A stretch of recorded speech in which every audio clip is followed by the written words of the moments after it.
I opened my eyes in the cold cockpit and heard the low hum of the Mecha core with a kind of cold and familiar battle rhythm. Through the external camera screen, the horizon of Guansuo IV had already turned into a sea of fire, and the wreckage of the starship was like a falling star, tearing the earth into devastation.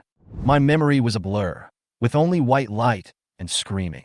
I was still alive, but a lingering uneasiness in my mind was suffocating me. I forced myself to focus and activated the Mecha's combat network. The screen quickly lit up, showing the deployment map of the fleet and Mecha cluster.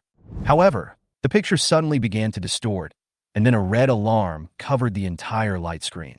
Warning: subspace invasion level. Hostile source is being analyzed. The mechanical voice was cold and harsh. Then, a reality appeared on the screen that I couldn't believe. Confirmed source of hostility. Chaos forces. Entities from the morning domain have arrived. Recommendation: retreat immediately. Retreat? Retreat means the destruction of Guansuo IV and the death of countless civilians. I glanced at the photo in the corner of the cabin. My family was on this planet, waiting for me to bring hope. This is Lee Exon. I pressed the communication button, my voice calm, but with unquestionable determination. All troops, listen up, prepare to fight. We will not retreat. My fingers clenched around the control lever of the power sword, and a moment of struggle appeared in my eyes. In his memory, fragments of the Guansuo IV colonization plan and fleet mission suddenly emerged. At this moment, I realized that the coming of morning was not accidental. This disaster was caused by my plan. Cold sweat rolled down my forehead, but I didn't have time to think about the consequences. Even so, I had no choice. If this is all my fault, then I will make it up myself. Power core fully activated, Mecha take off. As the order was given, countless Mechas took off from the ground, and the artillery fire of the interstellar battleships lit up the night sky. The sky was dyed red by light and smoke, and my power sword pointed straight into the void. No matter what comes, I will use my fight to write the answer for this sea of stars. If this is an era of chaos, let me, Lee Exon, put an end to it. I picked up the gun and pulled the bolt to check it skillfully. The problem was obvious at a glance. The feeding system was broken. This kind of minor problem can be repaired with readily available parts. I turned and walked towards a shelf, looking for what I needed from the pile of parts. Amid the sound of metal colliding, I quickly found the right part. After I reassembled the rifle, it worked, and I pulled the bolt and heard a sharp click, confirming that it was fixed. Putting it aside, I picked up the next one from the box. The dried black marks on the gun caught my attention. Blood. The owner of the gun was probably killed. I'm not surprised. In a place like Guansuo IV, bloodshed and death are too common. As I continued with the repairs, I heard heavy footsteps behind me, accompanied by the smell of sweat and engine oil. I knew who it was without looking back. Li Zhuang, my second uncle, and the first person I met after traveling to this era. He has no legs and uses a pair of ancient mechanical prosthetic limbs. What are you doing with all that banging and banging this morning? His voice was harsh, with dissatisfaction in his tone. He came over and grabbed my repaired rifle. Idiot! Don't new parts cost money? Why do you have to buy new ones when you can just fix this little problem? I looked up at him and casually replied, "You can repair the old parts to 90% new anyway." He glared at me, swearing as he squeezed over to the workbench and started repairing it himself. I was used to his temper and too lazy to argue. I wiped the oil off my hands, picked up a tube of energy paste, and squeezed it into my mouth. This thing has no smell, just an industrial odor, but in Guansuo IV, energy paste is already the cheapest survival material. After eating the energy paste, the rolling shutter door was suddenly knocked, and the clattering sound was harsh in the quiet repair shop. "Is anyone there? Open the door!" Someone shouted outside the door. I was about to go over when Li Zhuang was already walking towards the door, cursing and shouting, "You're calling out to the dead so early in the morning!" The door opened, and a middle-aged man in uniform stood outside with a serious look on his face. He pushed up his glasses, looked inside, and asked, "Lee Exon lives here, right? Looking for Lee Exon? What do you want to do?" Li Zhuang frowned and looked at the man outside the door. The rolling shutter was only half opened. His expression was alert, and as he glanced at the other person's neat uniform, it was not difficult to tell that the other person was a company employee, and not a low-level one. It is obviously abnormal for this kind of identity to appear here. Before the other party could speak, I walked out of the store, put my hand on the shutter door, and pushed it gently, and the shutter door opened completely. "You are looking for me, come in." There were two people standing outside the door. They looked like father and son.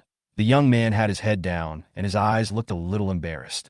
The middle-aged man frowned, obviously dissatisfied with the dirtiness and mess of the repair shop, but he still walked impatiently.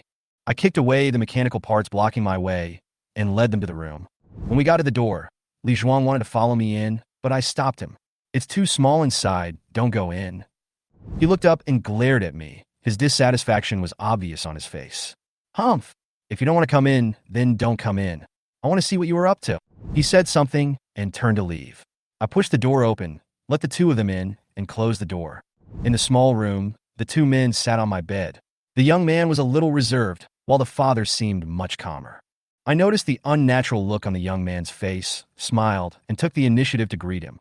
"Bai Mu, long time no see." "Long time no see." Bai Mu's voice was a little low, and he managed to force a smile. With my initiative, he relaxed a little. I turned to the middle-aged man and nodded politely. "Uncle Bai, hello." Bai Chuan looked calm, without any greetings, and said straight to the point. "We came to see you. I think you know why." I nodded, sat on the pile of parts, and said calmly, "I know." Bai Chuan took out a contract and a box from his briefcase and placed them in front of me. "I have brought the contract and the things. If there is no problem, sign them, and they will be yours." I glanced at the two items on the table, first at the box, then at the contract. "Can I take a look at it first?" I asked. He nodded and handed me the two items. I took them, put the box on my lap, and opened the contract to read it. The title of the contract immediately caught my eye. Employment Contract of Blueprint Biotech Group.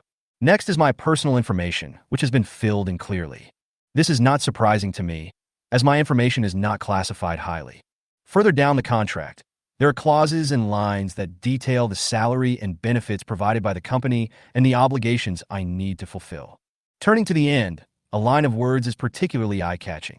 This employee voluntarily signs the dispatch agreement and will be dispatched to Hengan Defense Company within 7 working days of joining the company. There was a space below my name for me to sign. I closed the contract and sighed softly. Although I worked very hard to obtain this contract, when it was actually placed in front of me, I found that I had underestimated the weight of this choice. Blueprint Biotech Group is the ruler of this land, and being able to join this company is everyone's dream, including me. If there were no additional clauses, I would never get this contract in my lifetime. But the problem lies in the subsidiary clause.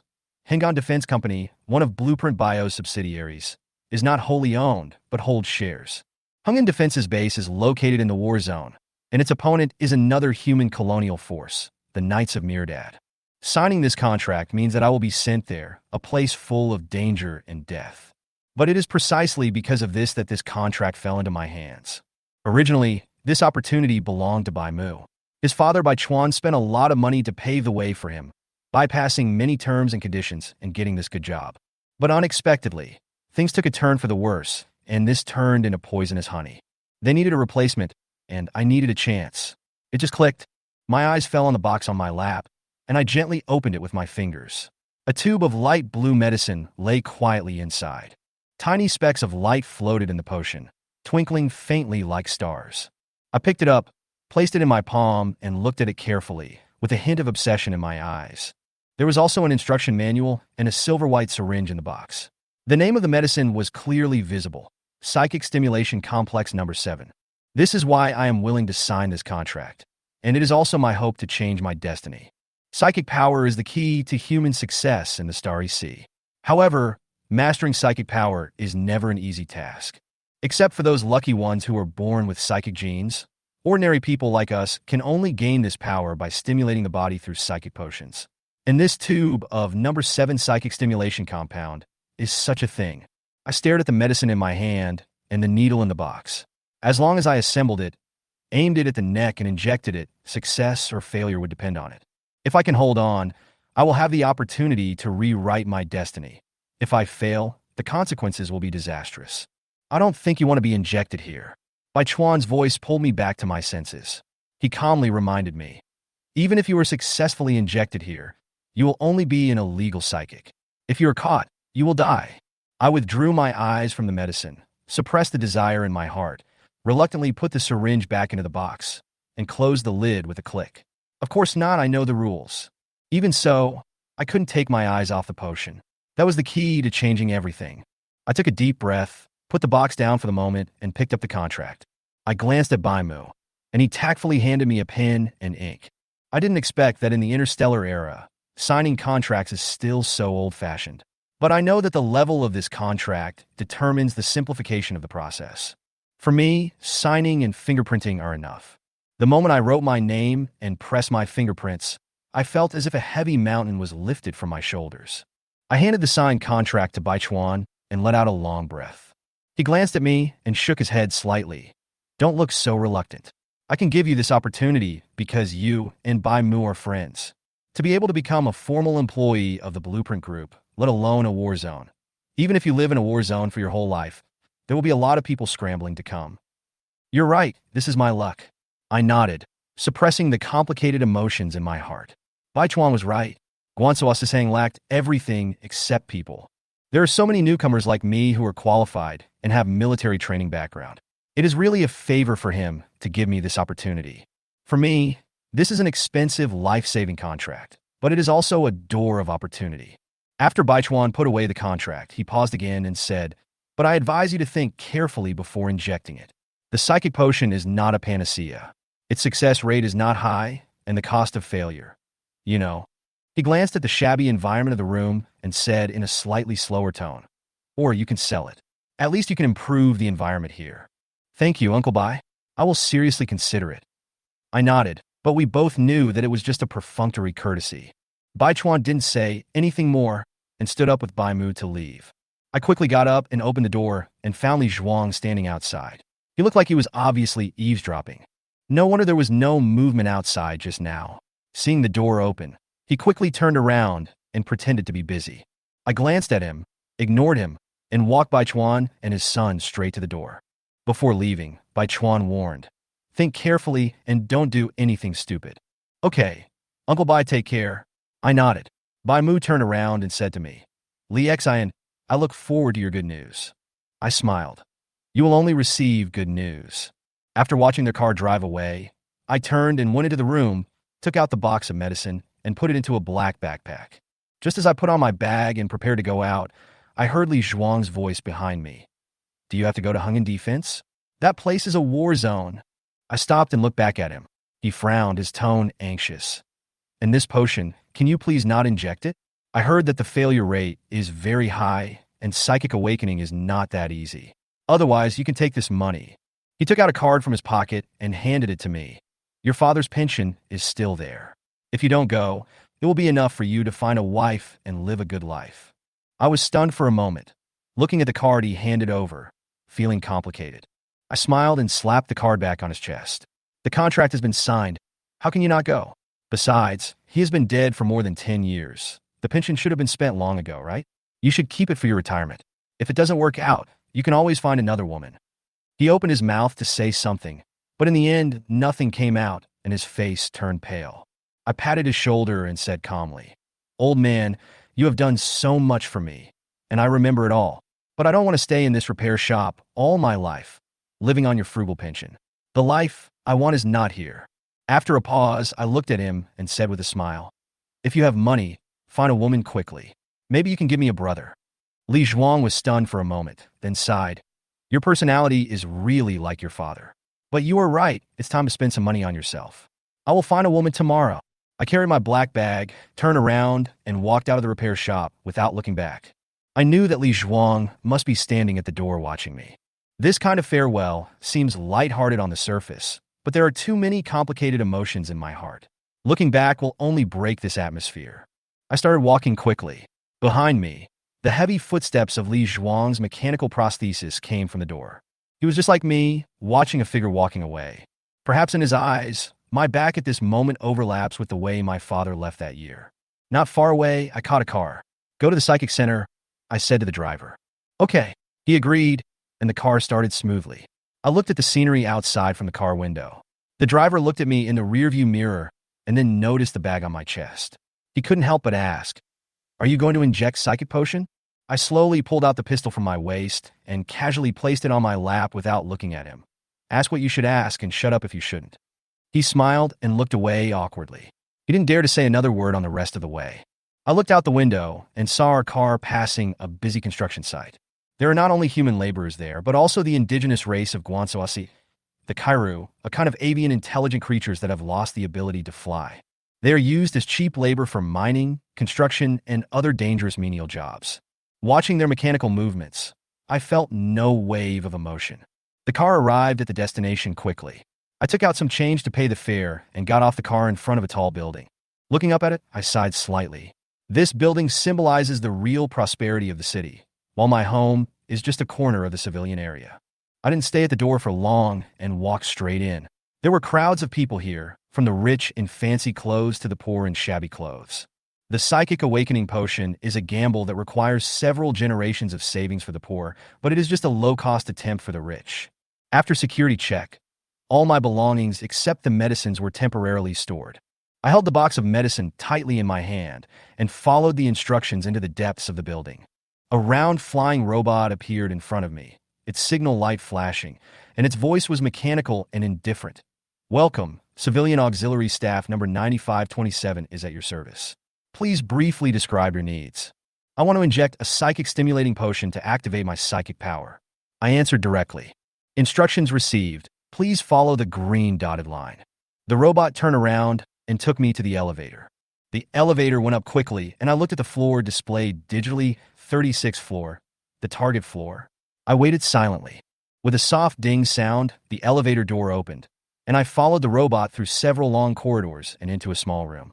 The room is only 15 square meters, with an integrated alloy table and chair in the middle, and nothing else. I sat down, and the robot descended to the height of the table. The signal light came on, and a contract was projected.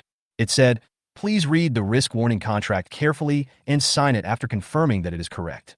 I read the contract carefully, which listed in detail the risks that might be caused by the psychic stimulation potion, the consequences of failed activation, the chance of potion distortion, and subsequent treatment plans. Although I was prepared, my heart still tightened a little when I actually saw these terms. "Confirm the signing of the agreement," I said calmly. The green signal light flashed and the robot beeped. "Please take out the medicine and place it on the table for testing."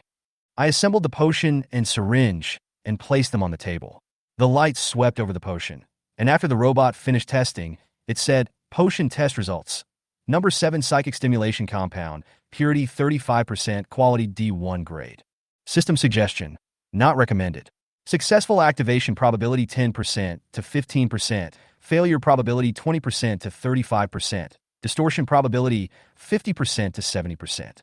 If you insist on using it, please confirm again." I took a deep breath, with no expression on my face. This was the cheapest potion, D1 grade, close to waste. But this is the best I can get. I have no choice. "Confirm the injection," I said slowly, my voice firm. "Record the instructions. The injection of the 7th psychic stimulation compound has begun. Please remove your upper body clothing." When I heard the mechanical prompt tone of 9527, I took off my shirt and exposed my upper body. The robot slowly landed, stretched out its 2 mechanical arms, and carefully picked up the tube of medicine.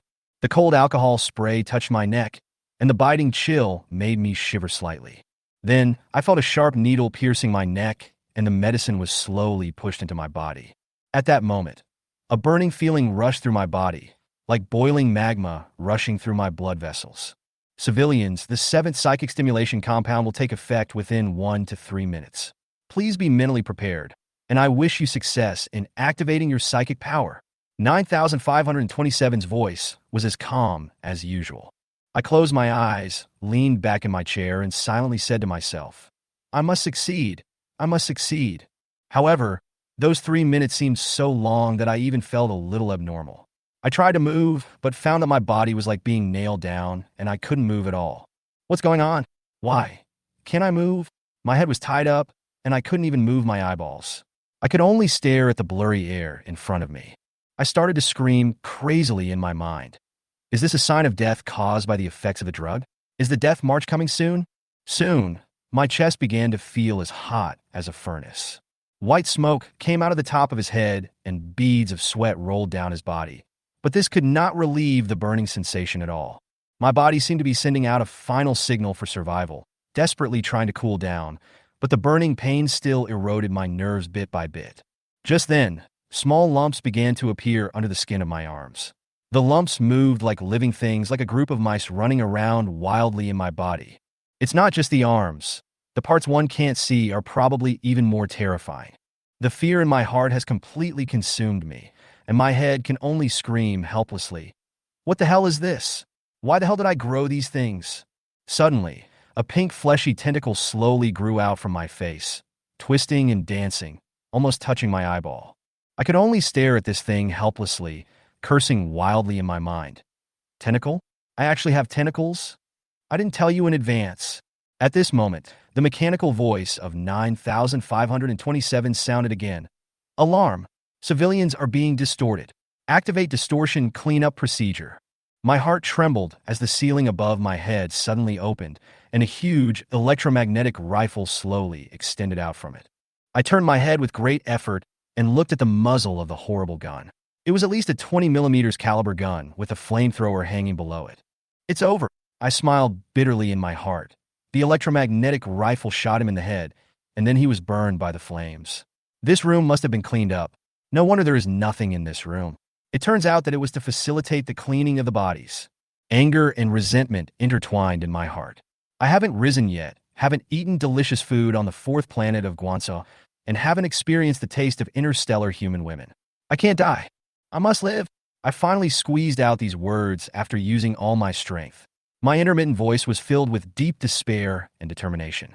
The moment the words fell, a violent arc of electricity exploded from my body. Light blue flashes filled the room, and the crackling sound of electricity tore through the air. Accompanied by the pungent smell of ozone, the room seemed to be ignited instantly. I could feel the abnormal movements in my body gradually subsiding. The bulges retracted under the skin, and the tentacles on my face disappeared without a trace. I raised my hands, looked at my palms in disbelief, and felt the arc of electricity that had just surged through my body. However, before I had time to think about it, a deep feeling of fatigue came over me. My eyes went dark, and I lost consciousness. My eyes went dark, and I passed out. But Robot 9527 was not idle. When I regained consciousness, I felt as if my whole body was hollowed out. I was even more exhausted than after working overtime for several days in my previous life. I struggled to get up from the ground and sat back in the chair, breathing heavily, my body feeling as if it did not belong to me.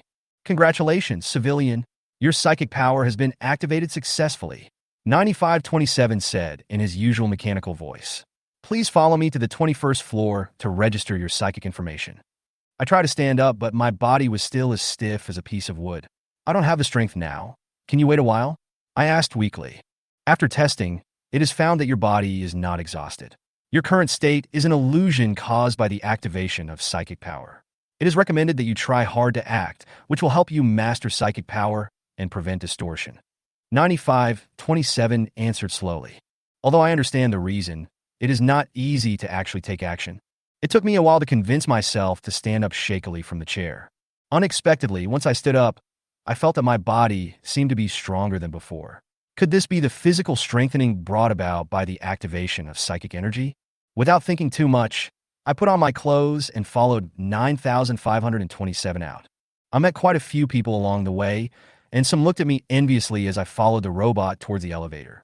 They know that anyone who can walk out of that injection room and enter the registration process basically means that the activation is successful. Those that failed were still lying in the room at this moment, while the deformed ones had already been cleaned up and turned into charcoal. The elevator door opened, and I stepped in, following 9527 all the way to the 21st floor. Compared to the 36th floor, the corridor here seemed much emptier, with almost no one in sight. The only two people I saw along the way were stumbling forward like me, and they might have just been going through a similar process as I was. Finally, we entered a room that was similar to the room where we injected psychic energy. It was clean and empty, with only an alloy table and chair in the middle. Please wait. There are currently many people queuing. The estimated waiting time is 23 to 27 minutes. 9527 said, and then quietly floated aside. I had no choice but to sit there in a daze. The room was empty, nothing to pass the time. I could only move my body slowly, trying to regain some feeling. Time passed very slowly. Finally, after a long wait, one side of the room's wall opened silently, and a woman walked in. She was wearing a silver-white uniform, and a half-human high wheeled robot followed her. When my eyes fell on her, I could hardly take them away. For someone like me who grew up in a slum and received 8 years of military training, I haven't seen such a beautiful woman in a long time. Women in the slums work hard and have no time to dress up, so their luster has long been worn away by life. The woman in front of me has fair skin, beautiful features, and a well-proportioned figure. Even in the blue star of my previous life, she would be considered a top beauty. I glanced at the name tag on her chest, which read, M2D10 Assistant Supervisor, Gao Bingyan. When I saw the word M2, I immediately withdrew my gaze, lowered my head and stared at the alloy table, trying my best to appear more well-behaved. The Blueprint Biotech Group has a very strict grading system, starting from M1, and each level is further divided into 5 levels. The contract I signed today only makes me an M1 intern, and most likely the lowest M1E1. And this woman is already M2D10, which is 10 levels higher than me. Don't underestimate this one-level gap. People at the M2 level not only have a sense of superiority in their positions, but also have resources, authority, and treatment far beyond what the M1 level can match. If she felt that I had offended her, even if she just glanced at me for a second, I would have a hard time. As for me, what I hate most is trouble. Gao Bingyan ignored my reservedness, walked straight to me, opened the documents on the table, and started checking. Her wheeled robot stood quietly by, projecting a record of my psionic activations. Lixian, the psychic activation level, is being evaluated. Please wait patiently. Her voice was cold, but her tone was not harsh. I breathed a sigh of relief, but still kept my head down, not daring to look around. At this moment, I silently swore in my heart, I must use this opportunity to climb up and escape from this hellish life at the bottom of society. Assistant Director Gao Bingyan sat across from me. She must have noticed my gaze just now, but she didn't seem to mind and even seemed to be used to it. Her beauty is beyond doubt, especially in this high-pressure, hierarchical society. Most ordinary people would not dare to look directly at someone like her when talking to her. She glanced at me and said, Civilian Li Exin. I raised my head and said calmly, It's me. First of all, congratulations on successfully activating your psychic powers. Her voice was calm, but polite. Thank you, I said as sincerely as possible. She took an instrument from the wheeled robot next to her, placed it on the table, and said, Next, we will test your psychic properties. Put your hand into the instrument. I followed his instructions and stretched out my hand. A weak electric current passed through my palm. A few seconds later, the instrument made a beeping sound.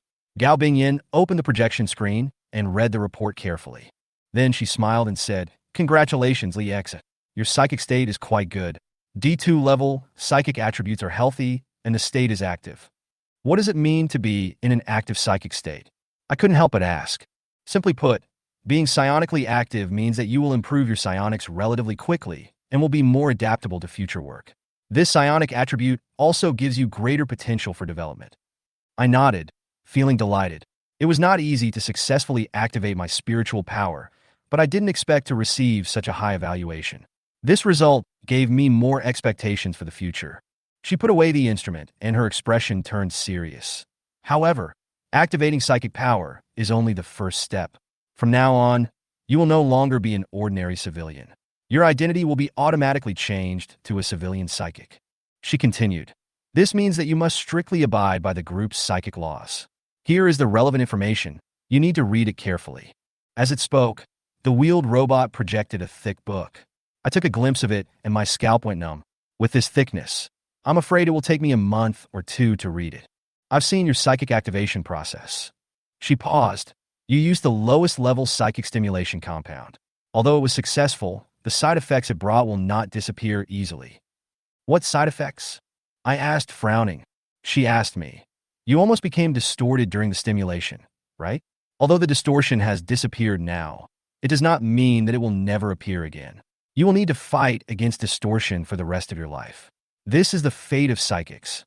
I was silent for a moment, then asked, Is there no way to completely eradicate the distortion?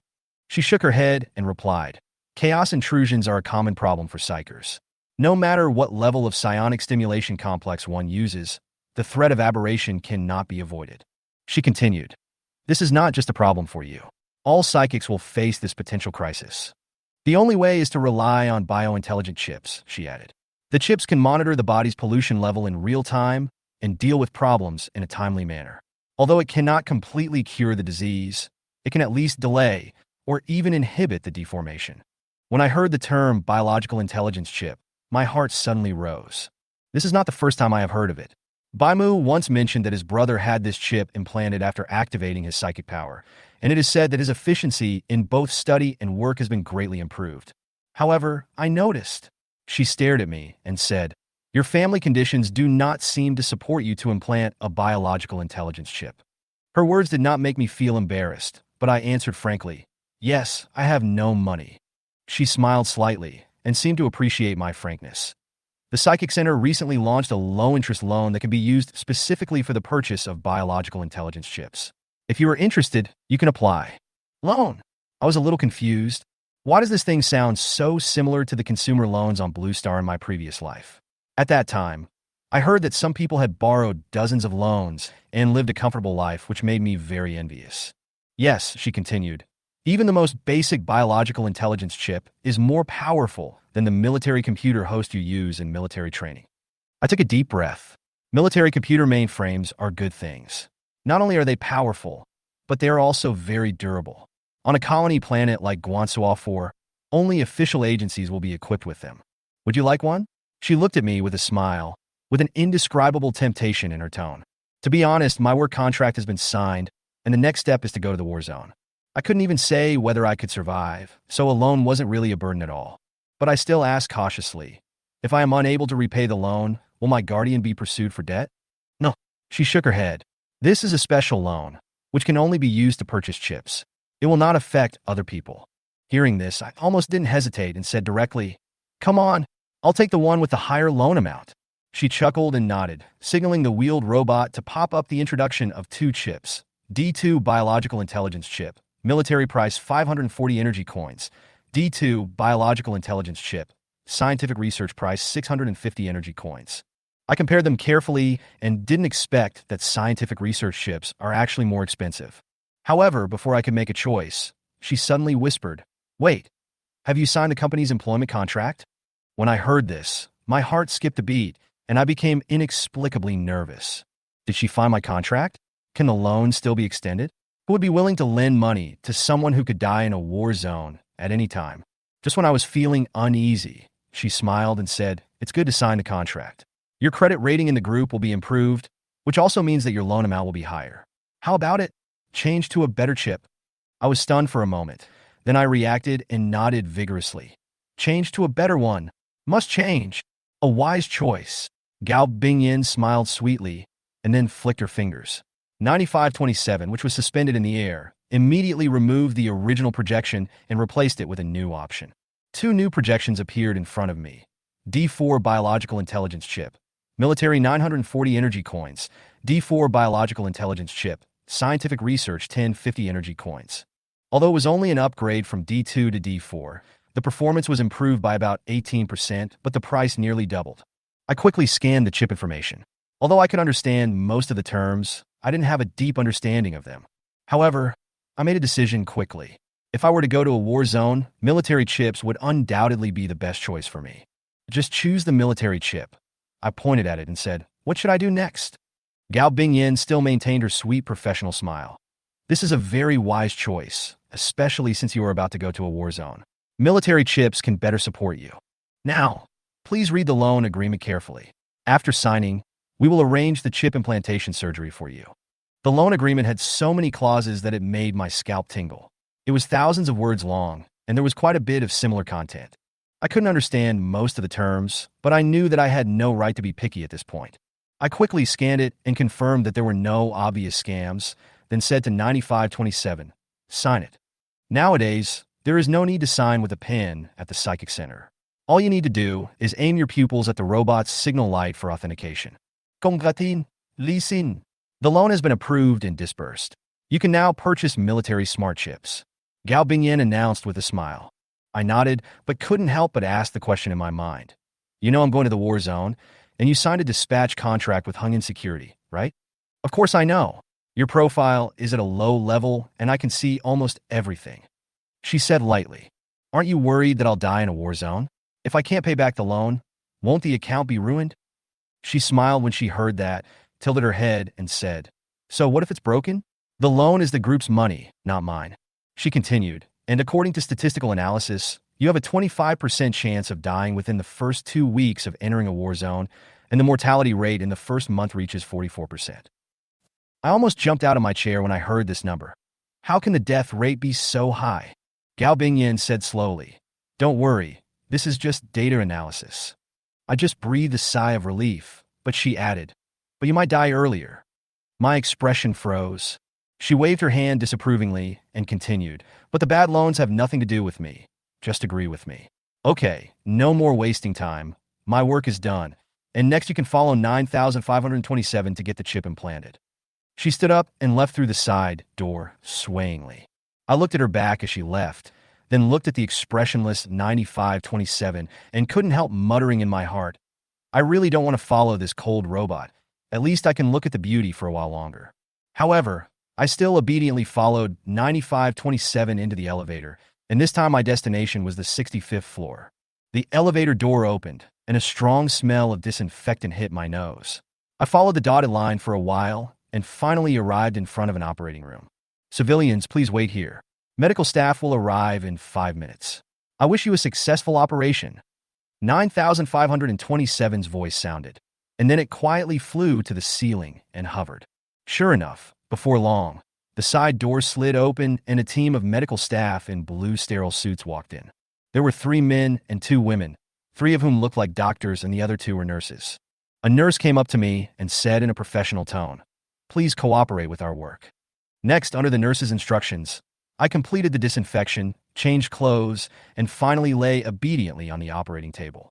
Soon after, the anesthetic began to take effect, and my consciousness gradually blurred. When I woke up, the operation was over. I touched my forehead, and the skin was as smooth as before, with no signs of surgery. The doctor skillfully completed the suturing and laser repair, and my biological intelligence chip was implanted successfully. I woke up and stretched myself, feeling that this was the best sleep I had in the past few years. But when I looked around, my heart tightened. This was not a place I was familiar with, and I was no longer the ordinary Lee Xian. Thinking back to yesterday, I signed Blueprint's employment contract, activated my psychic powers, implanted a biological intelligence chip, and paid off a large loan. From today on, my life is completely different from the past. Although I was poor before, at least I didn't owe any debts. But now, I have to face the reality of debts every day when I open my eyes. I got up from the bed, and 9527 flew in front of me at the right time. In its cold mechanical voice, it said, "Congratulations, civilian. Your D4 biological intelligence chip has been successfully implanted. Please silently say, 'Activate chip in your heart and experience your intelligent life.'" I nodded to it. Although I didn't know what nodding meant to it, I still followed its instructions, closed my eyes, and said silently in my heart, "Activate the chip." Ding! The D4 biological intelligence chip, military version, has been activated successfully. Thank you for your support of Blueprint Biotechnology. Next, I will lead you into the intelligent world. The voice in my mind was cold and clear, and the chip was officially activated. The chip needs to obtain your 13 authorizations. Yes/no? When I saw this prompt, I was stunned for a moment. Isn't this the familiar routine when I downloaded apps in my previous life? I glanced at the authorization content helplessly, confirmed that there was no problem, and selected Agree to All. "Please name your chip," I said to myself. "Zero." "Okay, Zero is at your service. Do you want to start the tutorial? Turn it on." As the tutorial unfolded step by step, I had a preliminary understanding of the functions of this chip. The basic functions of the chip already make me feel very powerful, not to mention that there are many hidden capabilities waiting for me to explore. When I opened my eyes from the novice tutorial, 9527 flew in front of me again. "Civilian, your biological intelligence chip has been detected to be activated. Do you want to authorize the connection to the Psychic Center data network?" I was immediately cheered up. Authorize. Authorize quickly. Although the chip is powerful, it is currently in a bare metal state, and many functions require downloading related programs after connecting to the internet before they can be used. Connected to the network successfully. Along with the chip's prompt sound, programs began to be installed one by one. I secretly sighed. Isn't this the feeling of finally having a mobile phone? Please follow me. 9527 flew ahead to provide guidance, and I followed it to the rest area on the 5th floor. Looking around, there are a few people here wearing newly changed clothes like me. They should also be new players who have just activated their psychic powers. I closed my eyes and tried to use my psychic powers to sense the chip in my mind. After the psychic scan, I have a better understanding of the chip's operating mechanism. This biological intelligence chip not only relies on the body's bioelectricity, but also relies on psychic energy to drive it, and the consumption of psychic energy seems to be quite high. 0. Calculate how long the spiritual energy in my body can support the operation of the chip. I said to myself, your spiritual energy can support the operation of this chip for 2 hours and 36 minutes. After the spiritual energy is exhausted, the chip will enter super energy-saving mode and only retain basic functions. I couldn't help but sigh when I heard this answer. No matter how good the chip is, the battery life is too short. Just as I was using my psychic energy to check my body, I discovered something unusual. Next to the number 0 chip, a new chip was actually forming. The chip looked like it was made of my psychic energy, and it exuded a strange sense of familiarity. The psychic chip has been implanted successfully. The chip is automatically replicating. The D4 psychic chip has been activated successfully. A series of prompts sounded in my mind, and I froze in my tracks. This situation was completely beyond my expectations. 0. What is a psychic chip? I tried to ask it. Search the database. There are no relevant records. 0 replied in a cold voice. When I heard this, my heart sank. 0 was unable to retrieve any information. Either the psychic chip was not in the database at all, or the authority was insufficient. But in either case, it was not good news for me. I only bought one chip. Why did the second one suddenly appear? And buy one, get one free. I complained in my mind. Before I could react, the newly appeared psychic chip had already overlapped with chip 0 and separated again in an instant. The D4 biological intelligence chip has been analyzed. 0 is at your service. I was stunned for a moment and couldn't help but smile bitterly. What was going on? Could it be that my psychic power had brought about some unique changes? Although I couldn't figure it out, at least it seemed that this psychic chip didn't do me any harm. Chapter 10 Pollution. 0 is still 0, but it is no longer the 0 it once was. From this moment on, there were 2 chips in Li Xian's brain. One was the biological intelligence chip of Blueprint Company, and the other was his psychic chip. And it seems that biological intelligence chips are not yet able to defeat psychic chips. 0 was invaded and recruited by Psychic 0. It's complicated to explain, but the facts have changed. Li Xian had a complicated expression. This might be good news, at least for now. No matter what, the biological intelligence chip is a creation of the Blueprint Biotech Group. After being implanted in the brain, it means that Li Xian's brain is not only his own, but also belongs to the Blueprint Biotech Group. And now, the chip born from Li Xian's own spiritual power has mastered the biological intelligence chip, which has solved the hidden danger for Li Xian. And that's not all. There are now 2 chips in Li Xian's brain. Isn't this double the happiness? The original network authorization of number 0 was directly obtained by the psychic chip. Now both chips are using the Psychic Center's network to rapidly download various knowledge to enrich their own chips. Awesome. It's really awesome. For Li Xian, it doesn't matter whether there will be any problems with this psychic chip in the future. The most important thing is that it works now. The only pity is that this psychic chip can only be copied and cannot be innovated on its own. Why copy D4? Level chips if they can be automatically upgraded to more advanced ones, such as C level, B level, or even A level chips. That's really amazing. But from another perspective, 2 chips are much better than one now. Whether it is the download speed, work threads, or even the computing power that can be provided in the future, it will be doubled. Li Xian was happy. Was this his golden finger that had been delayed for more than 10 years? Goldfinger is a good idea. However, although he was happy, Li Xian began to use the chip seriously and began to learn more knowledge. The first is about pollution levels. This is one of the important functions of the chip. After all, it is specially listed as a major item. Moreover, whether it was his performance when activating his psychic powers or what Gao Bingyan had said before, they all represented the importance of distortion and contamination. At this time, Li Xian was reading and studying information about pollution levels. Chaos and Contamination Report. This is also the only information that Li Xian can retrieve that meets his authority. From this information, he entered a world that he had never known before and gained a deeper understanding of this world in which he had lived for more than 10 years. Psychics are the darlings of human civilization, At least this is the case in the era of interstellar exploration. But with the emergence of the subspace, psychics also encountered the most terrifying things. From then on, the universe was divided into two sides. One side was the physical universe where the Xian was located, where the stars were shining. On the other side is the subspace of the dark side of the universe, where is the world of chaos. In the subspace, there live countless chaotic creatures, the most powerful of which are the four chaos gods. However, Li Xian was unable to access information about the chaos evil god due to insufficient authority. So this part of the information was skipped and went on to the next part. All psychers, after the emergence of the warp, are at risk of being corrupted by chaos. This broke out during the era of interstellar exploration, and countless psychics were influenced by chaos and eventually degenerated into chaos psychers or even chaos demons. The entire universe and galaxy thus entered a dark age, and killing and destruction became the main theme of this era. As time went by, humans gradually found ways to fight against the erosion of the subspace. This is what allows human civilization to continue to exist. Biological intelligence chips are the product of this era.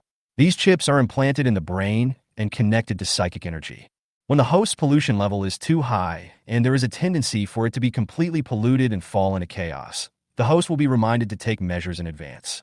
When Li Xian saw this, he used the program he had just downloaded to check his chaos contamination level. Chaos pollution, 32%. This is a relatively high pollution number. When the pollution level reaches 50%, the body will be distorted. At 75%, the degree of distortion will continue to increase until the pollution level reaches 100%, at which point the body will fall into chaos. After Li Xian took a look at the pollution level, he tried to calm himself down and asked, "Zero, I just activated my psychic power. Why is the pollution level so high?" Zero's voice rang in Li Xian's mind. Self-checking. Test results. The reason for the high contamination is that the host used D1 level psychic energy to stimulate complex 7, which resulted in too much psychic impurities. Solution. Keep a cheerful mood and read more positive books and knowledge. The spiritual impurities in the body will begin to be excreted after 72 hours and will be completely excreted after 712 hours. After hearing Zero's analysis, Li Xian felt a little relieved. It can actually be excreted from the body. Li Xian couldn't help but ask, "How?"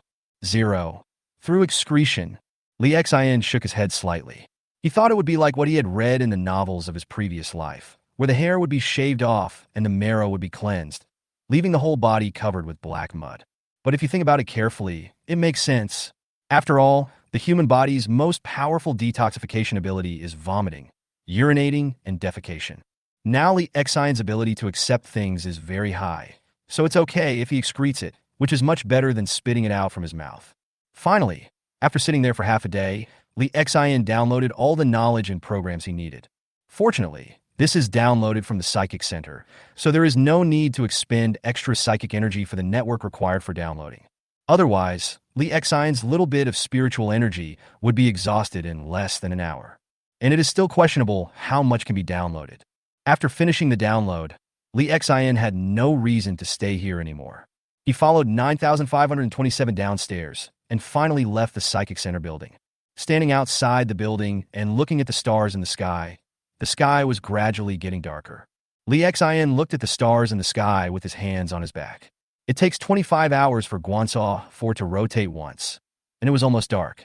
This time of psychic power activation took a total of almost 3 days. Most of the time was spent when Li Xian was in a coma after the psychic power was activated and during the operation. Li Xian looked back at the towering building and breathed a sigh of relief. No matter what his fate will be, he is happy now. After becoming a psychic, his future may be different. Chapter 11 Departure. When night fell, Li Xian returned to the door of the repair shop. The lights in the store were still on, and under the light were two figures. In Liz Huang, there is another woman. From a distance, the woman had obvious features of a slum, with dark skin, shaggy hair, and a mediocre figure. She looks like an ordinary woman in her 30s. There was a smile on her face, and so was Li Zhuang's face, as if they were full of longing for the future. Li Zhuang is in his 40s and has no legs, only a pair of mechanical prosthetic limbs. If it were in his previous life, it would have been difficult for him to find a partner. But here is Guansuo IV. This is a colonized planet. In this slum, Having your own shop and a craft that everyone needs represents a stable future. It seemed that Li Zhuang's search for a wife had been successfully completed. Li Xian saw all this in the dark, turned around, and left with a smile on his face. He did not choose to go back to the shop, although Li Zhuang would definitely be very happy if he went back at this time, because Li Xian came back alive. But this time when I go back, there will be another farewell. The place where Li Xian is going is not a safe place. It is a war zone. According to Gao Bingyin's data analysis, there is at least a 50% chance that Li Xian will die within the first month. As for the second month, she didn't say, but I guess the data is not good either. Although Li Xian has become a psychic, the death of a psychic is not a big deal on this planet. Rather than letting Li Zhuang worry again, it would be better not to go back this time. After Li Xian left, Li Zhuang seemed to sense something. He walked with heavy steps to the rolling shutter door and squinted at the place where Li Xian had just stood. But at this time there was nothing there. Li Xian had already left. "What are you looking at?" A woman's voice came from behind. Li Zhuang squinted his eyes and saw nothing, so he slowly reached out and pulled down the rolling shutter. Amid the rustling sound, Li Zhuang's voice came. "Nothing. Let's close early today." Li Xian did not go home, but just found a hotel to stay in. He didn't have anything important at home and didn't have much money on him. But we will be joining Blueprint Biotech Group soon, and then we will have everything we need. Li Xian still had enough money to stay outside for a few days. After checking into the hotel, Li Xian lay on the bed, experiencing his spiritual powers. Psionics is a strange thing, and mastering it is not necessarily a good thing in most cases. At the very least, after mastering psychic powers, the probability of being contaminated and corrupted by chaos is much greater. A tiny arc of electricity appeared in Li Xian's hand. This arc was one of the effects of his psychic power. Unlike the arc that erupted when he stimulated his psychic awakening and almost swept the entire room, the lethality of this arc was not particularly great. If it hits an ordinary person, it would probably be like being shocked by an electric baton. The longest release distance of this electric arc is only a few meters. Of course, this should be because Li Xian's psychic power level is still too low. After experimenting with psychic power for a while, Li Xian stopped trying to use psychic power and waited for it to slowly recover. It is too dangerous for a newly activated psychic to experiment with psychic powers in an empty room. Psionics is not like anything else. It is full of dangers since its birth in the warp. When a psychic uses psychic energy, he is not only using the psychic energy in his own body, but also using the psychic energy in the subspace, just like opening a tap in the subspace. During this process, the psychic soul is as conspicuous as a torch burning in the dark night. Lighting a torch in the dark will attract moths to the flame. The psychic soul is like a torch in the warp, which will also attract other moths. There are only two outcomes for those horrible chaos demons and the psychics targeted by them. Fight off the chaos demon, or be killed by it, devour its soul, and take over its body. Therefore, even if the psychic is very powerful, psychic power can do many things, such as releasing psychic spells, manipulating life energy, changing cell structure, healing friendly forces, killing enemies, etc. However, all psychics will deliberately avoid using their psychic powers excessively, because every time they use psychic powers, they're gambling with their own souls. When it comes to gambling, as long as you get involved, you will lose sooner or later. Therefore, the best way is to watch others gamble without getting involved. The method of training psychic powers has also been downloaded into Li Xian's chip. However, all training methods have the same requirement, which is that they need to be practiced in a training room built by the government. This can protect the psychic soul to the greatest extent possible. If he practices in a place other than a training room and is caught, there will be a heavy punishment. As a new psychic, Li Xian didn't want to know how high the price was. Unable to practice, Li Xian can only restore his spiritual energy through sleep. At this moment, he missed the feeling of deep sleep when he was anesthetized. But it's not bad after having the chip. Li Xian gave the chip an order. Turn on the sleep aid function. 0. Receive the order. Sleep aid activated. Only 2 minutes passed, and Li Xian, who usually takes at least 10 minutes to fall asleep, fell asleep directly. Biological intelligence chip. It smells so good. Time passed quickly, and it was time for Li Xian to register. All the information and data about Li Xian's employment had already been downloaded into the biological intelligence chip. With the help of Zero's guidance, he crossed the city and streets and arrived at his destination. In front of an equally tall city building.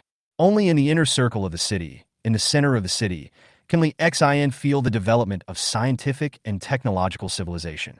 In the slums, Li Xin's perception of technology is divided. He can see high-end technology, but he can also see people struggling to survive, just like he did in his previous life. However, Li Xin had no time to sigh.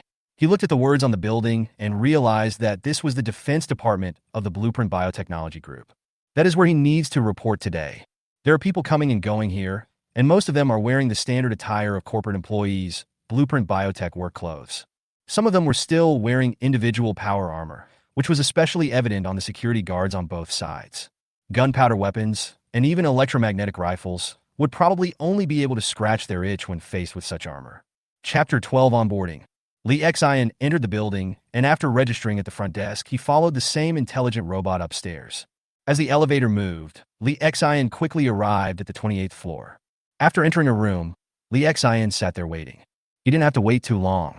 After just a few minutes, a man and a woman came in from outside the door. After Li Xian acquired psychic powers, his eyesight became better.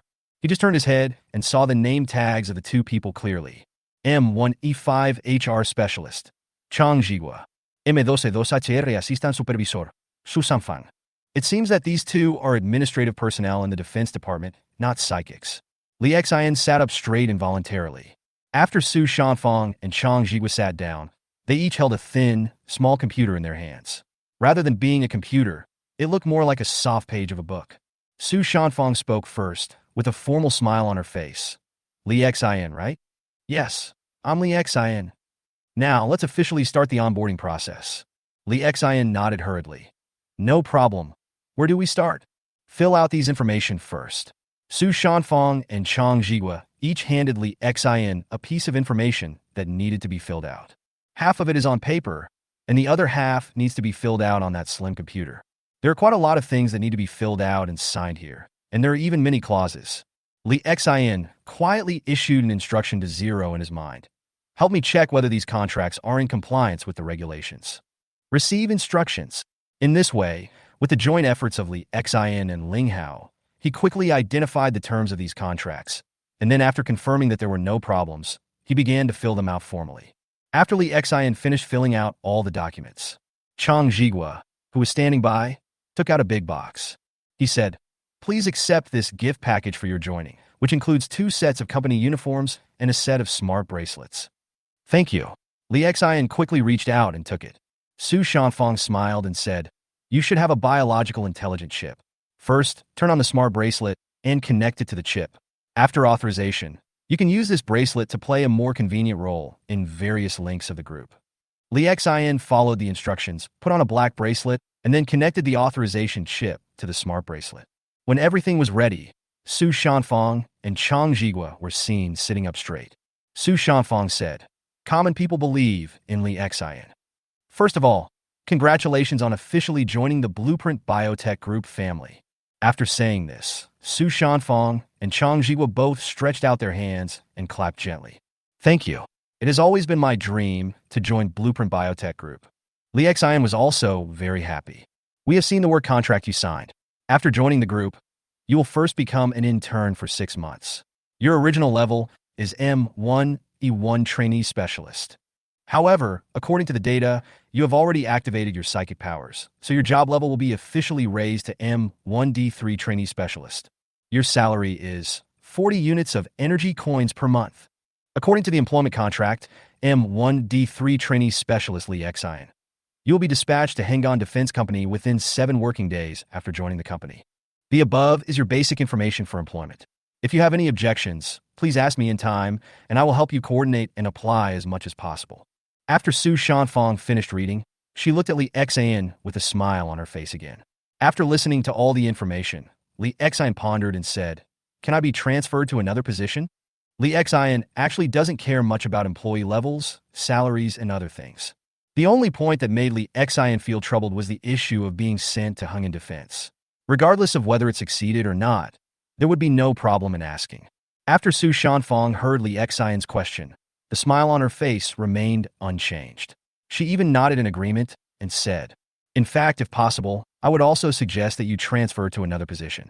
After all, you are a new employee, and it is too dangerous to be sent to a war zone." Do you need me to apply for a transfer for you? Li Xian asked in disbelief. Is it really possible? Su Shanfang smiled and nodded. Of course. But I also want to remind you that the application and approval of the job transfer, and even the final operation, takes time. How long will it take? Li Xian felt something was wrong. Employee transfers and reassignments require approval from a senior human resources manager at the M4 level.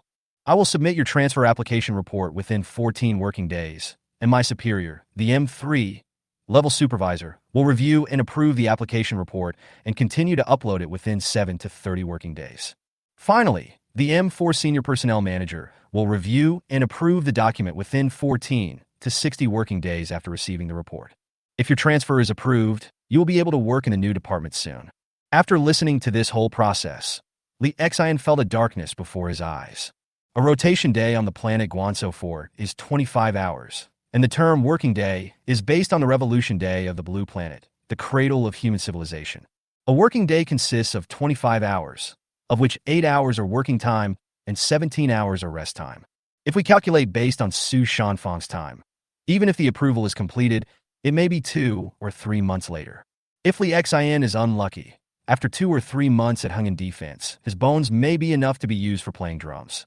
Although Li Xian angrily cursed the laziness of these bureaucrats in his heart, his facial expression remained unchanged. He smiled and said, after thinking about it carefully, I was assigned to hung in defense, which is also a very good job. I am a brick, and I can move wherever the group needs me. I decided not to transfer to another position and go to Hengan Defense. That's such a pity. I've already written the beginning of the transfer application form for you. Su Shanfang looked at Li Xian with regret. Thank you for your hard work, but I have decided not to transfer. I don't want to trouble you to go through the process for my transfer. Li Xian said sincerely. Not changing jobs is also a wise choice. Su Shanfang nodded and said, your workplace is hung in defense. I personally suggest that you should go to your workplace early. What do you think? Li Xian clenched his fist under the table, but thinking that he had to bow his head under someone else's eaves, he said, your suggestion makes a lot of sense. I can't wait to work for the group. Su Shanfang's smile widened, and she said, I also think you would be a good employee. Chapter 13, Big Belly Bird. On the day of joining the company, Li Xian has completed the transformation from a civilian to a company employee. Moreover, he is an intern at the M1D3 level, which means he was promoted 2 levels right after joining the company. If he was in a stable job, Li Xian would be so happy that he would not be able to sleep tonight. Unfortunately, I have to go to Hengan Defense right after joining the company. This is really unlucky. At this time, Li Xian was already in a military base. Following the guidance of the chip, he came to the login entrance of a transport boat. Li Xian's attire was different at this time. He was wearing the uniform of the Defense Department, which was a black uniform. The uniform was straight, with white lines outlining the corners. When worn on Li Xian, his already tall figure looked even more heroic. Wearing his own employee badge, Li Xian boarded the transport boat. After chip retrieval, this transport boat was found to be a Pelican-class transport boat. Its full name is Big Belly Bird, Pelican-class transport boat. After seeing this name, even Li Xian had to admire the genius of the name. After entering the transport boat, Li Xian sat in his seat according to the staff's instructions. This is not a single seat. It is relatively spacious. Li Xian looked around and saw rows of similar seats. Soon, more and more people boarded the transport boat. They were similar to Li Xian, but also somewhat different. These people are all soldiers and probably veterans of many years. They were wearing standard urban camouflage uniforms and carrying large military backpacks that were almost full, which were obviously their equipment. These soldiers also belong to Blueprint Biotech, but they are under the command of the Defense Department of Blueprint Biotech. The official level within the group staff is M1F0. Strictly speaking, they are not formal employees of Blueprint.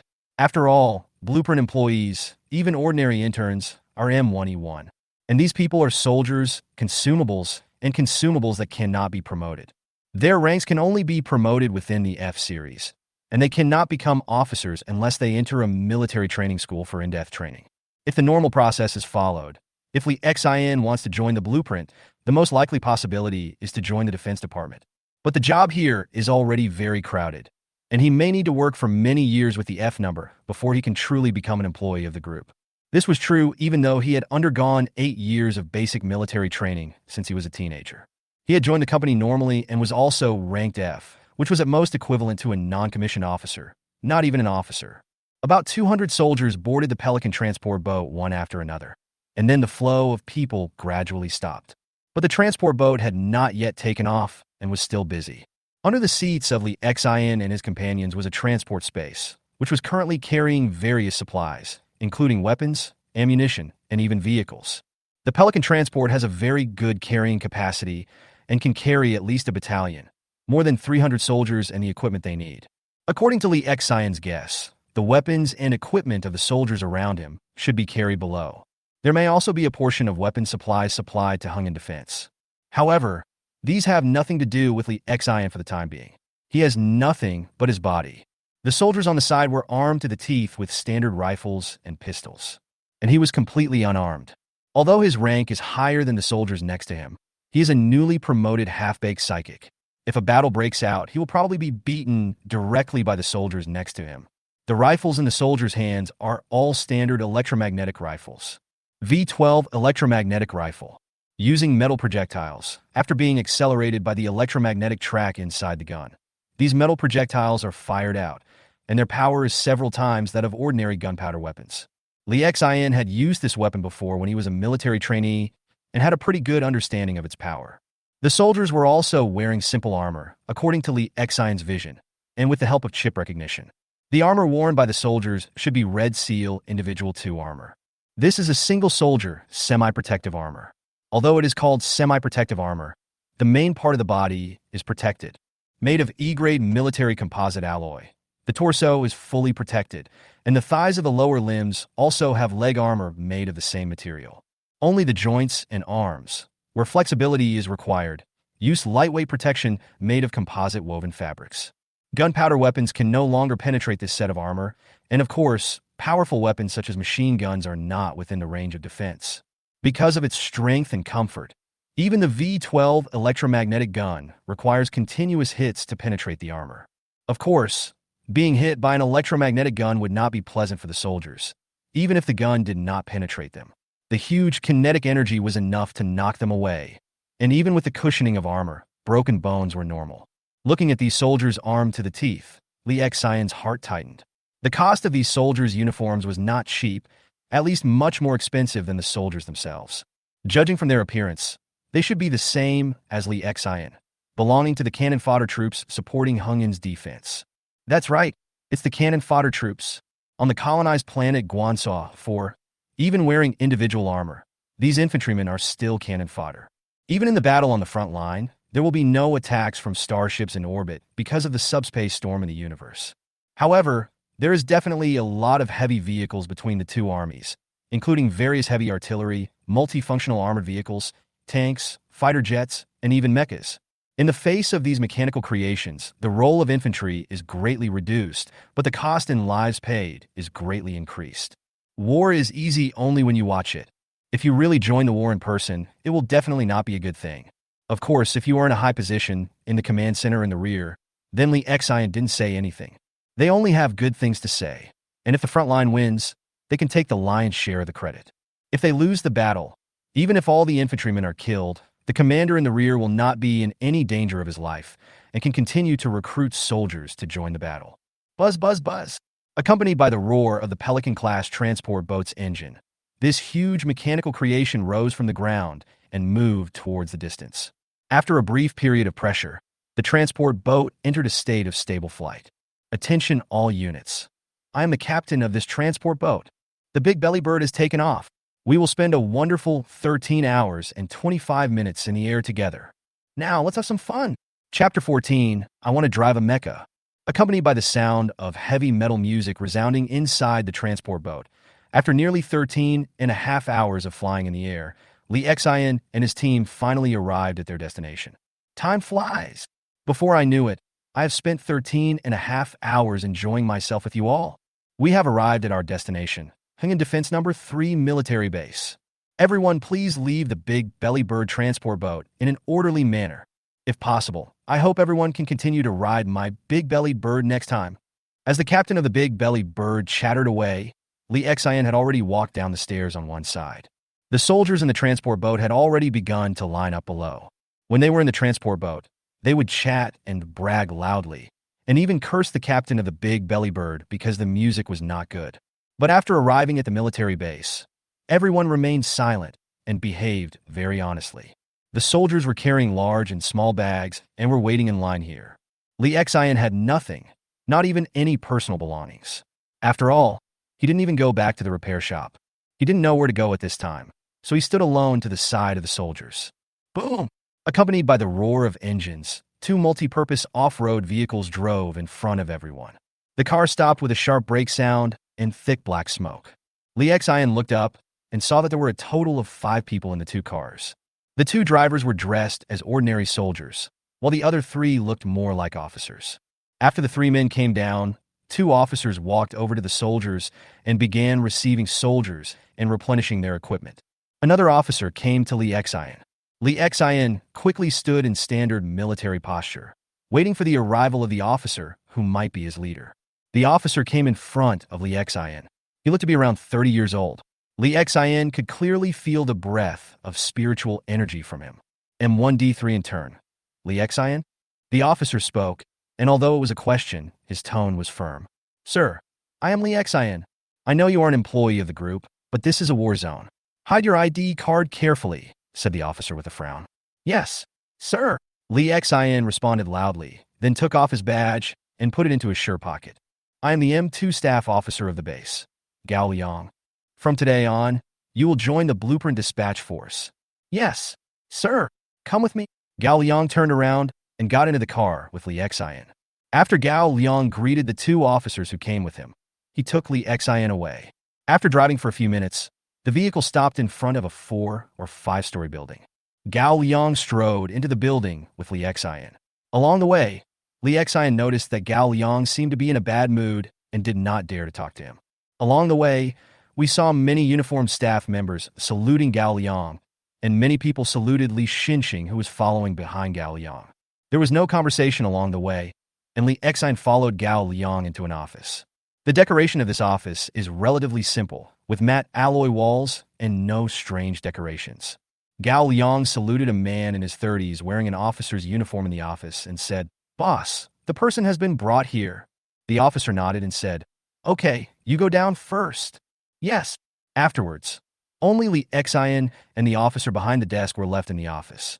After waiting for a while, the officer looked up and said, Lee Xian, I am the M3 Defense Director of the Expeditionary Force, Lu Quan. Hello, sir. Lee Xian saluted quickly and shouted loudly. Lu Quan sat down at his desk and took out a document. Lee Xian guessed at a glance that this should be the information that belongs to him. After reading for a while, Lu Quan put the information down, looked at Lee Xian and said, I have read your information. You are a lucky person who took the blame. How do you feel about being sent to a dangerous war zone just after joining the group? Sir, I don't have any feelings. I am lucky to be able to join the group. Even if this is a war zone, I will work hard. Lu Quan nodded and said, It's best if you think this way. I looked at your information. You were a military trainee for 8 years. The courses you studied were mainly basic infantry and armored unit command. Is that correct? Lee Xian, yes. Lu Quan looked at Lee Xian for a few seconds, then said after a pause, You have been a military trainee for 8 years, but you have never officially joined the army. Now you are in the dispatched army at Hungan Defense Base. The soldiers here are all veterans. If a new recruit like you joins them, I'm afraid it will be difficult to convince them. You are lucky. I'm short of manpower right now, so I will give you 2 choices. Lee Xian said nothing and waited quietly for Lu Quan to continue speaking. Lu Quan said, The first option, based on your major, I will arrange for you to join the 2nd Infantry Battalion and temporarily serve as a company commander or as a platoon commander in the armored forces. The second option is that since you are a psychic, you can join the Mecha Support Unit, drive a D-Class Mecha, and become a D-Class Mecha Support Division. When Lee Xian heard Lu Quan's words, his heart beat twice as fast in an instant. Lee Xian has been a military trainee for 8 years. He has studied infantry tactics and armored tactics. Of course, he has a deep understanding of these 2 types of arms. Without the help of the dispatch contract, Lee Xian could only be a non-commissioned officer, or maybe just an infantry squad leader. Now that he has a formal contract and has become a psychic with the help of potions, Lee Xian is finally fortunate enough to become an officer. An infantry platoon commander can command approximately 3 infantry combat squads, or about 30 people. But in battle, as an infantryman, no matter how accurately Xian's shooting skills are, how graceful his movements are, or how good he is at commanding, he is still a cannon fodder. The armored platoon commander can command about 4 armored vehicles, which may be tanks or armored vehicles. In combat, they are slightly better than infantry and are considered thick-skinned cannon fodder. In the interstellar age, both spears for attack and shield for defense have made great progress. A large number of infantrymen might be knocked down by a single tank attack and made into fresh meat paste. Tanks and armored vehicles may also be directly pierced with a large hole by individual weapons, burning the crew members into suckling pigs. The full name of Mecha is Mobile Battle Mecha. Mecha Master is a truly good profession. Mecha has high defense, powerful weapons, and most importantly, it is very handsome.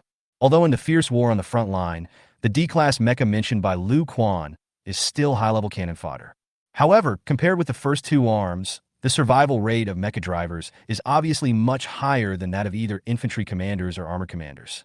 If Li Xian joined the infantry or armored forces, then his survival rate in the war zone might really be as Gao Bingyan estimated.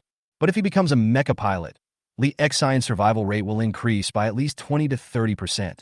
Coach, no, sir, I want to fly the mech. Chapter 15, Distribution. Lu Quan nodded and said, a wise choice. As a rookie, even if you were really put in a commander's position, even if it was a platoon of infantry, I'm worried that you wouldn't be able to lead them well. You were lucky. Many mecha pilots have been killed recently. Otherwise, you wouldn't have the opportunity to join in. Take advantage of it. Thank you, sir, Li Xian responded loudly. But I haven't learned how to drive a mecha, so it won't have much impact, right? Li Xian said hesitantly. Of course the impact is huge, but it has been relatively stable in recent days. It is not as difficult as imagined for psychics to master the method of driving mecha. I will give you time to master the driving skills as soon as possible, Lu Quan said seriously. Of course, I also hope that you can master driving as soon as possible, because war won't wait for you to learn slowly. Once the war begins, even if you haven't learned it yet, you must join the army in the battle. Yes, sir. I will definitely learn how to drive the mecha as soon as possible. Li Xian now wanted to pat his chest and promise that he must not be replaced in any other position. After Lu Quan pondered for a moment, he said, I'll find you a teacher so you can get started as soon as possible. Thank you, sir. Lu Quan clicked his smart bracelet and shouted, Call Li. Forget it, call Jiang Lu upstairs for me. Not long after, a burly man walked in. He looked to be around 30 years old. Boss, you called me? The man named Jiang Lu walked up to the desk and saluted and asked, I called you here because I have good news to tell you, Lu Quan said with a smile. What good news? Jiang Lu also had a smile on his face. Your combat team has suffered heavy casualties. I will add one for you today, Lu Quan said with a smile. What a great feeling. Is it him? Jiang Lu was overjoyed. He turned his head and looked at Li Xian and asked. Seeing this, Li Xian immediately smiled and nodded. If nothing unexpected happens, this Jiang Lu should be the master that Lu Quan found for him. Regardless of anything else, it would be a good idea to show goodwill to him as soon as possible. Lu Quan coughed and said, Yes, it's him. But he's a novice and doesn't know how to drive a mecha yet. You need to work harder and teach him first. If he can't drive a mecha, then what can he do? Jiang Lu frowned and looked at Li Xian. Yes, Junior Infantry and Armored Troops Command. Li Xian answered embarrassedly. New recruits. Boss, I know I made you unhappy, but you can't give me a rookie who knows nothing. Jiang Lu immediately jumped up and down. He put his hands on Lu Quan's desk and almost washed Lu Quan's face with his saliva. Lu Quan sighed and said, This is something that can't be helped. Everyone has suffered a lot of casualties now. Except for your team, everyone else is not fully staffed. I don't know when the follow-up support troops will arrive. New recruits are still soldiers. At least they can fill the numbers. It's better than having no one, right? Boss, it would be better if you could give me a new soldier who can drive a mecha or a veteran infantryman so that I could teach him.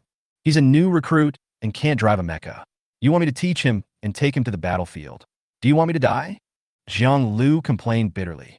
Lu Chuan's face turned serious and he said, You have to take this soldier, whether you want it or not. I'm giving you new soldiers as support because of our long-term friendship. We don't know when the next reinforcement will arrive. There are only 2 left in your group of 4. What? Next time we go on a mission, are you 2 going to take the lead? Jiang Lu was so choked by Lu Quan's words that he couldn't say anything. Lu Quan finally said, "If you really don't want him, I will give him to Lao Li, but I have to say it in advance. It's unknown when the next recruit will arrive." Oh, Zhang Lu sighed helplessly. "Forget it, just give this soldier to me." Zhang Lu finally agreed reluctantly. "Okay, this new recruit is assigned to you. You must lead him well," said Lu Quan. "Yes, boss." Zhang Lu saluted. Lu Quan then looked at Li Xin and said, "From today on, you will join Zhang Lu's combat team and learn from him." "Yes, sir." Li Xin also saluted quickly. Leaving Lu Quan's office, Li Xin followed Zhang Lu's footsteps. Along the way, Zhang Lu had a gloomy face and said nothing. Seeing him like this, Li Xin didn't dare to say anything, for fear that he might say something wrong and get scolded. Finally, they stopped in front of a large building. Zhang Lu turned and looked at Li Xin. His dark face finally began to relax gradually, but his expression was still very serious. "That soldier, what's your name?" Li Xin saluted quickly and shouted loudly, "Master, my name is Li Xin." Zhang Lu frowned and said, "Don't call me master." "Okay, master," Li Xin shouted honestly. Zhang Lu's brows were furrowed so tightly that they could almost pinch a fly to death. He waved his hands and said, "You can call me whatever you want, but I'm not your master." "Yes, master," Li Xin continued to shout loudly. Li Xin, who has lived 2 lives, knows that he must not be thin-skinned at this time. You must call him master when it is time to do so. If Li Xin meets a good person, he will be lucky. If you meet a bad leader, shouting like this will tend to arouse some sympathy, and even if you really have to use a knife to cut flesh, it will be a little less severe. "You have joined our group today, so I will tell you something," Zhang Lu said as he opened the alloy door. In the deep corridor, Zhang Lu's voice echoed. "We are the task force sent by Blueprint Biotechnology Group to Hung in Defense, and we are the mobile armor support force under its jurisdiction. From now on, you are a member of my team, belonging to the 5th Mobile Armor Support Team of the task force." "Yes, master." The 5th team is normally organized into 4 mechas and 4 mecha pilots.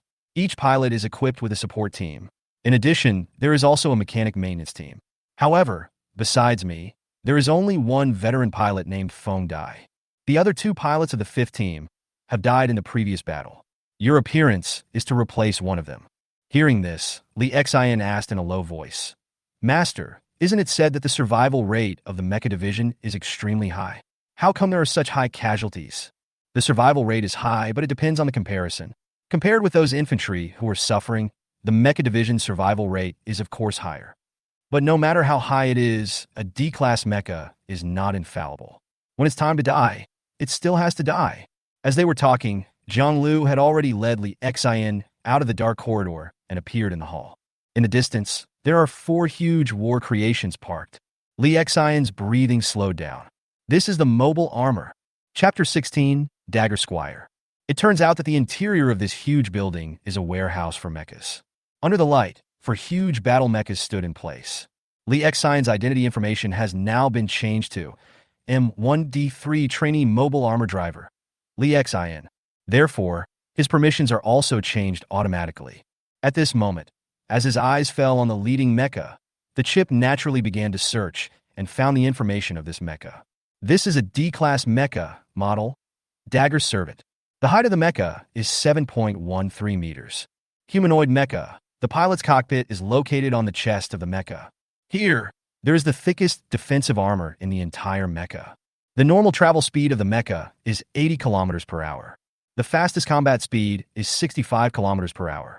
The weapon system of the Dagger Servant is very powerful. As a modular design, its left arm can be equipped with 6 20mm caliber machine guns, plus one of the 120mm electromagnetic cannon / 85mm plasma cannon / 55mm laser cannon. Each weapon corresponds to a different combat scenario and can be replaced in time before the battle according to the tasks that need to be performed and the enemies that are about to be faced. The right arm of the Dagger Servant can carry a melee weapon, a power hammer, a power sword, a power halberd, or a chainsword. On the shoulders of the Dagger Sergeant, 2 missile nests or 2 rocket nests can be mounted for air strikes or to unleash more powerful ground firepower. The Dagger Servant is not only powerful in attack but also in defense. First of all, its body armor is made entirely of D-grade military composite alloy. It can withstand attacks from weapons of various calibers, such as the 120mm caliber electromagnetic cannon it carries, which requires at least 3 shots to penetrate the alloy armor. And this is just the basic armor of the Dagger Sergeant. Due to the modular design, the driver can add composite armor before the battle, reducing the movement speed in exchange for higher defense. There is a special instrument in the chest of the Dagger Sergeant at the feet of the driver. Void Shield Generator. It can be used in conjunction with psychic energy to activate a Void Shield, which is used to enhance the Dagger Servant's defense. The Void Shield can cover the entire body of the Dagger Servant. Through the activation of psychic energy and the supply of energy inside the mecha, it can send the enemy's long-range attacks into the subspace. This is to achieve the purpose of strengthening the Dagger Servant's defense. However, the Void Shield is not omnipotent. It has a maximum resistance limit. Once the enemy's attack intensity is too great, or the attacks are intensive, causing the resistance limit to be reached, the Void Shield will be overloaded. Once the Void Shield is overloaded, it will temporarily lose its defensive ability. At the same time, the Void Shield cannot defend against melee attacks or enemy weapons that directly penetrate the Void Shield for forward shooting. Simply put, the Void Shield can defend against most long-range attacks, but it is generally mainly used to deal with energy weapons or ammunition shot at high speed. It is basically useless for resisting some slower flying speeds and melee attacks. But even so, the appearance of the Void Shield greatly increases the Dagger Servant's survival rate on the battlefield. The Dagger Servant has no head. After all, it is not a real human being, and as a mecha, it does not need a separate head as a vital part. The driver is in the chest of the mecha, and the main equipment of the mecha is inside the torso. The mecha's energy source relies on the subatomic microfusion reactor function and is carried at the rear of the mecha. The combat endurance of the mecha can be increased by adding solid energy units. In particular, when using plasma cannons, laser cannons, and electromagnetic cannons, the energy consumption is relatively large. Energy is the core key of the mecha. After all, without energy, the mecha will lose its ability to move and will be nothing more than a huge humanoid coffin. However, generally speaking, there is no need to worry about energy shortage for mechas. Usually, adding energy once is enough to ensure the mecha's endurance for more than half a month. Lee Xin looked at the mecha and the information provided in the chip, and his eyes were opened. Under normal circumstances, there is absolutely no need for mechas to exist. If you want to design a real war weapon, then the two-legged mecha has poor stability, and multi-legged ones are too complicated. In order to adapt to all-terrain combat, the best way is still tracked. If it is made into a human shape, the impact area will be larger and the center of gravity will be higher, which will make it easy to tip over, so it is necessary to make it as low as possible. If the weapon is held up and fired like the Gundam, it would be a bit like taking off your pants to fart. It would be better to integrate the weapon into the vehicle itself. So after putting these things together, you will find that a tank is finally designed. But the development of the times always makes all weapon designers scratch their heads. By chance, the Void Shield was developed. This defensive device mounted on large vehicles changed the way war was fought. After the more powerful shield appeared on the battlefield, the corresponding strongest spear did not appear. Smart designers quickly combined the shortcomings of the Void Shield and used melee weapons to ignore the Void Shield's defense. Thus, humanoid mechas came into being, driven by psychics. They can be equipped with various powerful long-range weapons, equipped with Void Shields, and can also use various power melee weapons. Because of the emergence of psychics and Void Shields, the title of the King of Land Warfare has shifted from tanks to mobile armor. No, it's not just the King of Land Warfare, it should be said that it is the King of War. In the Void, mecha can also play a powerful role. Of course, tanks have not been eliminated either, just as synchronized infantry have not been eliminated. Tanks with good adaptability are still quite good armored forces for war support. Void Shields require psychics to activate and control, which means that ordinary tanks are not equipped with Void Shields. Although tanks are still a very strong armored force, they can no longer compare to mechas. Lee Xin looked at the mechas in front of him with his eyes full of passion. Which man would not like such a big treasure? The only drawback is that among the 4 mechas in the warehouse, only the first 3 are in relatively good condition, while the last one looks to be seriously damaged. The last mecha not only had its right arm broken, but its chest and abdomen were also open. The cockpit is completely exposed, while the canopy and the outer armor are placed on one side. Looking at the torn wounds on the canopy and outer armor and the twisted armor, Li Xinxin's blood suddenly stopped. Chapter 17 Courses. What is this? Li Xin asked tentatively. Zhang Lu said in a deep voice. You saw it all, didn't you? This mech was damaged. Its front armor was torn to pieces by the enemy, and the mech pilot died in the cockpit. Zhang Lu took Li Xin to the broken armor. There were still some people busy working next to this severely damaged mecha. There were obvious logistics symbols on their clothes, and it was obvious that they were the logistics mechanics of the mechas. Team leader Jiang. A mechanic took the initiative to say hello, and Zhang Lu nodded slightly in response. Some people looked at Li Xin, who was following Zhang Lu, with curiosity, but due to their work, they did not dare to come up and say hello. Zhang Lu pointed to another mecha in front of him and said, not only this mecha but also this one was damaged on the battlefield, but this one was less damaged and has been repaired now. Only after Li Xin got closer did he discover that this mecha was also covered with battle scars, and there were many scratches on the surface of the armor. It doesn't look obvious, but anything that can leave a scratch on the D-grade composite military alloy must be a weapon of at least a large caliber. Li Xin looked at the torn cockpit cover on the ground and the composite armor outside. There were several huge bullet holes on the armor, but none of them were fatal wounds. The fatal wound was a gap, as if it had been torn apart alive. Zhang Lu walked up to Li Xin and said, Do you know what caused this? Li Xin shook his head. Zhang Lu sighed and said, This was torn open by the power claws. The power claws bypassed the defense of the void shield and tore open his cockpit cover. Then an electromagnetic cannon shot through the gap into the cockpit of the mecha, directly turning my comrade into ketchup. Although he and I usually don't get along, but seeing him become like this. Zhang Lu didn't continue talking. Li Xin also felt the sadness in the black-faced man's voice, and he almost choked. Zhang Lu looked at the broken canopy for a long time before he turned to look at Li Xin and said, See? Even a mecha known as the King of War can be killed so easily when driven by a veteran soldier. What about you? You're a military trainee who has only studied basic infantry command. Do you think you're better than him? Zhang Lu was obviously emotional when he asked this question. Li Xin took a deep breath and said, Master, I will work hard to learn driving skills and try to live longer. Zhang Lu said with a dark face. Some things cannot be learned by serious study. A new soldier driving a mecha on the battlefield is clearly telling everyone that I have a rookie here. You think you can live long if you drive a mecha?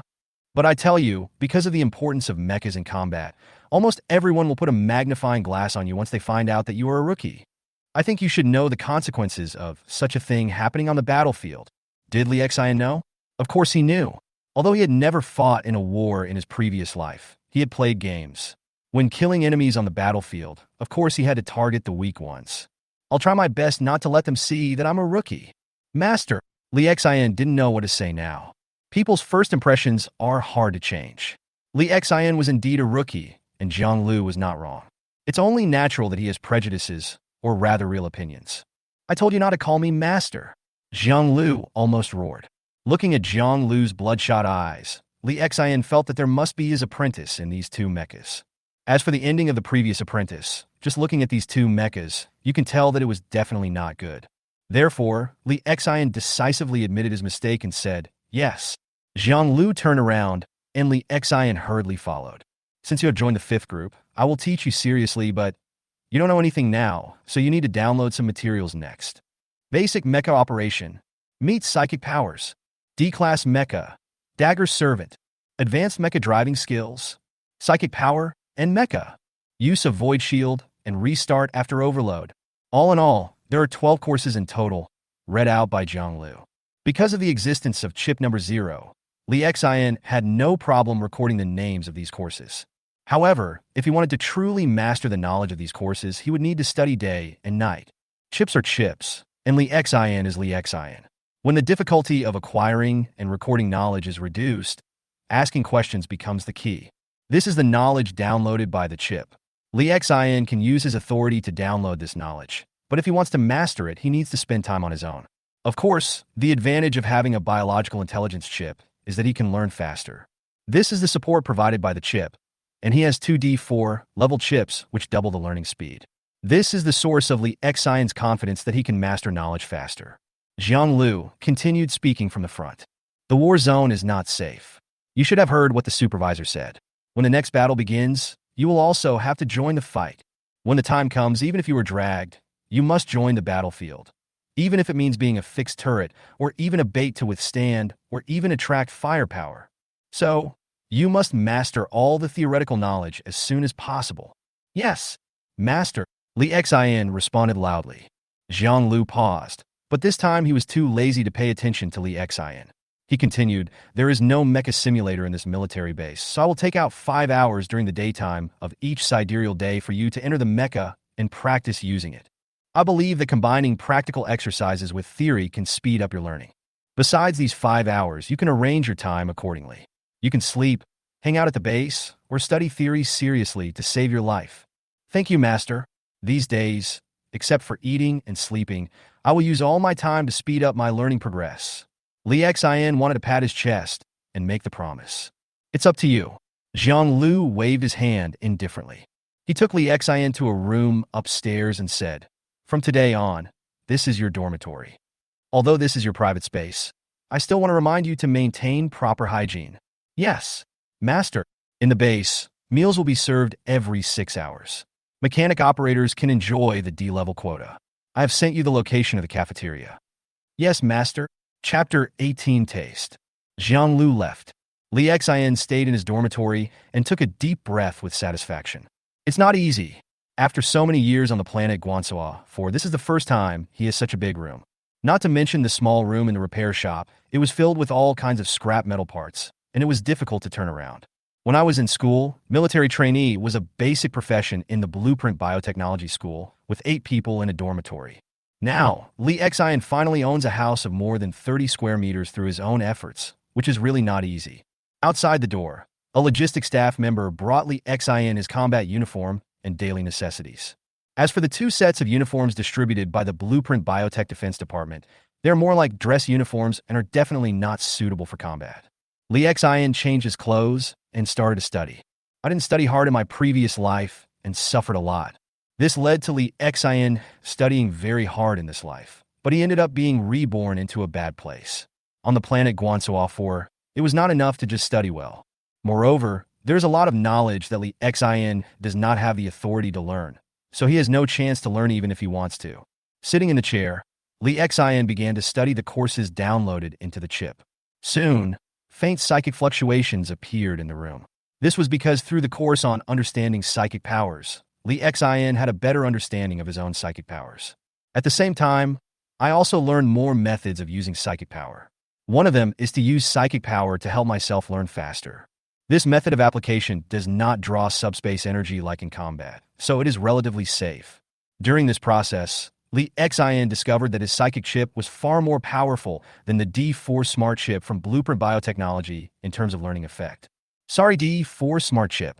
Instead, Li Xin began to focus more on learning knowledge on the psychic chip, utilizing more psychic energy in it to speed up the learning process. Basic mecha operation, 31%. Void shield usage and restart after overload, 23%. With the help of the chip, Li Xion's learning can be quantified. At the same time, under the influence of the chip, his learning speed has increased a lot. But learning is boring and also a headache. After Li Xion had studied seriously for 7 or 8 hours, he already felt dizzy. When he was studying intensely, he could even feel white smoke coming out of his forehead. When he finished studying, he looked up at his bracelet and saw that it was already night. Li Xion's last meal was in the morning. So much time had passed, and coupled with the high-intensity study, all his energy had long been consumed. Now Li Xion only felt that his stomach was almost burning, and he felt like he could eat a whole cow. He opened a box next to the table, which contained his quota of energy paste, which was flavored energy paste. He had just taken out a tube, but Li Xion thought of something. He looked at the time. There were only 20 minutes left before the next meal was served in the cafeteria. Think about what Zhang Lu said. Mecha operators can enjoy D-level food quotas.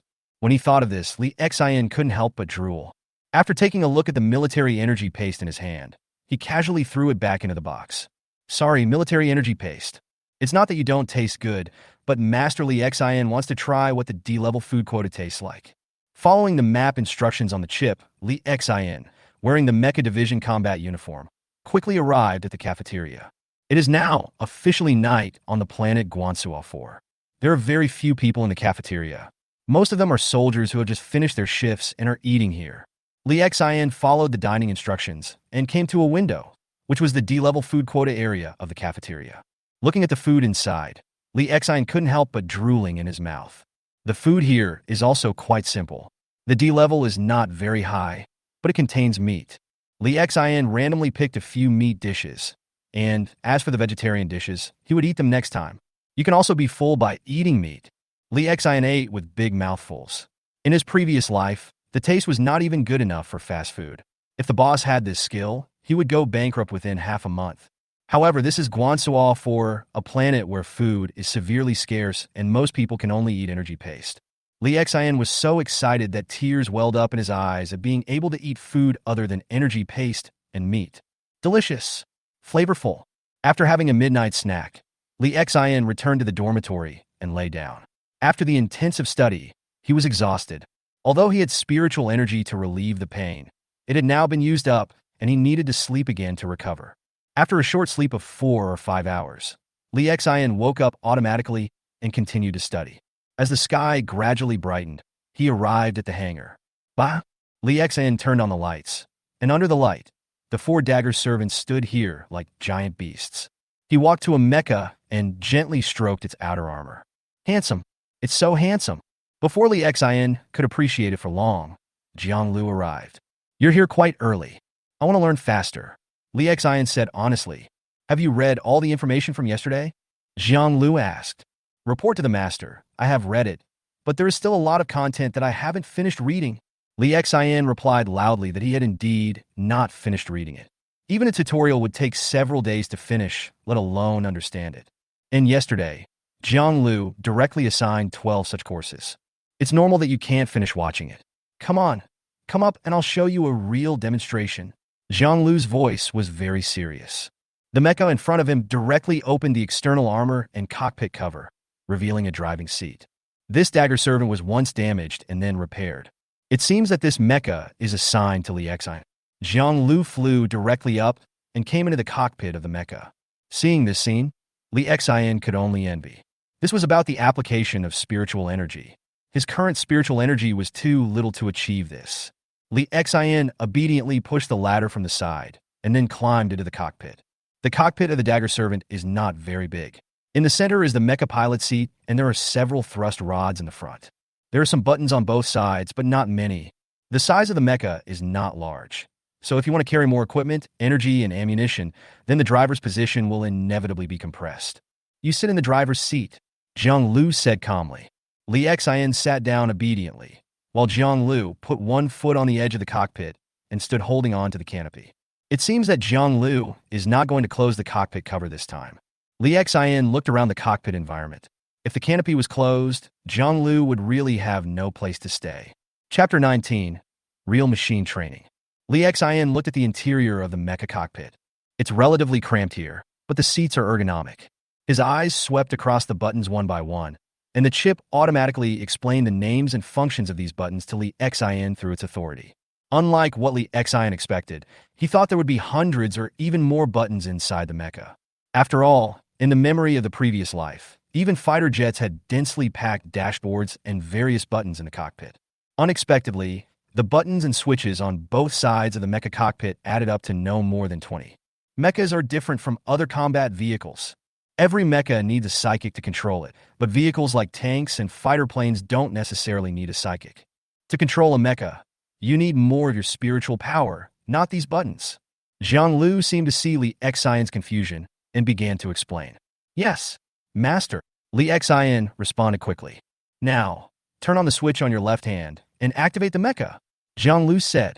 Li Xian immediately followed Jianglu's instructions, pressed the switch, and activated the mecha. He had seen the switch early in the morning, but he didn't dare to move it without his leader's order. As the switch was pressed, a faint buzzing sound came from the entire mecha, which was the sound of the mecha being started. Even inside the cockpit, there was a faint light. Dagger Sergeant, start! An electronic voice sounded. Jianglu said, use your smart chip to authorize the connection to the mecha. Li Xian quickly used the chip to authorize the connection.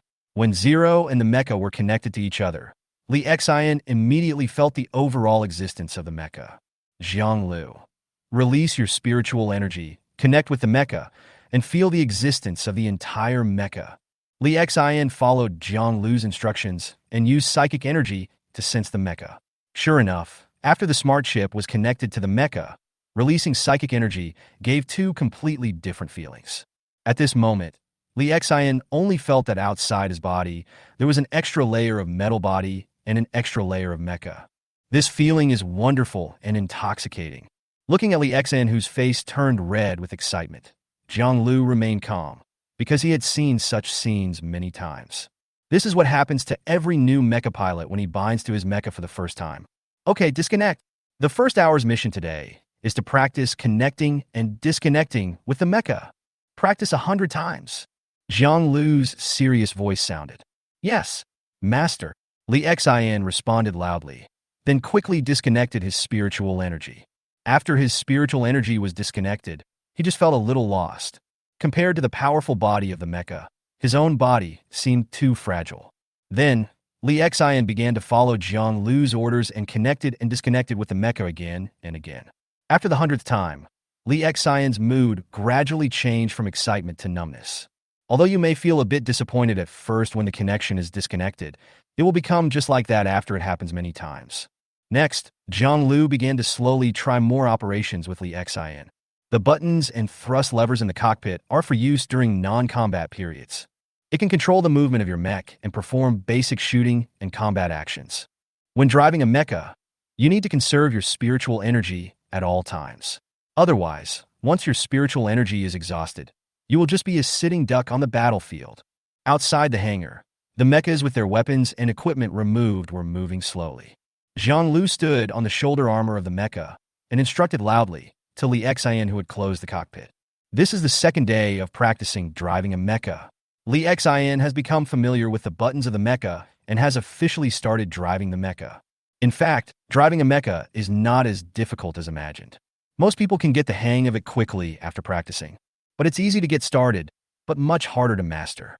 Li Xian was in the cockpit, using buttons and thrust levers with great excitement to control the movement of the mecha.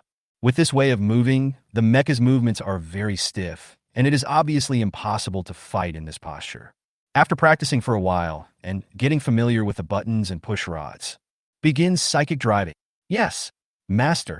The next moment, the mecha became much more flexible, walking slowly, running fast, and even jumping forward, backward, left, and right. At this time, the mecha is almost comparable to a giant, but relatively speaking, it is not as flexible as a real human. However, it is not easy to perform such a move. After all, this is just a D-class mecha. The huge mechas were training in the training ground, and the noise they made was extremely loud, especially when running and jumping.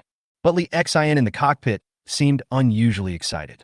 I'm afraid there is no man who would not feel excited and thrilled after driving a mecha and doing such exercises. Punch left and right, left hook, right hook, side kick, knee strike, powerful flying kick, defense block. Following the orders from Zhang Lu on the shoulder of the mecha, Li Xian, who was driving the mecha, kept making various movements. Use the thrusters and buttons to continue operating the mecha. Before Li Xinchuang had time to enjoy himself, Zhang Lu issued the latest order. There was no choice. Li Xian could only stop the joy of psychic operation and start mechanical operation again. At a corner of Li Xian's eye, there is the learning progress of chip projection. D1 Mecha Close Combat Progress 5% plus 6%. 2 chips, double the happiness. The learning progress increases rapidly. Feel your weapon. Don't be limp. Aim and fire. Boom! The 6-wheeled machine gun on the left arm of the mecha roared, and dense ammunition splashed forward. This happened in the shooting range. Under the coverage of machine gun fire, targets hundreds of meters away were directly torn to pieces by the dense firepower. Woohoo! Cool! Li Xian in the mecha was howling like a ghost. The feeling of firing was really great. Currently, Li Xian's 6-wheel machine guns use electromagnetic cannons, which are also the most commonly used machine guns by the Dagger Servant. As long as you supply energy and ensure ammunition, you can ensure the intensity of firepower, but you can't keep firing without stopping, otherwise the ammunition you carry will soon run out. Boom! In the center of the 6-wheel machine gun is a 120mm electromagnetic gun. This type of electromagnetic gun that uses solid projectiles is also very powerful. Under the acceleration of electromagnetic force, the projectile hits the target at an extremely fast speed. Even a tank cannot withstand it. D1. Level Mecha Long Range Tactics Progress. 36% plus 42%. This is already the 19th day that Lee Xin has been training with mechas. He is really lucky as he arrived during the unit's rest period.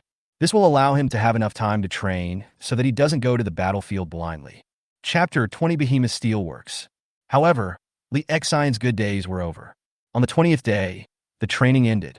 An alarm sounded inside the base, and all the soldiers and officers were preparing as quickly as possible. The battle is coming. Inside the 5th group's hangar, Lee Xion stood beside Zhang Lu. 3 people wearing mecha suits lined up in a team and, led by Zhang Lu, headed to the base's command center. Zhang Lu, Feng Dai, and Lee Xion. Feng Dai returned to the base on the 4th day of Lee Xion's training. He was also injured in the last battle and was given a few days' rest to recuperate. Lee Xion's palms were sweating on the way to the headquarters. There was no way he had been nervous, even though he had already gone through several years of basic training and had also learned to drive a mecha during this time. But when the war really came, Lee Xion was still a little uneasy. Feng Dai seemed to sense Lee Xion's nervousness. He patted Lee Xion on the shoulder and comforted him. "Don't be nervous, it's no big deal. We drive mechas, and the battle is just a bang. It's all good as long as it's cool." Lee Xion nodded repeatedly. "Okay, brother Feng." Zhang Lu glanced at Lee Xion, but ultimately said nothing.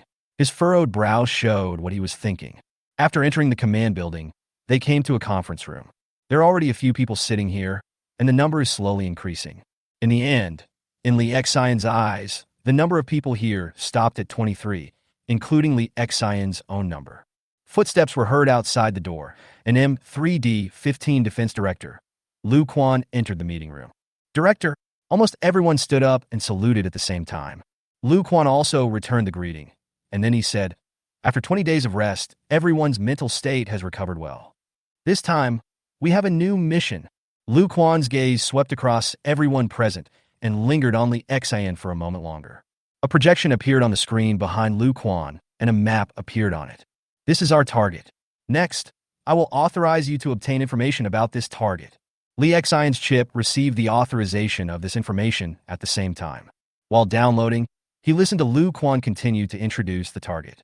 "Behemoth Steelworks. This time, our mission is to take down this stronghold again." As soon as Lu Quan's voice fell, someone muttered quietly, "Why is it here again? How did Hungan Defense lose this base again? We don't need to worry about how Hungan Defense lost this stronghold.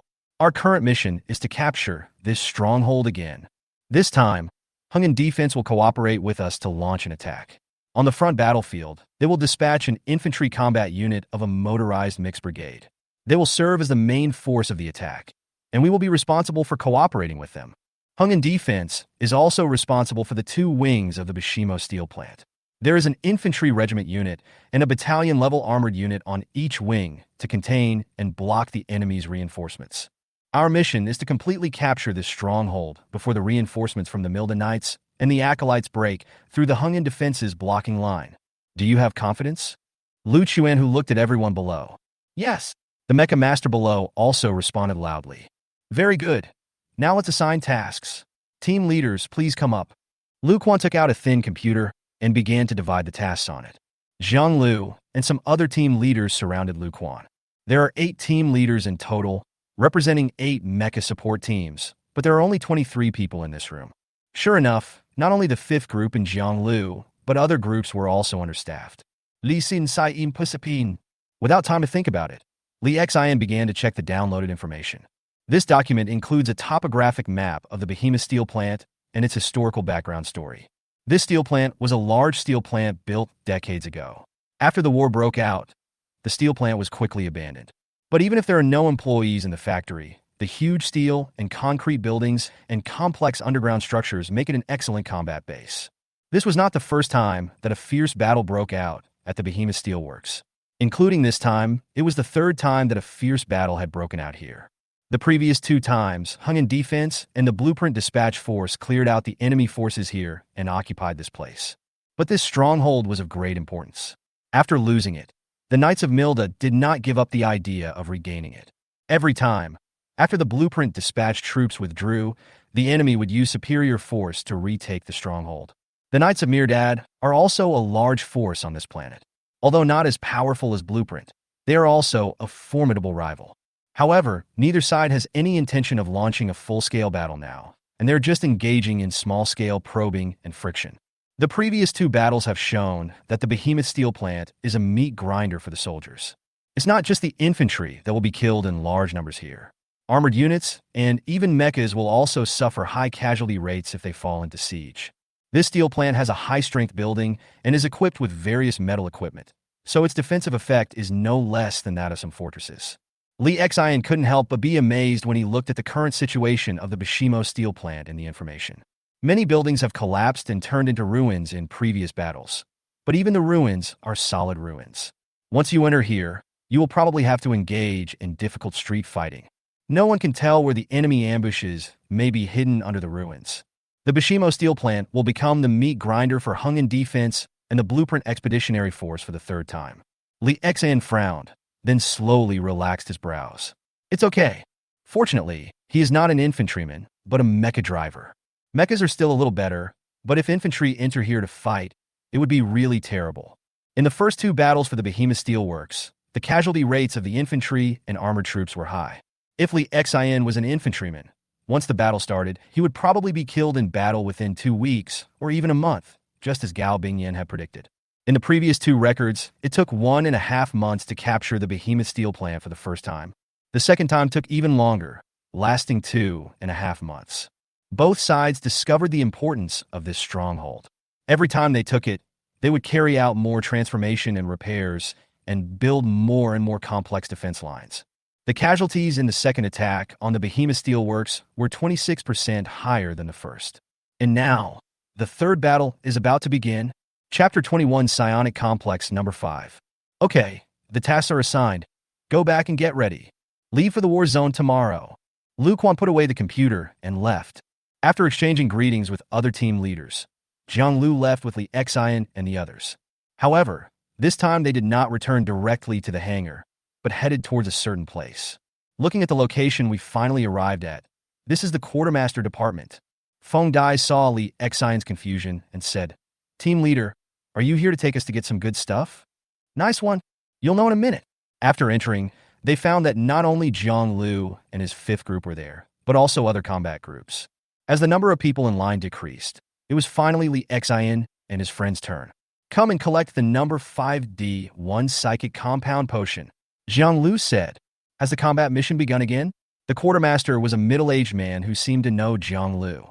"It has begun, another meat-mincing battle." Jiang Lu shook his head and sighed. "Sign it.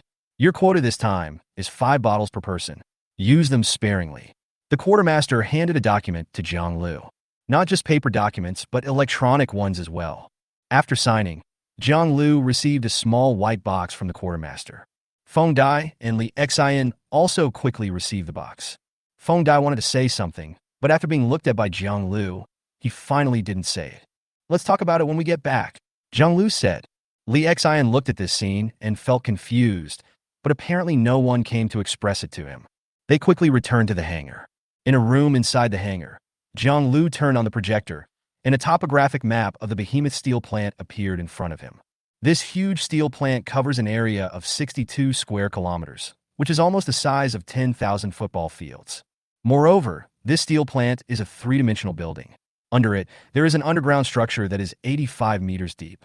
There are underground tunnels with a total length of nearly 100 kilometers and dozens of entrances and exits of various sizes. Of course, this is the initial record. After several fierce battles, the terrain here has also changed. Some underground tunnels collapsed, and some entrances were buried, but new entrances appeared due to the collapse. Coupled with several rounds of modifications to the terrain by the defenders, the complexity of the terrain here has become several times more complex than before. On the map, the entire steel plant is divided into several areas, numbering over 100 in total, and these areas are also divided into serial numbers and colors. Jiang Lu pointed to a part of the area and said, "This is the area our team will be responsible for next. We are lucky. According to our investigation and previous data, the defense here is only average, which is within our tolerance range." Feng Dai's face also showed joy, and he said, "It is indeed good news. But there is also bad news." Jiang Lu shook his head and continued. "Due to the previous battle, a lot of underground tunnels here collapsed, and therefore there are some places large enough for mechas to enter. So, this time we have to go underground. This is where the danger lies. Feng Dai frowned and said, No, our mecha is so big. Let us go down? Zhang Lu said with a dark face. The scouts have found the enemy's mecha underground, so we must go down and fight as well. Otherwise, just clearing the ground will not be of much use in capturing the behemoth steel plant. Damn it, these guys are stupid. Don't they want to die? Feng Dai kurse dangrilli. Okay, stop complaining. Now is the time to get the information clear and get prepared, Zhang Lu said. Yes, master. Li Xin listened to the boss for a while, and finally, it was his turn to speak. Then, Zhang Lu looked at Li Xin and said, Have you heard of today's number 5D1 psychic compound potion before? Li Xin shook his head and said, No, I just found out after checking the chip. According to the information, the number 5 psychic compound potion is used by psychics to restore their psychic powers. Generally speaking, after a psychic energy is exhausted, taking a tube of potion can restore a large amount of psychic energy in a short period of time. This is a great treasure in battle, and of course not just in battle. Taking this psychic compound potion will increase your psychic energy. If you take it for a long time, the effect will be better. However, if you take it too much, there is also the risk of deepening the chaos pollution. Each bottle of this medicine costs about 200 energy coins, but it rarely leaves the market. Taking Li Xion's current salary as an example, it normally takes him several months to be able to afford a bottle. Li Xion, who joined the defense department of Blueprint Biotech Group, earns 40 energy coins per month at the M1D3 level. The salary for an intern is 5 coins less, so the total amount is 35 yuan. But because Li Xion is in the war zone, he can receive double salary, 70 energy coins per month. Now that they are about to officially enter the battlefield, Li Xion's salary will be increased by a part of the combat allowance. It is calculated that starting from tomorrow when he officially enters the battlefield, his monthly salary will be able to reach 105 energy coins. This monthly salary will continue until he is evacuated from the battlefield and returns to the military base. But even with such a high salary, it would take 2 months to afford a bottle of number 5D1 psychic compound potion. You can imagine how powerful the military supply subsidy is this time. Give me 2 bottles. They are useful to me. Zhang Lu stretched out his hand to Li Xion with a serious face. Li Xion's smiling face suddenly froze. Thoughts flashed through his mind rapidly, and reasons for rejection appeared in his mind one after another. But they were abandoned one by Li Xion. Okay, master. Li Xion lowered his eyelids and then opened the box containing the medicine supplies. He took out 2 bottles of medicine and handed them to Zhang Lu. It would be a lie to say that I wasn't heartbroken.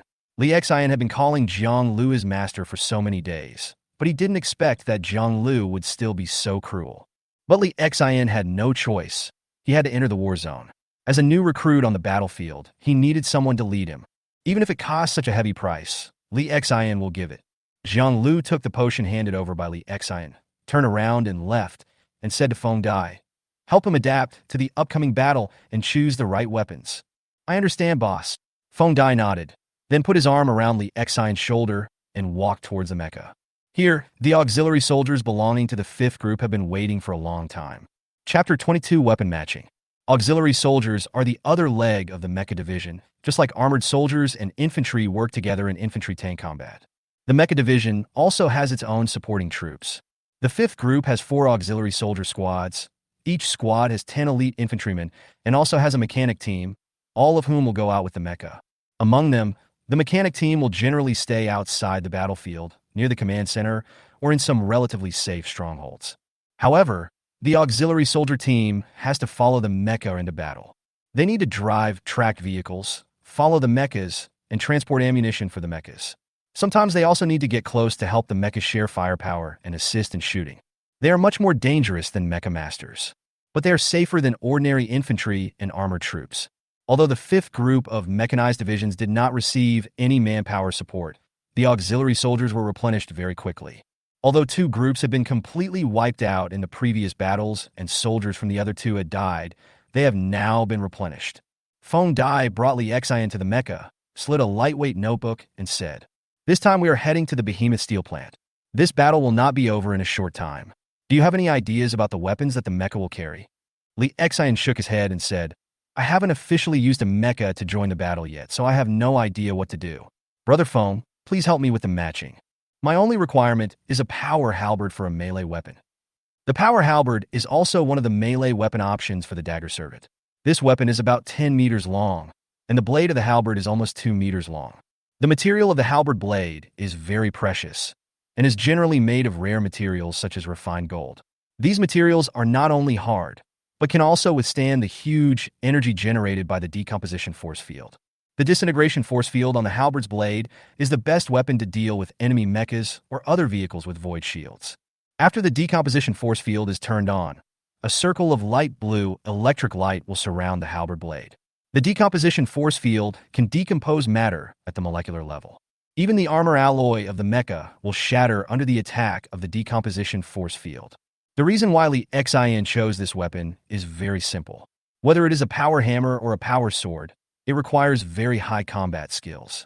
The halberd was the only weapon that Li Xin could use relatively well because during his career as a military trainee, he had only been trained in stabbing with a short knife and rifle. The halberd can maximize Li Xion's melee ability, although it is also very weak. Feng Dai nodded, and then said, "Okay, then I will match it for you according to my ideas. First, the 6-wheeled cannon. This is definitely necessary. I will arrange a 20mm electromagnetic cannon for you. As for the main weapon, considering the complex terrain of the behemoth steel plant and the fact that we have to fight for a long time, we equipped it with an 85mm plasma cannon. As for shoulder weapons, since the battle in Behemoth will not involve the need for air defense, anti-aircraft missiles are not needed. Plus, your experience is low. How about this? I'll give you 2 Sawtooth Ant-type 12-barrel rocket nests. This is a 105mm caliber rocket. It's quite powerful. Whether it's against armored units or infantry, it has good lethality. Sometimes you don't even need to aim. You can just fire it. As for melee weapons, I'll listen to you. Let's go for the power halberd. Although this thing may be a bit limited in the factory area, considering your experience and feel, let's go with this one. How about this outfit?" After finishing the matching, Feng Dai looked at Li Xian. After listening to Feng Dai's matching and analysis, Li Xian was quite satisfied with this set of weapons. He had used these weapons before, although in the shooting range, but at least he had operated them and had a clear understanding of the power of these weapons. No problem. Just follow Brother Feng's configuration. Okay, get moving. Arrange the mechas given to Li Xian. Feng Dai instructed the team of mechanics who had been waiting for a long time. As for the mechas of the leader and I, we don't need to change the configuration for the time being. We just need to restock the ammunition and other things. Yes. After the leader of the maintenance team saluted, he immediately started working with his men. Feng Dai had nothing to do, so he got on his mecha and began to check its status. Li Xian thought about it and recovered from the state of being blackmailed. He had been mentally prepared for this. Although he still felt a little uncomfortable when he really faced it, he recovered after matching his weapons. He also entered the cockpit of the mecha and watched the weapons being placed on the mecha one by the mechanics.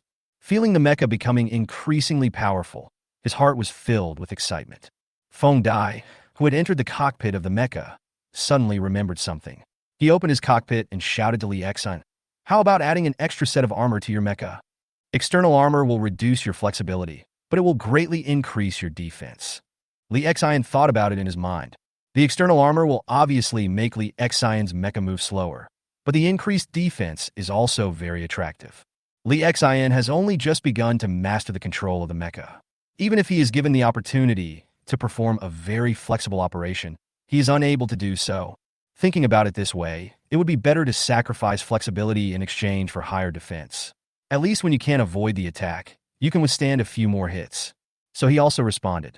Then add a set of external armor. Therefore, an additional set of external armor was added to the movable parts of Li Xian's mecha. It looks like Li Xian's mecha is going to be turned towards firepower. But this is what Li Xian thinks is a good idea. Since the combat flexibility and skills are not good enough, then he can use firepower coverage to deal with the enemy. First cover them with firepower, eliminate half of them, and then slowly deal with the rest. Then there will be no existence that can threaten Li Xian's mecha. If all the enemies are bombed to death, then no enemy will be able to get close. Soon, as weapons were placed on the mecha one by one, the last set of composite armor was also mounted on Li Xian's armor. From the outside, this mecha is at least a little more bloated than Jianglu's mecha, but it's not just Li Xian's mecha that is like this. The same is true for Feng Dai's mecha. As expected, he is also a mecha master who trusts firepower. When Jianglu came back from outside, he looked at the two mechas that had almost grown larger, and his own mecha that looked slightly smaller. He frowned, but didn't say much. Chapter 23: Arrival at the Outpost. Jiang Lu's mecha did not end up being equipped with external armor, and the weapon he chose was basically the same as Li Xian's, except that it did not have two 12-tube rocket pods. As for his melee weapon, he chose a power sword, and the huge blade was held in the right arm of the mecha. That night, when everyone went to rest, only Li Xian was still in his mecha cockpit, perhaps because of nervousness or excitement. He planned to sleep inside the mecha tonight. Before going to sleep, he used his psychic power to operate the mecha to a small extent, trying to understand and become familiar with his mecha as much as possible. Before Jiang Lu left, he came to Li Xian's mecha and said to him, "Don't be too nervous. The battle won't be too intense at the beginning. You'll have time to adapt. Remember to rest early and don't be in a trance when the battle starts." Li Xian's voice came from the mecha speaker in the cockpit. "Yes, Master, I understand.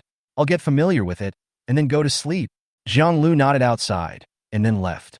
Li Xian did not use psychic power, but instead used the mecha's thrusters and buttons to control the mecha's small movements. Time quickly came to the next day. With the sunlight of the morning stars, the military base was almost boiling. Elite infantrymen armed to the teeth were everywhere. They wore red seal, two semi-full battle armor, carried large and small bags of equipment, loaded onto armored vehicles, and formed a long line to leave the base. Armored vehicles and tanks left the base with roars. Next, 23 mechas were lifted by large helicopter transport aircraft and flew away from the base. The transport speed of mechas is much faster than that of armored troops, and they need to reach the outpost opened up by Hung in defense as soon as possible. The flying altitude of the helicopter transport plane was not too high. Inside the mecha, Li Xian and other mecha pilots were already in their own mecha cockpits. Although it is not necessarily dangerous to go to Hung in Defense's outpost from here, it is not particularly safe either. Mecha masters also need to be on guard at all times. Inside the mecha cockpit, Li Xian closed his eyes. Although he didn't need to control the mecha now, he still maintained the connection between his psychic energy and the mecha. In this state, his smart chip has been connected to the mecha's radar, enabling it to detect the surrounding environment. At the same time, even with his eyes closed, the situation and environment around the mecha were in his mind.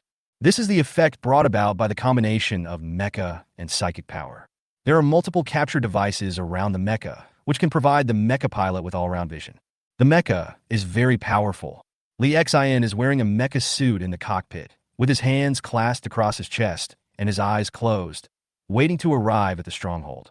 There were no blind enemies on the road who dared to harass the 23 D-class dagger server mechas.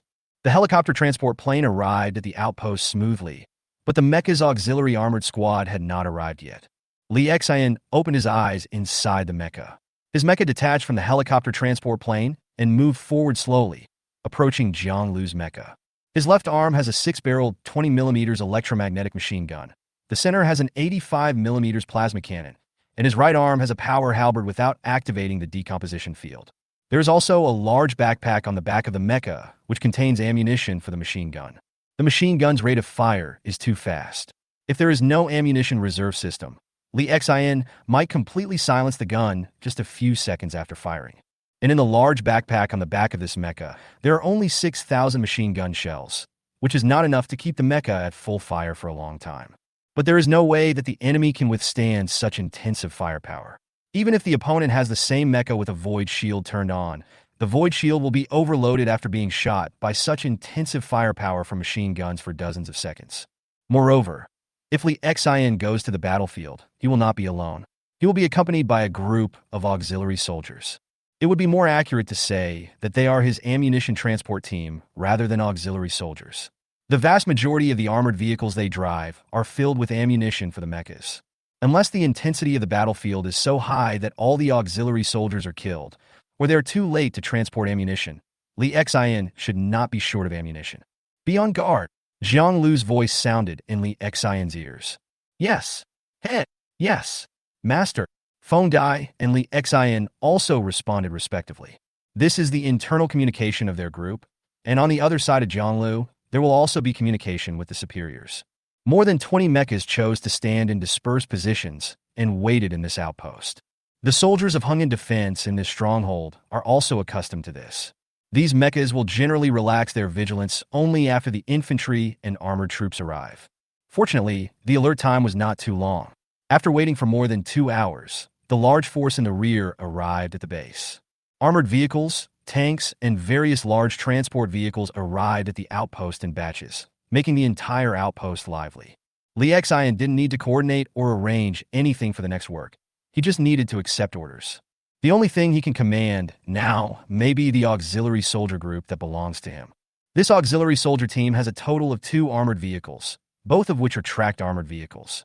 On the front of the vehicle, there is a twin-mounted 20mm machine gun and a quad-mounted anti-tank missile nest. At the rear was an armored transport vehicle, fully armored and loaded with ammunition. The ammunition of this armored transport vehicle can replenish Li Xian's ammunition twice, which is enough to deal with most situations. The first day in this outpost passed peacefully. After the main force entered the outpost, the mecha divisions lifted their combat alert. The mecha was also driven into a relatively rough hangar. It was more like a big hole dug directly in the ground with a simple camouflage on it. After parking the mecha, Li Xian followed Jiang Lu to the cafeteria of the outpost base. As for the hangar and mecha, they were temporarily handed over to the auxiliary soldier team for care. The auxiliary soldier team had a really hard time. They could only start eating after Li Xian and the other 3 returned. However, compared to ordinary infantry, their treatment is a little better, and someone will send them there specifically. Li Xian and his friends began to enjoy their meat feast. Tasty. Chapter 24 Night Squire. The next day, the battle officially began. This is not entirely correct because the battle between the mechas has officially begun, and the battle between the infantrymen had already been successfully launched last night. The elite infantrymen had already begun their action last night. They crossed the enemy's minefield and sneaked into the steel plant's outer defense line. After killing some enemies, these elite infantrymen inevitably started fighting with the enemies inside the steel plant. Now, after a night of fighting, these elite infantrymen have occupied small defensive strongholds, waiting for support from follow-up troops. These strongholds may be a collapsed building, a metal furnace, or a corner of a workshop. Fighting at night is dangerous, both for the defenders and the attackers. When these elite infantrymen entered the steel plant and occupied the stronghold, they switched positions between offense and defense with the enemy defenders. If the enemy wants to wipe out these infantrymen, they can only start attacking their strongholds. Night is obviously not a good time, so the fighting during the day has gradually become more intense. In a conference room, Jiang Lu continued to teach Li Xian. Our enemy is the Knights of Murda. Of course, this may just be a small team of knights from the Knights of Murda. According to intelligence, those stationed inside the steel plant should be their retainers, and their level is similar to that of our Hungan Defense Company. Inside this behemoth steel plant, there is at least 1 infantry brigade and some reinforced armored battalion units, which is about 5,500 people. Of course, the infantry combat power of these Mildo attendants is not worthy of our attention. If there are only these people, our 3 mechas can kill all the enemies in sight after a certain amount of time, unless they are hiding in places that the mechas cannot enter. Our real enemies are the Knights of the Milda Knights. They are part of the mecha troop just like us. On the projection screen in front of Jiang Lu, the image of a mecha popped up. Jiang Lu pointed at the mecha and said, "I believe you have already read the information about this mecha, but I will repeat it to you again. This mecha, if we look at it by level, is a mecha on par with the Dagger Servant, also D level. Night Squire Mech.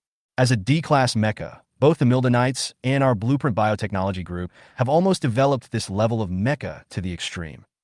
The attributes of both machines are similar, but their emphasis is different. The Dagger Squire is a highly comprehensive mecha model. Whether it is long-range combat, fire support, or close combat, it performs well. But, generally speaking, you know that the opposite of comprehensive is mediocrity. Relatively speaking, the Night Squire's mecha attributes are more inclined towards close combat. This is also a point you need to pay special attention to, because your melee ability is your weakest point. Having said that, Jiang Lu looked at Li Xian deeply. Li Xian had no intention of refutation, because what Jiang Lu said was true. He was indeed very poor in close combat. There was no other way.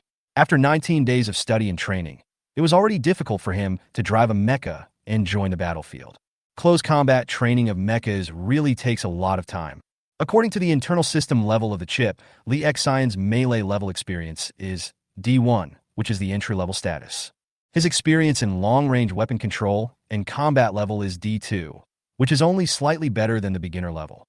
It is because he has 2 chips, and the effect of the psychic chip is particularly good that he has achieved his current results. After Jiang Lu finished looking at Li Xian, he continued to introduce Night Followers. These are a group of melee lunatics. Their ranged weapons are very simple, not even as good as a tank. After abandoning long-range attacks, they were able to free up a lot of space in their bodies, which they used to enhance the melee combat part.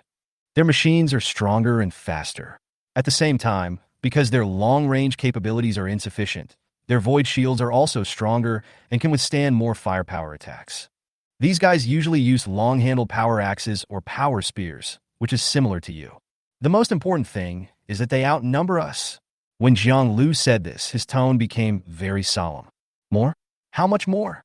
Li Xian asked. Feng Dai sighed and said, one of their combat teams is composed of 5 mechas. So you understand now. Such a combat group is no different in a large-scale battle, but in a battlefield like the Behemoth Steel Plant, their numbers will generally give them an advantage. Jiang Lu interrupted what Feng Dai was about to say and said, don't listen to his alarmist words. The continuous battles are not only due to our lack of manpower, but also the enemy's lack of manpower. In the last battle for Behemoth, the opposing team was also not fully staffed, so there is no need to worry too much. Feng Dai also nodded in agreement and said, Li Xian, you are lucky to be able to join our team.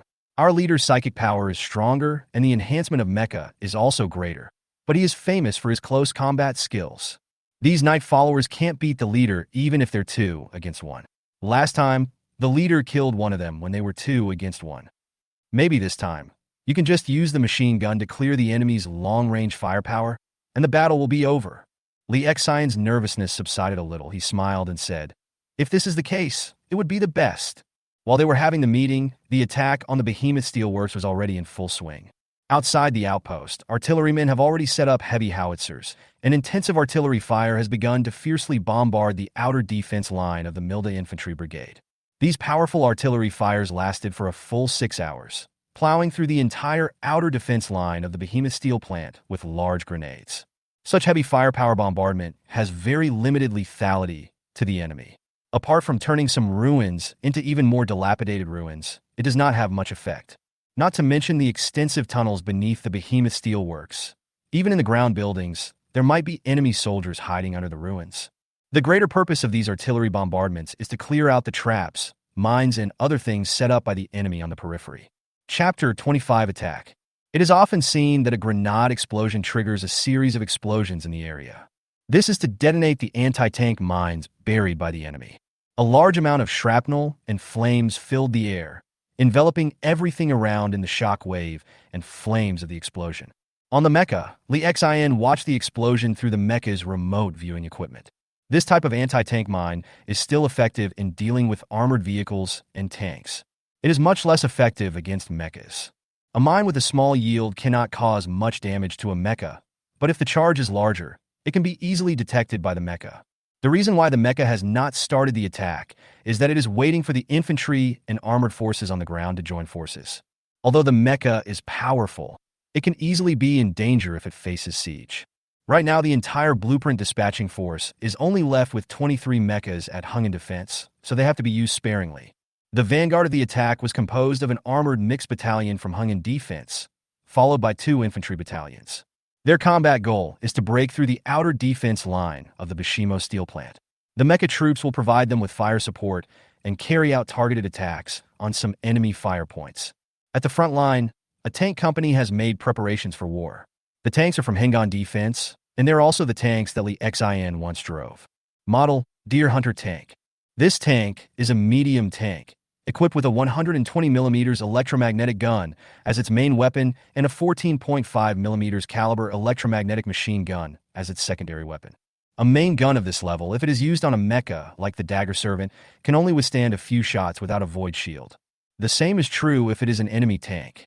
Generally speaking, even their own armor cannot withstand the fire of this type of tank. If one shot hits, it will be canned. A tank platoon of Hungan Defense consists of 3 ordinary Deer Hunter tanks and a command-type Deer Hunter. 3 tank platoons, plus a single command Deer Hunter, formed a tank company, with a total of 13 tanks. An armored composite battalion consists of a tank company and 2 armored infantry companies. The vehicle used by the armored company is the short-tailed rat infantry fighting vehicle. The main weapon of this infantry fighting vehicle is a 20mm electromagnetic machine gun. The armor can resist attacks from general electromagnetic rifles and laser rifles. It also has a good defensive effect against rapid-fire weapons with a caliber below 20mm. Each infantry fighting vehicle can also carry 8 infantrymen, who can get off the vehicle and fight after arriving at the battlefield. Every 3 tetras form an armored platoon, and 3 armored platoons form an armored company, with an additional command-type tetra.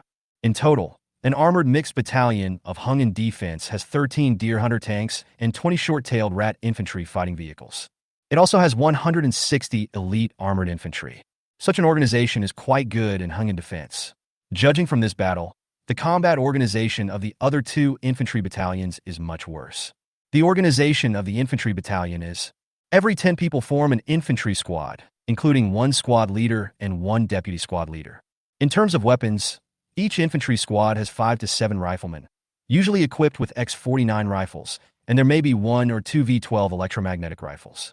The machine gun team consists of 1 to 2 people, using a 12.5mm electromagnetic machine gun, Model N6 general-purpose electromagnetic machine gun.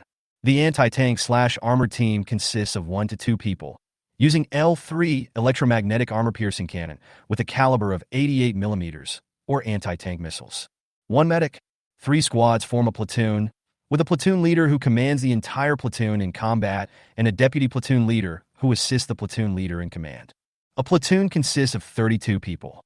3 platoons form an infantry company, with a company commander who is responsible for commanding the entire company's battles and a deputy company commander who assists the company commander and takes into account tactical execution and training. The company headquarters also has 2 communication staff and 2 clerical staff, plus a cooking squad. There are 112 people in 1 company. An infantry battalion consists of 3 companies. There is a battalion commander in the battalion headquarters, who is responsible for the command and coordination of the entire battalion. There is 1 deputy battalion commander who assists the battalion commander and is responsible for specific tactical deployment and training. The battalion has 1 chief of staff, who is responsible for combat planning, intelligence analysis, and communications. The battalion has a staff department of 3 to 5 people, including combat staff, logistics staff, and communications staff. Teams directly under the battalion headquarters: guard squad, communications squad, and reconnaissance squad. All in all, an infantry battalion has a total of about 375 people. Of course, this is an infantry battalion under ideal conditions. In most cases, the structure of an infantry battalion is not complete, and the number of troops may be less or more. Just like now, after a long period of fighting, all the soldiers in these infantry battalions added up to only about 300 people each. The deer hunter tanks in front formed a small front array. Their engines had been started and rumbling sounds were heard all around. Li Xin was in the Mecha, using the thrust lever to control the Mecha to follow Jiang Lu, and came to the rear of the tank convoy. The attack sequence this time is Tank Company, Mecha, Armored Infantry Company, Infantry Battalion. The tank company commander's earphones gave the command from the headquarters: "Move out! Set off! Boom, boom, boom!" The 13 deer hunter tanks' road wheels began to rotate, their tracks gripped the ground, and began to slowly accelerate. These deer hunter tanks can maintain a speed of 70 kilometers per hour in the terrain of the Behemoth Steel Plant, which is a very fast speed on the battlefield. A large amount of smoke and dust was raised by the tank tracks. These tanks were like long dragons, heading straight for the Behemoth Steel Plant. Li Xian looked down at the short-tailed rat armored personnel carriers beside him. These wheeled vehicles had also started their engines and followed the tanks. "We're going to move out too." Jiang Lu's order came to Li Xian's ears. The 3 of them followed the side of the armored personnel carrier and also began to move towards the Behemoth Steel Plant. Inside the cockpit, Li Xian placed his hands on the armrests. A faint psychic light appeared in his eyes. Now he had entered the state of psychic driving. The Mecha's movement speed when not in combat mode can reach 80 kilometers per hour, which is no slower than tanks and wheeled armored vehicles. Only after entering combat state, the speed will be reduced slightly because more energy needs to be allocated to other equipment of the body, including to make the body more stable in combat. The dagger's servants started running, and the heavy footsteps echoed on the land. The Mecha did not walk, but ran like a human. It was even like jumping forward, with each step covering a distance of 20 to 30 meters. Their void shields have been kept activated, ready to defend against attacks from all directions at any time. Chapter 26 Assault. The 6-barrel electromagnetic machine gun on the left arm of the Mecha and the 85mm plasma cannon are also kept in a state of charging at all times. When necessary, you can open fire directly. Under the behemoth steel plant, in a secret basement. The place is brightly lit and has been transformed into a headquarters for Murdad's attendants. In the headquarters, a holographic projection map of half of the behemoth steel plant was displayed. There are more than a dozen combat staff members around, busy compiling various data. Directly in front of the holographic projection, there are images of the moving Deer Hunter tank, the Dagger Squire Mecha, and the short-tailed Rat armored personnel carrier. Although it does not completely match the scene on the ground, it is very close to the real location. The Deerslayer ahead had almost run halfway toward the behemoth steel plant. In front of the holographic map is a middle-aged man in a tactical uniform. He held a light knight's sword in his hand. He was the supreme commander here, the commander of the 523rd Motorized Infantry Brigade, Roy. Roy pointed his knight's sword at the 13 deer hunters in the lead and said, "It seems that these company people really think we don't exist and are rushing towards the steel plant in such a swagger. Show them some color." "Yes, Brigade Commander." A combat staff officer nearby responded immediately, then walked aside and began to contact the troops on the front line. Within the outer defense line of the Bishimo steel plant, there were some small strongholds occupied by elite infantry from Hungan defense. But most of the outer defense lines are still in the hands of the Mildeservant Corps. Even the continuous bombardment from heavy howitzers did not cause any casualties to them. As combat orders were issued, defensive soldiers began to appear in small defensive strongholds on the front line. Inside a collapsed 3-story building, there is an entire infantry anti-tank team. The organization of the Milde Guards is actually similar to that of Hungan defense. An infantry anti-tank team also consists of 2 to 3 people. They had already launched an electromagnetic anti-tank gun at this time. The energy pack below had been connected, and the muzzle began to accumulate energy. After being bombarded by these company dogs for a long time, it's now our turn to vent our anger. A soldier who was operating the aiming laughed. His assistant, who was loading armor-piercing shells, looked up and said, "This time we will definitely be able to blow these tanks apart." In contrast to their relaxed state, there was a soldier beside them whose body was a little stiff. The one operating the anti-tank gun is a veteran, and the one waiting on the side is a new recruit. This long battle not only caused serious losses to the veterans of Blueprint Biotech and Hang-On Defense. Even the veterans of the Milda Knights and the retinue had suffered severe losses. But in defensive operations, new recruits can still play a role. They don't need to make too many tactical moves. They just need to put the enemy in their crosshairs and pull the trigger. On the other side, in the command center of the Hungan Defense Outpost Base, Lu Quan is currently directing the mission with the commander of Hungan Defense, Ji Zhizhuan. Ji Zhizhuan is the brigade commander of the Hungan Defense Mixed Brigade and is fully responsible for the attack on the Bishimo steel plant, but Lu Quan's authority is still higher than his. Ji Zhizhuan looked at the positions of the tanks and armored forces, and after a moment's silence, he instructed the chief of staff beside him. "We are almost there. Have the artillery release smoke bombs, and then fire another base of ammunition." Then, Ji Zhizhuan looked at Lu Quan and said, "Director Lu, we need the Mecha troops to contribute more this time. After the bombardment is over, I need the Mecha troops to cross the tanks and enter this outer defense line, first to clear out the enemies here. The tank company and the armored company will follow behind the mechas, ready to provide support at any time." Lu Quan looked at the holographic map and nodded. "No problem." Soon, orders from the rear command were issued to various combat units. In the artillery positions outside the outpost base, the artillerymen loaded special smoke bombs into the gun barrels. Boom!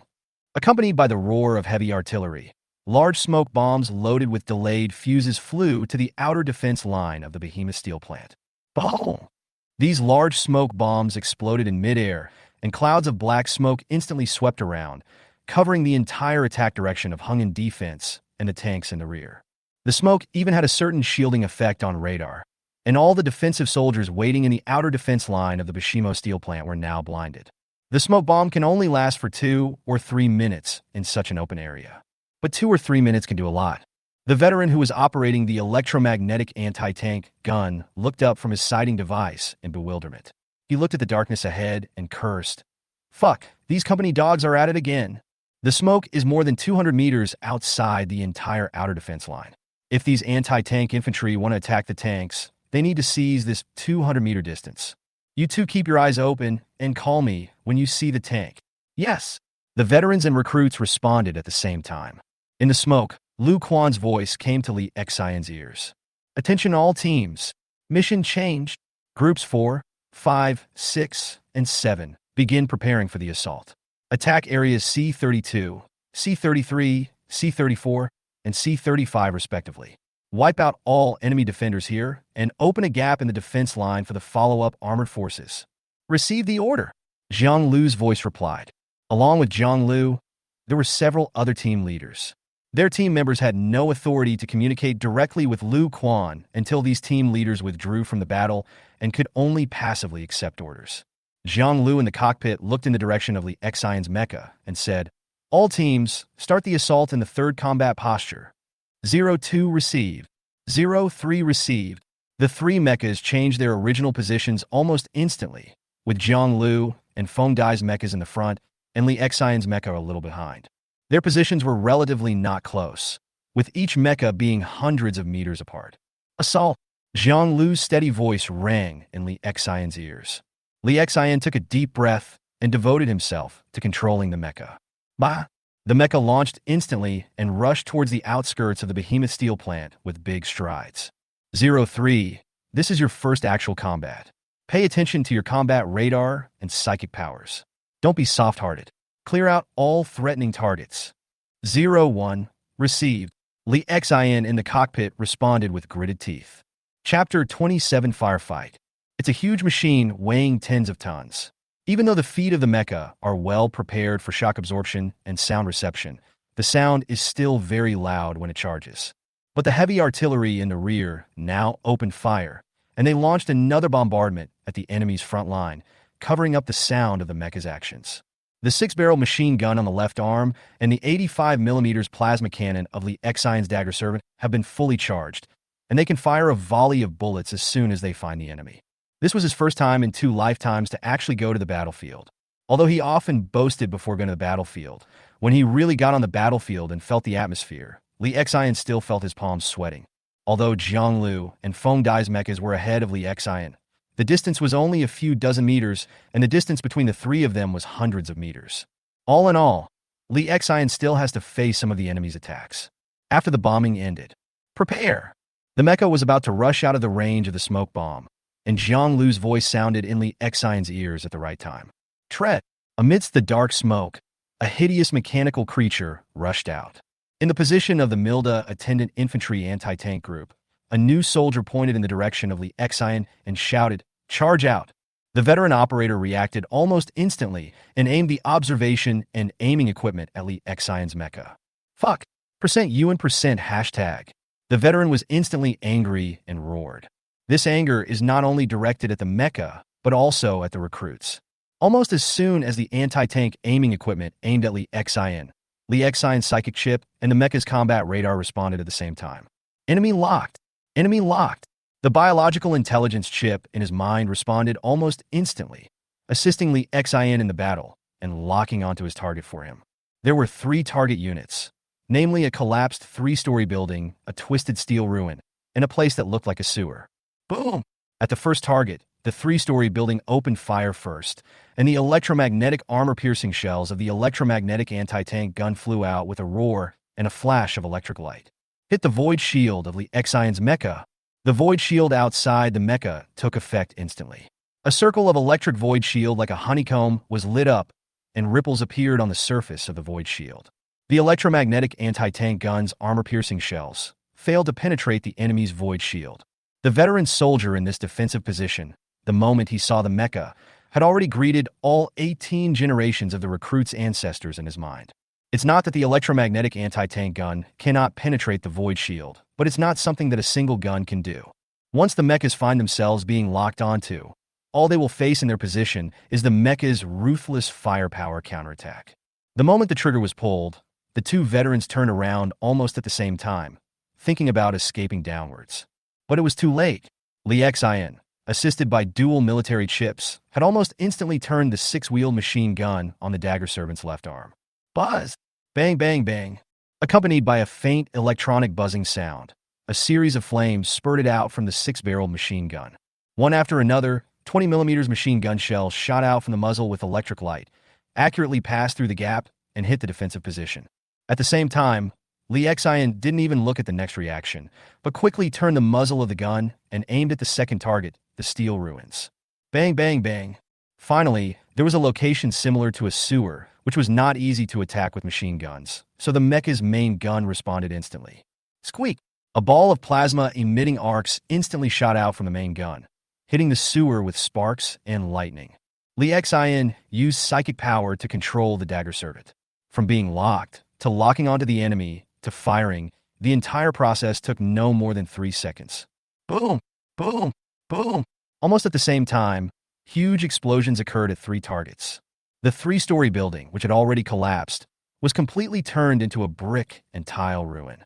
In just a moment, the small gap where the electromagnetic anti-tank shells were launched was hit by at least a dozen electromagnetic shells. Now, both the new recruits and the old soldiers have become ketchup at the same time. Even the veteran with the fastest reaction was unable to escape to a safe place. At the second target, the steel ruins were blown up, and broken steel fragments and steel bars were everywhere. If you have sharp eyes, you can also see the flying limbs of people wearing tactical camouflage.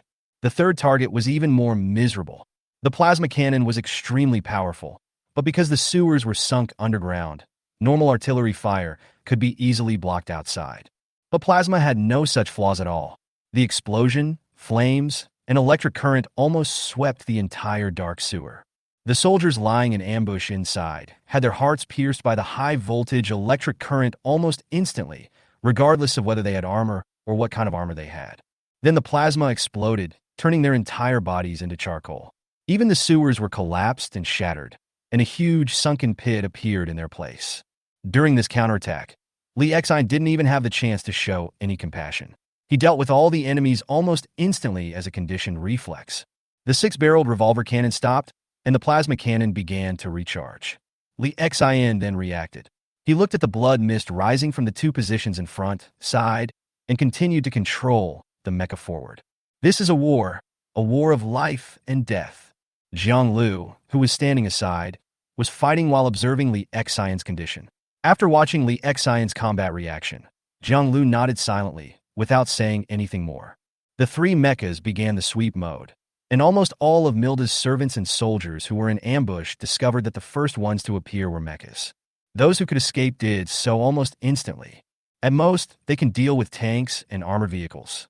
Now, facing mechas, if they run a few steps slower, the outcome will be completely different. Target found. In Lee Xian's mind, the psychic intelligent chip gave the location of the new target. That position was at least 200 or 300 meters away from the mecha, and it seemed that it was an infantry sniper who did not have time to evacuate. Sniper? Lee Xian's dagger servant raised his left arm directly. After the 85mm plasma cannon was charged, the chip projected the aiming crosshairs in front of Lee Xian's eyes. Place the target's location within the crosshairs. Squeak! Boom! With one shot, the sniper's position was directly covered by plasma, and the violent plasma energy tore apart the surrounding buildings. As for the sniper, Lee Xian no longer paid attention to him. Now he should be called that sniper. Chapter 28, Firefight, Part 2. Actual practice is indeed the best way to master new things. At this moment, Lee Xian felt that his control over the mecha had taken a step further. The dagger's servant shuttled back and forth in the ruins. The entire C-33 combat area was not particularly large, and the 3 mechas swept across the place with ease. After clearing out the ground defense positions one by one, Lee Xian even saw the elite infantry of Hungan defense that had entered the area last night, as well as the defense strongholds they occupied. Because of the friend or foe identification function, these infantrymen were lucky enough to avoid Lee Xian's machine guns and plasma cannons. And those unlucky Milda servants and soldiers who were discovered by Lee Xian were in big trouble. In the rear, when the mecha troops were clearing the front battle zone, Hungan Defense's tank company and armored infantry company also successfully passed through the smoke and headed straight for the Bishimo steel plant.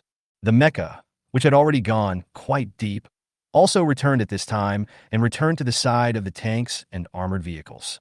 Although the mecha is very powerful, it is not strong enough. If it continues to go deeper without any other support, it will be besieged if it is not careful. Even ordinary infantry can cause damage to mechas if they use more heavy firepower. Apart from anything else, if you gather more than a dozen anti-tank electromagnetic guns or several heavy artillery, you can focus your fire on the mecha's void shield. A sudden concentrated fire attack can also overload the mecha's void shield. Relying solely on the protection of armor, even a mecha cannot withstand the attack of several armor-piercing shells.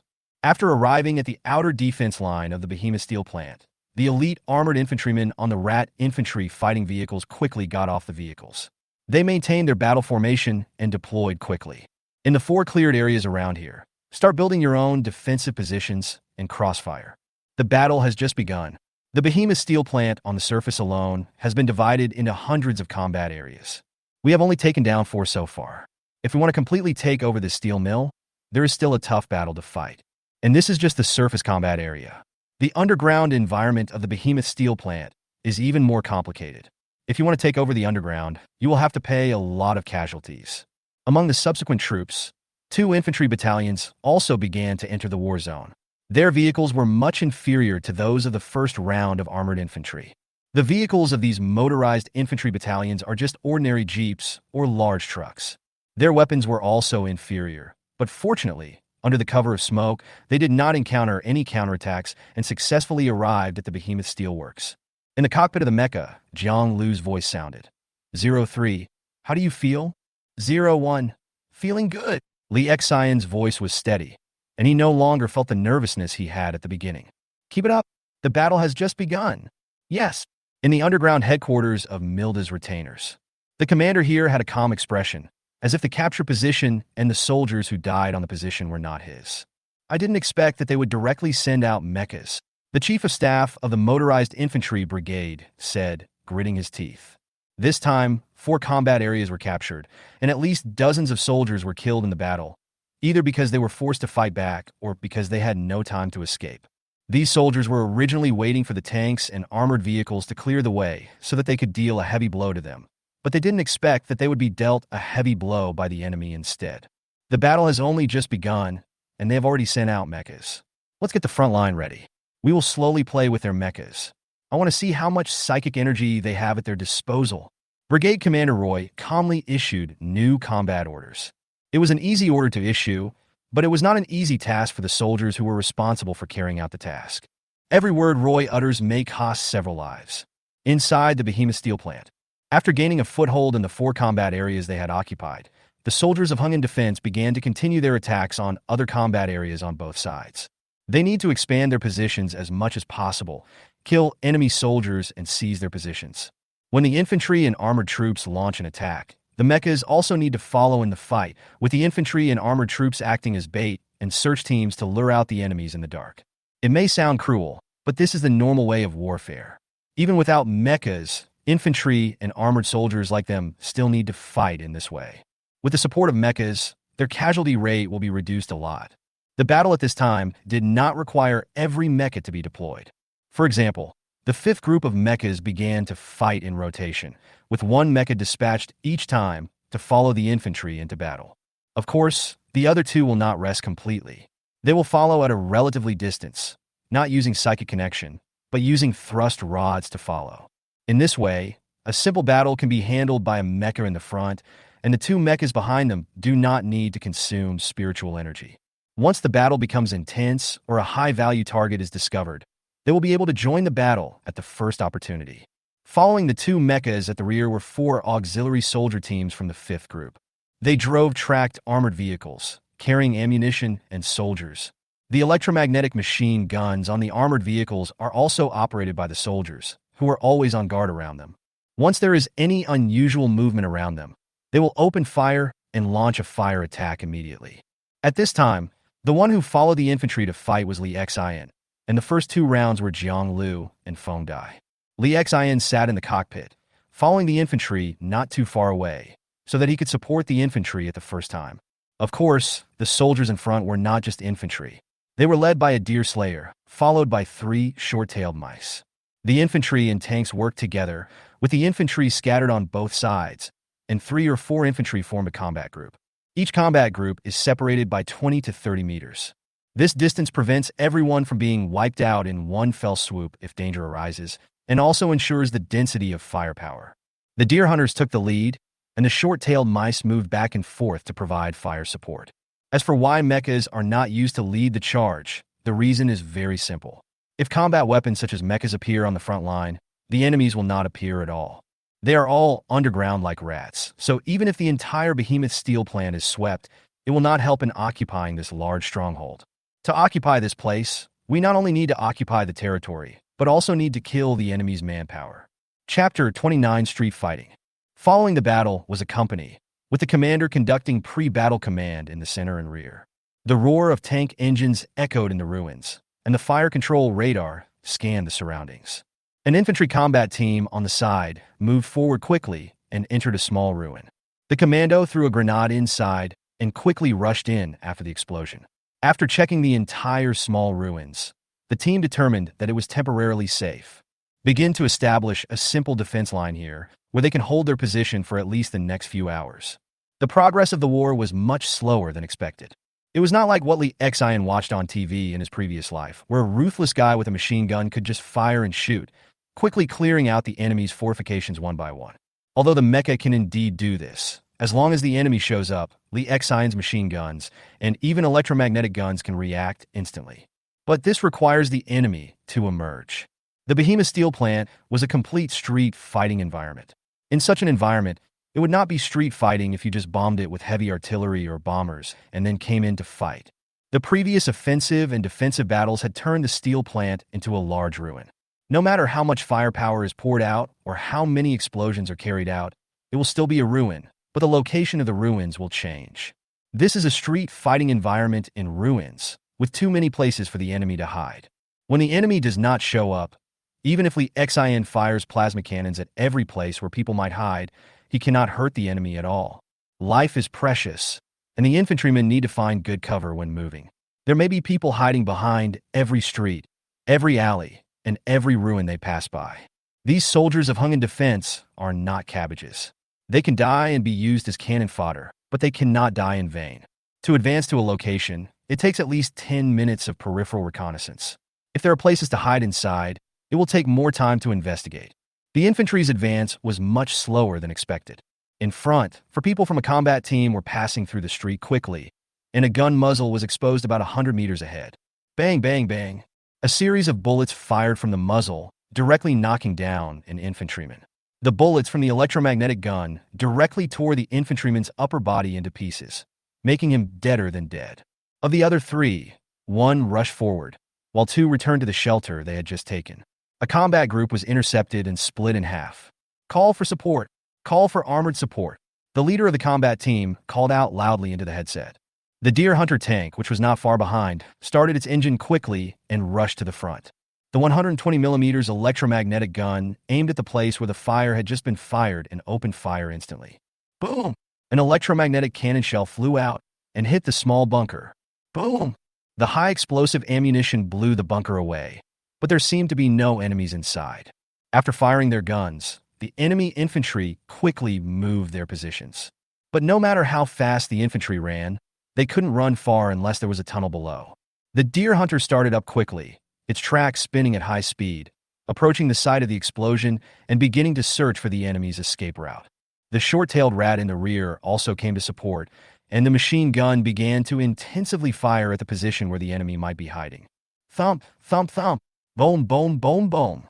Any windows, ruins, or caves around here where people might be hiding were strafed by machine guns. But after a random sweep, there seemed to be no trace of the enemy. Under the cover of the armored vehicles, the infantry team quickly collected the bodies of their fallen comrades and loaded them into the rear of the armored vehicles. Although the soldiers are dead, their bodies still have to be recovered, otherwise it will have a huge impact on morale. Lee Xian, who was standing a little behind, looked at the bloody ground in front of him and sighed imperceptibly. This is war, modern warfare. Even though new combat weapons such as mechas have emerged, infantry still suffer the highest casualties on the battlefield.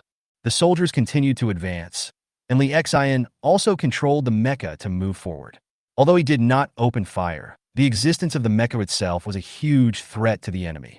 Lee Xian passed by the place where the firing had just taken place, and through the scan of the psychic chip and the mecha, he vaguely discovered that there was something wrong below.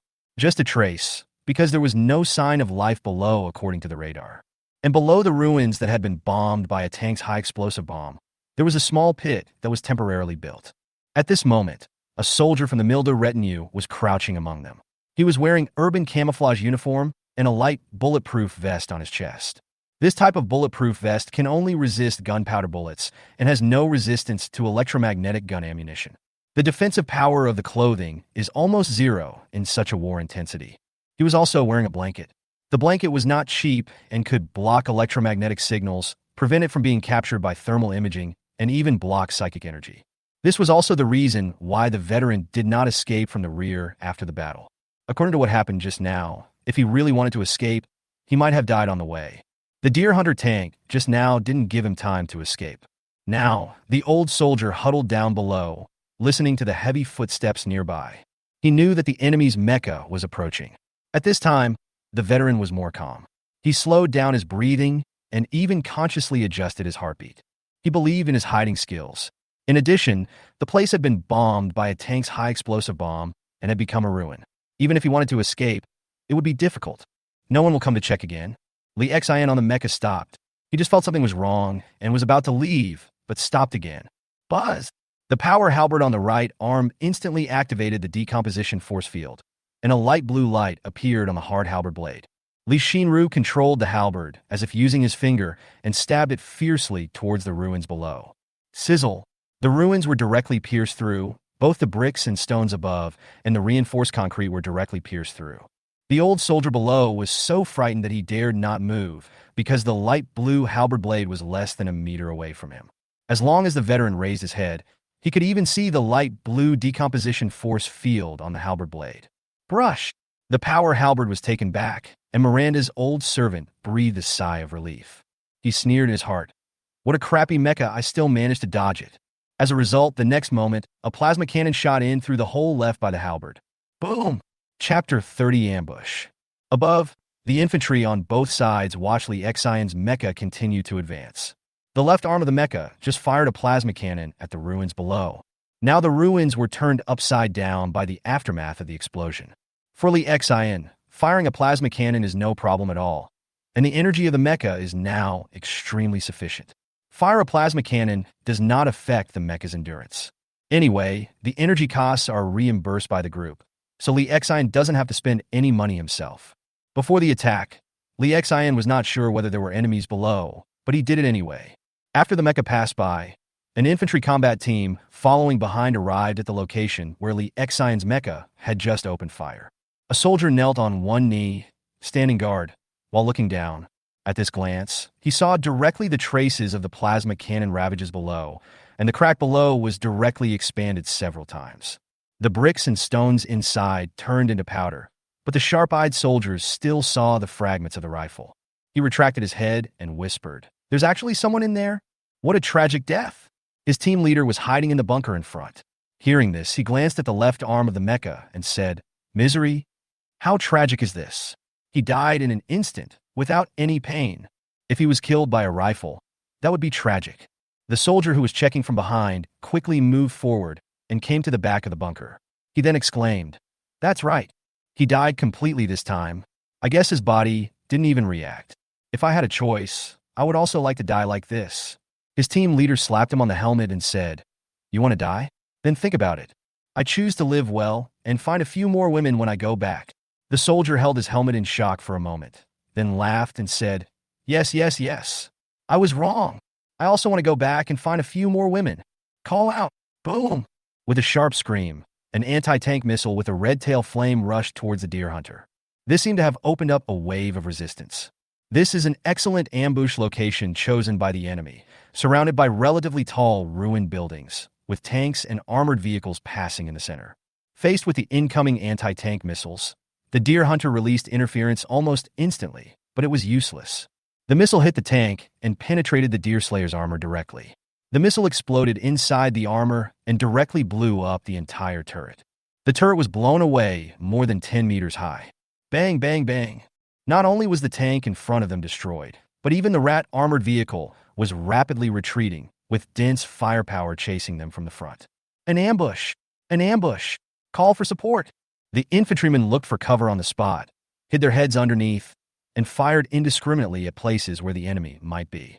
Each and every one of them is in a state of shooting with faith. There is no way. We have been ambushed. If we dare to show our head now, we will be killed if we are not careful. There was an armored infantryman, wearing a Red Seal 2 half-full armor, who was originally following the side of the short-tailed rat to coordinate with the infantry and tank. As a result, when the attack came, there was no chance to dodge at all. The enemy's intensive firepower and machine gun attacks directly blew him into a bloody mist. Li Xian, who was originally following behind, started the mecha almost instantly. His short-sword servant rushed up a brick and stone ruin with a big stride, and the void shield was activated at full power. The six-barreled machine gun began to rotate, and it passed over the retreating short-tailed rats because under such intensive firepower, if the short-tailed rats wanted to resist, they would only be blown up. The firepower in the front consists not only of infantry firepower, but also twin-mounted machine guns, enemy tanks, and armored vehicles. In this wave of counterattack, the enemy assembled at least 2 tanks, 5 armored vehicles, and hundreds of infantrymen. The enemy's tanks were YR, 6 medium tanks, and their armored vehicles were KR, 4 wheeled armored vehicles. The two sides began to fire at each other in this narrow space. Li Xian's mecha passed the armored vehicle, quickly locked onto the enemy in front, and the 6-barrel machine gun opened fire instantly. Bang, bang, bang. The next moment, dense machine gun shells began firing from the left arm of the mecha, sweeping towards the enemy's armored vehicle like a long whip. An armored vehicle of Milda's retainers, the machine gun operator was like a madman, with red eyes controlling the machine gun to shoot at Li Xian. But the result is self-evident. In addition to Li Xian's mecha, there is also the defense of the void shield. Whether it was infantry shooting, tanks, or armored vehicles' rapid-fire guns, they were all blocked by the void shield. However, Li Xian's machine gun was not blocked by the void shield. It was like a long whip of fire, directly hitting a wheeled armored vehicle. The wheeled armored vehicle's thin armor was completely unable to withstand such firepower. The armor was directly penetrated, and the entire armored vehicle exploded from the inside. Li Xian's 6-wheel machine gun didn't even show any intention of stopping fire. The long whip of fire formed by machine gun shells quickly changed direction and hit another armored vehicle. Boom! From the time Li Xian reacted to the time, he quickly joined the battlefield and blew up 2 armored vehicles in succession. It took less than a minute. Then, he controlled the mecha to retreat quickly and came to the back of a tall ruined building. Facing the enemy's concentrated fire, whether it was the machine gun's concentrated fire or the tank's electromagnetic gun's bombardment, it put tremendous pressure on the mecha's void shield.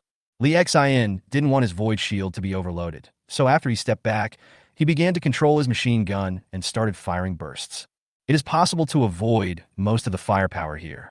Looking at the recovery of the defense value of his void shield, Li Xian's heart, which almost jumped out of his chest, shrank back again.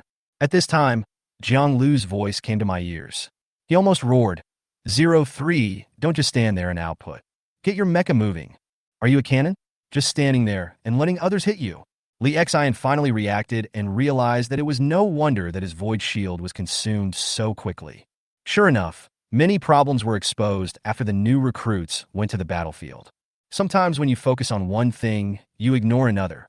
Now thinking back, when the enemy's wheeled armored vehicles opened fire, they were firing in between moves, which wasted a lot of Li Xian's ammunition.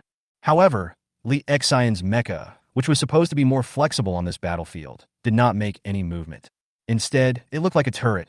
This was really lame. Chapter 31. Fierce Firefight. The roar from Jiang Lu continued.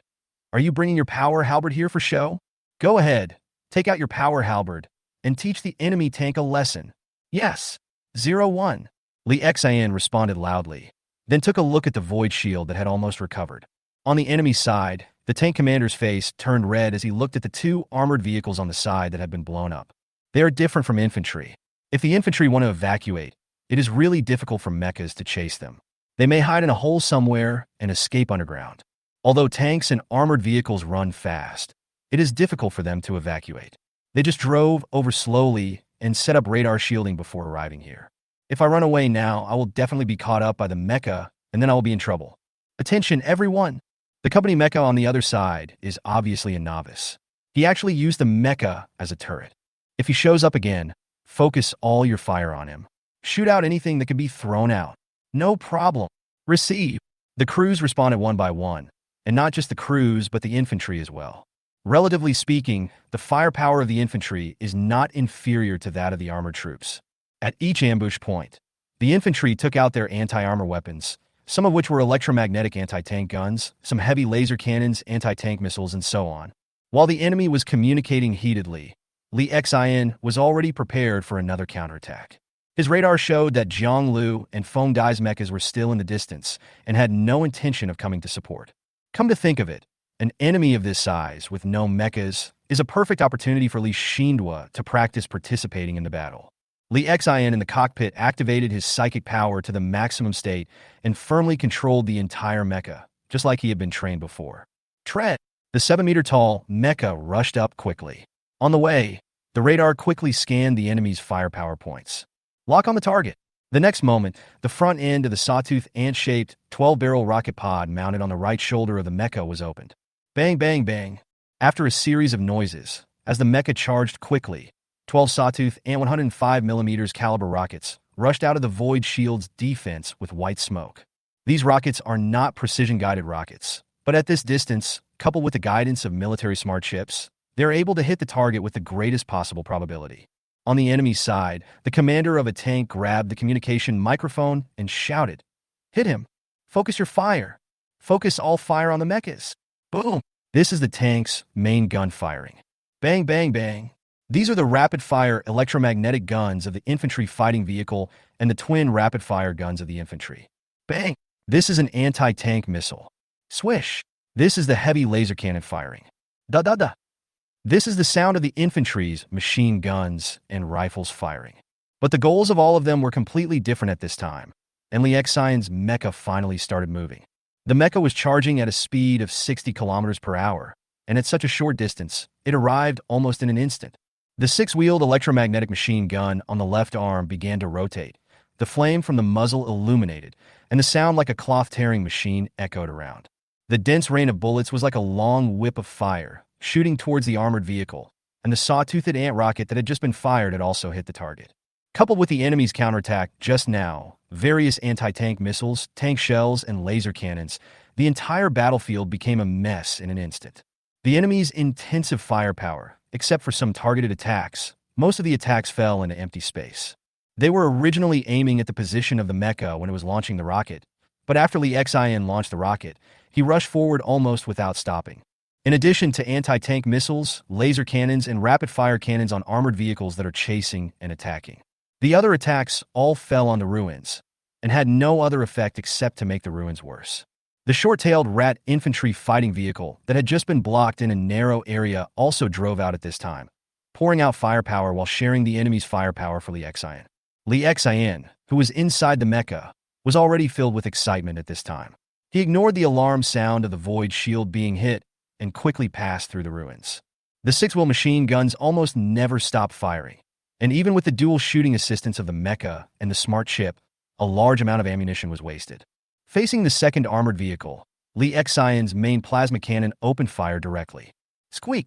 A ball of highly concentrated plasma cannon passed through the chaotic battlefield and hit the KR, 4-wheeled tank that was firing. The crew members of this infantry fighting vehicle, from the vehicle commander to the weapons fire controller, looked in horror at the ball of plasma shooting towards them at an extremely fast speed. They could see it, but could do nothing because the infantry fighting vehicle was moving so fast that they had no time to dodge. No, don't want. The fear of the two men had reached its peak.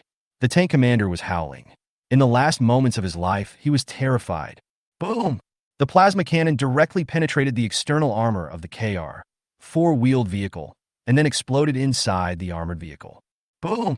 The plasma detonated the ammunition inside the armored vehicle. The combined detonation of the ammunition and the explosion of the plasma cannon blew the entire wheeled armored vehicle into pieces. Previously, the explosion of the sawtooth ant rocket directly destroyed the enemy's 3 firepower points and made them lose their attack capability. They also blew off the wheel on one side of an armored vehicle, making it temporarily unable to move. Now it can only serve as a sitting target and is hit by fire from the rat armored vehicles. Boom!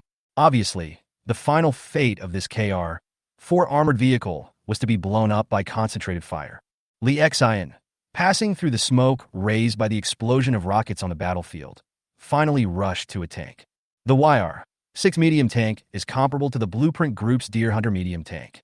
The combat attributes and combat functions of both are similar.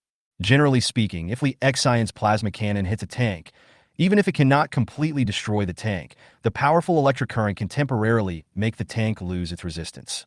But this time he did not choose the simple way. His mecha was already close to the enemy's tank. The tank commander yelled from inside the vehicle. Down, down, down. Turn on the jammer. Release the smoke bombs. Bang, bang, bang. At this moment, the members of the tank crew have done everything they can. A circle of smoke bombs were fired out, accompanied by faint explosions. Black smoke suddenly appeared in the air around the tank, and the smoke was spreading rapidly in the air. Chapter 32. Fierce Firefight, Part 2. This method of hiding of tanks is also effective against attacks from other tanks or infantry. But for the mechas that are one level ahead of them, it has basically no effect.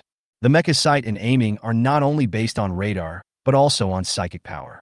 The rapidly retreating tank was completely unobstructed in Lee Xion's psychic vision. Lee Xion inside the cockpit growled and swung down fiercely with the powered halberd on the right arm of the mecha. The hard halberd blade, which was more than 2 meters long and flashed with light blue force field light, directly cut the retreating tank in half. Under the influence of the decomposition force field, the whole process is as smooth as a hot knife cutting butter. The tank was split into 2 halves, and the fire controller who was operating the artillery inside was cut off diagonally and died on the spot. At the same time, because the ammunition rack was also struck by the decomposition force field, many ammunition were directly ignited by the electric current and began to explode. Boom! The detonation of the ammunition directly killed all the other crew members, and the rear half of the tank also completely exploded, burning with hot flames on the spot. The crew members of another tank looked at the smoke released by their comrades and saw the entire tank rapidly retreating. They knew very well that a tank would never be able to defeat a mecha that was so close. Apart from anything else, tanks are simply not more flexible than mechas. And mechas also have void shields, so how can we defeat them? Lee Xion drove the mecha out of the smoke, and the enemy's second tank had already fled a long distance. The passion that had just surged in him had subsided a lot because he had destroyed a tank with a power halberd. Faced with this tank that had already escaped quite far, Lee Xion had no intention of continuing to chase it. He raised the plasma cannon on his left arm. The plasma cannon, which had already been fully charged, quickly calculated the enemy's speed and direction with the help of the chip and locked the crosshairs firmly on the enemy's tank. Squeak! The plasma cannon, with a ball of arcs and flames, accurately hit the retreating tank. The intense electric current and high temperature directly dissolved holes in the tank armor at the point where it was hit, causing an explosion inside the tank. Boom! The turret of the tank was blown off, and hot flames spewed out from above. All the enemy vehicles have been eliminated, and the remaining battle will be much easier. Lee Xion's mecha turned around to face the enemy infantry, who were firing one by one, and the 6-wheel electromagnetic machine gun on the left arm began to rotate. Bang, bang, bang, bang. Each firing point was accurately fired upon by the mechas. Some infantrymen had already fled when they saw that something was wrong. No one is escaping now, either because it is difficult for them to escape, or because they are too angry to fight. But no matter what their state was, as long as the enemies could be hit by Lee Xion, they would gradually be extinguished under the attack of his machine gun. Booz, booz, booz. The 6-wheel machine gun on the left arm was spinning in vain, but no shells were fired from it. Lee Xion's machine gun ammunition had been completely used up. 6,000 rounds of ammunition were consumed very quickly in a battle like this. But there is no need for machine gun shells now, as almost all of the enemy's firing points have gone silent. Lee Xion in the cockpit issued an order to his auxiliary soldiers. Lao Lu, send up the ammunition for the machine guns. Receive. The auxiliary soldiers' response came to my ears. Lee Xion looked at the current situation on the battlefield again. The short-tailed rat infantry fighting vehicles that had entered the battlefield again had begun to disperse and clear the enemy. The electromagnetic machine gun on the turret kept firing, suppressing the enemy with firepower. At the same time, the infantrymen who were originally shooting in the rear also began to enter the scene. They were divided into combat teams and began to carefully clear out the enemies hidden in the buildings. Facing such an enemy, it is really difficult for Lee Xion to operate. Even if he inserts the plasma cannon, it may not have any good effect on some larger building ruins. He controlled the mecha to retreat to the rear, where a tracked transport vehicle was already waiting. Li Xian drove the mecha to the side of the tracked transport vehicle and ejected and discarded the original ammunition backpack. On the tracked transport vehicle, the auxiliary soldier used the vehicle's built-in mechanical arm to lift the new ammunition backpack and docked it on the back of the mecha. With the resupply of spare ammunition, Li Xian felt safe again. On such a battlefield, the six-wheel machine gun is quite effective. It uses electromagnetically accelerated machine gun shells and can hit anything. Not to mention attacking infantry, it is easy to attack infantry fighting vehicles. Even if a tank is hit by continuous fire, it will not end well. Crack, crack, crack. With a slight sound, the machine gun had been reloaded. The auxiliary soldier drove the transport vehicle and loaded the spare ammunition backpack that Li Xian had dropped onto the vehicle, preparing to take it back and continue reloading ammunition. For mechas, it really feels great to just fire. But for these auxiliary soldiers, it was a crematorium of compressed bombs. Even with the assistance of machines, it would still take a lot of time. After reloading the ammunition, Li Xian used the thruster to drive the mecha forward and took a short rest after arriving at the ruins of a building. In the battle ahead to clear out the remaining enemy infantry, Li Xian's mecha will not be of any use for the time being.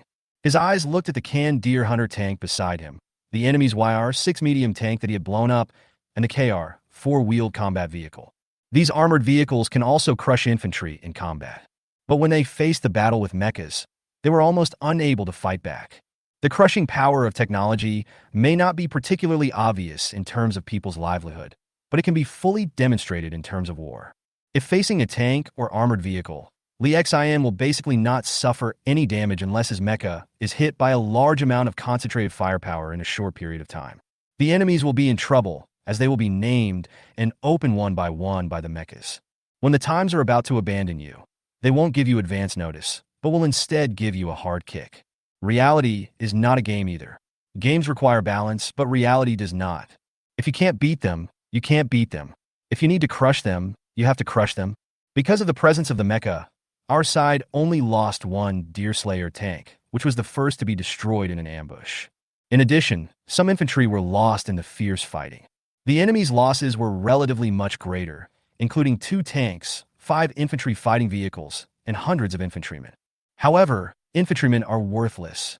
Their value is not even as valuable as their own weapons. This is true for both the Mildo attendants and the Hungin defense soldiers. The same goes for Li Xian. Even if you sell him 100 times, it still wouldn't be enough to buy a mecha. Chapter 33, First Night. The light of the stars gradually disappeared. At this time, it was already Li Xian's first night on the battlefield. Compared to the battle in the afternoon, their line did not continue to advance, but instead consolidated their defense here. An area as large as the behemoth steel plant cannot be taken over in just a few days. In fact, both sides have already prepared for a long-term battle. It is even imaginable how many enemy soldiers are hiding in the basement of the behemoth steel plant. At night, after receiving supplies, some of the soldiers remained on guard, while most of the rest had actually retreated some distance and rested here. The same was true for Li Xian and his team's mechas, which were resting in a newly built small logistics base. The 3 mechas moved closer together and formed a circle facing each other. Further out, there were simple alert and defense lines set up by auxiliary soldiers. Including their armored vehicles, they also formed a circle on the outside to ensure the safety of the mecha in the middle. Even if you enter a war zone, you cannot stay tense all the time. You still need to rest when it is time. Otherwise, just like a thread, if it is stretched for too long, it will eventually break. In the center, 3 mecha divisions sat together. In front of them was a bonfire made from oil barrels and some sundries. At this time, they were eating their first meal of the day with meat. Li Xian ate with relish. It tasted much better than the energy paste he had eaten in the morning. These foods were also delivered from the logistics base built in the rear area where they entered today. While eating, Feng Dai asked Li Xin, "How did you feel about the battle today?" Li Xian raised his head and said, "There is indeed a big difference between fighting and training. When training, all you have to think about is aiming and firing, but when you're in combat, there's a lot more to consider. And sometimes when we fight, a lot of things are overlooked and we don't pay any attention to them. It's like this when you first go to the battlefield. Maybe you got carried away and didn't care about anything, but you have to be more careful later. Dealing with these infantry and armored soldiers now is child's play." Feng Dai patted Li Xian on the shoulder and continued, "Our real enemy is still the enemy's Mecha. The battle has just begun. Who knows where those barbarians are hiding? Practice more quickly so you don't get flustered when the time comes." "Yes, Brother Feng. Go back to the Mecha and rest after you finish eating. This is a war zone, so be extra careful and alert," Jiang Lu said to the two after finishing his food. "Yes. Head. Yes. Master." Feng Dai stretched and said, "However, the enemy will not launch a night attack on the first day." "You ask me? If I had the final say, would I still be here?" Jiang Lu ignored Feng Dai and turned around to get on his mecha. Seeing this, Li Xian did not stay downstairs for long. In fact, if Jiang Lu and Feng Dai had not come down, Li Xian did not even want to get out of his mecha cockpit. It's so dangerous to go out. What if there's a sniper or something coming from a distance? Although the mecha cockpit is not small, it is not spacious either. It is not a comfortable experience to rest in the mecha. After all, the D-Class Mecha Dagger Servant model is still considered a relatively small mecha model, and more space inside the mecha is required to store equipment and ammunition. As for driver comfort, the driver also has a place to sit, which is pretty good. This is because the mecha involves psychic power. If there is no psychic power, in order to control such a big guy, it would probably require hundreds or thousands of buttons and switches and a row of dashboards and screens. In that case, all the space in the cockpit would be used to the fullest extent. The driver would probably only have a tiny space. After Li Xian returned to the cockpit, he heard Jiang Lu's voice. "We also need to be on guard at night, 2 to 3 hours each. 03 first shift, I'm second shift, 02 third shift. Starting tomorrow, we will start rotating in this order." "Yes. Head. Yes. Master." Feng Dai and Li Xian quickly responded. Feng Dai said to Li Xian, "Although we have arranged auxiliary soldiers to guard the periphery, it is more important to be more careful on the battlefield." "I understand." Li Xian nodded repeatedly. "It is better to be safe than sorry. Many war failures in memory may have been caused by the laxity of a certain soldier or a certain unit. This led to a major failure. Li Xian doesn't want to become a negative example for others in the future.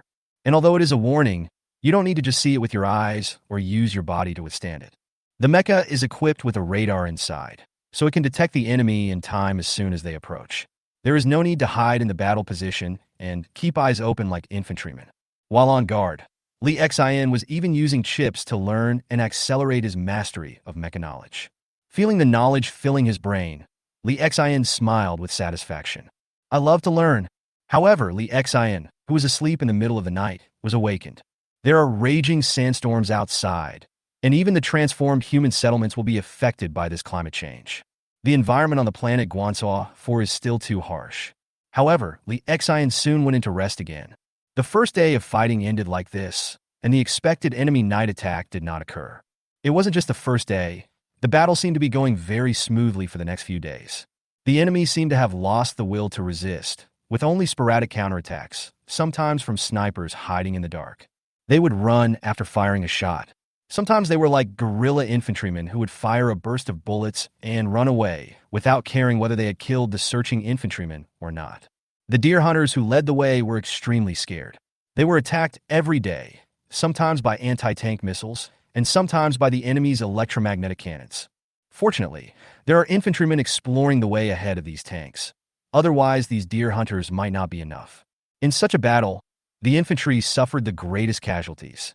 There was no other way around it. Many times when exploring the way, they used these infantry as bait. They are not only soldiers who kill the enemy, but also baits to expose the enemy's firepower points. Except for the first day of fighting, relatively elite armored infantry were used. In the following few days of fighting, the soldiers who appeared in the front were from the infantry battalion, and their equipment was relatively simpler. Without even semi-comprehensive armor protection like the Red Seal II, these soldiers are wearing bulletproof vests with bulletproof plates installed. This kind of defense is somewhat useful when resisting gunpowder firearms, but if it is an electromagnetic rifle or something like that, it will be completely useless and will be penetrated directly. Chapter 34 Pollution. Infantry, in many cases, are consumables, and there is really nothing that can be done about it. A tank is very expensive, and an armored infantry fighting vehicle is not cheap either. If you use them to clear a path, you might get shot in the head by an electromagnetic cannon shell if you're not careful.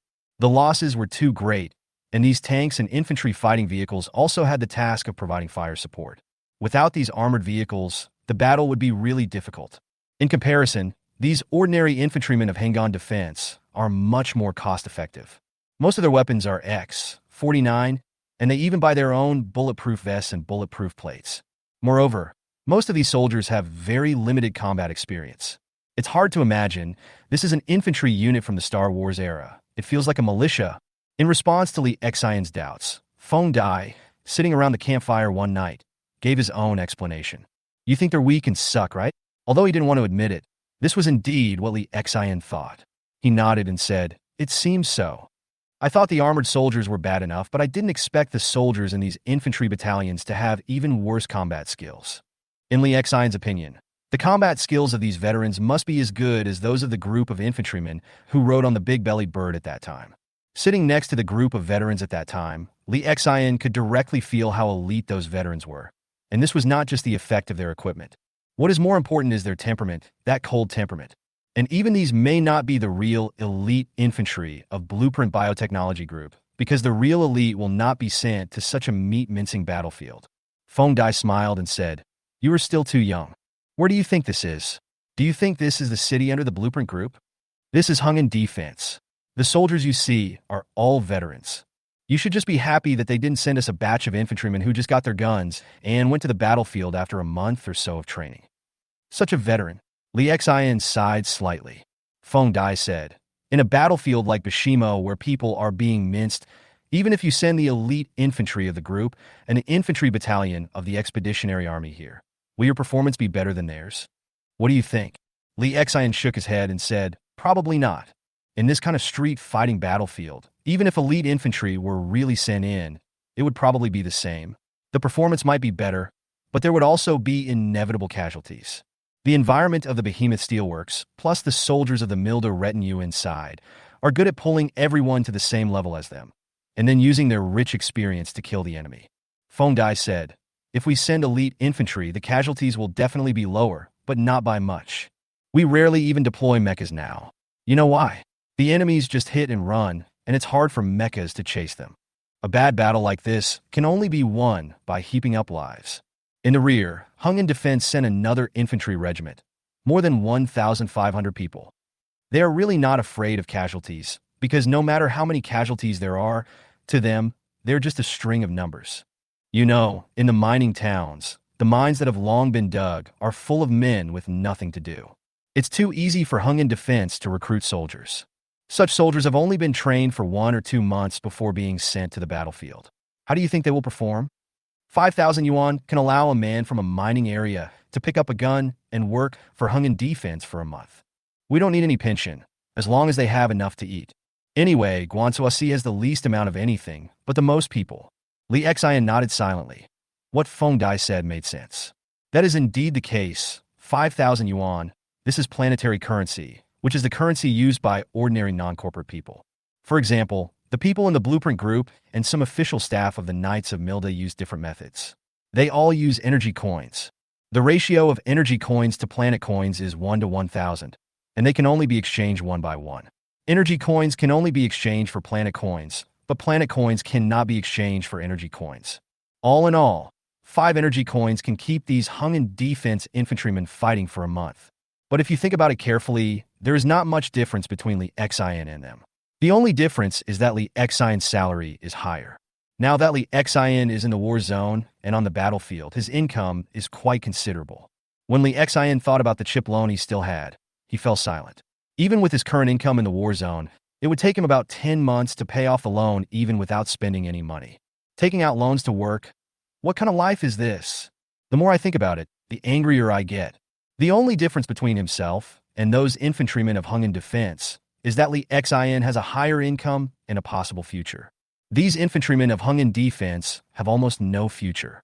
Even if they could survive this meat grinder-like battle in Behemoth, there would be another battle waiting for them. Life is just a journey. Death is their destination. This sentence suddenly flashed through Li Xion's mind, and the next moment, the chip in his mind began to sound the alarm. Alarm! Alarm! Chaos pollution is rising. The chip alarm sounded in Li Xion's mind. He watched helplessly as his level of contamination, which had originally dropped to 13.6%, rose directly to 21.3% because of the thought just now. Finally, after Li Xian tried his best to forget that sentence and cleared his mind, the pollution level stopped rising. Feng Dai soon discovered Li Xian's condition. He smiled and asked, "What's wrong? Are you shocked by the reality?" Li Xian quickly calmed himself down, forced a smile, and said, "Yes, a little, but fortunately, I can bear it." He was extremely shocked because he had not done anything at this time. The previous contamination was left over from the use of the psychic stimulation compound. During this period, Li Xian's bowel movements were unusually smooth, which reduced the symptoms a lot. As a result, because of one sentence, the price increased so much, which scared Li Xian. Is this the threat of chaos? Li Xian didn't dare to think about it any further, fearing that he had said it incorrectly and would trigger the influence of chaos again. He cleared his mind and chatted with Feng Dai, listening to his bragging and nonsense. The intensity of the recent battles even made them a little lax, and they did not enter the Mecha right after dinner like they did on the first day. Chapter 35 Warehouse District. That night, even though Li Xian and his men relaxed their vigilance, no danger occurred. The troops' advance remained steady, and one stronghold after another was captured by the Hungan Defense Force. The defense of Milda's retainers seemed to be even more lax, as if they had abandoned their ground positions. This news is not good news for the attacking troops. The purpose of their attack on the Behemoth Steel Works was not only to gain this large stronghold, but also to kill the manpower of Milda's retainers.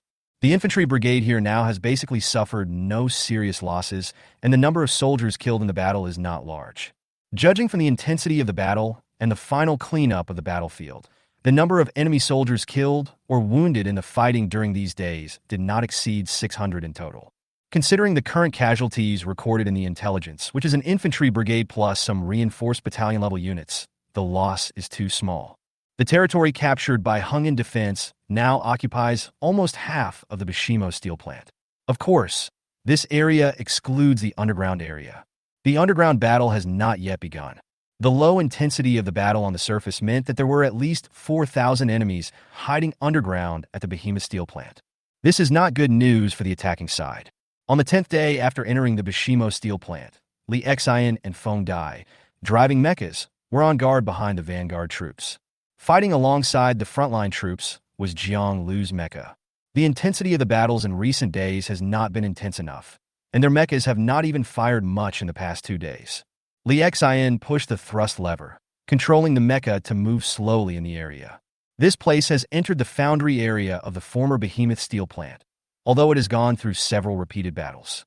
However, this area is still relatively well preserved because the buildings and equipment here are durable. Although the equipment and buildings are no longer usable, it is still easy for enemies to hide inside. After entering this area, the troops' advance speed slowed down a lot, and there were not many roads that tanks and infantry fighting vehicles could pass through. There are tall and solid buildings on both sides, and their defensive capabilities are even better than some permanent fortifications. Even though they had been bombarded with heavy artillery before, it had little effect on these buildings. When the troops entered here, the casualty rate was at least 20% higher than before. Bang, bang, bang. A series of bullets swept across the front, and an infantry combat team was knocked down directly. There was also an infantryman who was not completely dead and was wailing as he looked at his broken limbs. Now, he wasn't even howling in pain. He was just terrified at the sight of his limbs being broken. Li Xian saw this scene through the remote observation equipment and shook his head slightly while sitting in the cockpit. This infantryman was doomed. His legs were broken and he was bleeding profusely.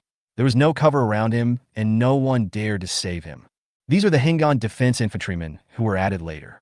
Their combat effectiveness and combat quality are far inferior to those of the others.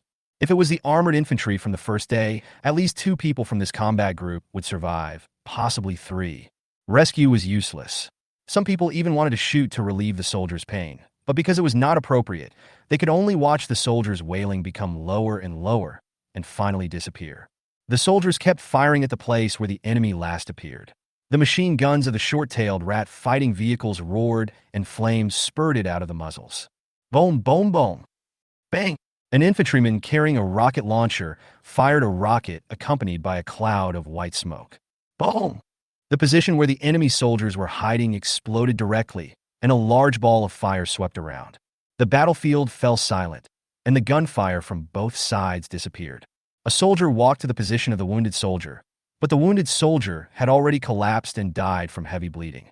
The infantrymen have long been accustomed to such things, and dying in battle is a very normal thing in this behemoth steel plant. After the soldiers checked the surrounding areas for possible enemy positions again, the troops began to advance. Ahead is a large warehouse area. The roof of the warehouse has long been bombarded by heavy artillery, but even so, this hard reinforced concrete building still remains largely intact. The row in front are all similar large warehouses. In this area, there are 3 rows of huge warehouses, each of which covers a considerable area. This area has always been an important defensive stronghold for the defenders. In the previous 2 battles at the behemoth steel plant, fierce exchanges of fire had occurred between the 2 sides here. The warehouse doors, one steel door after another, had been blown to pieces in previous battles. Through the door, you can see the dark scene inside. In the rear, heavy firepower has begun to attack the warehouse. Boom! The fire attack lasted for about 10 minutes, and there was no response from inside, so it stopped. A 4-man infantry combat team crouched on one knee and stood guard behind the bunker. An infantryman looked up at the scene in front of him. Looking at the pitch-black interior of the warehouse, he swallowed nervously and said, "I bet there are definitely a lot of people hiding here." Another veteran beside him took out a cigarette, lit it, and took a deep puff. "Hiss. Huh. You don't even need to tell me that. If there aren't hundreds of people hiding in here, I'll tear my head off and let you kick it like a ball." The commander's voice came from his headset. "Go ahead and scout the warehouse." "Receive." The veteran took another deep puff of the cigarette, and the cigarette was burning rapidly, visibly to the naked eye. This cigarette is really one puff less after one puff. "Go, be careful." As soon as the words fell, several people quickly passed through the open space in front of the warehouse. This was a road passage at least 50 or 60 meters wide, and there was no shelter around it. And behind them, behind the buildings and steel ruins, the rest of the soldiers were once again looking ahead vigilantly. The Deerslayer and the Rat Hunter had already stopped, their weapons now aimed at the dark interior of the warehouse ahead. Even Jiang Lu's Mecha had its 6-barrel machine, guns leveled, ready to fire at any time. This is the tension that can be seen on the surface. The 4-man infantry team that went out to explore the way were so nervous that they felt their hearts were about to jump out. They quickly crossed the empty road in the middle and stuck to the wall of the warehouse, and the team leader made a gesture. One of the infantrymen quickly came to the door of the warehouse and squatted down, then took out a few military fluorescent sticks from his backpack. With a quick twist, the glow stick began to glow, and then he quickly threw it into the warehouse. Bah! The light of the fluorescent stick illuminated the surrounding environment, and the originally dark warehouse was revealed at this moment. It's not empty inside. There are a lot of equipment, scrap steel, and so on piled up here. The scouting infantryman leaned in to take a look and found no obvious enemy. The infantry group began to enter to check, and not just this infantry group, subsequent infantry groups also began to enter the surrounding large warehouses. Tanks and armored vehicles moved slowly on the central road, ready to provide support at any time. Even Jiang Lu's Mecha stopped at the wall of a warehouse, standing guard and waiting. The height of these warehouses is as high as 40 or 50 meters. Even the mechas that are more than 7 meters high are like small toys in front of these large warehouses. In the back half of the warehouse, the soldiers of Milda's retinue have already set up a defense line here. The ambush point was chosen very well this time. The surrounding buildings were extremely solid and could almost be used as a fortress. The warehouse also has passages leading to the underground. Whether it is a tank, an armored vehicle, or a mecha, they can all pass through these passages and walk from the underground to the warehouse. In a warehouse, there are several tall mechas parked here. Unlike the D-level dagger servants, these mechas are thinner in shape. Their armor seemed to be much lighter, and in terms of ranged weapons, they were no match for the dagger squires. There are 5 mechas in total, 3 of which are not even equipped with basic long-range weapons such as machine guns. Although the other 2 mechas have long-range weapons, they are only the most basic 6-wheel electromagnetic machine guns. These are the mechas of the Knights of Myrdal, Knight Squires. Inside the cockpit of the mecha, the pilots were resting with their eyes closed, waiting for the enemy to approach. Because of the special environment inside the warehouse, coupled with the surrounding scrap steel and other equipment, as well as the shielding devices that had already been prepared, these mechas and the ambushing troops around them did not reveal even a trace of being discovered. Inside one of the mechas, the driver quietly opened his eyes and looked towards the location where the heavy footsteps came from. There is the short sword attendant driven by Jiang Lu. The lights inside the mecha lit up quietly, and the mecha was quietly started. The driver sneered and said, "The fish has been hooked. All units, prepare for battle." "Huh? My axe has been thirsty for a long time," a mecha pilot said with a grin. The weapons used by his knight squires were long-handled power battle axes. These 5 mechas are not in one place. 2 of them are in the middle of the warehouse, and the other 3 are at the back of the warehouse. In addition to this warehouse, soldiers have also been ambushed in several other large warehouses around it. The soldiers ambushing in the middle of the warehouse could even hear the footsteps of the hung-in defense infantry approaching. The commander in the cockpit of the mecha roared, "Attack! Teach these corporate dogs a lesson. Let them know who is the ruler of this land. Kill!" The other knight followers roared, and the figure of the driver was mixed in the huge sound of the mecha's action. "Open fire!" The infantry responsible for the ambush appeared from their hidden combat positions. Da-da-da! Bang! Bang! Bang! Bang! In an instant, the surroundings turned into a concert of guns and cannons, with flying bullets, flames, and explosions sweeping around in an instant. Not only inside the warehouse, but even above the warehouse, there were infantrymen using infrared camouflage nets, dragging machine guns, and even rapid-fire cannons out of their grooves. These soldiers poured fire down on the infantry of hung-in defense from their superior position. Ah! Enemy attack! The third one was shot. Don't worry about the third brother. Hide quickly. Everywhere were the soldiers' exclamations, the screams of those shot, and the sounds of gunfire returning. Enemy spotted. It's an ambush. Ambush. Call for support. Call for support. The commander's earphones were filled with the sounds of fierce fighting and requests for support. The deer hunter tanks and short-tailed rat roaming on the road were fortunately not targeted. At this time, the only targets were the infantrymen entering and outside the warehouse, but they still released a large amount of smoke in an instant. Bang! Bang! Bang! Whether it was the deer hunter or the short-tailed mouse, they would pop out smoke bombs to conceal their figures as soon as the 2 sides exchanged fire. At the same time, the tank's electromagnetic gun and the infantry fighting vehicle's rapid-fire gun also began to quickly search for the enemy, or simply fired in the direction where the enemy might be. Thump, thump, thump. Jiang Lu's mecha opened fire, and the power sword in his hand directly opened a gap in the wall on one side. He stuffed the 6-wheeled electromagnetic machine gun into the warehouse, and through psychic power and radar, he locked onto some enemies in the warehouse. Boom, boom, boom, boom. The machine gun fire instantly struck, silencing almost half of the firing points of the Milda retainers ambushed in the warehouse. Of course, this does not mean that the soldiers at these fire points died in battle.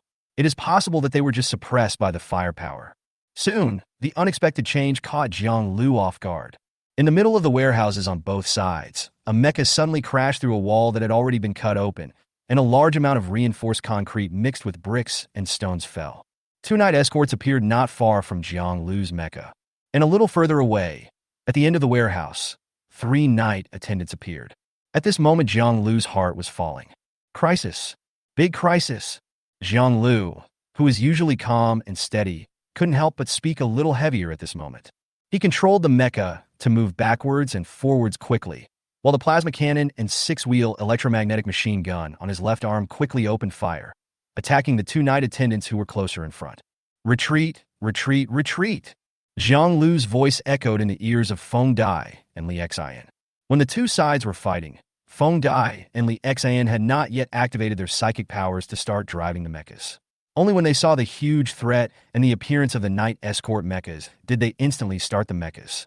Listening to Jiang Lu's heavy voice, Li Xian's heart continued to sink. Cover 01. Feng Dai's roar sounded in his ears, along with the sound of Feng Dai's 6-wheeled electromagnetic machine gun and plasma cannon. Li Xian didn't even bother to run away. He drove the mecha forward a few steps and came to a relatively wide combat position. The 6-wheeled machine gun on the left arm was laid flat, and then the plasma cannon began to accumulate energy rapidly. Kill! In the cockpit, Li Xian's face flushed.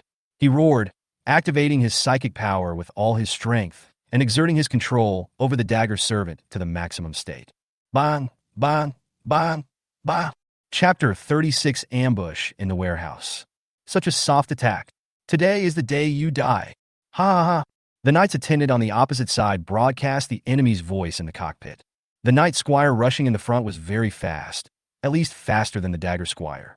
Not only the speed, but also the defense limit of his void shield is higher than that of the dagger servant.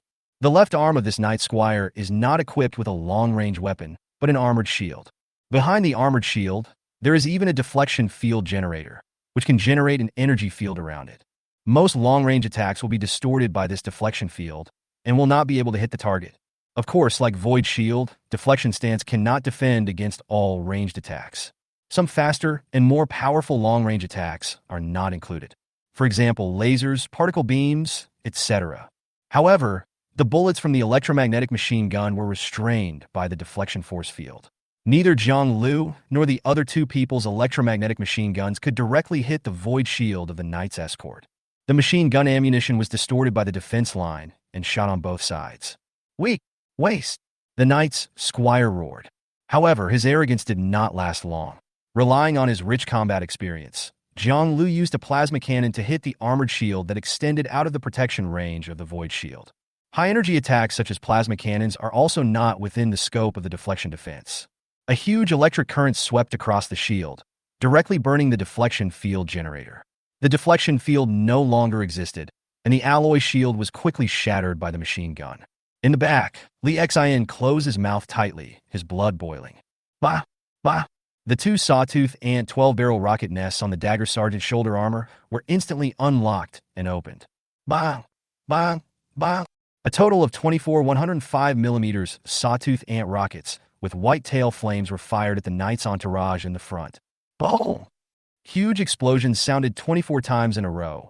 Countless shrapnel flew, and a huge amount of flames surged back and forth in the passage between the two warehouses. Hot air blows from both ends, and even from above. These days, only Li Xin is still carrying the sawtooth ant's rocket nest, and even Feng Dai has unloaded this weapon. Fortunately, Li Xin did not uninstall it, and it finally came in handy today. Li Xin ejected the two rocket pods. Without the rockets, they had become a burden. Reload! The auxiliary soldier quickly drove a track supply vehicle to the back of Li Xin.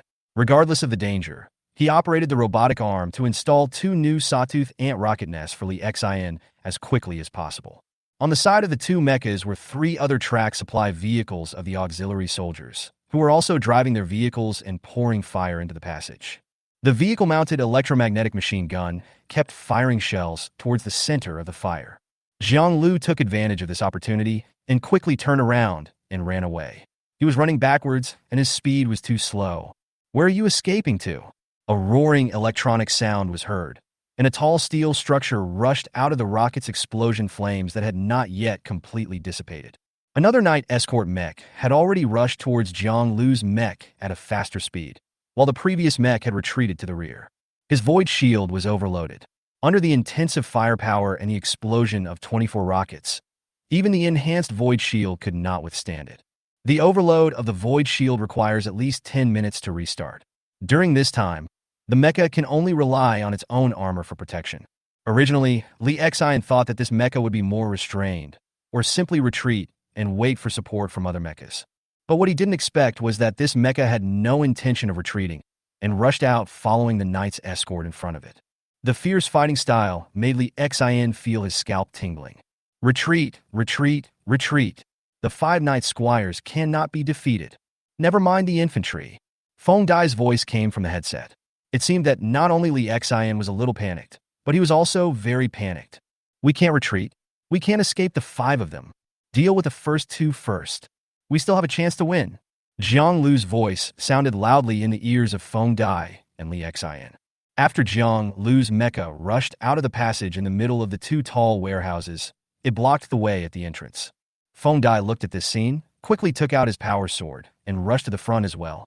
Good position. Today, I will fight 1 against 100. This location is indeed good. The passage between the 2 warehouses is not large enough to support the battle of more than 3 mechas. Especially close combat requires more space. Even if the other 3 mechas arrived, they would probably be stuck behind. But only a fool would do that. When he realized that the enemy was no longer running away, but blocking the intersection.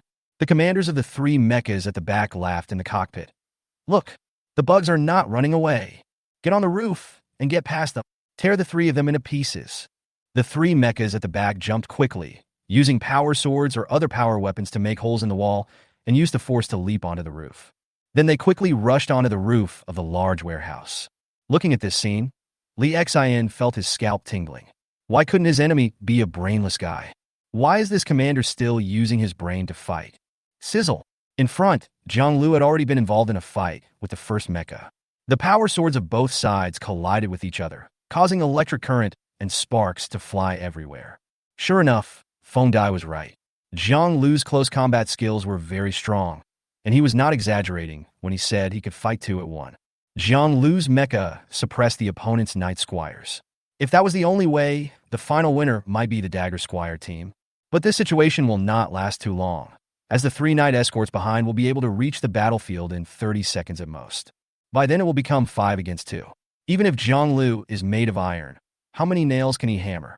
Li Xian's mecha is capable of long-range attacks, which is the result of training and not-so-intense battles during this period. His melee ability is still a piece of shit. Feng Dai joined the battlefield, 2 against 2. The Dagger Servant crushed the opponent's 2 Knight Servants in an instant. Withdraw.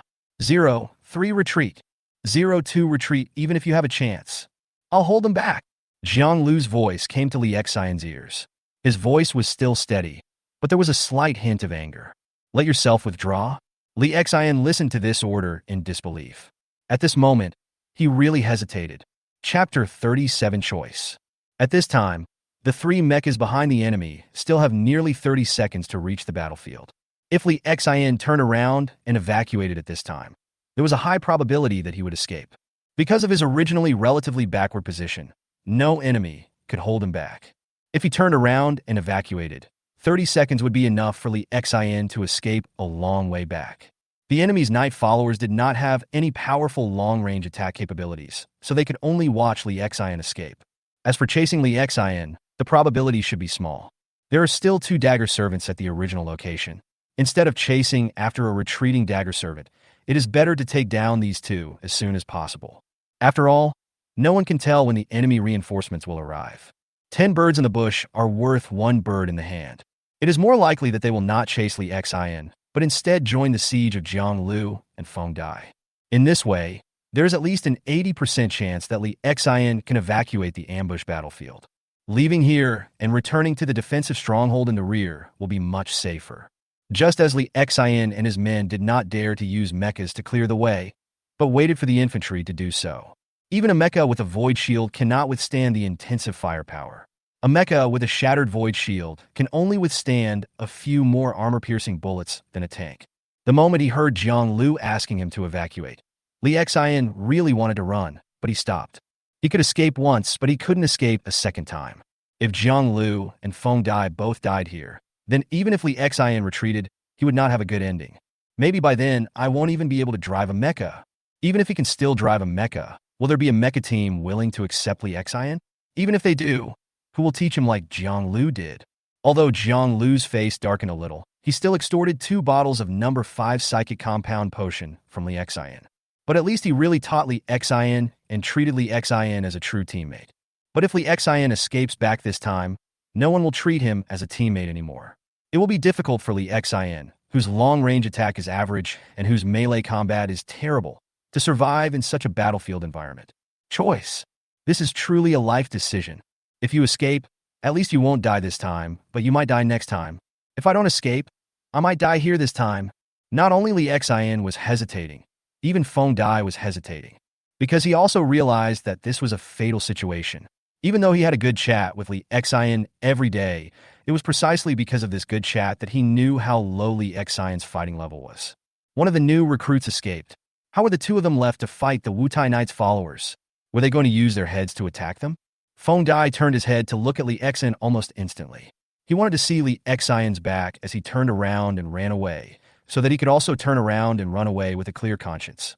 When it comes to your own life, turning around and running away is following your heart, while holding your ground and fighting to the last moment is what a hero does. It's not shameful to stick to your heart, but Li Xian's blood is still hot, and there's the atmosphere of the battlefield. He chose to be a hero.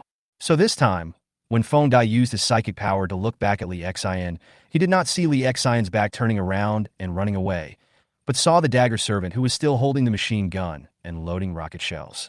Give me 30 seconds. I'll give you a miracle. Li Xian's voice echoed in the cockpit of Feng Dai and Jiang Lu. At this time, he actually still had the mind to make a joke. Theoretically, the maximum firing rate per minute of the six-wheel electromagnetic machine gun used by the dagger servant mech is 6,000 rounds. But on the real battlefield, this firing rate should not reach this level. The normal rate of fire may be around 3,000 to 4,500 rounds per minute.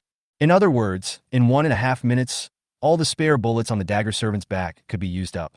In 30 seconds, at least 2,000 machine gun shells can be fired. Thump, thump, thump. Li Xian did not run away. He had already reloaded the sawtooth ant rocket nest on one of his shoulders.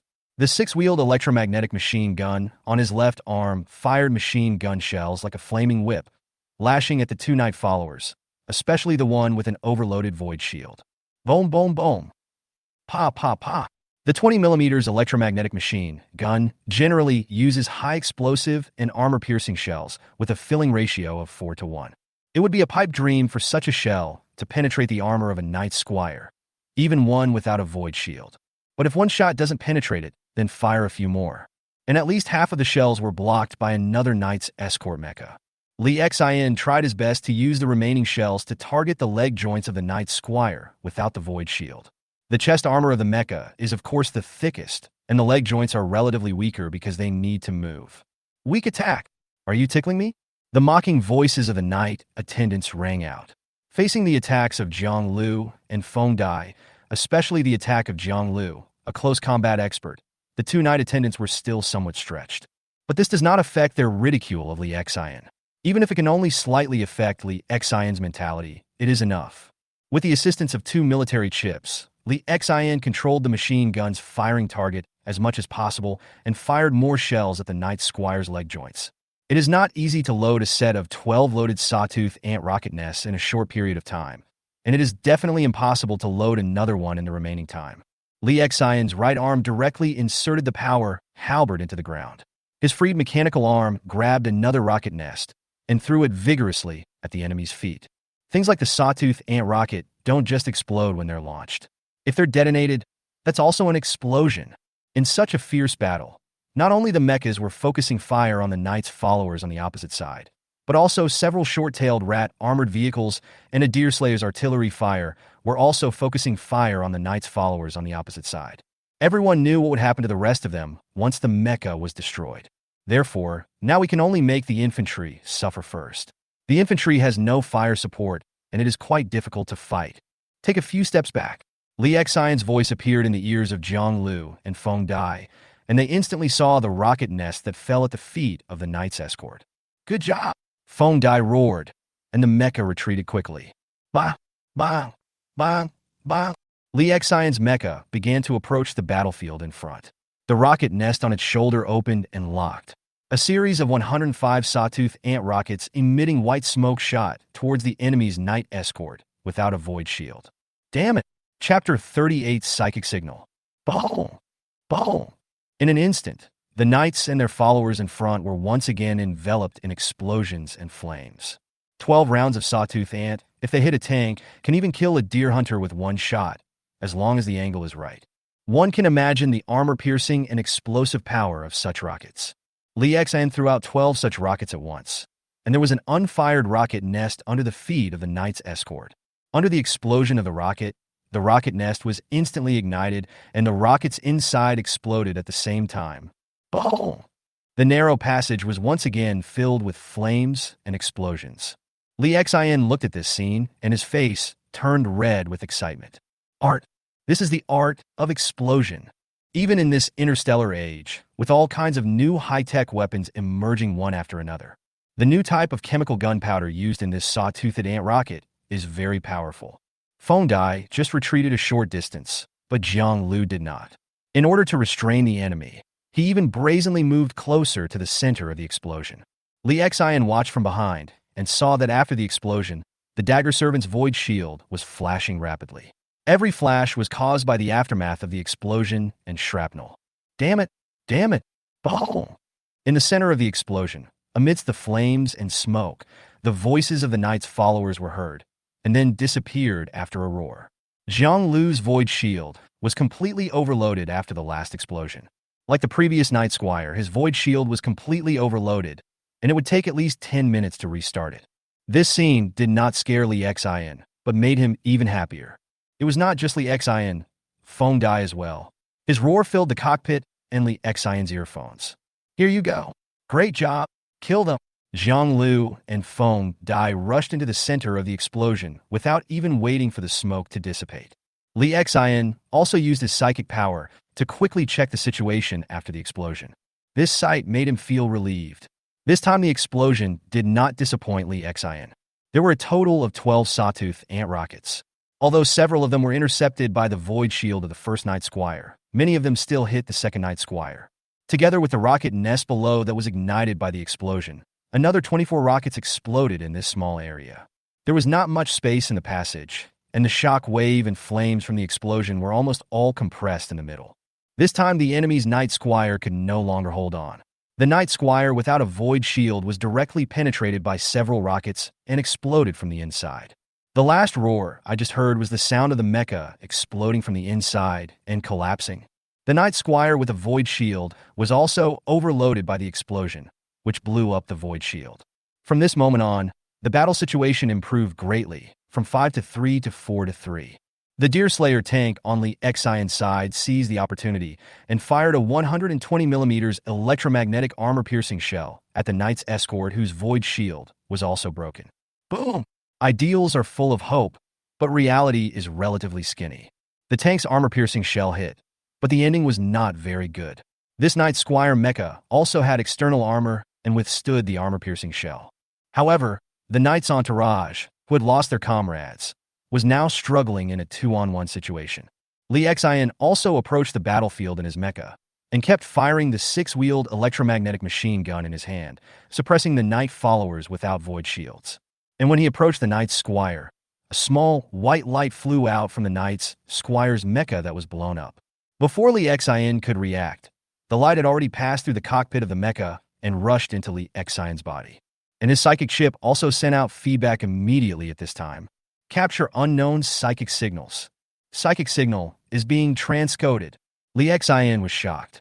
What the hell is this? But the real battle did not allow him to stop and think. He held the power halberd in one hand and fired a plasma cannon at the enemy's Knight followers in the other. Boom!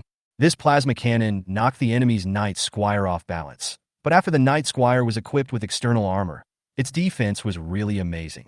Zhang Lu's voice also came at this time. Retreat. Leave the warehouse.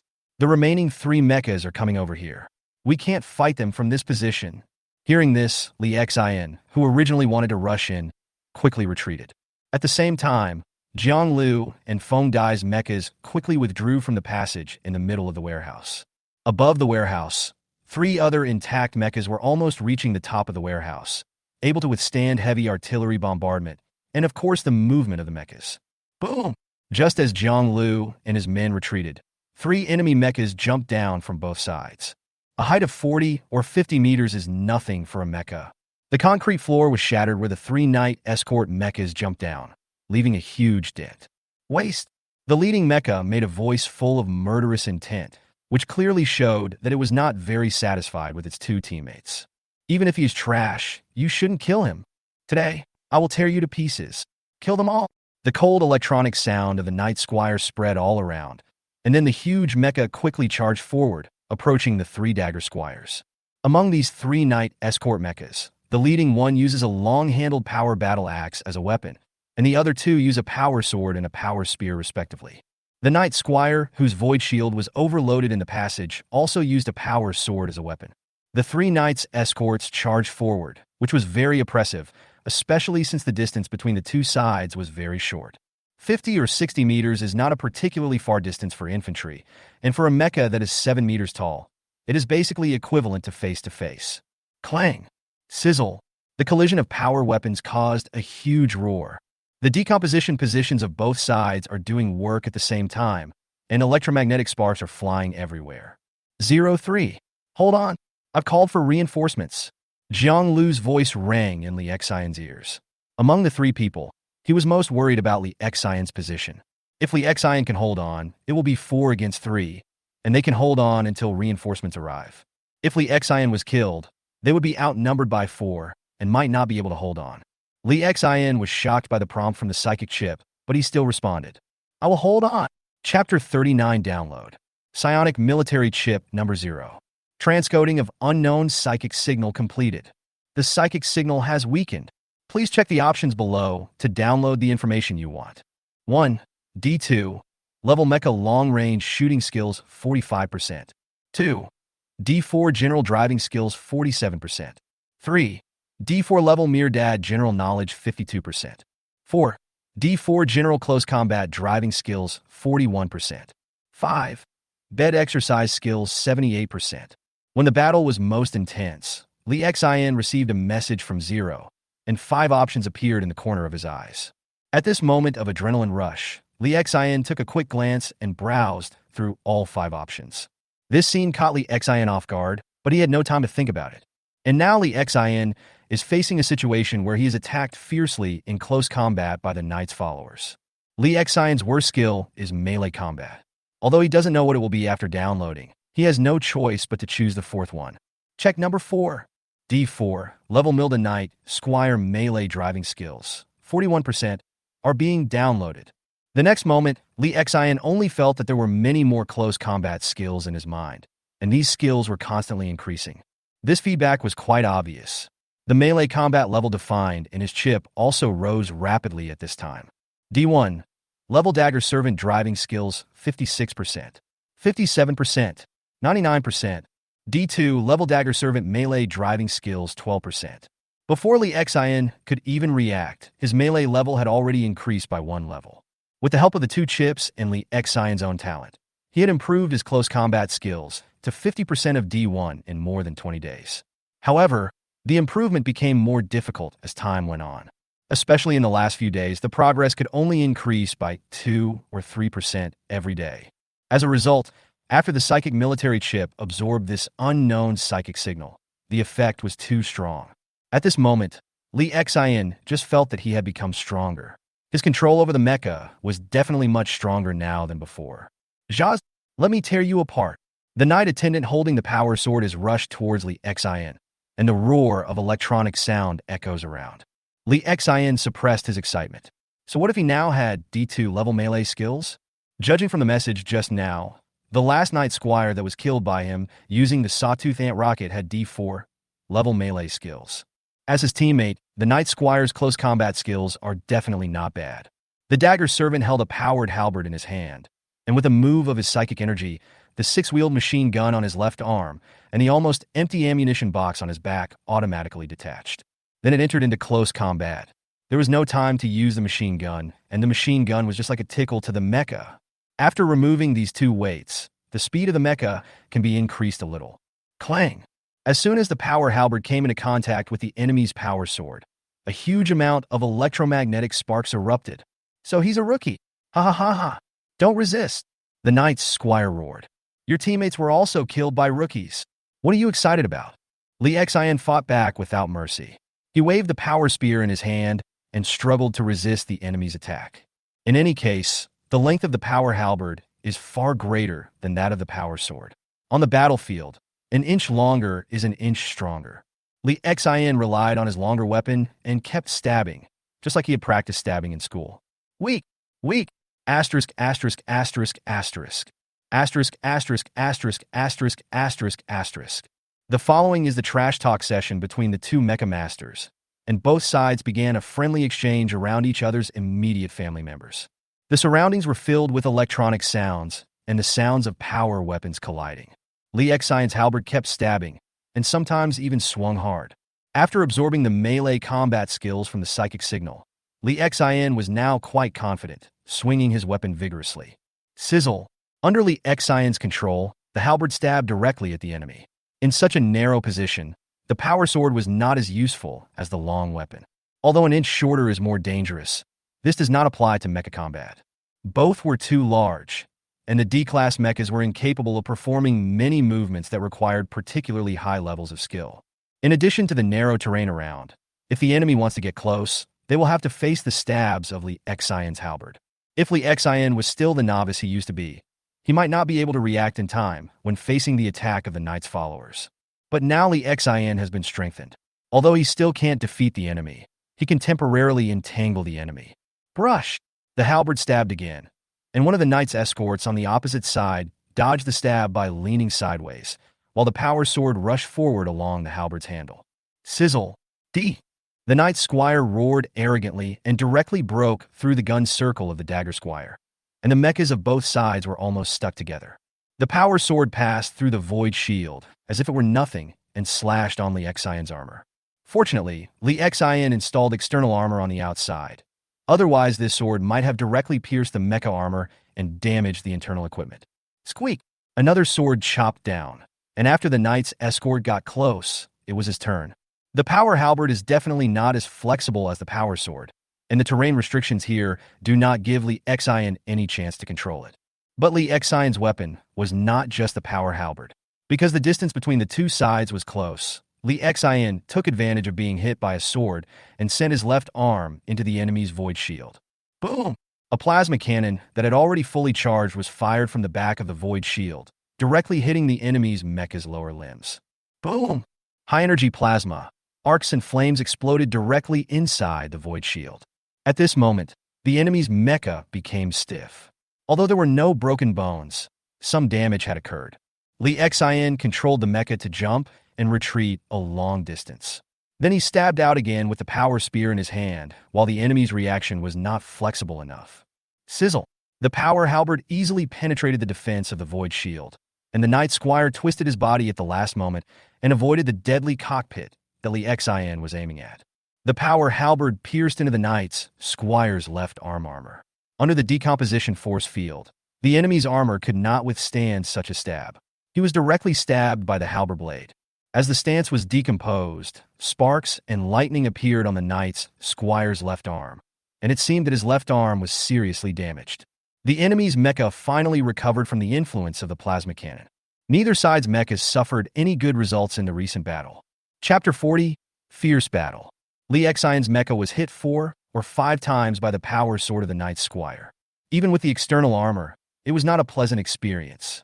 The external armor had been almost chopped to pieces, and the armor of the mecha itself had also been cut open by the decomposition force field. Even some of the equipment was damaged. Now Li Xion can only use spiritual power to force this equipment to operate. The enemy's knight squires were not much better than Li Xion's dagger squires. First, the joints of the lower limbs. After being hit by a plasma cannon, a large hole was melted directly in the external armor. This results in a significant reduction in the flexibility of the knight's squires. This was also caused by the driver underestimating the enemy. The shoulder armor on his left arm was directly pierced by Li Xion's power halberd, which was a serious injury. The knight squire's entire left arm directly lost its combat ability.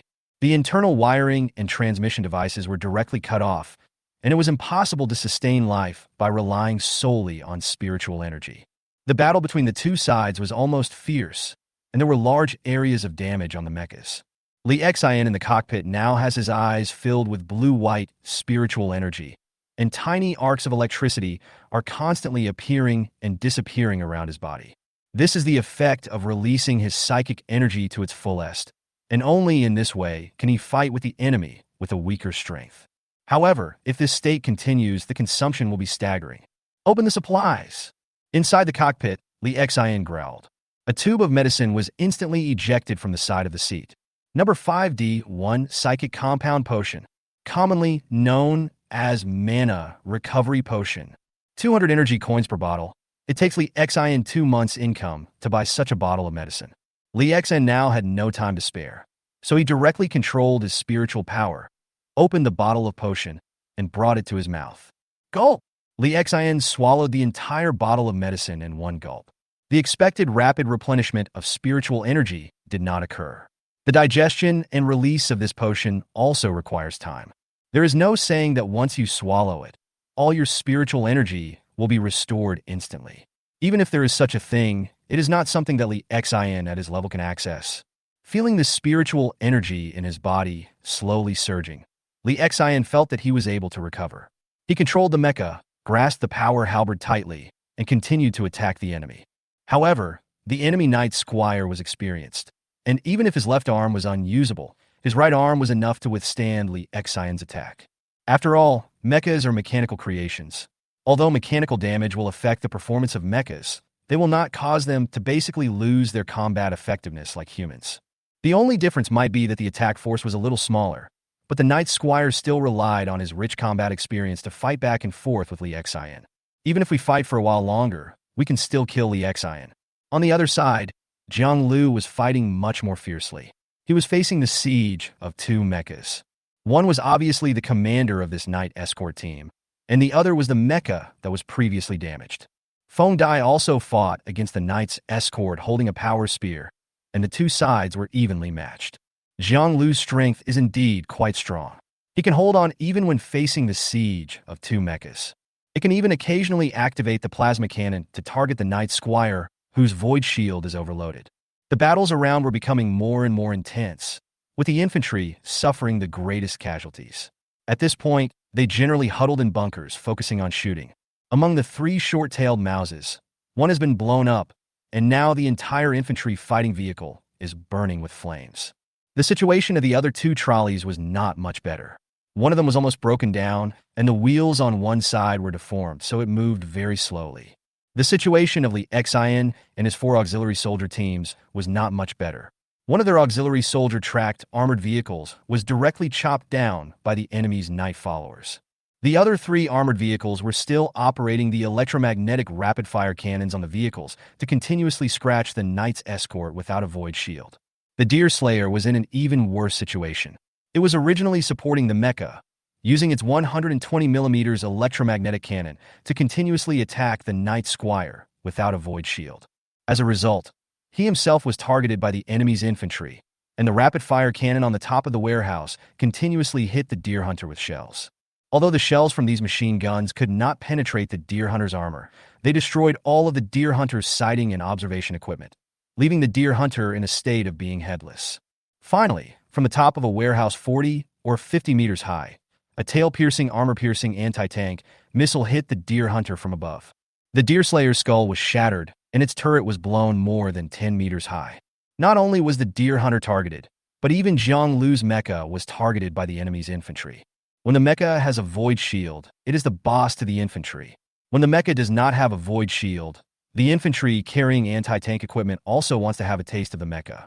Jiang Lu's mecha had already been hit by at least 2 anti-tank missiles, and it was only able to withstand it because of its thick armor. But even though it withstood the anti-tank missiles, it was not without damage. The external armor of the mecha had suffered a lot of damage at this time. However, Jiang Lu has a clear understanding of the damage to his mecha, so the problem is not too serious at the moment. He brandished a power sword to block the mecha attack of the Knight Squire commander, and then fired another plasma cannon from his left arm, hitting another mecha.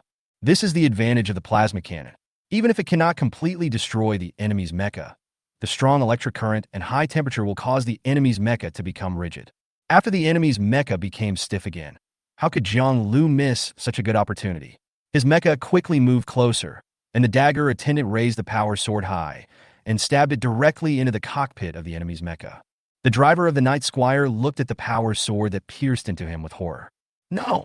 The driver only had time to let out a scream of terror before he was completely cut in half by the power sword's decomposition field. As an experienced mecha pilot, Jiang Lu has rich combat experience and accurately locked onto the enemy's pilot. The movement of this Knight escort mecha stopped instantly. The machine lost control and fell to the ground with a loud bang. However, Jiang Lu's series of operations did not come without damage. When he killed the Knight's escort, it also meant that he had to face the attack of another enemy. The Knight attendant commander swung his long-handled power battle axe down fiercely, and Jiang Lu in the cockpit knew that he could not avoid this attack no matter what. So he raised his left arm, sacrificing his left arm in exchange for this kill. Boom! The left arm of the dagger servant holding the plasma cannon was directly chopped off by the Knight servant's axe. After the plasma cannon was destroyed, it even caused a series of explosions and electric arcs around it. Chapter 41 Retreat. The smoke and dust caused by the rampant electric current, explosion, and flames. When Jiang Lu turned around again, the situation of the battle was reversed again. There are still 6 mechas, 3 dagger servants, and 3 Knight servants standing on the battlefield. The comparison of combat power between the two sides seems to have become balanced, but in fact this is not the case. The opponent lost 2 mechas in the battle, but at this moment they were in a more advantageous position. The entire left arm of Jiang Lu's mecha was chopped off. It was not just a simple loss of an arm and the plasma cannon on it. Without an arm, the balance of the entire mecha will be affected, and more power will be required to ensure the balance of the mecha. This is different from the mecha that fought against Li Xian. That mecha just had its shoulder pierced by Li Xian's power halberd and could not be used. But the arms still exist and do not affect the balance of the entire mecha. As for Feng Dai, he and the enemy were in a relatively balanced state. Both of his mechas were damaged, but the damage was not serious. Next is Li Xian and his opponent. As a more experienced enemy, the Knight Squire on the opposite side still beat Li Xian even though he gave up one of his hands and his legs were still a little inflexible. Li Xian was now badly beaten, and his external armor had long been ejected and thrown away. There were several deep sword marks on the armor of the mecha itself, and electric sparks could be seen appearing on the mecha from time to time. Although Li Xian's mecha did not suffer serious damage, the damage to its equipment and armor reduced its combat effectiveness by at least 20%. Most of Li Xian's attacks were dodged by the opponent, and a small part was blocked by the opponent's power sword. The change in the battle situation caused by Jiang Lu killing a mecha made the atmosphere of the entire battlefield somewhat subtle. Feng Dai and Li Xian quickly distanced themselves from the enemy and came to the left and right sides of Jiang Tower. The enemy's mechas were pressing forward step by step, constantly compressing their space. Li Xian's power halberd kept stabbing, and the three of them almost maintained the same formation, almost filling up the 50 or 60-meter passage. This scene made the enemy's knights and followers a little cautious. This terrain is not big enough, and they can't even attack from behind. What should we do? A knight's escort driver asked through gritted teeth. This made the commander of the knight's escort a little hesitant. The original plan was 5 against 3, but unexpectedly an accident occurred at the very beginning. A mecha was actually killed by concentrated fire. Charge again! The enemy is in bad shape too. The knight escort commander roared, and then the huge mecha accelerated again. Their target was Jiang Lu, which was the most seriously damaged. Li Xian roared and thrust out the power halberd in the mecha's hand, but it was easily blocked by the enemy commander with a long-handled power axe. Squeak! Li Xian raised his hand and fired a plasma cannon, but the void shield of the opposing commander's mecha was still there, so the plasma cannon did not have the desired effect. Kill! Reinforcements are coming. Hold on, and you will win. Jiang Lu also roared loudly, and this sentence was not only transmitted to the ears of Feng Dai and Li Xian through the earphones, but also transmitted to the entire battlefield through the loudspeaker. The 6 huge machines fought together again, but it was difficult to determine the winner in a short time. A few minutes later, the overloaded void shield of Jiang Lu's mecha was restored, but both sides still failed to achieve the expected results. The fierce battle caused the mechas of both sides to suffer injuries of varying degrees. After separating again, both sides looked at each other vigilantly, because judging from the current battle situation, the battle would definitely not be over in a short time if they continued like this. Seeing that the other side had no intention of continuing the attack, Jiang Lu began to call on Feng Dai and Li Xian to retreat slowly. Retreat! Retreat! Retreat! In the cockpit, Jiang Lu's voice was almost hoarse. There was no way. With such a fierce battle, not only Li Xian's blood was boiling, but even Jiang Lu's adrenaline soared to the highest level. The short and intense battles consumed several times more spiritual energy than normal battles, with each high-intensity movement of the mecha and the swing of weapons. Maintaining the void shield consumes not only the energy of the mecha, but also psychic energy. Otherwise, all vehicles that could be equipped with void shields would want to be equipped with them. The 3 mechas covered each other and retreated cautiously. Not only them, but also the remaining vehicles, whether they were short-tailed rats or mecha auxiliary soldiers' vehicles, were also fleeing backwards quickly. The infantrymen at the back also ran as fast as they could, moving left and right to avoid the fire from Milda's retainers. Some unlucky ones, who were located further forward, can only hide behind the cover and wait for an unknown outcome. Damn it! Clean up the battlefield quickly. The commander of the Knight, Squire Mech, roared angrily in his cockpit. His eyes were fixed on the 3 dagger servants who were gradually retreating. Although they were ambushed in this battle, their losses were greater than those of the ambushed enemy. What did the enemy lose? Some worthless infantry, a deer hunter, 2 rats, and a mech auxiliary armored vehicle. On the other hand, the Milda Knights lost 2 Knight escort mechas in battle. This loss was totally disproportionate. Although the enemy's attack was repelled this time, this defensive stronghold of the warehouse will definitely face a stronger counterattack from these company dogs. Waste! Idiot! The Night Squire commander drove his mecha to the two dead mechas. The damage to the mecha of the Night Squire killed by Jiang Lu was relatively light. The external armor of the mecha was torn apart, leaving many scars, as well as damage caused by the electromagnetic cannon and the tank main gun. Of course, the most fatal injury was still the power sword piercing into the mecha cockpit, cutting the pilot inside directly in half. Inside the mecha cockpit, there were broken organs and blood everywhere. The damage to the main body of this mecha is not serious, and it may be repaired quickly after being pulled back. But the other mecha was different. It was the one that was overloaded by the void shield and then destroyed by the intensive explosion of the Psionic rockets. The external armor was almost torn apart, and the cockpit was completely blown up. The mecha was scrapped, and the equipment inside the mecha was damaged by the powerful plasma and rocket explosions. Tow the one away, and let the infantrymen set up the minefield for this one, and leave it here. The Night Squire commander shook his head helplessly as he looked at the first destroyed mecha. There is no possibility of repairing this mecha. Chapter 42, Retreat, Part 2.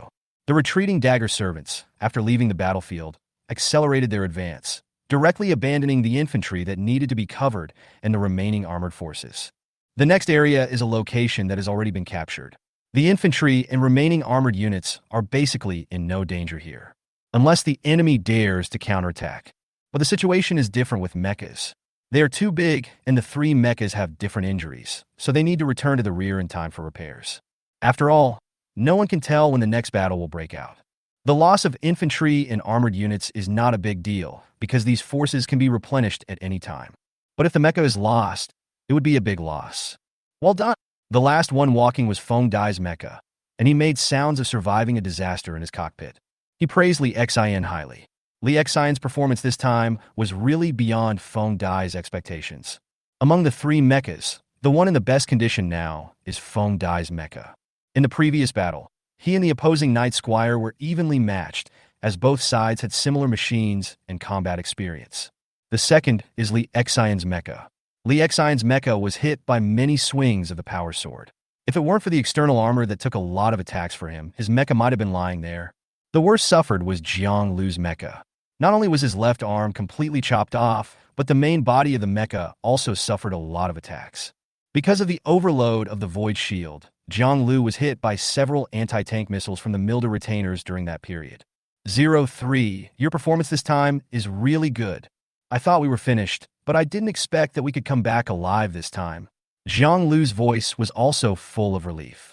When the three mechas returned to the next stronghold, they encountered follow-up troops who had rushed to support them. This follow-up force included 4 mechas, half a company of deer hunters, and a whole company of armored infantry. The leading mecha heaved a sigh of relief after seeing Jiang Lu and the others. Not bad. Luckily, everyone came back alive. Jiang Lu's voice rang out. Why is the support coming so slowly? The supporting troop sighed and said, today's enemy is like eating gunpowder. They launched a full-scale counterattack. It's not just you who were ambushed. Troops in other directions were also counterattacked and ambushed by the enemy. Jiang Lu asked, what's the situation in other directions? The second group suffered the same blow as the third group.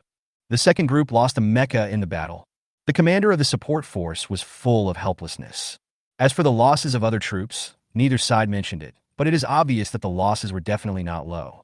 Because of the ambush of the fifth group, although the mechas were not lost, the armored forces were almost wiped out, and at least half of the infantry died.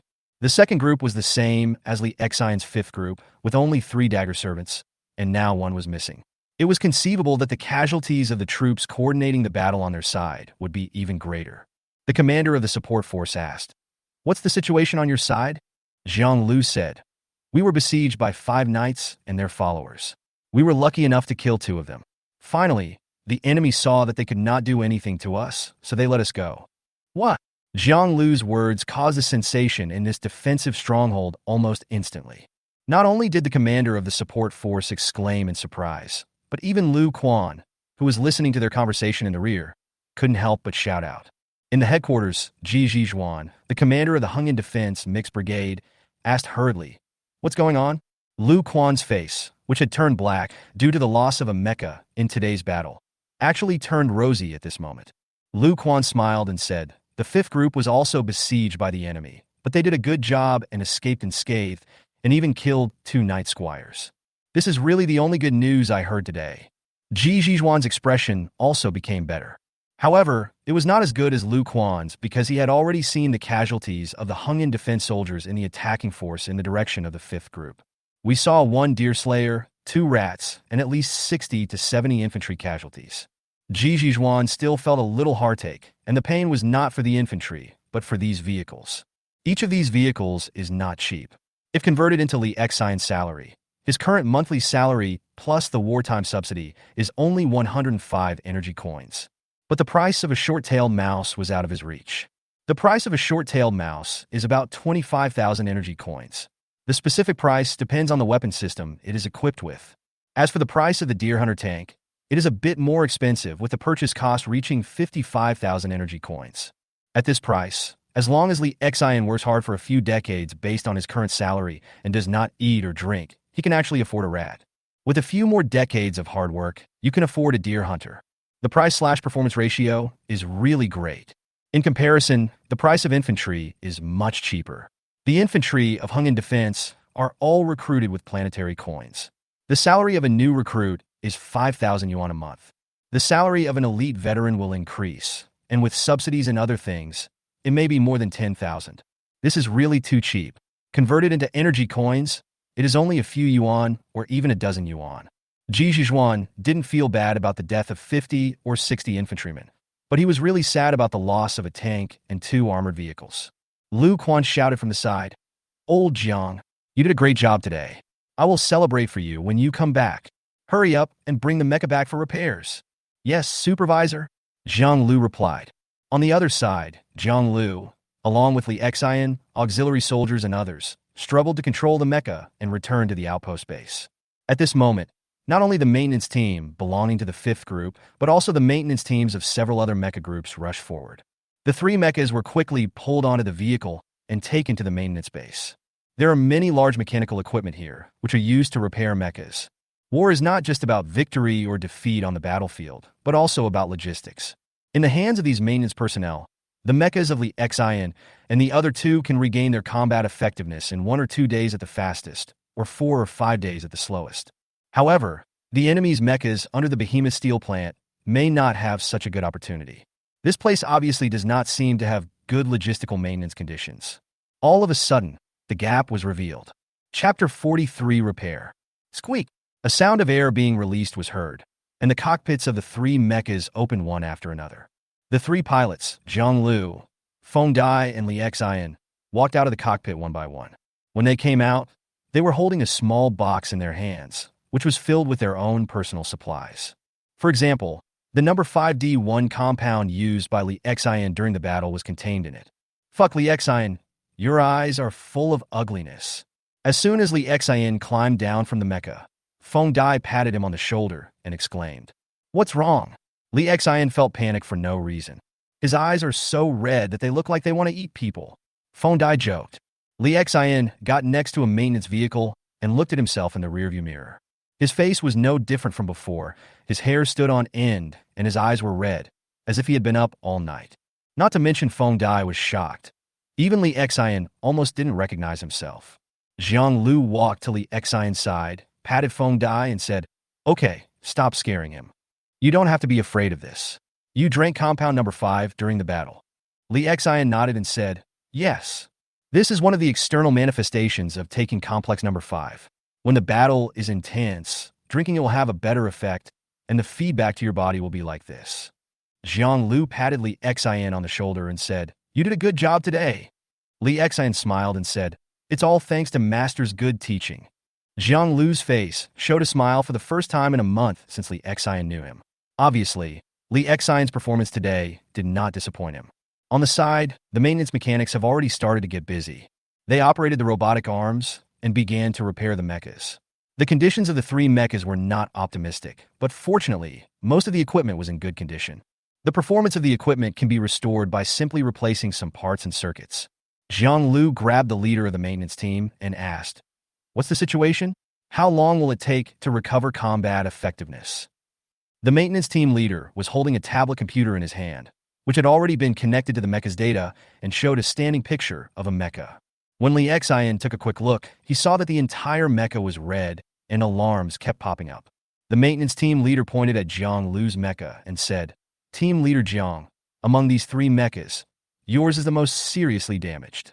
Based on the estimated time for repairs, it will take at least 5 days to regain combat effectiveness." The maintenance team leader smacked his lips and said, "The damage is really too severe. Compared with the injuries to the main body of the mecha, the left arm and the plasma cannon being cut off is already an easier part to repair.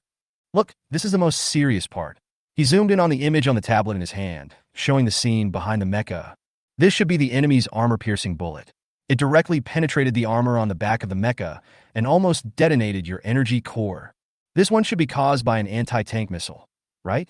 The team leader said, pointing to another huge tear.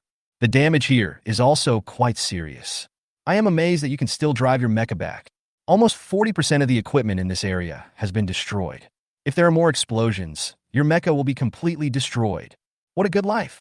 The maintenance team leader praised, then pointed at Lee Xian and Feng Dai's mechas and said, "The damage to these two mechas is less serious, probably because the void shields are not overloaded.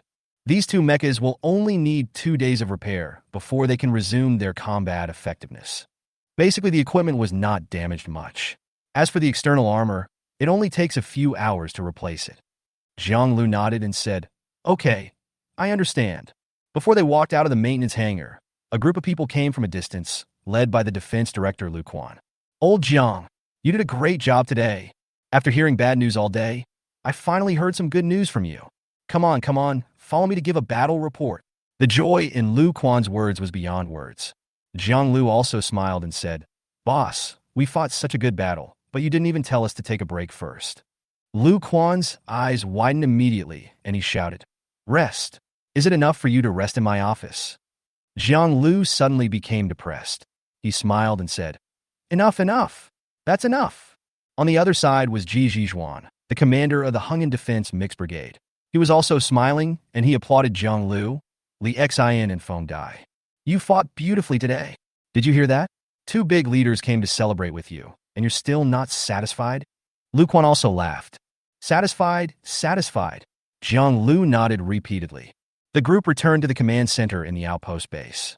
In a medium-sized conference room, the video data taken from the mechas and the retreating soldiers have been uploaded to this conference room.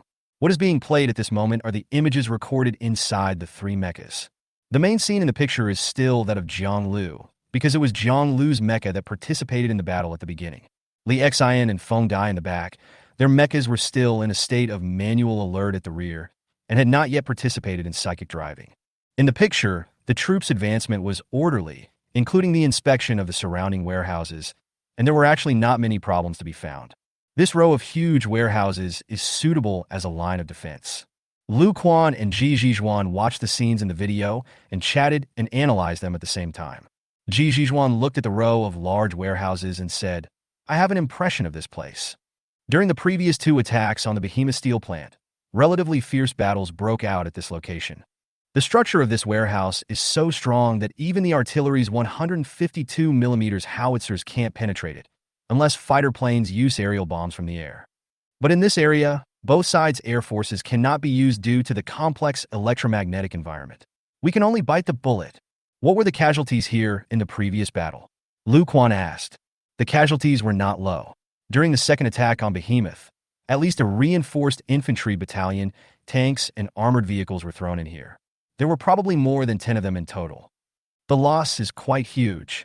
If we want to take over this area this time, we'll probably have to rely on the support of the mecha troops."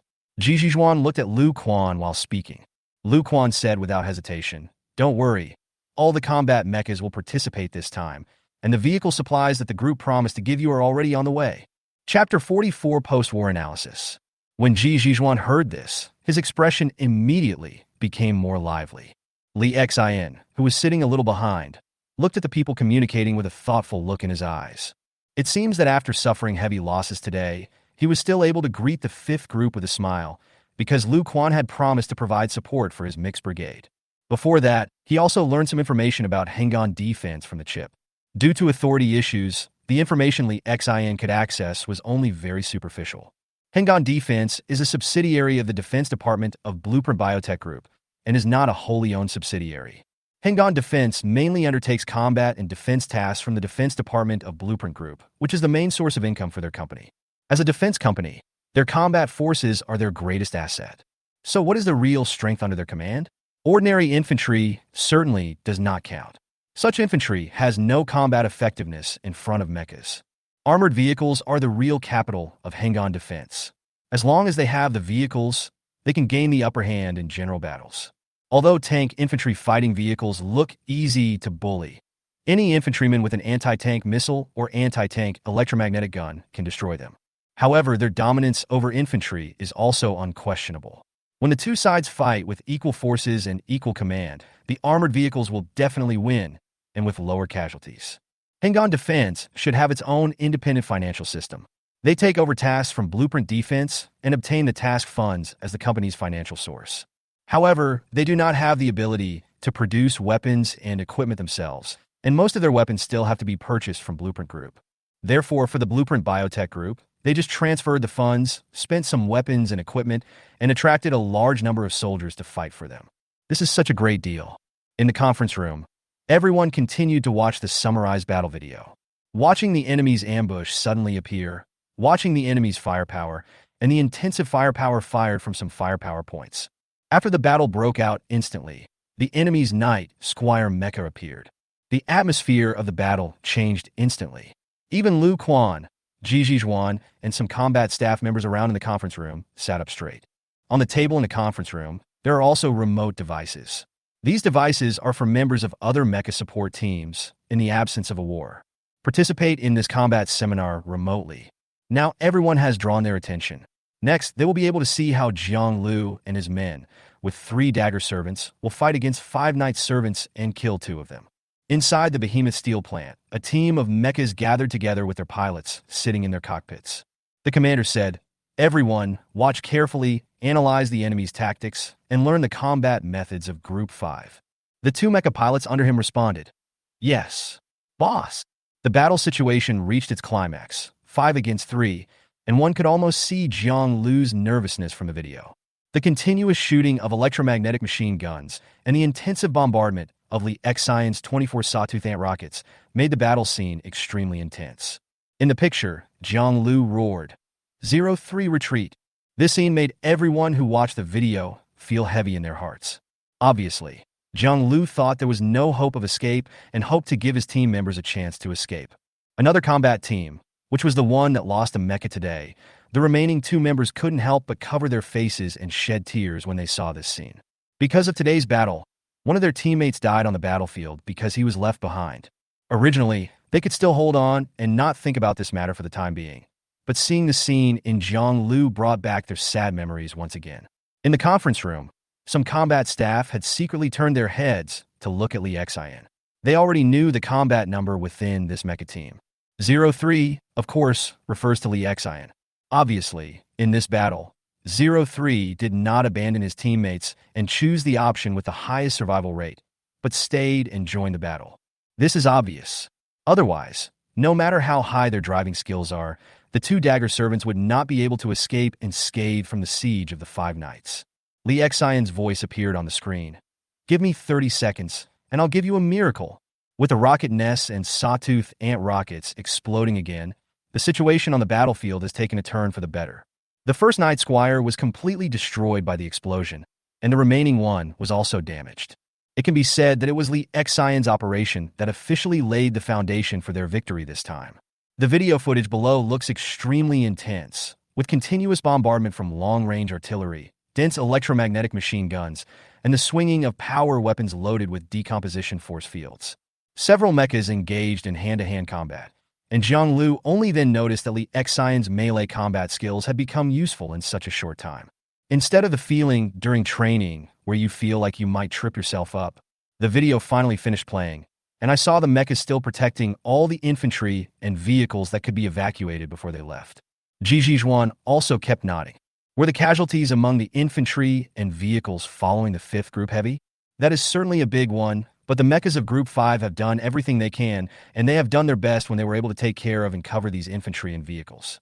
Even when the mecha itself is in poor condition, it is still responsible for covering the retreat. When soldiers go to the battlefield, there will always be casualties, but their deaths cannot be in vain, nor can they be abandoned. Zhuan was very satisfied with the 5th group's team, not only because the vehicles he had lost during this period could be replenished, but also because of these people. Lu Quan turned to look at Li Exin, nodded repeatedly, and said, "You kid, not bad. This battle was done beautifully. I'll take credit for you." After hearing this, Li Xin was overjoyed. He said loudly, "Thank you, boss. Will there be any rewards?" Li Xin was fantasizing in his heart. After all, he finally killed a knight squire this time, and a vehicle was so expensive. The price of a mecha will only become more expensive, and this time Li Xin has made a great contribution. If he could be rewarded with several thousand or tens of thousands of energy coins, Li Xin felt that it would not be impossible for him to find a luxury house to rest for a few days. Chapter 45 Complex Number 3. See, I gave you Li Xin, but you didn't want it. Lu Quan looked at Zhang Lu, his face stern, and spoke in a threatening manner. How is it now? If you think Li Xin is not good enough, I will transfer him to Lao Li and the others. Zhang Lu quickly smiled and said, "When did I say I didn't want it?" "Boss, you remembered it wrong. I said yes. I want this guy. I have worked so hard to take care of him for such a long time, and I have become attached to him. You can't transfer him away." A man's hearty voice came from the remote device on the conference table. "What? Old Jiang, don't you want Li Xin? Hey, Lu Tu, please transfer him to my place right away. I will take good care of him." How can this old guy Jiang Lu take care of new people? He should have given it to me directly at that time. Of course, it's not too late now. Li Xin, you wait for me here. I'll drive over now. Zhang Lu almost roared as he rushed to the remote device that had just made the sound and shouted to Li Dadu on the opposite side. "Li Dadu, you are everywhere. Come here quickly and see how I deal with you." The meeting room was filled with a joyful atmosphere at this moment. This can be considered a moment of relaxation during the interval between battles. Lu Quan patted the table, interrupting everyone's voices, and made a summary speech. "Okay, Li Xin did a good job in the 5th group, and Zhang Lu did a good job in leading the newcomers. Li Xin, just work hard in Group 5. I have confidence in you." "Yes, Supervisor." Li Xin quickly stood up and responded loudly. "Oh, it would have been great if it had been divided to me at that time." Li Dada's annoyed voice was heard from the remote device. It's not just that they are impressed by Li Xion's fighting skills. Li Xion's mecha driving skills are nothing in the eyes of these veteran pilots. Among these more than 20 drivers, every one of them is much stronger than Li Xion. Li Xion is the last one among the last ones, and can only be regarded as a rookie mecha pilot who has just completed training. It's just that this recruit has already been tempered by war, and his mentality is better than that of ordinary recruit drivers, so he can be used on the battlefield. These people are not interested in Li Xion's driving skills, but in Li Xion as a person. On the battlefield, a teammate with superb combat skills is what everyone wants. But what everyone wants is a teammate who can be trusted to back them up. If given a choice, many people would probably choose the latter. It is such an enviable thing to be able to entrust life and death to teammates on the battlefield. In the video just now, the ending was completely certain to be death. Even though Zhang Lu had let Li Xion escape, this was the commander's order. Even if Li Xion ran away like this, he would not be punished when he returned to the base. But Li Xion did not run away. Instead, he turned around and joined this seemingly fatal mission, which made everyone admire him. Even other mecha veterans might not be able to make the same choice as Li Xion under the circumstances at that time. Driving skills and combat methods can all be trained. It's just a matter of time. But the character of an individual, the one who can stand with his comrades without hesitation in the fierceness of a war, cannot be cultivated. It can be said that if Li Xion were in their group, he might not be the strongest in combat, but being a teammate with him would definitely make them feel more at ease, without having to worry about being left behind. What a great teammate to have! After the discussion and analysis of the video ended, the people in the conference room gradually dispersed. Finally, Lu Quan said to Zhang Lu in the conference room, "The things you asked me to exchange have arrived. Come to my place to get them later." "Is this thing prepared for him?" Zhang Lu nodded, but didn't say much. Then, Lu Quan patted Li Xion, who was a little curious, and said, "Follow your master and work hard. Learn well. You are very good, and your master is also very good to you." The thing he asked me to exchange is not cheap, and it is not easy to get. Li Xian said without hesitation. Yes, supervisor. I will definitely follow the master well. Okay, let's go. Zhang Lu followed Lu Quan away. Li Xian looked at Zhang Lu's back, feeling a little confused. Originally, he thought that Zhang Lu asked him for 2 bottles of number 5 psychic compound as a way of blackmailing him. However, judging from the conversation just now, Zhang Lu took this thing to look at it and went to Lu Quan to exchange it for other things? Or did he prepare it for himself? Are you judging others by your own mean mind? Confused about this, Li Xian followed Feng Dai back to the maintenance hangar. They might have to stay here for the next few days until the mecha is completely repaired. On the way back, Li Xian and Feng Dai also talked a lot. Originally, they might just be colleagues who had just met. It was actually okay to say that because at most they had only known each other for a little over a month. But after today's battle, Li Xian has completely integrated into the team, and they have become comrades in arms who fought and escaped together. Of course, this relationship became different from this moment on. Not long after Li Xian returned to the maintenance hangar, Zhang Lu came back with a small black metal box in his hand. Li Xian, come here. Li Xian, who was originally staying not far from the mecha with Feng Dai, heard Zhang Lu's voice not far away. Turning around, I saw Zhang Lu preparing to enter a small conference room. Li Xian hurried over, and Feng Dai followed behind him full of curiosity. After entering the small meeting room, Li Xian looked at the things on the table and had some guesses in his mind. He said, Master, you called me? Zhang Lu nodded, then raised his chin, motioning Li Xian to look at the small metal box. He said, open it and take a look. Feng Dai also followed into the room, looked at the box, and immediately whispered, what is this thing? Li Xian couldn't help but look at Feng Dai. What was going on with these two riddle men? He pulled the box in front of him, unlocked it and opened it. A tube of dark blue medicine appeared inside, and there seemed to be an instruction manual for the medicine underneath. Zhang Lu said, when we were still at Hungin Defense Base number 3, I took 2 bottles of number 5D1 psychic compound from you. This is what I exchanged for Director Lu with your potion. Master, what is this? Li Xian looked at the exquisite potion and didn't even dare to reach out to pick it up. This is the number 3D1 psychic fission complex.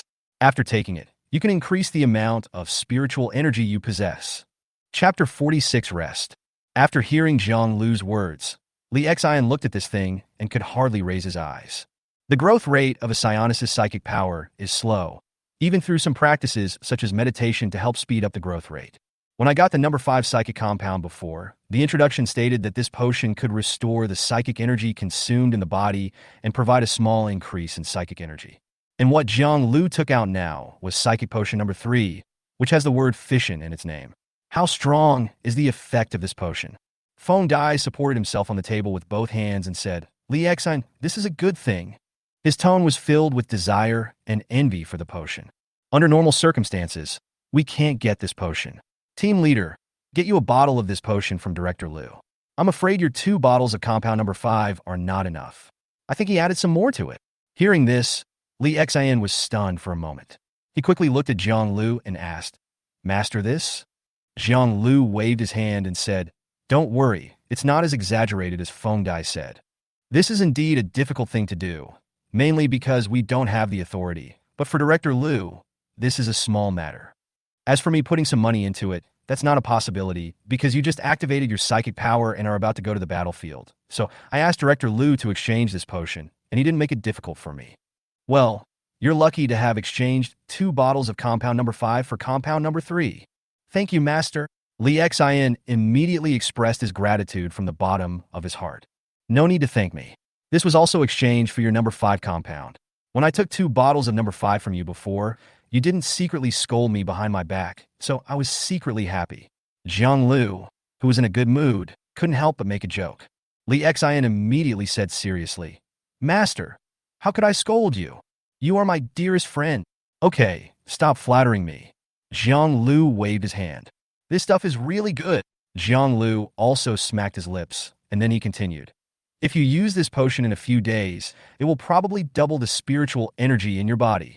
Li Xian was surprised when he heard this and asked, Really? Is this effect so strong? Feng Dai said on the side. Of course it is strong. This is definitely a good thing. Well, because your spiritual energy base is low, it appears very strong.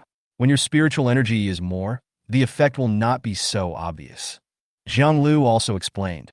Li Exan gently picked up the tube of compound number 3, as if he was holding a great treasure. Li Exan said, "Master, I have nothing to do today, just use it later." He was really getting impatient. Li Exan's spiritual energy was too little and was totally not enough. Any slightly more intense battle would directly drain his spiritual energy. Today's fierce battle had used up a tube of number 5. What family could afford that? Like Zhang Lu and Feng Dai, they fought more fiercely in today's battle, but they have not yet exhausted their spiritual energy like Li Exan. The more spiritual energy he has, the more securely Exan will feel. As a new recruit on the battlefield, Li Exan felt really insecure. Zhang Lu waved his hand and said, "Don't worry, you can't use it in this state today. Look at your face, and then look at your hairstyle. You used number 5 today, so you can't use number 3 anymore. Moreover, judging from what Lu Tu said, he's going to ask for credit for us. There may be a surprise tomorrow or the day after tomorrow. After using this compound number 3, it will take at least 3 days to digest. You can't miss the celebration." Li Exan asked happily. "Celebrating success? Will there be a reward? How many energy coins can be rewarded? Thousands?" Li Exan is really short of money and now has a lot of debts. Relying on his salary, he would have to go without food or drink for a year. Zhang Lu shook his head and said, "I guess that's impossible." "This is impossible. Li Xin Kom Lai," he said. "A knight squire must be very expensive. If I kill a knight squire, won't I get some cash reward?"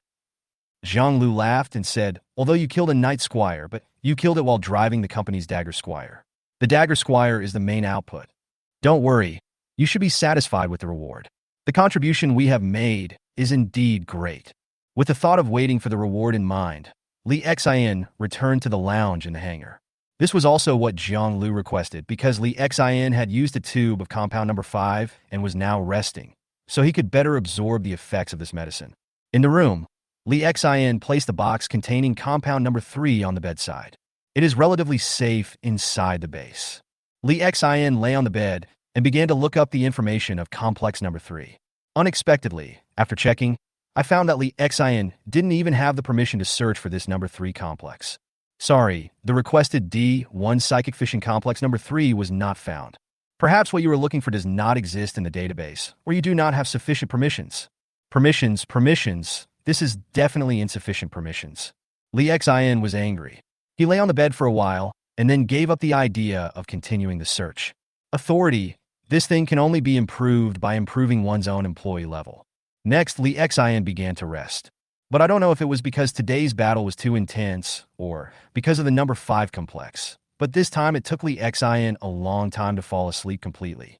And during this sleep, he had a very long dream. In the dream, he seemed to have turned into a camera, and under the camera was a young man under the rule of the Knights of Mirdad. This dream spanned a long period of time.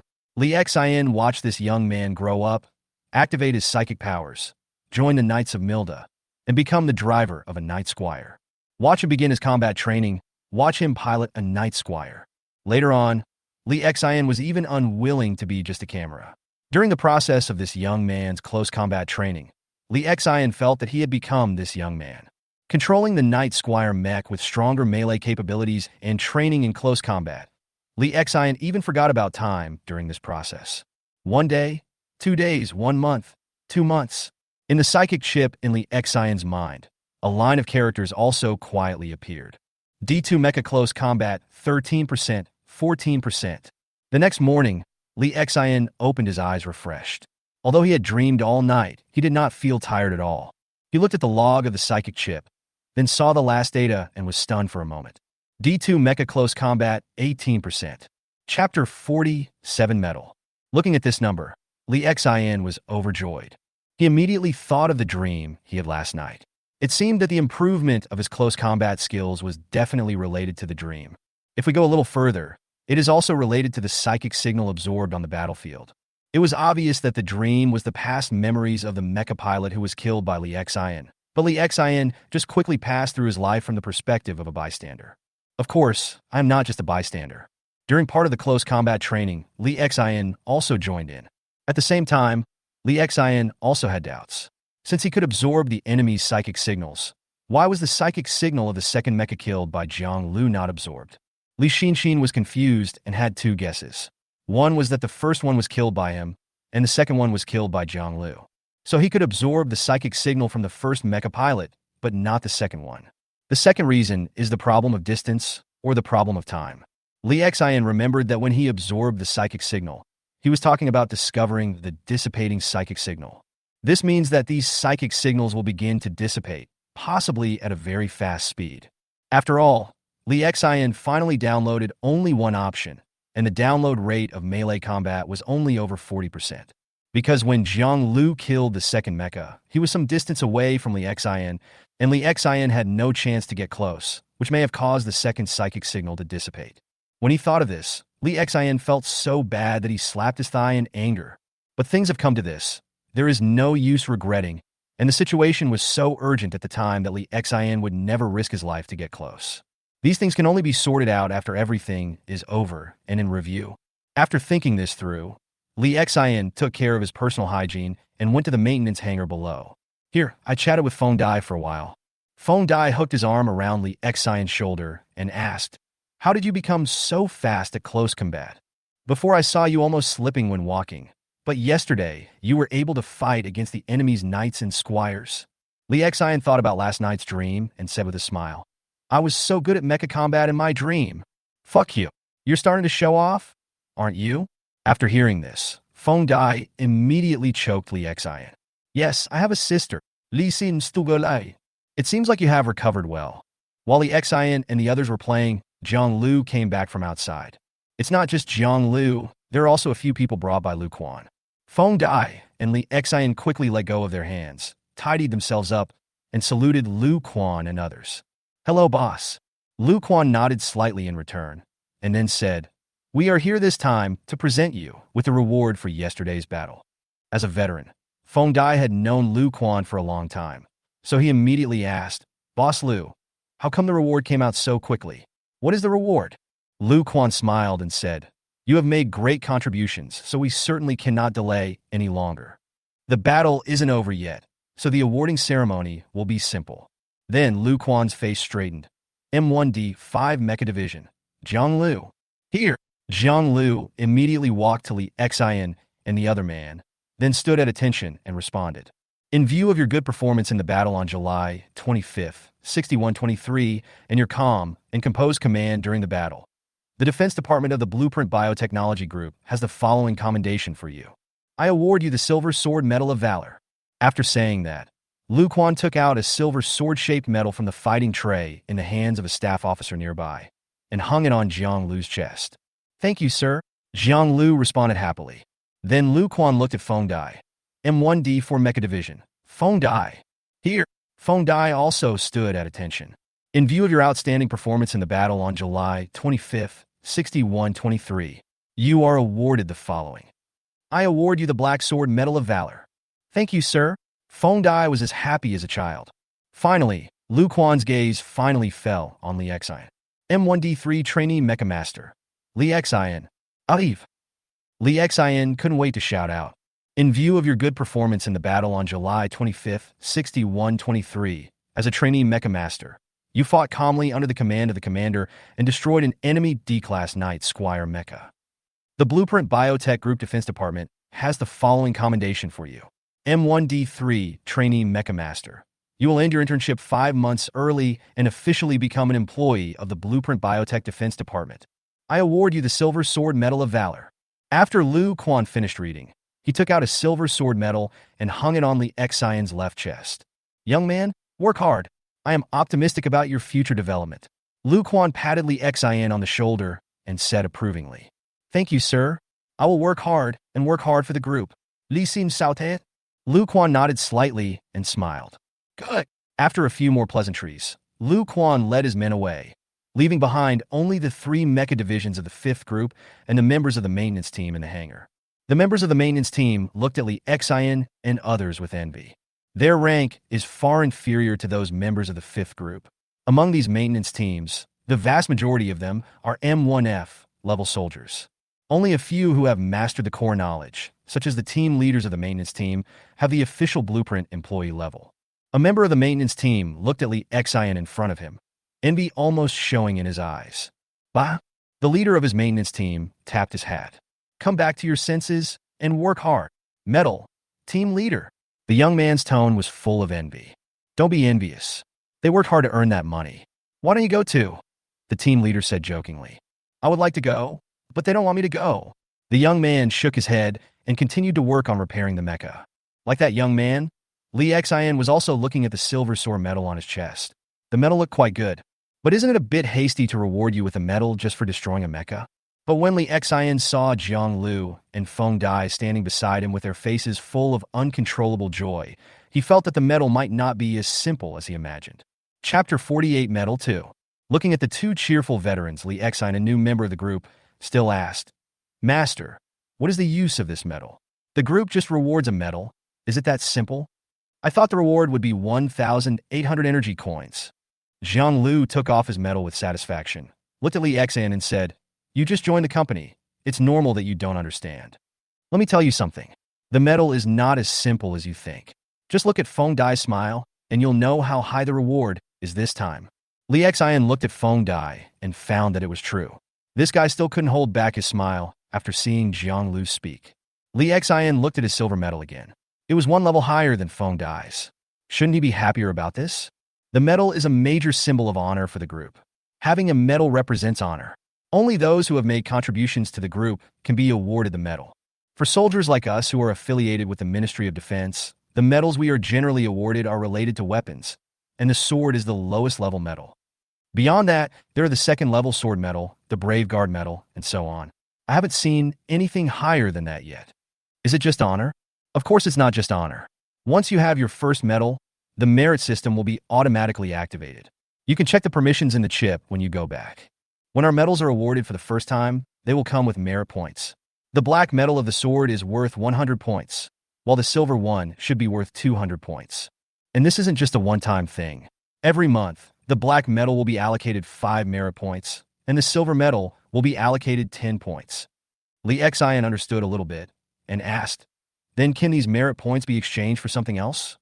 Jiang Lu looked at Lee Xian with satisfaction and said, You are still very smart. You understand everything at once. Merit points can be exchanged for a lot of things, such as the number 5D1 level psychic compound you used yesterday. It requires 10 merit points. And the number 3 psychic fission complex that I'm going to give you requires about 30 merit points. Lee Xian exclaimed, So expensive. He thought about it and asked again, Master, when you replaced the compound number 3 for me, didn't you also add a bottle of compound number 5? Jiang Lu patted Lee Xian on the shoulder and said, It's all over. Besides, I didn't lose anything.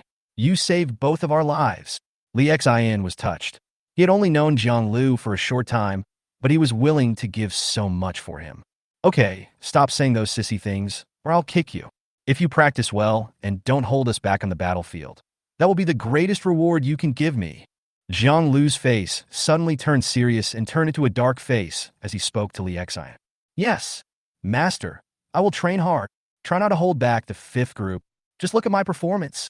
Lee Xian put away the words of gratitude he was about to express and decided to prove himself with his actual performance in the future. Feng Dai, on his side, had already happily put away the bronze medal of Brave Sword. He put a hand on Lee Xian's shoulder and said, Oh, if I had known earlier, I would have killed a knight squire. You two both have silver, and I'm the only one with black. I suspect that Director Lu is deliberately targeting me. Jiang Lu said with a smile, You can be happy if I give you a black one. You didn't achieve anything. If it were me, I would just give you nothing. Feng Dai said with a bitter face, You are so cruel. Team leader, you are even more cruel than the supervisor. What the hell are you talking about? Lee Xian returned to the room and quickly used the military smart chip to query information about the medal. At this time, Lee Xian was in a happy mood.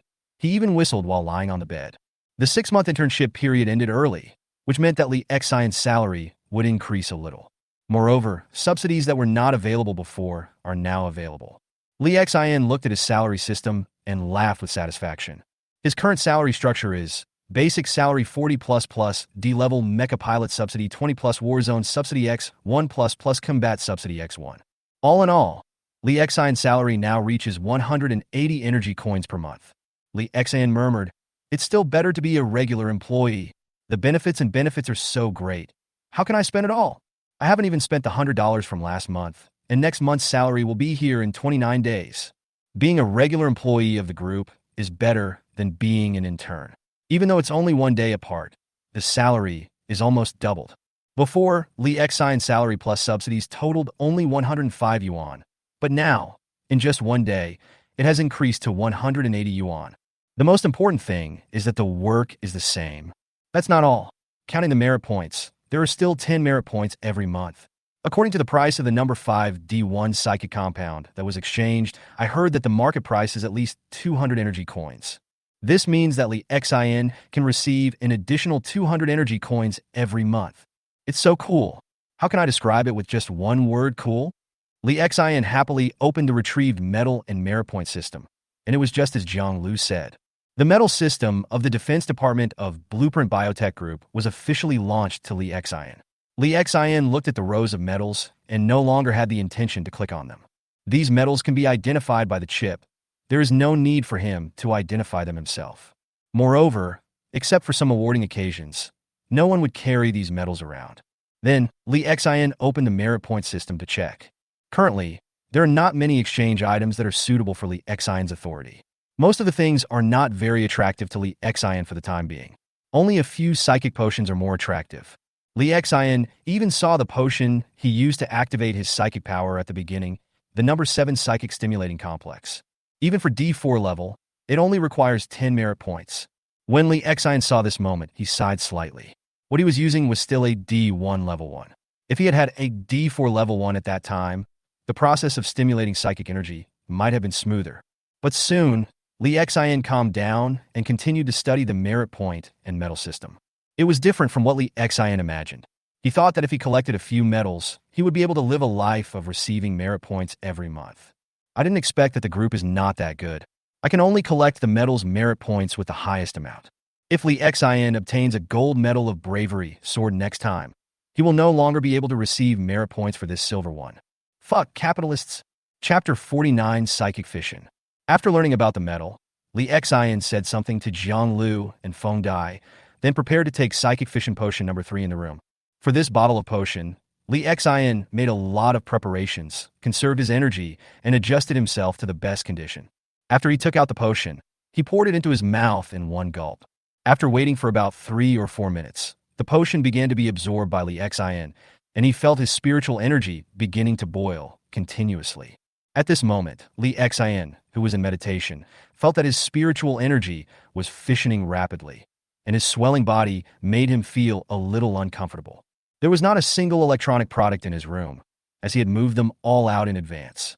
The violent spiritual energy raged in Li Xian's body. Arcs of electricity appeared around Li Xian, making crackling sounds. Tiny arcs of electricity kept appearing and extinguishing, and the hair on Li Xian's body stood up.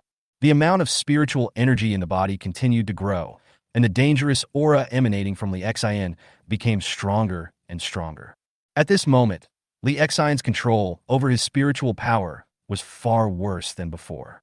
This state lasted for about an hour, and the turbulent spiritual energy gradually calmed down. It took Li Xian a long time before he opened his eyes again. Call Li Xin Sluli Exalatabrat. How should I describe the feeling this time? It was really great. After swallowing this bottle of number 3 psychic fission compound, Li Xian felt that the amount of his psychic energy had at least doubled. And this is only the time when the reaction is the most intense. In the next 2 days, such a reaction will continue, but the growth and fission speed will not be as intense. A bottle of number 3 psychic fission compound potion can at least triple Li Xian's psychic energy. Of course, this is because his spiritual energy is too little. If he takes it next time, it will not have this effect. This name is a waste, and it also fissions. Li Xian thought that the larger the base number, the more spiritual energy could be increased. It's such a pity. Li Xian looked in the mirror and saw his flushed face and standing hair. He sighed. Even if he has turned into this bird-like appearance, he still looks handsome. He packed up briefly and went downstairs. After maintenance, Li Xian and Feng Dai's mechas were basically repaired. Only Jiang Lu's mecha was still being repaired, and the left arm of the mecha had been replaced. Just as the maintenance team leader said that day, the left arm was actually the easiest to repair. It only needed to be completely replaced, and there were spare parts available at the base. Other equipment will take longer to repair. Zhang Lu watched Li Xian coming down and asked, "How do you feel after using the potion?" Li Xian said, "It feels great. I want to try a few more bottles." Zhang Lu shook his head and said, "You can't take this medicine too frequently now. The next time you take it will be at least 20 days later. If you take it a few more times in the future, you can shorten this time. Otherwise, continuous use will cause too much damage to your body, and pollution levels will increase even faster."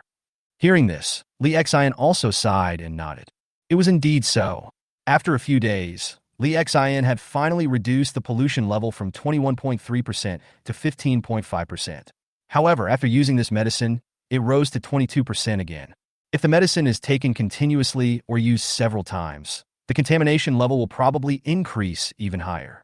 Li Xian didn't want to become a psychic contaminated by chaos, so he could only slow down the speed of taking the potion. Unfortunately, Li Xian's authority is too low and he has too little money. I believe that if it is a higher level medicine, the effect will definitely be more obvious, and the same pollution level will be lower.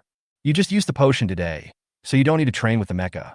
Start training from tomorrow and continue for 2 more days. Zhang Lu said, "Yes, Master. How many days of rest do we have?" Li Xian asked. "It won't be too long. I estimate it will only be a week at most." Zhang Lu said after pondering for a moment. "It's still so long." This time, it was Li Xian's turn to be surprised. Zhang Lu said, "That's right. We mainly have to wait for the vehicles. This time the group will probably send some vehicle support to Hung in defense. It is estimated that after these vehicles arrive, a new round of attack will begin again." "I see." 5 days passed quickly. Just as Zhang Lu speculated, a new military operation was ready to be launched after the group's vehicles arrived. The Pelican-class transport craft slowly landed at the outpost outside the behemoth steel plant. When the hatch of the transport boat opened, one vehicle after another slowly drove down the transport boat under the driving and guidance of the soldiers. In the open space of the base, a group of soldiers wearing Hengan defense uniforms were lined up neatly. They are all veterans and all armored soldiers, and are the soldiers who came to receive this batch of equipment. Li Xian sat in the armored off-road vehicle, watching the vehicles being sent down one by one and counting them. This time the support was really generous. In terms of Deer Hunter medium tanks alone, 2 whole companies were sent, and an entire battalion of short-tailed rat tanks were directly sent. The 2 companies have a total of 26 Deer Hunters. The organization of a battalion of short-tailed mice is 30 short-tailed mice, plus 2 separate command models. As the command vehicles of the battalion, these 2 machines are only responsible for command and do not participate in combat. Hiss! This time it's really a big deal. Zhang Lu on the side took a breath and looked at the armored vehicle coming down from a Pelican transport boat. Li Xian looked over and saw that it was a brand new tank vehicle, which looked to be more than a size larger than the Deer Hunter. Moreover, the paint scheme of these tanks has not been changed to Hengan Defense, but is still the paint scheme of the Blueprint Biotechnology Defense Department. Li Xian had never seen this type of tank before, let alone knew any information about it. Li Xian glanced at his chip and ordered to start searching for information about this tank. At the same time, he asked Zhang Lu, "Master, what kind of tank is this?" Zhang Lu said, "This is a Skull Crusher heavy tank, a tank specially designed to target mechas. This time, the enemy is going to be in trouble. If the enemy's mecha faces this kind of tank, it will be in trouble." Li Xian also widened his eyes and said, "This kind of tank is aimed at mechas?" "That's right." Zhang Lu nodded. "Of course, it can only target mechas of sea level and below. It will have no effect on higher level mechas. But if they want to deal with the Knight's followers, they can still do it easily." "So awesome." Li Xin et Golim. Chapter 50. The offensive resumes. At this time, information about this heavy tank had already appeared in Li Xian's chip. Skull Crusher heavy tank. The main gun is a heavy plasma jet cannon. The secondary weapon is a 14.5 mm electromagnetic machine gun. The armor is made of the same material as the Gladius Servant's mecha, also a D-grade military alloy. This heavy tank can also be equipped with external armor to enhance its defense. The crew consists of 5 people, except that there is no psychic joining them to activate the Void Shield. The thickness and defense of the armor are even stronger than those of the mecha. The long-range combat capability of this tank is not inferior to that of the mecha, and is even stronger. After all, mechas like the Dagger Sergeant cannot penetrate the Void Shield of mechas of the same level with one shot, but the Skull Crusher can. After seeing this tank and its heavy plasma jet cannon, Li Xian felt that even sitting in the mecha might not be safe. The heavy plasma jet cannon is an energy weapon. One shot can overload the D-class void shield. If you are lucky, the mecha and the void shield may be penetrated together. If you are unlucky, then another shot can directly kill the D-class mecha. Even a C-class void shield can only resist 2 more plasma jets. Li Xian asked Jiang Lu, who was standing beside him. We have the Skull Crusher, so will the enemy also have weapons that can counter it? Jiang Lu's eyes were still on the Skull Crusher heavy tank, and he said, Don't worry, there must be one. It depends on whether they will use it in this battle. Anyway, we need to be careful in this battle. We were advancing smoothly before because we hadn't encountered such a solid defensive stronghold. Now it's hard to say. Li Xian made a bold guess and said, Last time we were ambushed, we didn't encounter this kind of heavy tank. Master, do you think the enemy in the Bishimo steel plant doesn't have such tanks? Jiang Lu shook his head and said, I don't know what the enemy is thinking, and I'm not sure about the specific information about the enemy's vehicles. But it's always better to be cautious. We need to update our weapons this time. Li Xian nodded and said, Master, what updates are there on the weapons?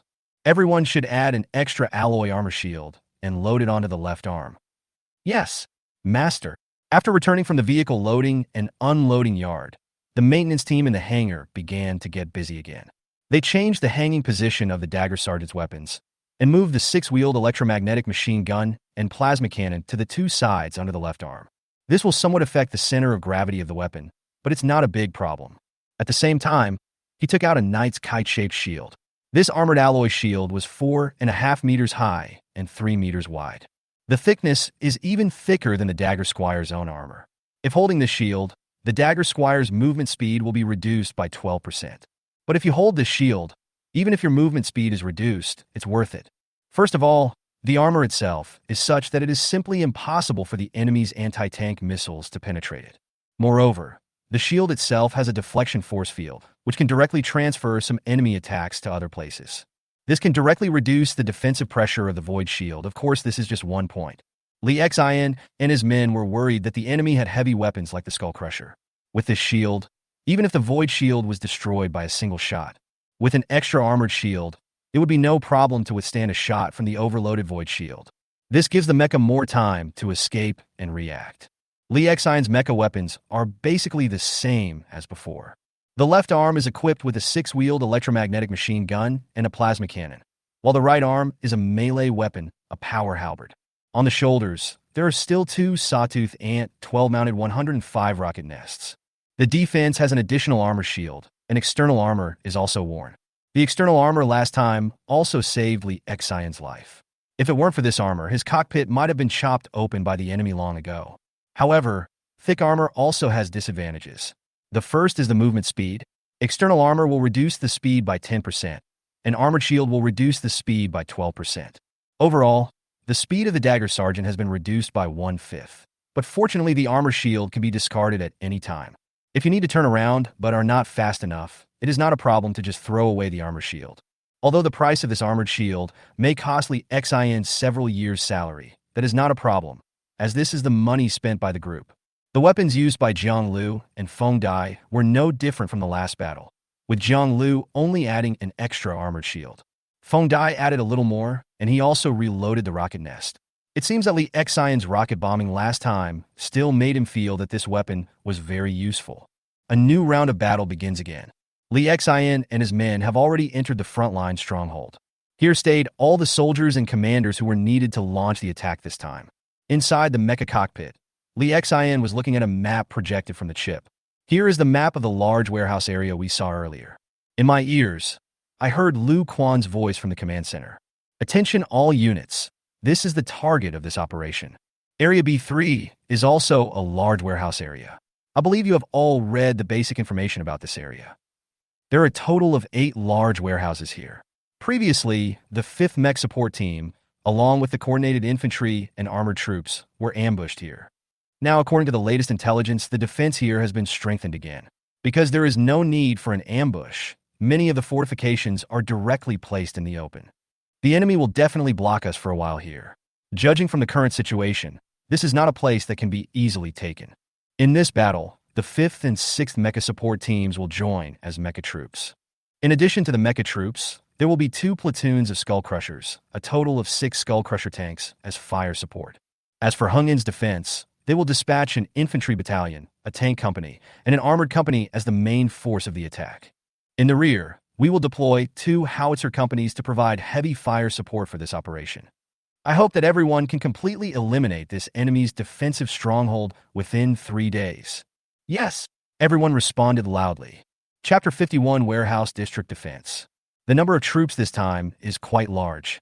In an environment like the Behemoth Steel Works, even if more troops are deployed, it is not convenient for them to deploy. The number of troops this time is already the largest number that can be deployed in this area.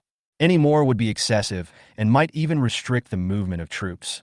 The infantry and armored troops had already moved to the appropriate positions in advance. Li Xian and his men were operating the mechas and slowly approaching the battlefield. This time, Yu Lisin and his team from Group 6 joined the battle. Group 6 also had 3 mechas, led by Kuqian, Mecha Masters Zhang Kangel and Luo Hang. The troop composition of this mecha team is undoubtedly better than that of the 5th group. All 3 are veterans and have been working together for a long time. The group is really generous this time. Kuqian's voice appeared in the public channel. It's really a big deal. After we penetrate this stronghold and coordinate with the attacks from other directions, the enemy will have no place to hold in the subsequent battles on the surface.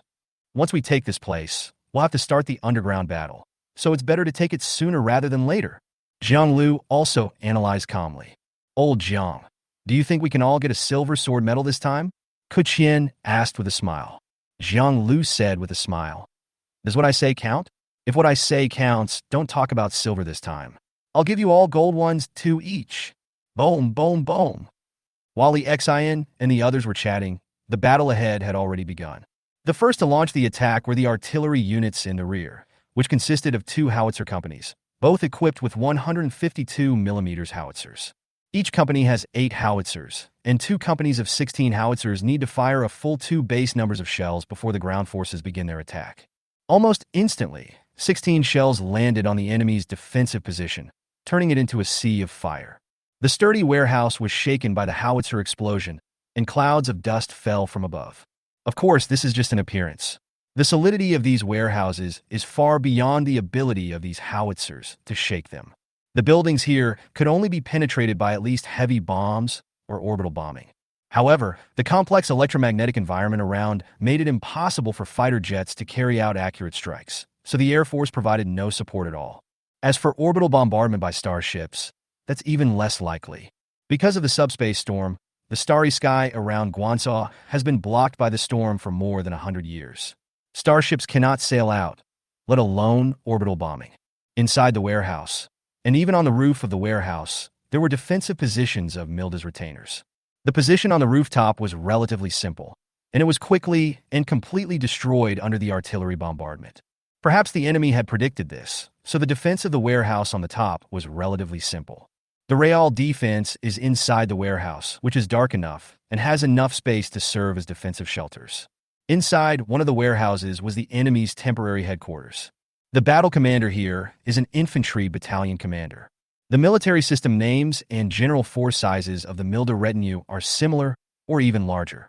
A fully staffed infantry battalion, plus the various miscellaneous personnel in the battalion headquarters, should have about 400 people. These personnel were distributed among 5 large warehouses, 4 of which were in the front. The infantry positions served as the main force of the battle to intercept the enemy's attack. There were no armored vehicles deployed within the defense range of several warehouses, but instead 2 squadrons of tanks were deployed. Armored vehicles do not play a very important role in such battles, especially in defensive operations. Even the tanks are of little use. Inside the warehouse, they are mainly used as fixed artillery positions. They had already built a temporary defensive position for these tanks inside the warehouse, which basically only had 1 gun muzzle and at most half of the turret exposed outside. Inside the 5th warehouse, there are 2 full teams of Knight followers, which means a full 10 D-class mechas. This is the confidence of the defenders. Murdad's infantry battalion commander folded his arms across his chest, waiting for the enemy's shelling to stop. Infantry and artillery coordinated operations is a good way of fighting, but it is not very suitable for this battle. The soldiers on Milda's side were all inside the warehouse, and the enemy's heavy artillery bombardment only had the effect of making the soldiers' tinnitus more severe. They can launch a counterattack against the attacking enemy at any time through the shooting holes on the front of the warehouse. The shelling stopped soon, and Battalion Commander Harris opened his eyes. He sent a message to all the troops. The enemy's shelling has stopped. All units are ready for defense. Clear. The moment the shelling stopped, all the soldiers immediately returned to their battle positions. At this moment, the 4 warehouses in the front row seemed to have turned into hedgehogs covered with sharp thorns. The weapons in the soldiers' hands were varied, including gunpowder weapons, X-49, electromagnetic rifles, and even electromagnetic machine guns. There are also many kinds of anti-tank equipment, including electromagnetic anti-tank guns, anti-tank missiles, and so on. With this stronghold, the enemy won't be able to take this place unless they suffer 2 battalions of casualties. Harris said confidently, "I've already imagined that the people from the company on the other side will suffer heavy casualties." The battalion staff officer beside him also laughed. As a defensive force, they have a tight defense line for this warehouse. Even the 4 large warehouses in front are divided into 5 defense lines. Even if the enemy suffered heavy casualties and broke into the warehouse, they only broke through the first line of defense. The only thing we are worried about now is the enemy's mecha. Harris looked outside the defense line, although so far, the enemy's mecha had not appeared. However, the appearance of mechas is only a matter of time. As long as the infantry has finished recording the firepower points of the defensive forces, these mechas will turn on the void shield and destroy all the defensive firepower points with firepower. Don't worry, I'm not the fool I was last time. This time, I will make sure the enemy's mecha will never return. A voice came to Harris's ears. The voice was unruly and brutal. Harris could feel the cruelty of the speaker just by the words. This is the commander of the Night Squire, Milton. Milton was also confident in his ability. With 10 knights as his escort, he had the power to crush anyone in this small-scale battle. The more mechas there are, the stronger they are. If there are only 1 or 2 mechas, you still need to worry about the void shield being destroyed by the enemy. But as the number of mechas increases, the degree of worry will decrease. Even if the void shield is overloaded by concentrated fire, there are other comrades who can take over. When the Night Squire approaches the enemy, that is when the battle begins, and the power weapons will cause a bloody storm in the enemy's line. Chapter 52, the attack begins. Front. After the shelling stopped, the infantrymen's battle began immediately. Small combat teams approached the warehouse with the help of cover. Da-da-da. Inside the warehouse, Milda's defensive infantry opened fire, and for a moment the sound of frying beans seemed to be heard all around. The sound of gunfire was everywhere, and because of the shelters in the warehouses, the infantrymen didn't even dare to aim. While the enemy was opening fire, all the attacking hung-in defense infantrymen retreated behind cover at the same time. They either turn on the face shooting or show a small head and simply aim and start shooting. Da-da-da. Drag up the grenade launcher. A platoon leader stood behind a pillar and shouted orders to the infantry in the rear. Soon, a 35mm grenade launcher was dragged to the front. A veteran soldier set up this automatic grenade launcher behind a simple bunker. This grenade launcher uses a drum magazine, and each drum contains 20 grenades. Open fire, shoot their windows. The platoon leader looked at the enemy's defense window from behind the pillar. Clear. The veteran sat down on the ground, half lying behind the bunker and operating the automatic grenade launcher. Bang, bang, bang. Accompanied by a faint white smoke, grenades flew out of the chamber and shot towards a warehouse in front. The walls of these warehouses have vents and windows left over from the past. Today, these places are shooting holes for the defense of Murdad soldiers. Boom! Boom! Boom! The grenade landed on the wall of the warehouse. Although it had been aimed, the hit rate was still very impressive. Most of the grenades hit the walls of the warehouse, causing explosions. A small ball of fire, accompanied by grenade fragments and white smoke. A total of 20 35mm grenades only suppressed the enemy's firepower briefly, and only one of them hit one of the enemy's firing holes by chance. Boom! The firing hole above the warehouse suddenly went silent. The 35mm grenade had very limited power, but when it exploded in such a narrow shooting hole, it still caused the 2 Milda attendant infantrymen behind to bleed profusely. A soldier behind the firing hole was killed directly by the explosion. The explosion occurred almost right next to his head, and the soldier fell directly to the ground. On the other side, the Milda infantryman who was closer to him did not dodge either, and the fragments of the grenade explosion directly tore several wounds on his body. The shock wave of the explosion knocked him down directly. Medic! Medic, come quickly! The comrades beside him quickly rushed to the knockdown soldier and quickly checked the wound of the soldier, who was a little dizzy from the shock wave. The soldier's face, arms, and even sides were hit by shrapnel, and blood kept gushing out. But fortunately, the killing range of 35mm grenades is not large, and the power of these shrapnel also decays with distance. This prevented the second soldier from being killed by shrapnel. The injury was not serious, and he was even able to continue fighting after being bandaged. Even if he was taken down for surgery to remove the shrapnel, the injury would be completely healed in half a month. An infantryman carrying a medical kit quickly climbed up to the floor of this floor. He first came to the firing hole that was attacked and briefly looked at the first infantryman who was facing the grenade attack. The infantryman's helmet was blown off, leaving only half of his head. After just one glance, the medic sighed and put the body down, saying, "It's too late to save him. Let's drag him away later." Then he quickly came to the second infantryman, checked him, started a simple bandage, and helped the soldier go downstairs quickly. On the other side, the Hungan defense soldier who had just fired a grenade quickly pulled out the automatic grenade launcher together with his team members and ran back. One person carried the launcher and the other carried the bracket, and they ran very fast. After attacking this kind of firepower point, you have to run away because no one can predict when the enemy will counterattack. Sure enough, in the warehouse of Milda's attendants, a squad commander was arranging his soldiers to carry a rocket and aim at the bunker where the grenade had just been launched. Blast him to death! Squeak! Accompanied by a puff of white smoke, the flame bomb shot out rapidly, following a twisted trajectory, and finally exploded behind the bunker. "Ha! Stupid Milda dog! You guys want to blow me up? Eat your ass!" Not far away, the veteran who was loading a grenade launcher shouted excitedly after seeing the bunker being attacked by a rocket. His assistant was also laughing. The feeling of being able to fight and run away and escaping death is really exciting and lucky for them.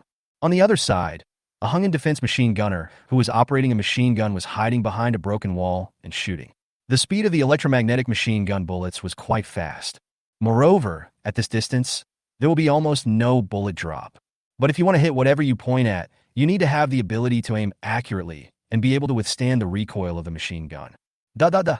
He fired electromagnetic projectiles densely at a row of enemy shooting windows. However, there may not be enemies behind every one of these shooting windows. Generally speaking, even infantrymen have to change their combat positions after continuous firing. Otherwise, it would be too dangerous. Not to mention whether there will be snipers. In this kind of combat situation, snipers are rare. The most likely scenario is that the enemy will directly use heavy firepower. The machine gunner's bullets swept across the firing holes. Da-da-da. Several consecutive bullets swept through one of the shooting holes. Behind the shooting hole was a Mirdad soldier. Bah! The soldier was hit by a bullet from an electromagnetic machine gun, and his chest was torn through. Although he was wearing a bulletproof vest, it could only protect him from bullets from gunpowder firearms. For bullets fired from electromagnetic rifles, the defense is basically non-existent. The bullet easily penetrated the plate of the bulletproof vest and then hit his chest. After entering the body, the bullet quickly spun and blew his entire chest to pieces.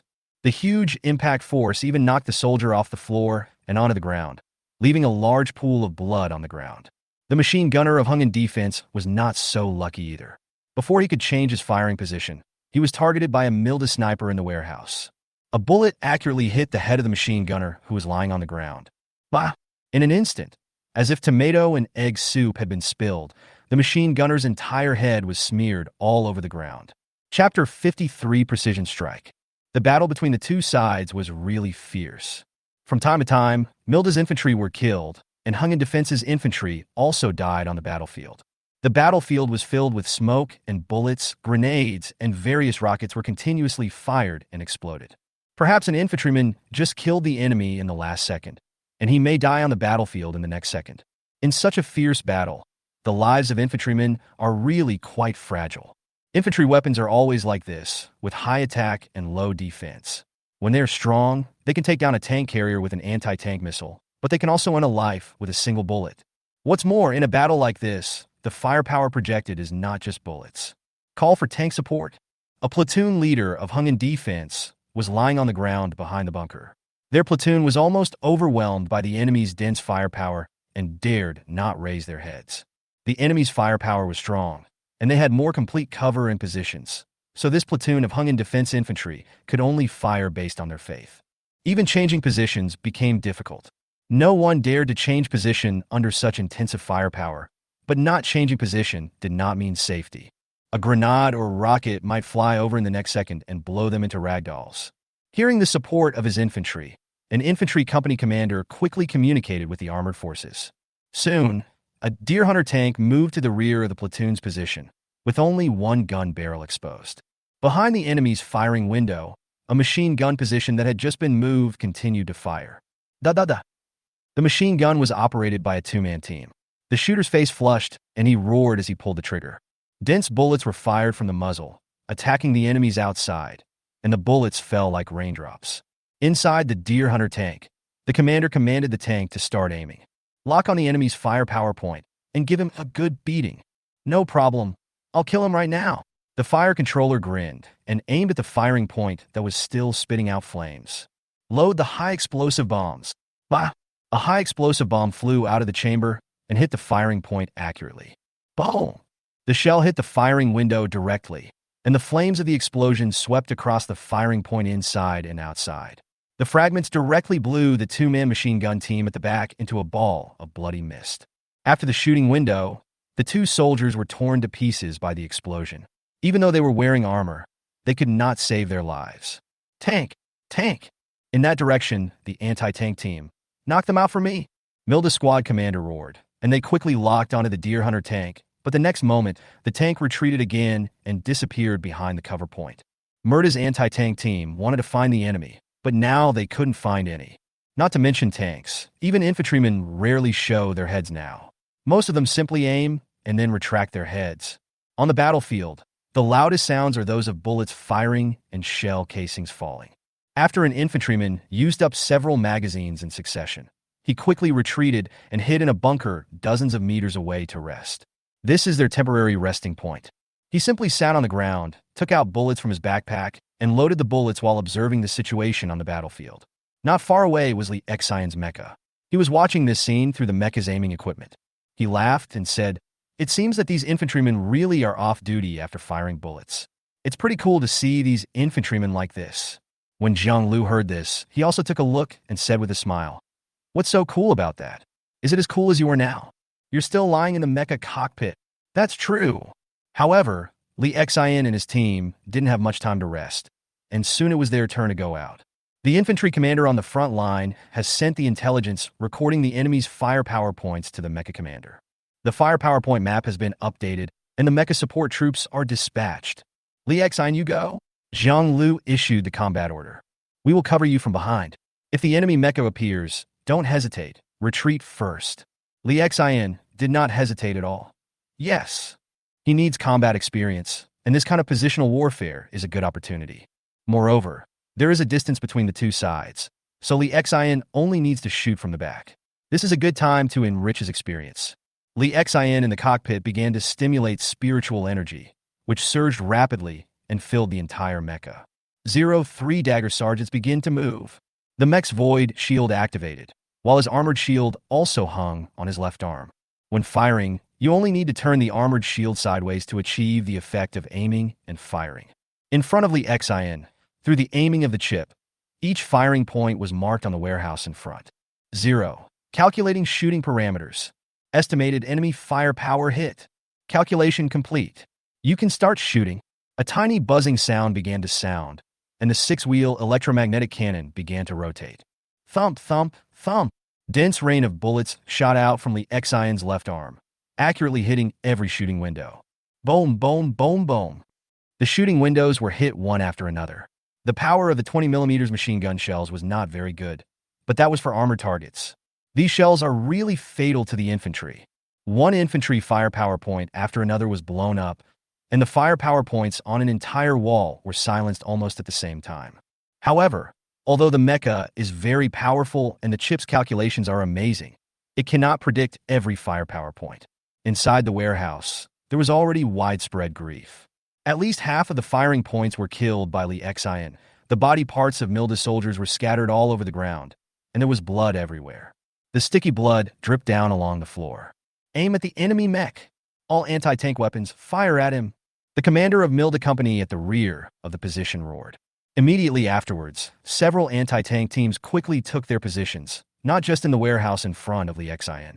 The firing points in the other 3 warehouses also directed intensive firepower at Li Xian.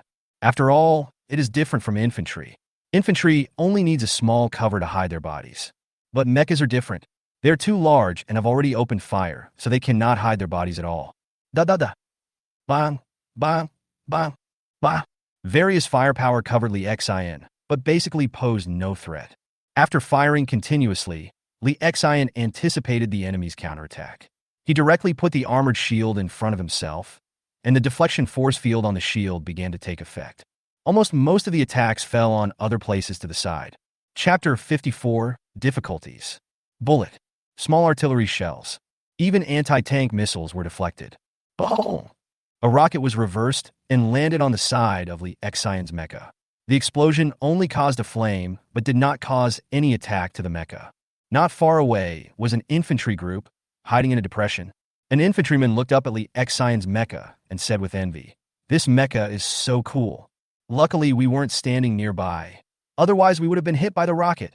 His team leader was half lying in the pit, not even sticking his head out, and said lazily, "Have we eaten? It must be because we ate so much and we're full." Remember this, kid. Although mechas are great, when mechas appear on a battlefield, we infantrymen should hide as far away as possible. I understand. The recruits nodded repeatedly.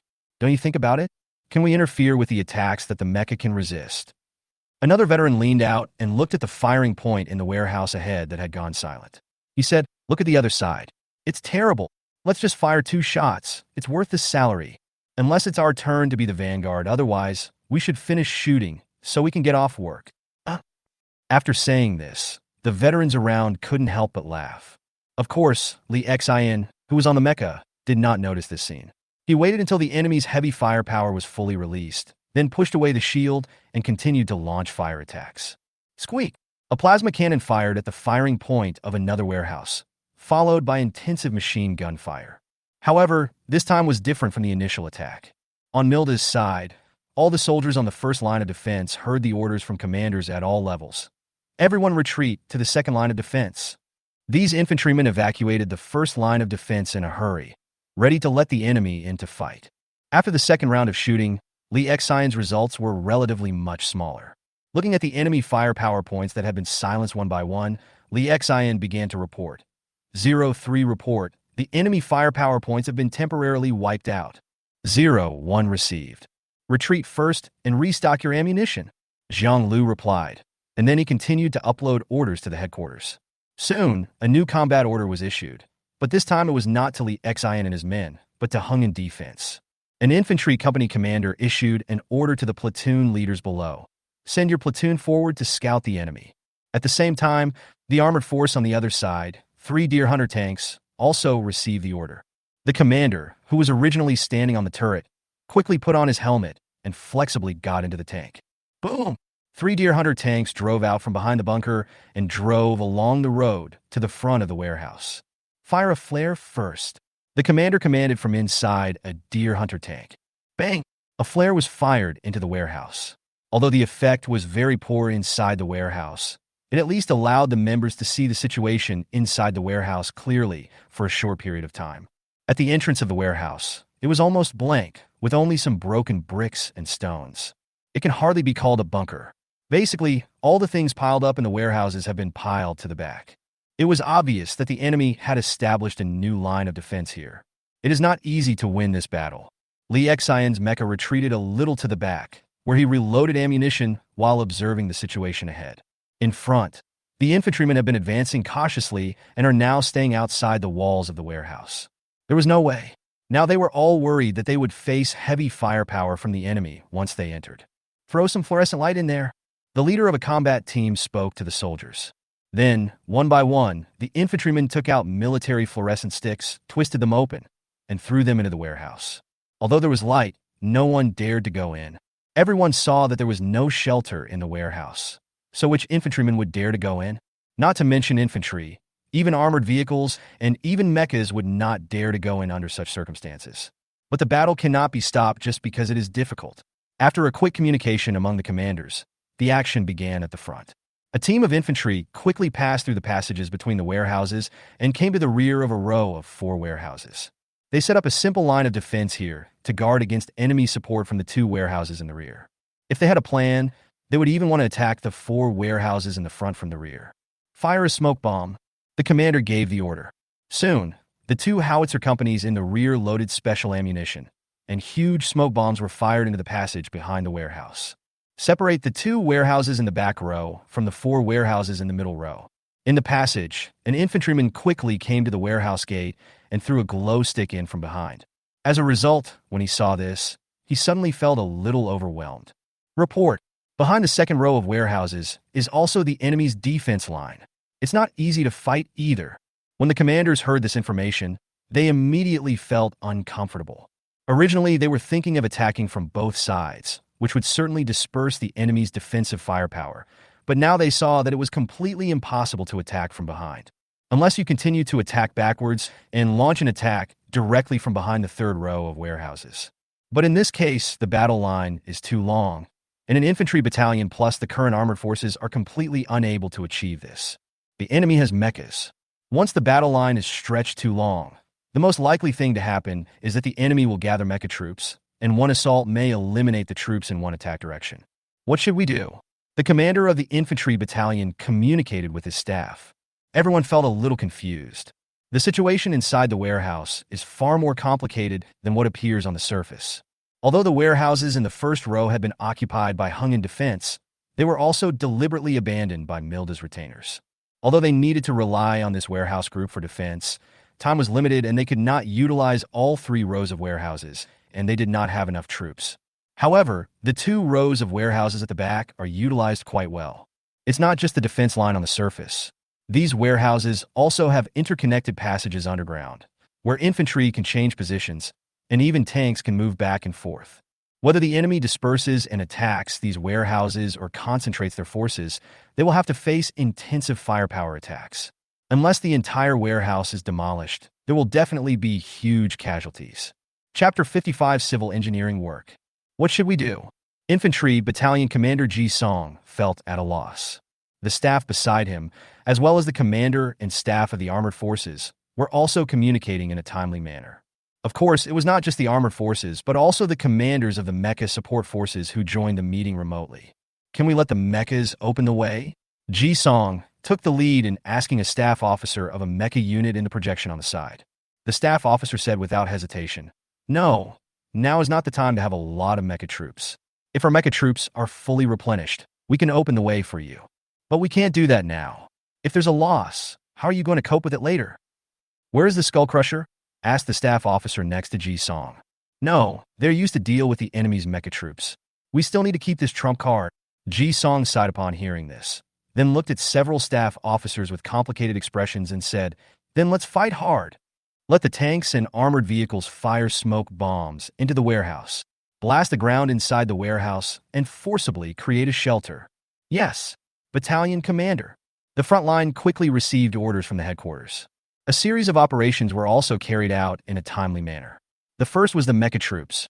6 mechas had opened their void shields and were roaming in the central passage between the first row of warehouses and the second row of warehouses. Next came the armored forces. The armored vehicles and tanks each looked for cover. Those who had no cover kept moving back and forth in the central passage. Finally, the infantry, most of which set up simple positions in the first row of warehouses. They planned to take down the enemy warehouse by warehouse, so the other warehouses needed to be blocked. The warehouses in the second row are temporarily numbered B1, B4. The first to launch the attack was the B1 warehouse. Outside the warehouse, a deer slayer had driven to the door of the warehouse, with only the muzzle of the gun exposed, and the rest hidden behind the wall. Bang, bang, bang. The smoke bombs hanging around the deer slayer turret were fired densely into the interior of the B1 warehouse. The next moment, the smoke bomb quickly released gray-white smoke, which not only blocked the line of sight, but also had a certain blocking effect on infrared and radar. Engineering team. Up ahead, a company commander quickly gave orders. "Yes, Captain." The two mobilized engineering teams looked at the dark interior of the warehouse, which was covered by gray-white smoke. An engineer swallowed nervously and rushed into the B1 warehouse under the leadership of the team leader. Huh. Luckily, the enemy can't be seen now. An engineer whispered. His hands kept moving while he spoke. Hurry up and work, stop talking nonsense. The engineer squad leader raised his head from time to time to observe the smoke situation ahead. Bang, bang, bang. At the other end of the warehouse, on the side of Milda's retainers, several machine guns opened fire, sweeping the smoke ahead. What is the enemy doing? Asked the soldiers of Milda's attendants. But the hands did not stop moving, and several machine guns fired back and forth. Hearing the enemy's attack, the engineers of Hungin Defense quickly lay down on the ground, covering fire. Outside the B1 warehouse, the commander loudly issued an order. The next moment, da-da-da, bang, bang, bang, bang. The infantrymen lying on the gentle slope at the entrance, the infantrymen behind the walls on both sides, and even the deer hunters were all firing at the other side of the smoke at the same time. This kind of attack is even more terrifying than an attack on faith. The two sides fired at each other through the smoke, and even the shadows of people and the firing points could not be seen. This kind of shooting had no effect other than hearing some noise. Load the grenades! Several fire support teams from Milda's attendants brought out grenade launchers. Bang, bang, bang. Boom, boom, boom.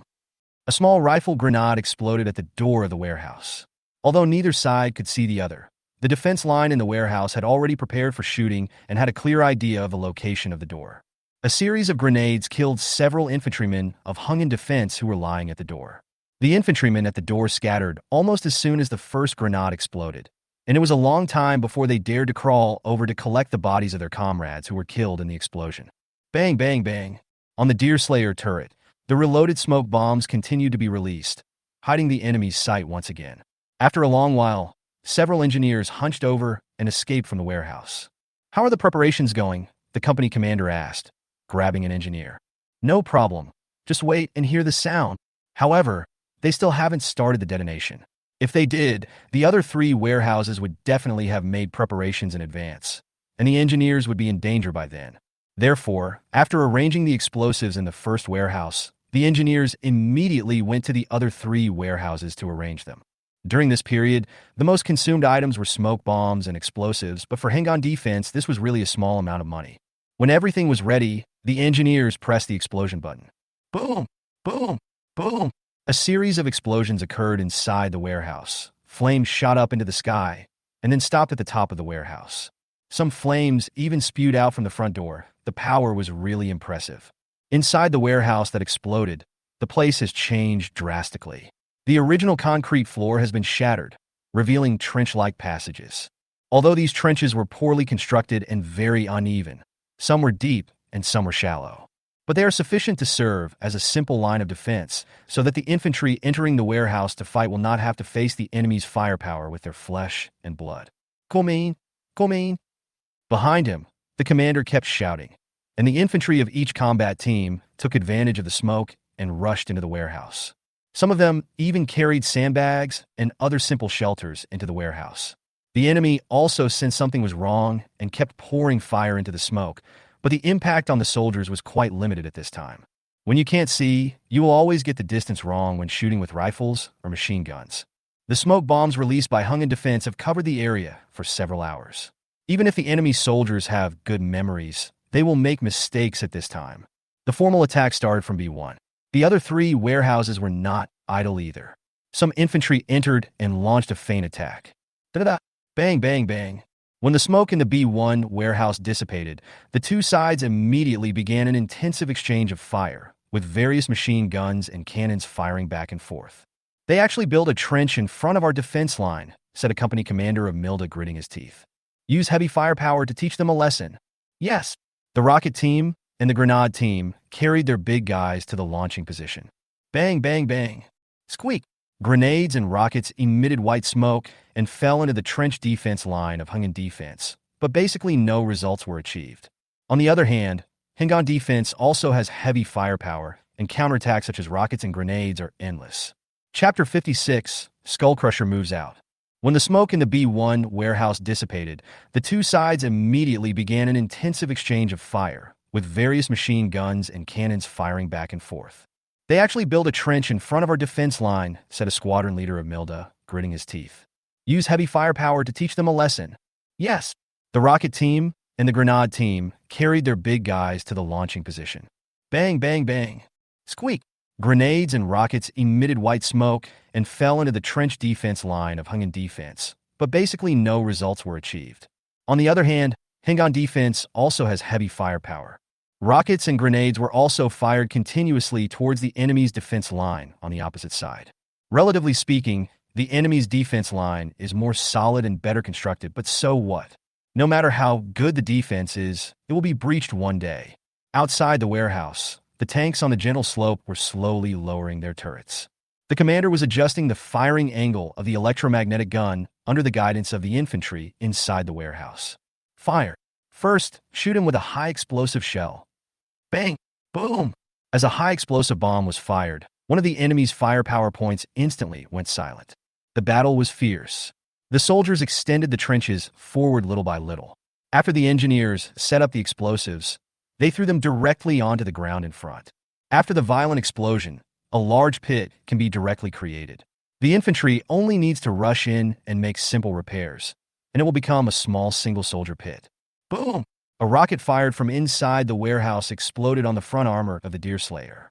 Although it did not penetrate the armor, it blew up one side of the Deerslayer's tracks. Call for support.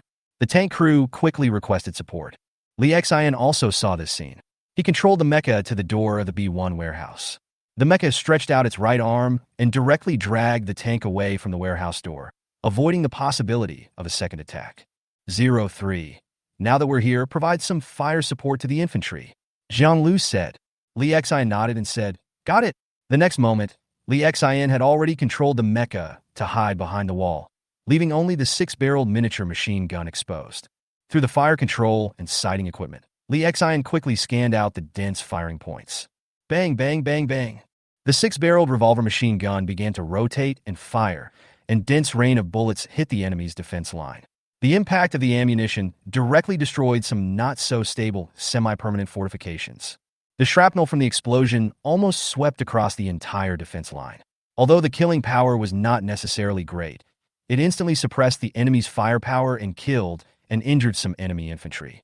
But immediately afterwards, the enemy tank hiding behind the position in the warehouse started instantly and continuously fired electromagnetic shells that fell on Li Xian's void shield. The enemy also has tanks inside the warehouse, but the infantry in front cannot deploy them. Feeling that the void shield was under attack, Li Xian instantly controlled the mecha to retract.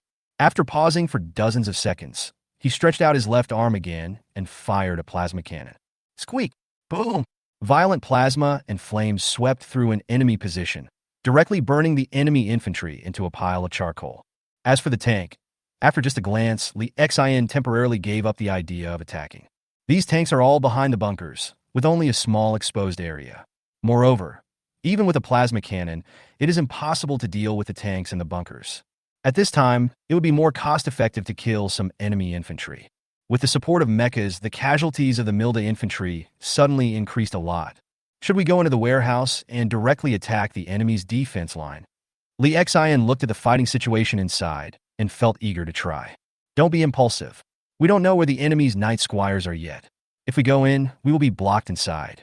The space is small, which is not good for the dagger squires. Keep bombing. I don't believe the enemy can withstand the number of casualties. Zhang Lu analyzed calmly, while also controlling the mecha to move back and forth, observing the enemy's situation. In the warehouse, the Milda retainers stationed at B1 began to suffer casualties in the face of enemy attacks. Requesting support. Requesting support. The enemy's mechas are coming. We can't handle them at all. The infantrymen's calls reached the ears of the mecha troops, but they turned a deaf ear to them. They need the enemy's dagger servants to continue to relax their vigilance, and then it will be time for the knight's squires to move out. The infantry in the other 3 warehouses began to provide support to warehouse B1 through the underground passages. On Li Xian's side, Luo Hang from the 6th group also came over in a mecha to provide support. On both sides of the warehouse gate, a mecha launched fire attacks. Dense electromagnetic machine gun ammunition. Li Xian's main gun is a plasma cannon, while Luo Hang's is a laser cannon. In this indoor environment, the power of these 2 main guns can be maximized. Plasma cannons are mainly used to kill enemies, using electric current and high temperature to kill soldiers. Luo Hang's laser cannon was specifically designed to target those firing points and directly penetrate the fortifications. Luo Hang even took the opportunity to blow up a tank behind the bunker. When Li Xian retreated again and refilled his ammunition, he heard Jiang Lu's nervous voice. The enemy's night squires are moving out. Immediately afterwards, Li Xian's mecha radar quickly captured the enemy's signal, and the two mechas quickly retreated and came to the side of the other four mechas. On the opposite side, a total of 10 night escort mechas have surrounded them from 3 directions. At this moment, looking at these knights and their followers, everyone felt that they had finally waited for something. In the command center, Lu Quan stood up almost instantly, and he roared loudly. Skull Crusher, drive up quickly. Quick, crush them for me? The Skull Crusher Company, which had been hiding behind bunkers early in the morning, instantly started up their 13 heavy beasts after hearing the order for road rights. The roar of the engines sounded, and the Skull Crusher quickly drove out of the bunker. On the Knight's entourage's side, their front row mechas were all holding armored shields to resist the concentrated fire of the enemies on the charge. The commander of the Knight's retinue had a ferocious look on his face, his psychic powers fully activated. 10 against 6. Let these corporate dogs know how powerful we are. Go! Kill them all! The Knight followers roared and retracted the body of the mecha as much as possible behind the armored shield, relying on the speed of the mecha to approach Li Xian and others at high speed. Chapter 57, Skullcrusher Strike. This bunch of reckless men. Jiang Lu's contemptuous voice rang out in the mecha cockpit. Don't rush to fire. Wait for the Skullcrusher to strike first. Yes, the distance between the two sides was originally not that big, and it only took a minute for the Knight's escort to rush over from the other end of the warehouse. And these mechas were charging through the passage, and there was really no better target for the Skullcrusher. The heavy Skullcrusher tank had finally accumulated enough energy. This tank was quite powerful, but each shot also took a long time. It takes almost 1 minute to fire a shot. If these tanks had not been preparing to store energy in advance, it would be hard to say whether they could fire the first shot at such a short distance. No! How could there be a Skullcrusher? The driver of a Knight Squire saw the Skullcrusher in front of him, and the chips inside the mecha and the brain instantly gave the model of the mecha. Alarm! Alarm! Inside the mecha cockpit, the flashing red lights made several people's mentality explode instantly. Defense! Hold on with your armor and shield. A Knight Squire's pilot roared. Aim at the target. Shooting. Shh. A beam of azure light shot out from the muzzle of the Skullcrusher with infinite power, accurately hitting the charging Knight's entourage. The armored shield that stretched out from the void shield resisted for a moment before the armor was pierced, followed by the outer void shield. Huge amounts of plasma energy were transferred into the subspace, where they unleashed energy attacks. However, the intensity of this attack directly overloaded the void shield. But after 2 rounds of consumption, the power of this plasma jet was no longer sufficient, and its direction was also slightly deflected. Boom! Even with the weakened shot, it still penetrated the Knight Squire's mech, but fortunately, it did not penetrate the cockpit. But unfortunately, a lot of equipment under the cockpit was destroyed. Even with protection, the escaped plasma energy still burned a lot of equipment. This was only the first attack of the Skullcrusher, and it had already directly destroyed a Knight Squire. 2 platoons of Skullcrushers, a total of 6, arrived at the combat positions one by one. At this moment, it was simply a massacre. Underground, in the headquarters of Murdad's attendants, Commander Roy angrily punched the table in front of him. Damn it, are intelligence officers good for nothings? The enemy has delivered the Skullcrusher here. Why is there no update in the intelligence? Brigade Commander, there is no information about the transfer of these Skullcrushers, and the intelligence agency has not discovered it either. The staff officer's face also looked unhappy. Let these knights and followers retreat quickly. As many as possible will escape. Roy's eyes were red as he watched the real-time broadcast through the equipment brought by the Knight's escort and the records of the soldiers within the defense line. The 3 Knight escorts in front were directly scrapped. The void shield was overloaded and the body was pierced. This plasma jet cannon that could even penetrate C-class mechas was too easy to deal with these D-class mechas. The only chance to avoid being killed by the Skullcrusher is if the mecha is in an open area and can dodge the attack by moving flexibly. Once you are hit by a plasma jet cannon, you are basically dead. If not dead, then half disabled. Given the current situation, they may not be able to escape. The staff officer said helplessly. Ah! Roy roared in pain.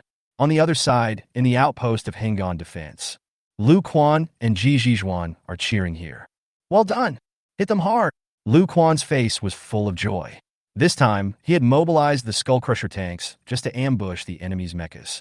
Unfortunately, in the battle on the other side, the enemy's mecha had not yet come out, and the battle at the warehouse was already fierce.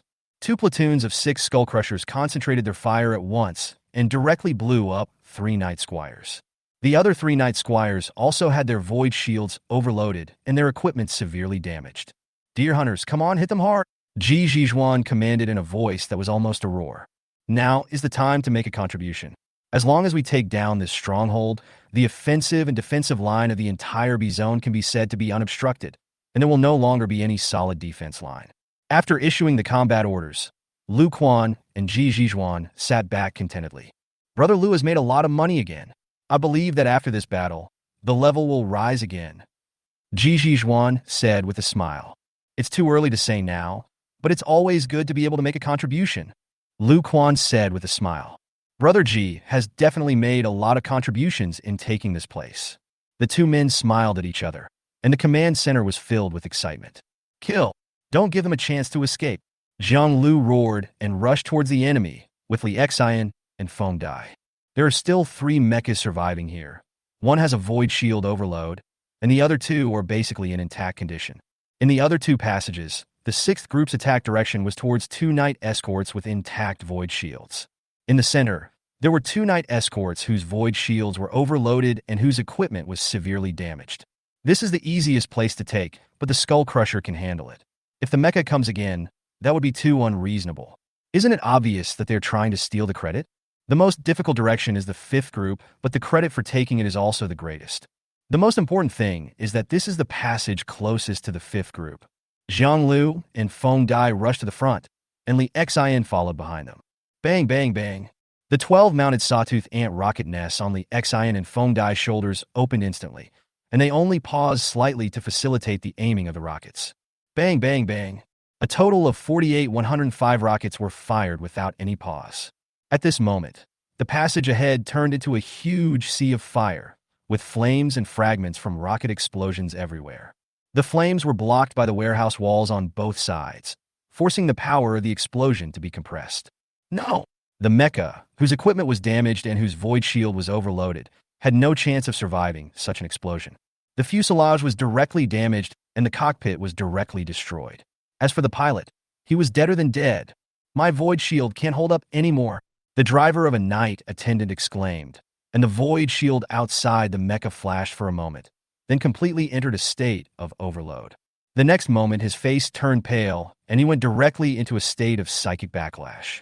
Although he quickly suppressed this feeling, his body was still affected. Chapter 58, Good Things Come in Threes. The battle will not stop because the enemy's void shield is overloaded, but will instead begin a more intense fight. Squeak! Squeak! Squeak! The 3 dagger servant activated the main cannons on their left arms almost instantly. Boom! It was just a pity this time, as a knight squire stepped forward and used his remaining void shield to withstand the 3 plasma cannons. His void shield was still quite strong, and even after being hit by 3 plasma cannons, it was not completely overloaded. But Li Xian had no intention of letting him go. Buzz! Bang, bang, bang! The 6-wheeled electromagnetic machine gun on the dagger servant's left arm began to rotate directly, and dense ammunition chains shot towards the enemy's mecha. Boom, boom, boom, boom! Every 3 high-explosive shells were interspersed with an armor-piercing machine gun shell, and they began to fire densely at the enemy's void shield.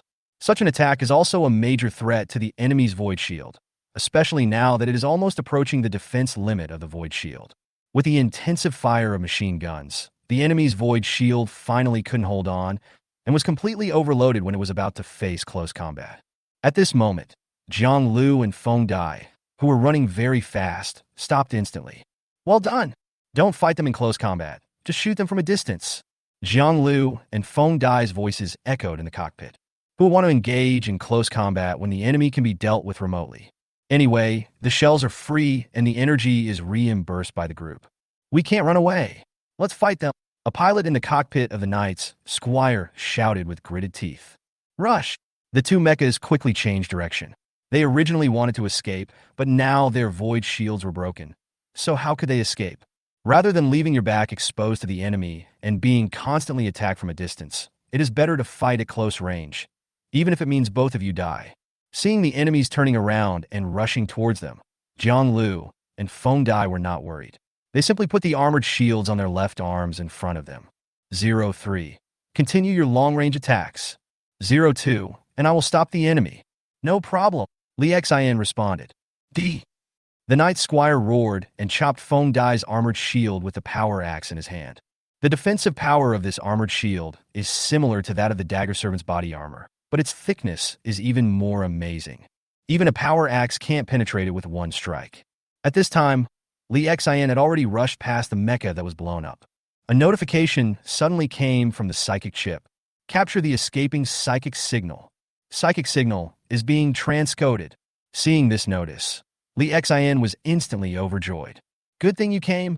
Li Xian has not forgotten the benefits he gained from the last time he received the psychic signal. There are so many benefits. It can be said that the previous psychic signal saved Li Xian's life. Squeak! Li Xian fired a plasma cannon, which penetrated Jiang Lu and Feng Dai's defenses and landed on the cockpit of a mecha. Boom! The huge electric current and high temperature swept through the entire mecha, and the electric current instantly caused the Knight's escort to temporarily lose the ability to move. Although this is only a short period of less than a second.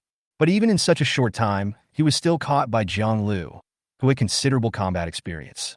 He pushed the armored shield on his left arm forward and hit the Knight Squire's body with a heavy blow. Then he stabbed with all his might with the power sword in his hand. Kill!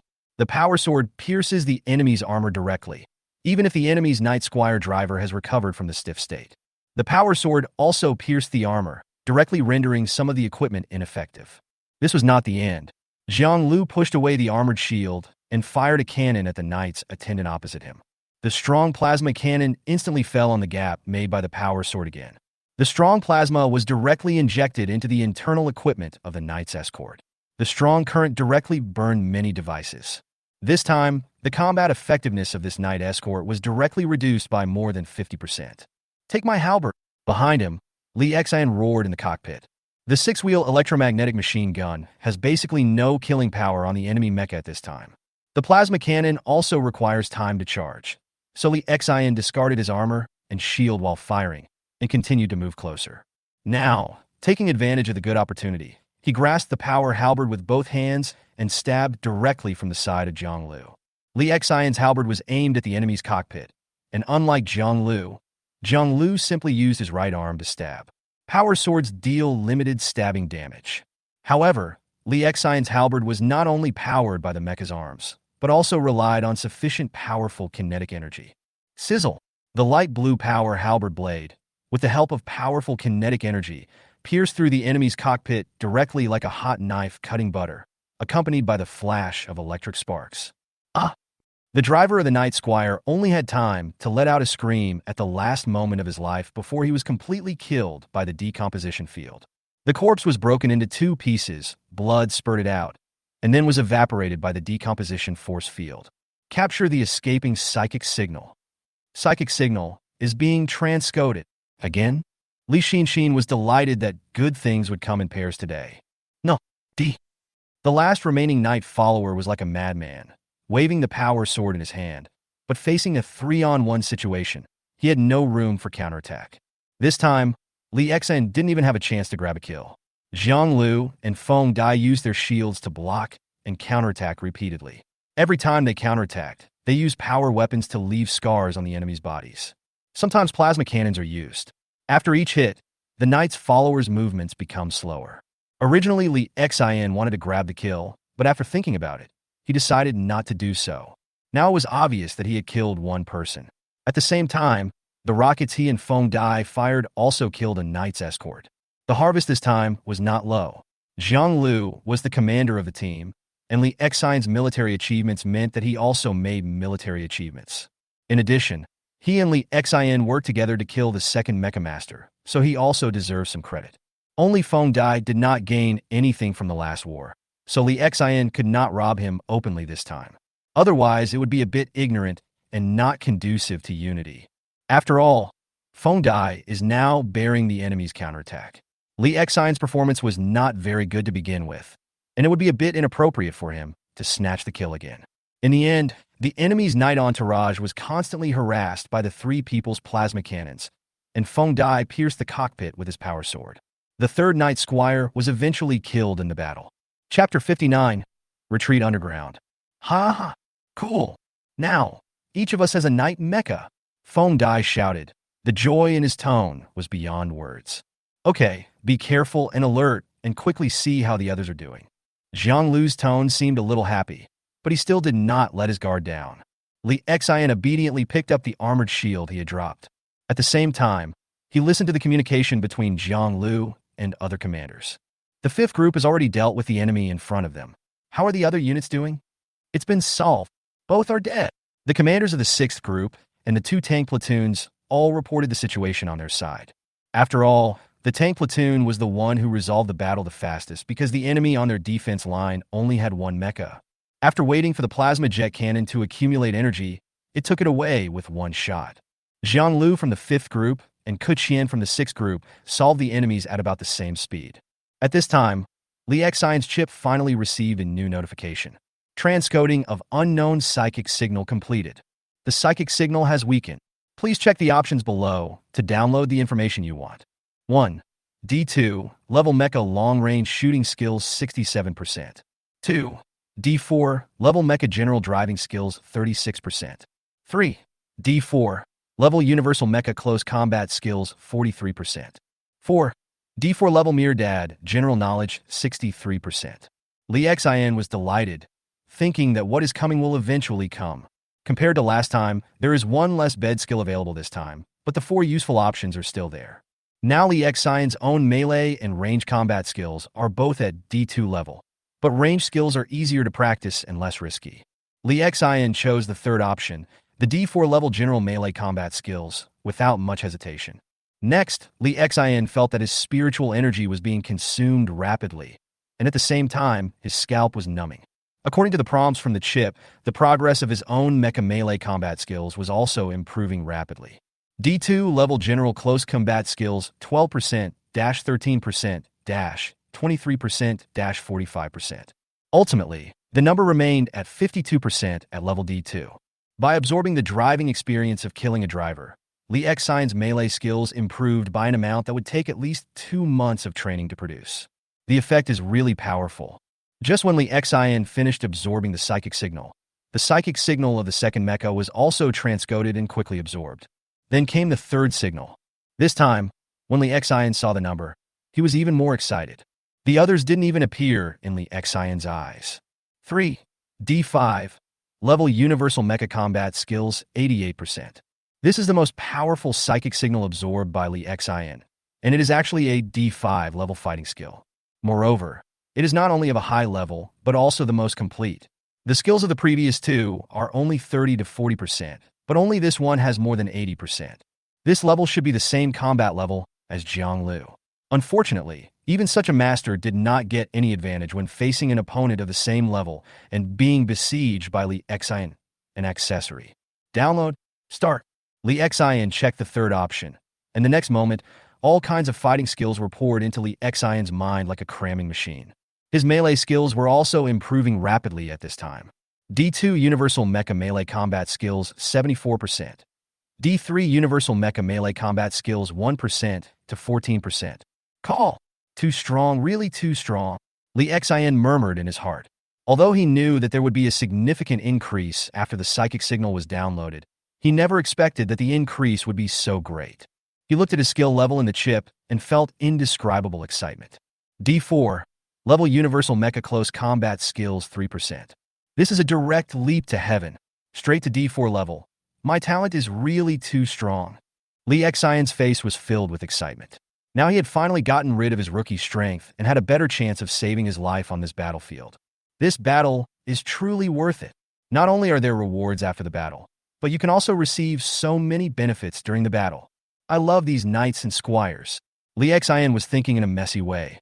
Now his close combat skills have reached above the standard level. At least in this war zone, he is not a soft persimmon. Even Feng Dai, according to him, only has D4 level close combat skills. Now compared to Li Xian's melee skills, his long-range attack skills are actually his shortcomings.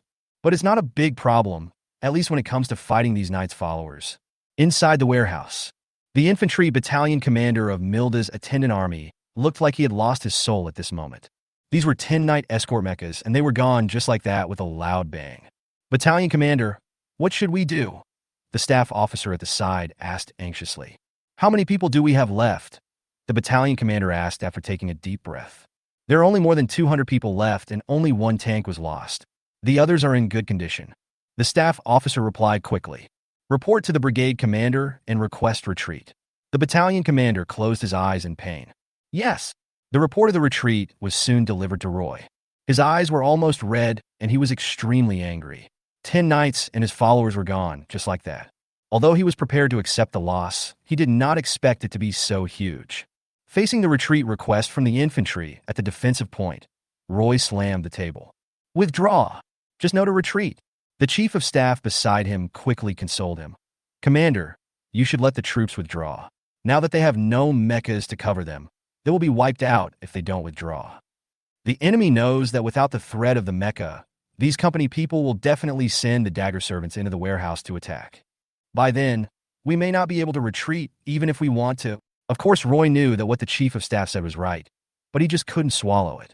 But now he had to swallow his anger, even if he gritted his teeth. Roy said in a deep voice, let the infantry withdraw and leave some gifts on the battlefield. Even if we withdraw, we can't let the enemy take this position so easily. What about the entrance to the passage below the warehouse? Asked the chief of staff. Roy sneered. Leave the entrance to the enemy. The battle on the surface is just an appetizer. Going down underground is where they will die. Yes. The infantry battalions and armored units received the order to retreat with almost no hesitation. The infantry battalion commander gave the soldiers an order. The infantry should lay out the minefield first. Even if they withdraw, they must delay the enemy's progress. The armored troops go down first. Chapter 60. Occupy the surface. Soon, the abnormal situation of Milda's troops was discovered by the hung-in defense soldiers inside the warehouse. The enemy is running. Open fire. Hold them back. The company commander quickly guessed the intentions of these Milda servants simply by the reduction in firepower. Tanks, hurry up! The company commander urgently called for support. Even though he knew the enemy was about to escape, the infantry did not dare to charge easily into the large open area in the warehouse. Boom! Accompanied by the roar of tank engines, one deer hunter after another drove into the B1 warehouse. Fire! Boom! The tank's heavy artillery bombardment directly hit the firing point that was still firing. At the same time, the tanks were rapidly approaching the enemy's defense line at high speed. Run away! The tanks are coming!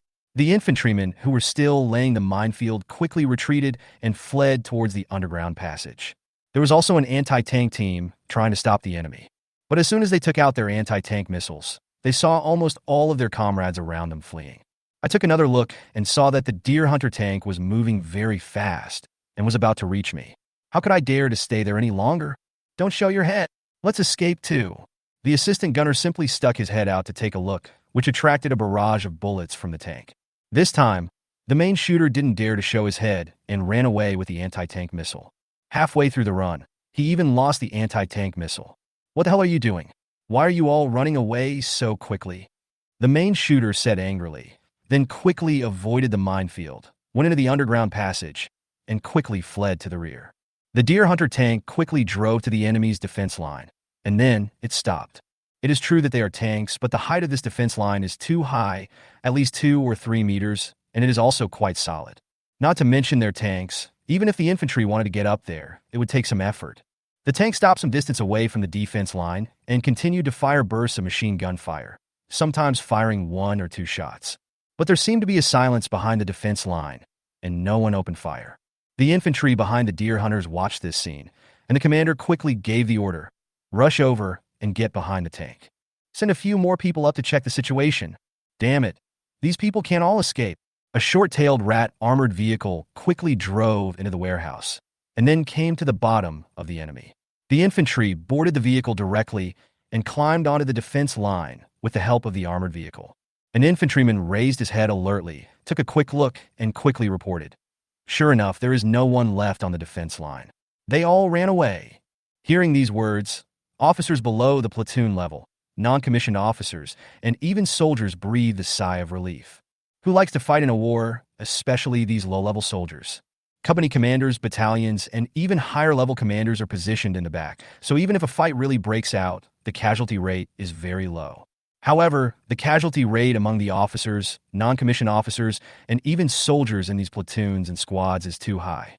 The soldiers continued to check, and soon someone was hit by a minefield, which directly detonated the booby trap planted by the enemy. A grenade killed 2 Hungin defense infantrymen, which made everyone cautious.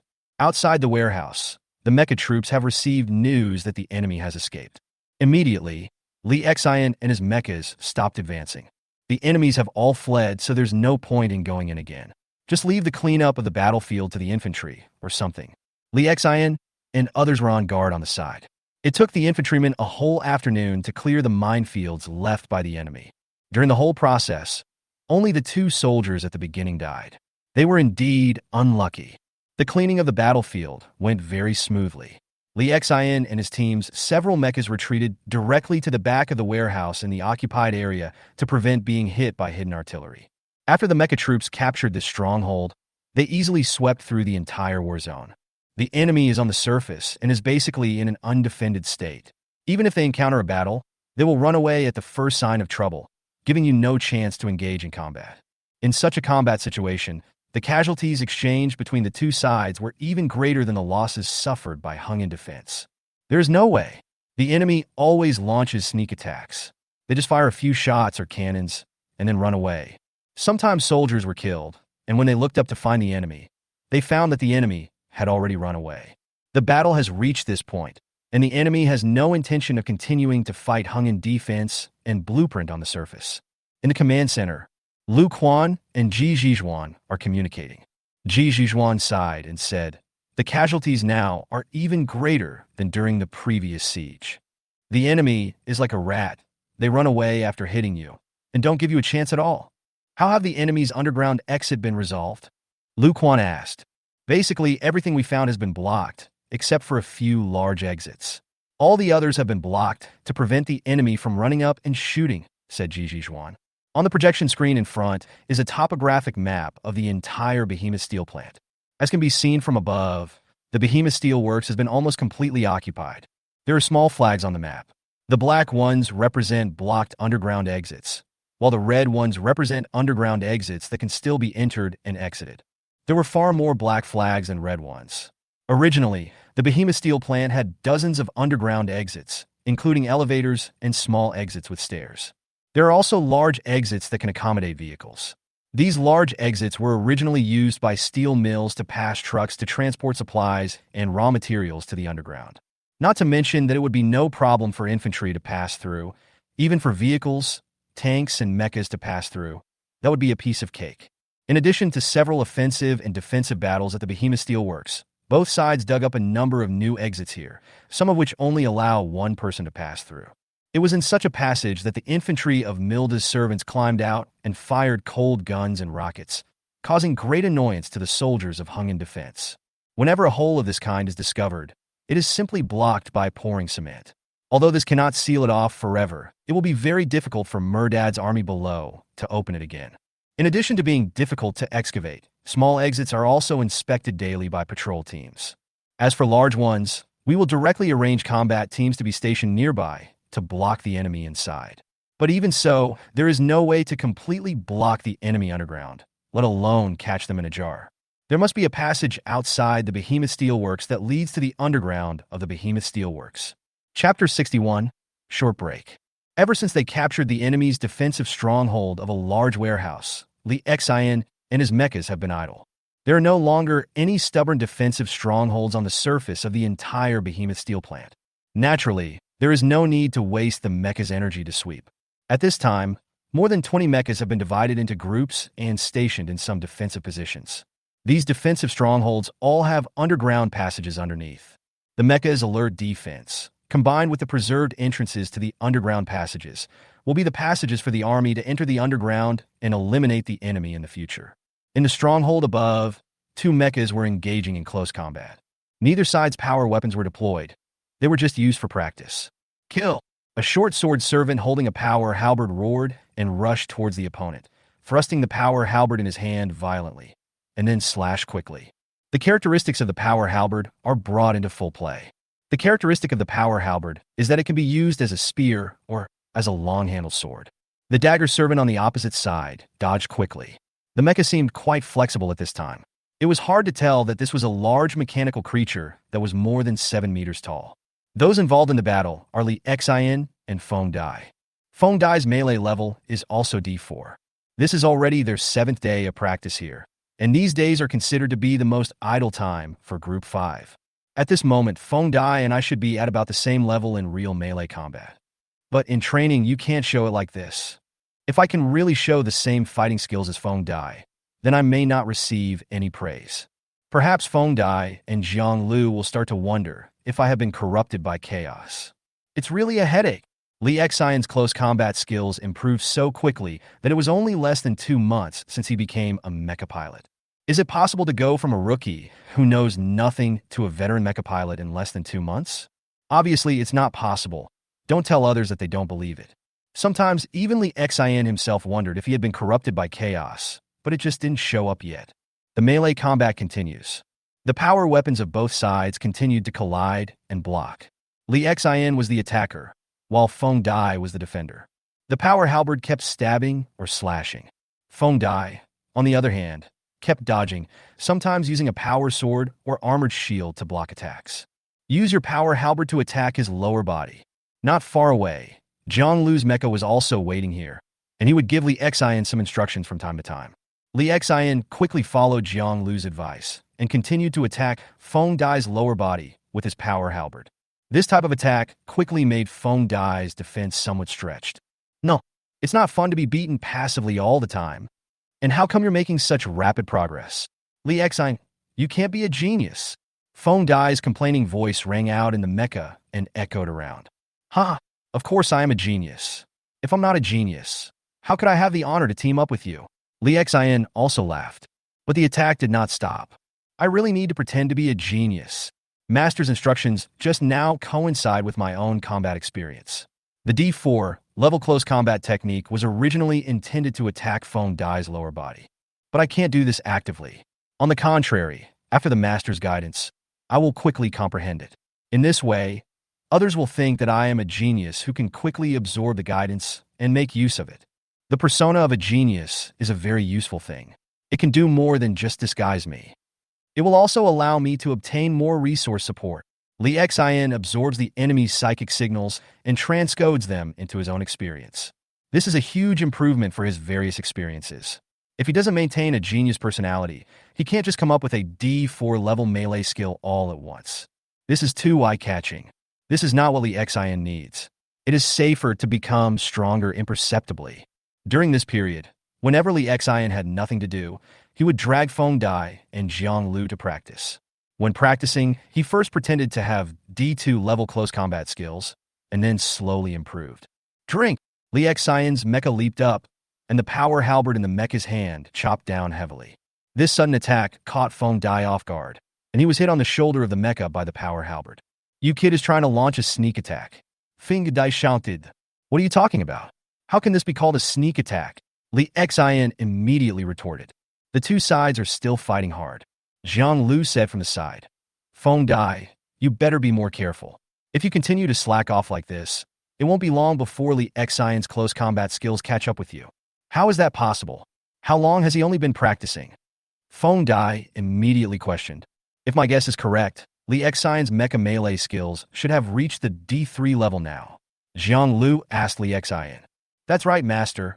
I am now at the D3 level in close combat. Li Xian said frankly that this was indeed what he showed temporarily. Of course, he himself was only at the D4 level, and to be honest, his disguise wasn't particularly good. For example, the attack just now clearly showed a level of skill that was beyond the standard. D-level melee skills are relatively low level in themselves, and it is not easy for Li Xian to disguise himself now. However, since they were teammates, Jiang Lu and Feng Dai did not have any doubts at all. Damn it, are you on drugs? It's only been a short while, and you're already D3. Feng Dai shouted in shock after hearing the conversation between Jiang Lu and Li Xian. Tell me quickly, what drugs did you take? I want to take some too. No, it's just that after experiencing the battle, I think about practicing fighting skills every night, and then practicing with you during the day, my skills improve quickly. Lisin et lai embazas? Li Xian has good talent. During the previous training, I could feel that he quickly mastered the mecha. There was also a smile in Jiang Lu's voice. Brother, you can't be a genius. If you do this, I will have to cling to you. Feng Dai said with a smile. Don't worry, brother Feng. Once I have learned all your close combat skills, I will definitely give you my big thighs and take you to eat delicious food and drink spicy drinks. You are so rude, kid. I've decided that I can't passively defend anymore. I'm going to start actively attacking. Take my sword. Chapter 62. Milda Knight's Reinforcement. The days passed one by one in training. Li Xian has been practicing melee combat skills during this period, and sometimes also practices some long-range attacks. The 3 times he absorbed psychic signals, he did not choose the long-range attack skills of the Night Squire pilot. There was no way because their long-range attacks really did not interest Li Xian. The strongest one only has D3 level long-range skills, which is only slightly stronger than Li Xian. Just as Jiang Lu said, Li Xian, who has 2 chips, especially a military chip that was created by an unknown method, is making rapid progress. He is worthy of the title of genius. Bang, bang, bang. Li Xian once again used up a whole box of ammunition through bursts of fire and slowly put his weapon back. Now his long-range attack skills have reached D276%. He is now proficient in both long-range and close combat and relies on absorbing psychic experience in close combat. But the long-range attack was entirely achieved by Li Xian's own talent. After finishing today's shooting training, Li Xian controlled the mecha and slowly returned to the defensive stronghold. As he walked, he thought, I now have 2 D4 level military chips, which enables me to achieve such a powerful learning effect. Of course, this is also because I have a good learning talent. If my chip is better, will the learning effect be stronger? This should be inevitable. The computing power of these biological intelligence chips must be stronger as the level is higher. If I could have a C-level military smart chip, or even a B-level or A-level one. So, how fast should I learn? Will it take a month to practice my ranged or melee skills to the level of D5? Li Xian didn't dare to continue thinking like this. If I continue to think about it, I will lose the motivation to study and strive. After all, the gap between people, especially the gap in family background, is sometimes greater than that between people and dogs. Maybe Li Xian's current monthly salary, plus the war zone and combat expenses, as well as various subsidies, is not as much as the monthly living expenses of a dog raised by a senior executive of a company. I am now able to absorb the enemy's psychic signals. With the psychic chip, I am already blessed by heaven. I am much stronger than others. I can't ask for more. As long as I work hard, I believe there will be a bright future soon. Thinking this, Li Xian returned to the lounge in the base. Leaving the mecha's cockpit, he entered the lounge. Although the mecha is safer in the war zone, the space in the cockpit is still a bit cramped. If you have the chance, you should come out and rest. Now the surface of the behemoth steelworks, at least in the occupied areas, is relatively safe. In the lounge, Li Xian was half lying on the sofa with his eyes closed. Tiny arcs of electricity were constantly moving between his fingers. These were his psychic lightning. Although he has not yet systematically learned psychic spells, the lethality of these psychic lightnings is now quite good. During this period, he has taken 2 tubes of compound number 3 again, which has almost doubled the spiritual energy in his body. According to the monitoring and statistics of the biological intelligence chip, Li Xian's psychic level has reached D3 21% at this time. This is the power of Krypton Gold, but I can't continue spending money anytime soon. Damn it. How can I reduce the chaos pollution level so quickly? Li Xian felt a little irritable because the recent continuous use of psychic energy, coupled with taking psychic compound number 3, caused his chaos pollution level to soar. The current chaos pollution level has reached 35%, which means that Li Xian can no longer frequently use psychic powers to practice mecha close combat. I only dare to fire machine guns when I have nothing to do to relieve the stress. Li Xian continued to practice psychic lightning, feeling the arcs dancing around him. The current psychic lightning has the initial lethality. This lightning can now reach a height of about 50 meters. One bolt can kill a person directly. Now, even without a mecha and weapons, I have enough ability to protect myself. After practicing for a while, Li Xian gathered all his spiritual energy and stopped using it. It is dangerous to use psychic power without mecha.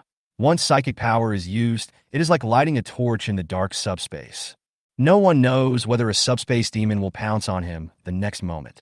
If it really does, Lee Xion's spiritual power is not enough. The days of rest are finally over.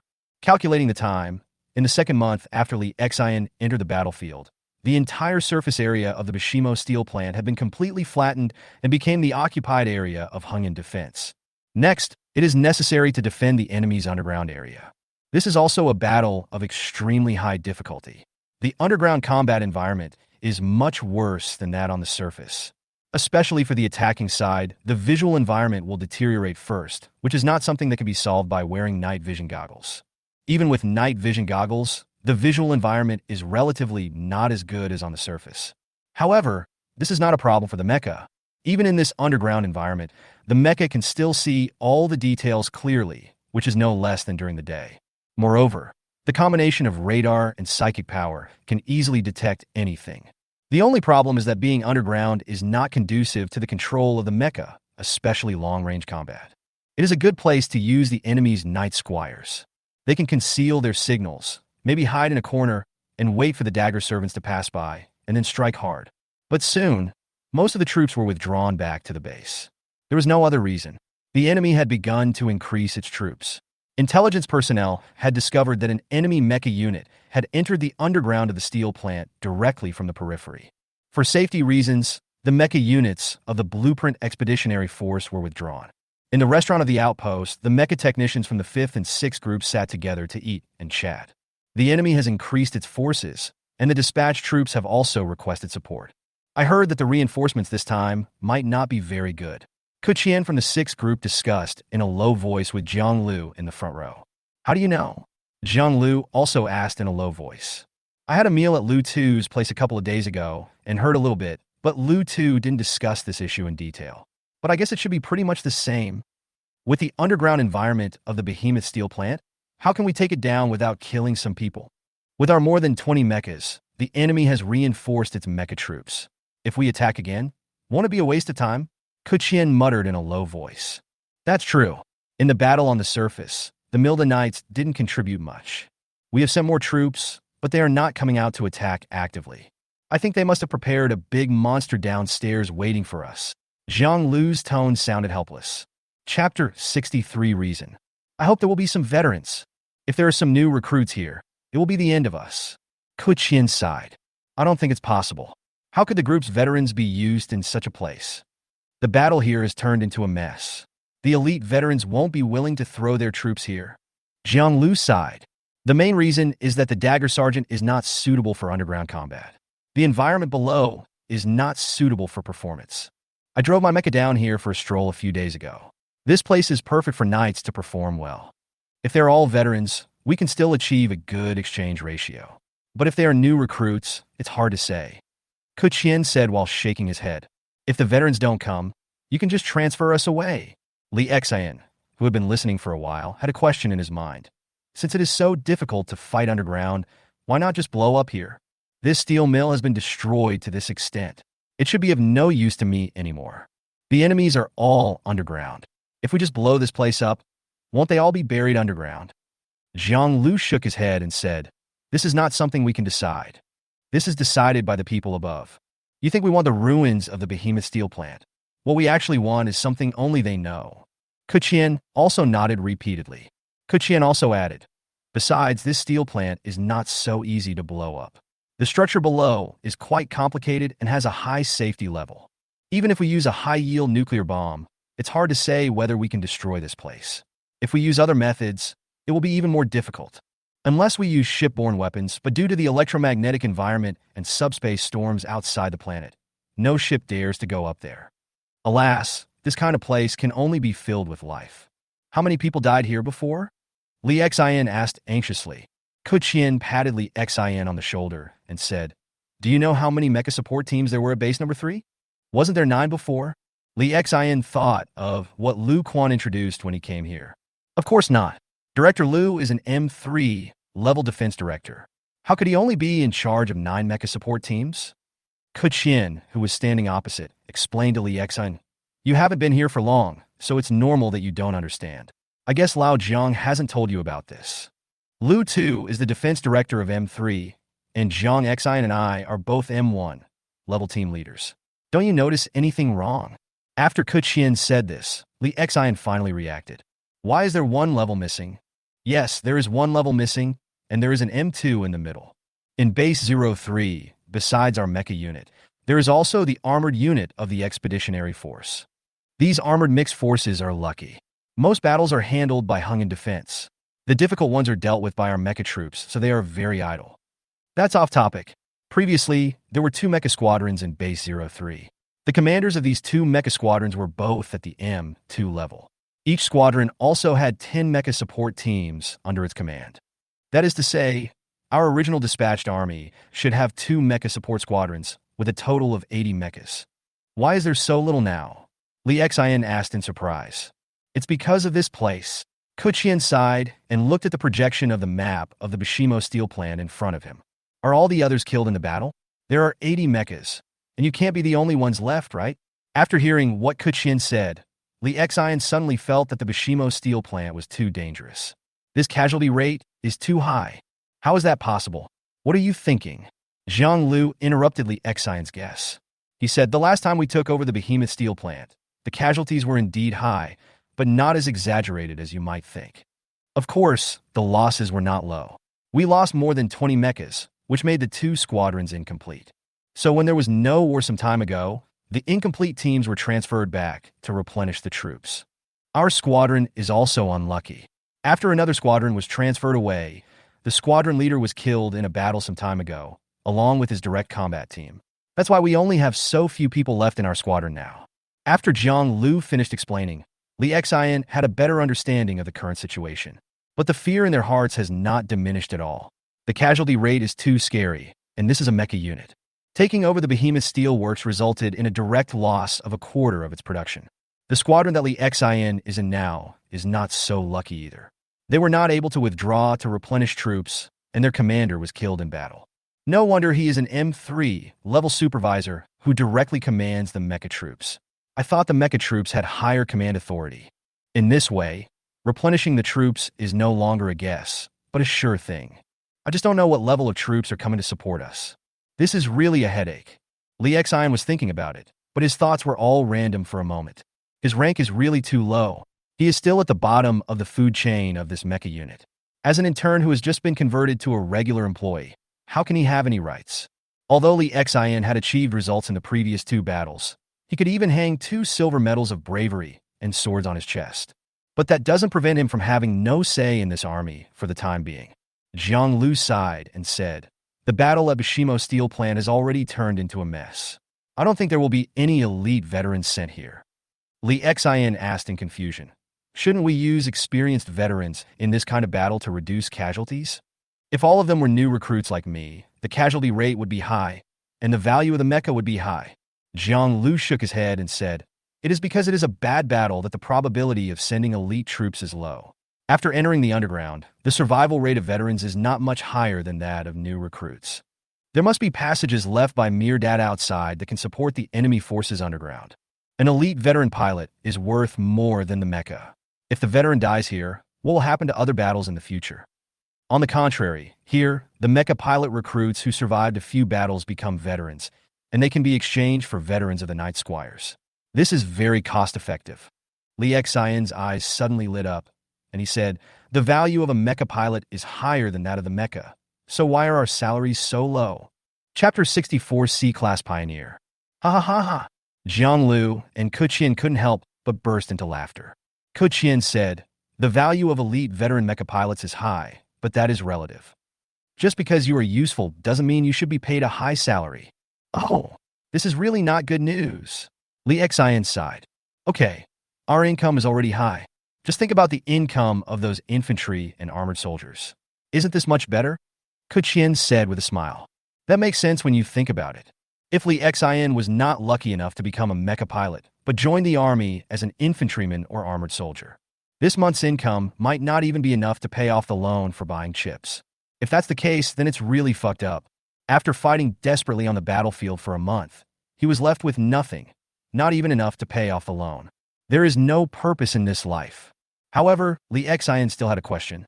He asked, Logically speaking, shouldn't the reinforcements be added before the battle begins? How come they were replenished in the middle of the battle? After listening to this, Jiang Lu shook his head and said, "It's hard to say what the reason is.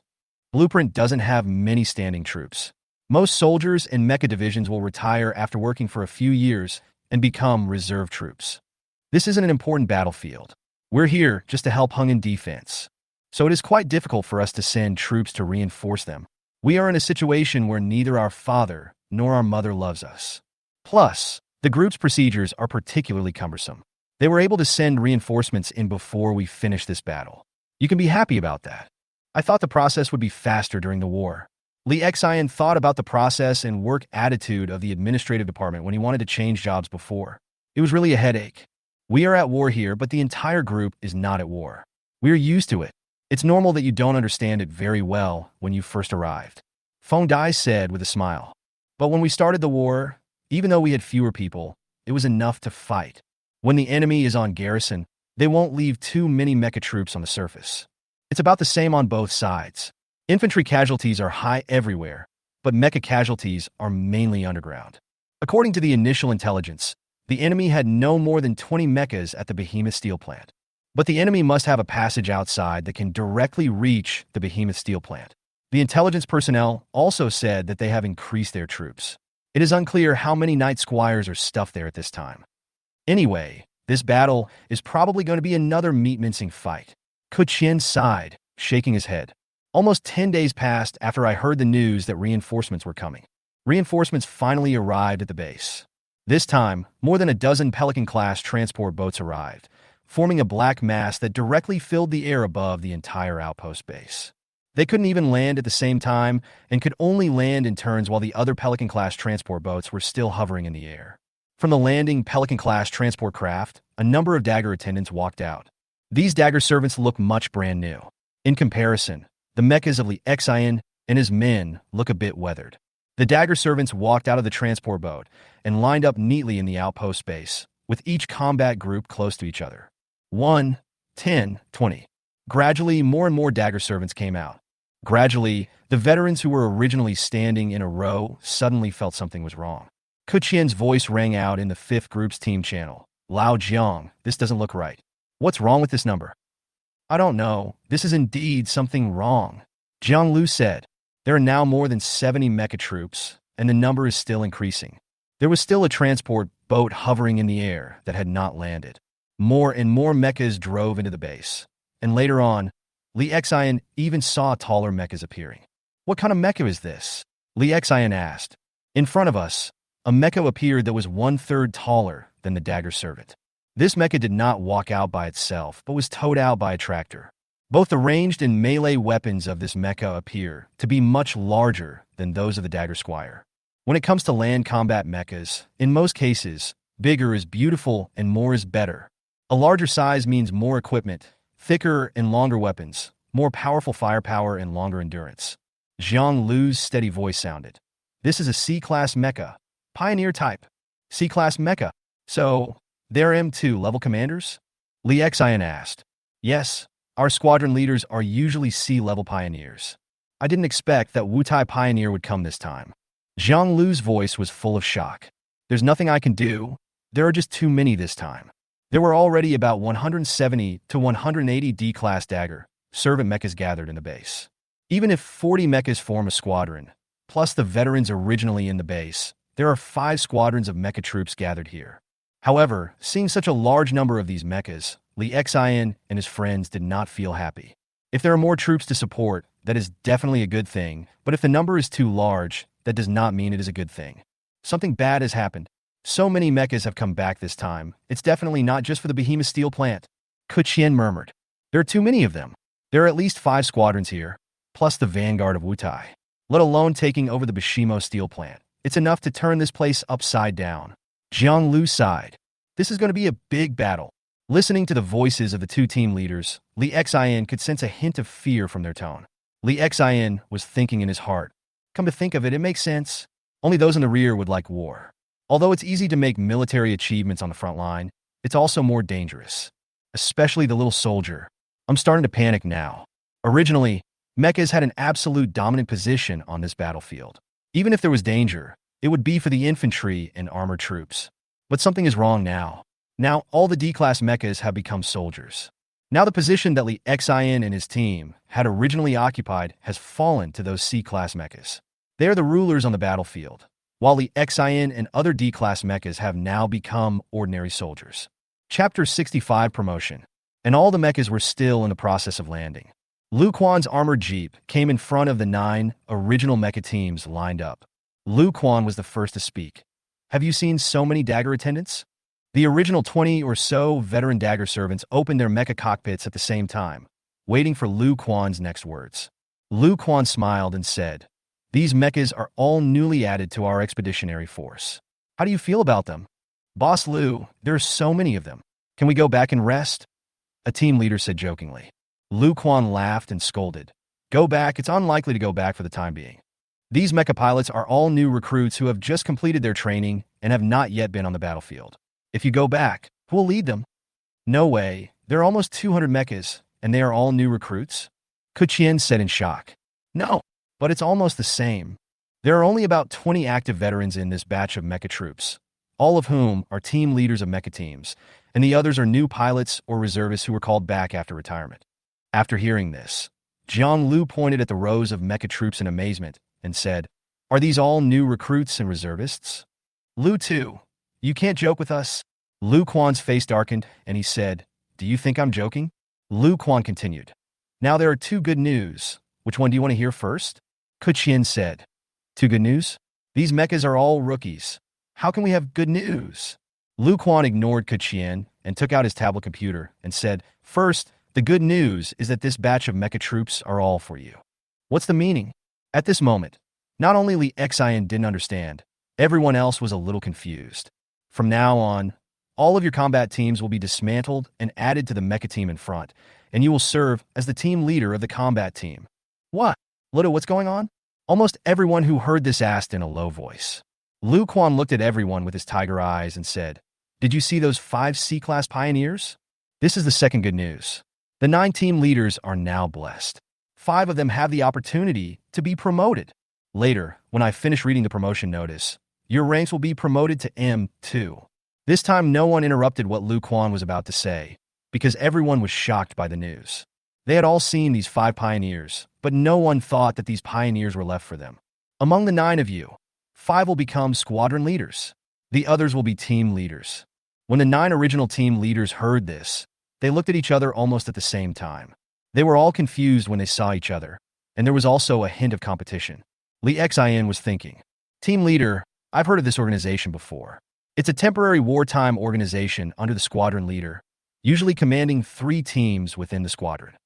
Although they were all team leaders before, now there are differences among the 9 of them. The power of a squadron leader is much higher than that of a division leader. But what on earth is going on today? Why is it so sudden?" Lu Quan continued, "I know many of you have doubts.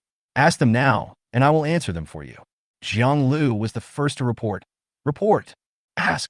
Why were a few people suddenly promoted to M2, and why are all the support soldiers new recruits and reservists?" Lu Quan put his hands on the armrest of the jeep and said slowly, "The situation is more complicated. The real war has begun. Originally, we would have more support from veterans, but now we don't. Instead, we have to train new recruits and make the reserve forces combat ready again. This is just the first batch of soldiers. After we completely take over the Behemoth Steel plant, we will continue to advance and even continue to increase the number of new recruits. It's not just here. There are new soldiers coming to other battlefields, but the number is not as large as here. You are lucky. You have received support from the group, so you can directly become M2. We are not yet C-class. How can we control the Pioneer?" Kuchien asked. "Not now, but soon. This time, along with the mecha, there is also a C5, level number 3 psychic fission complex. These potions are enough to allow your psychic power to break through to the C level. Some of you have already been accumulating your psychic energy at the D5 level for a long time. With this compound, it will be no problem for you to break through to the C level." Lu Quan continued to explain. Then another team leader asked, "Among the 9 of us, who is the squadron leader and who is the sub-squadron leader?" Lu Quan smiled and said, "It's very simple. Whoever breaks through to C level first will be selected first. Anyway, there are only 5 squadron leader positions, first come, first served. Now, the competition between the 9 team leaders became more intense. Except for the 9 of you, the other veterans are lucky. Your levels will be upgraded to M1D5, and you will become team leaders, responsible for leading the other 3 recruits to form a new support team. Jiang Lu glanced at Li Xian, was startled for a moment, then reported and asked, Boss Lu, what about Li Xian? Lu Quan looked at Li Xian meaningfully and said, Li Xian is also quite lucky. He was directly promoted 2 levels. He has just joined the group for more than 2 months, and he also took this opportunity to be promoted to M1D5. He also has to lead a mecha support team. What? Now it was Li Xian's turn to be confused. Although promotion and salary increase are good, the speed is a little too fast. I've only been here for a little over 2 months, and my level has been raised to the same level as the original Jiang Lu. Many people looked at Li Xian with various expressions in their eyes, including envy, confusion, and scrutiny. Report. Isn't it too fast? Am I not a new recruit as well? Li Xian asked doubtfully. Lu Quan had a very good impression of Li Xian because it was he who arranged for Li Xian to join the mecha support force. Lu Quan smiled and said, It's a bit fast. You're lucky. The higher-ups promoted all 9 of our mecha support teams at once. I guess the people who promoted you never thought that the one who would receive the Silver Sword of Valor would be a rookie pilot like you who just joined the team. But I don't think they made a mistake in promoting me. Li Xian, you should be more confident. Although you have just joined our mecha support team, you have already received the Silver Sword of Valor in 2 months. You deserve this promotion. Chapter 66 Salary Increase. Lu Quan's words were loud and clear. His eyes swept across the faces of the others. Said, Compared to Li Xian, I think the rest of you are also lucky. Some of you don't even have a silver medal.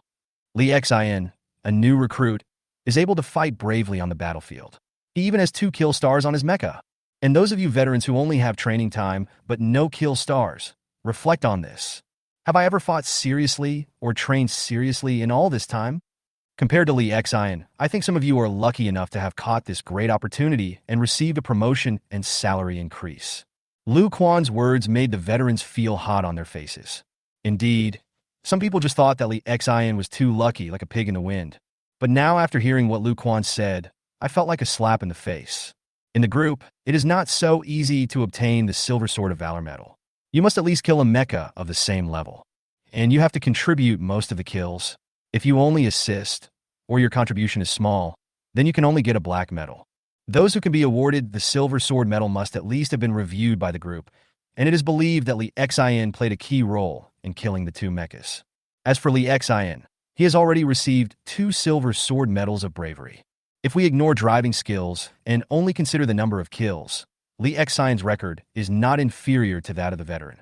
After Lu Quan finished his speech, he looked at everyone and said, Okay, do you have any other questions? A team leader asked, We are all new soldiers. When will we start fighting? Lu Quan nodded and said, That's a good question. Although they have all received mecha piloting training, their individual combat skill levels are not high. Not to mention the reserve forces. After retiring for a few years, I guess I have forgotten most of what I should have known. At the same time, I have no experience of actually going to the battlefield.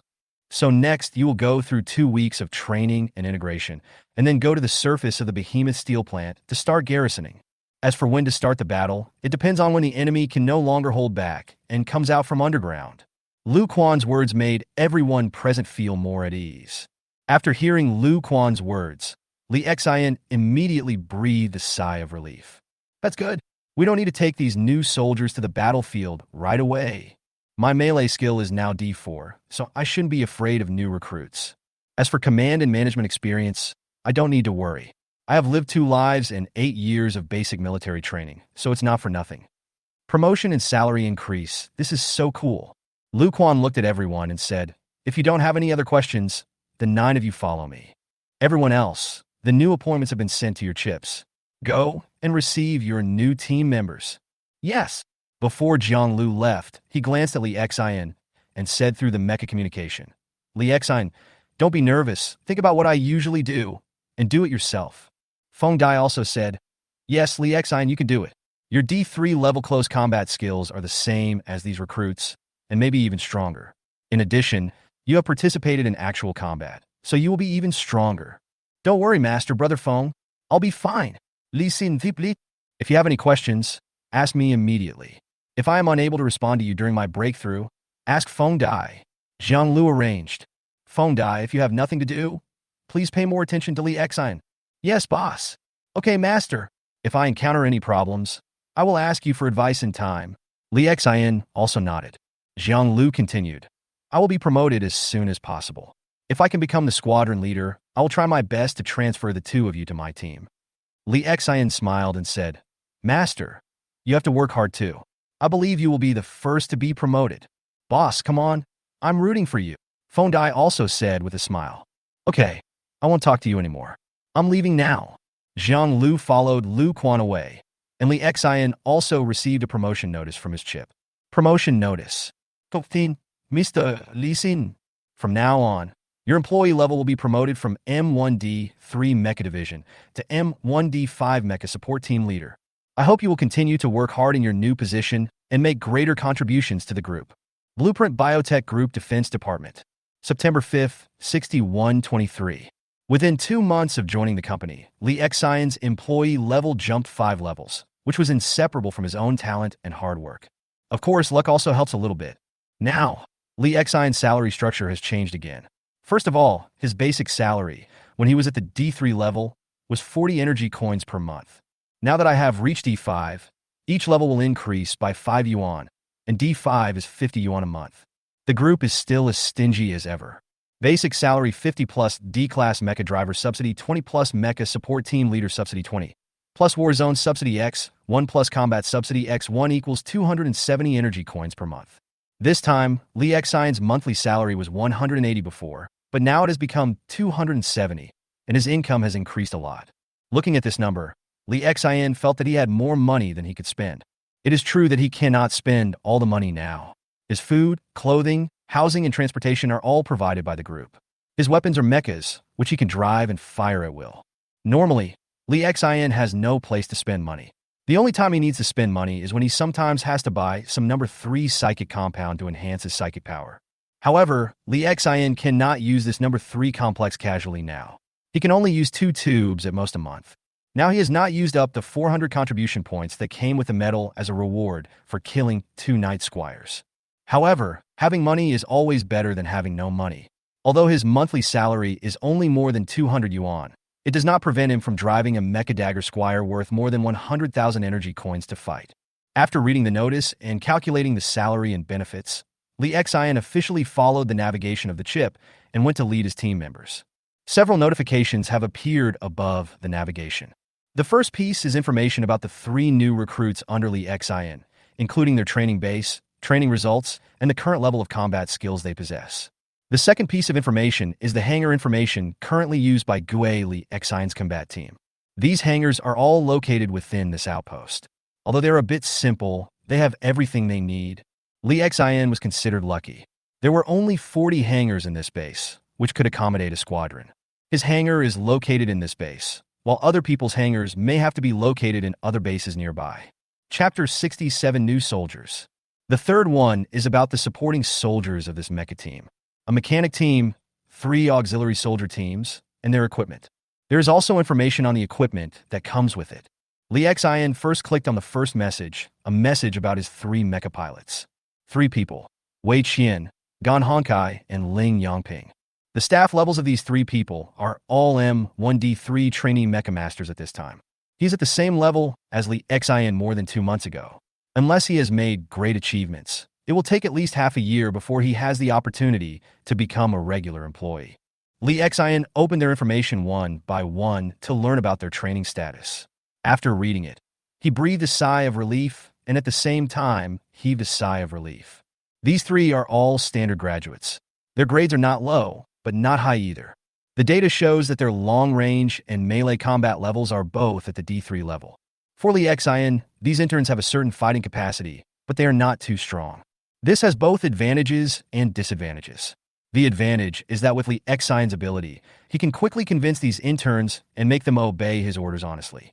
The disadvantages are also obvious. They have to go to the battlefield. When they go to the battlefield, if their teammates are not strong enough, this is not bad news.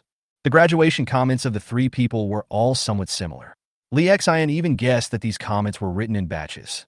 I guess it has no reference value. If you want to understand the personalities of these three interns, you may have to go through a period of training and go to the battlefield to understand them clearly. In the base, three mechas stood in a line. These three dagger servants are now equipped with basic weapons and equipment, and it looks like they can be pulled out and used for combat.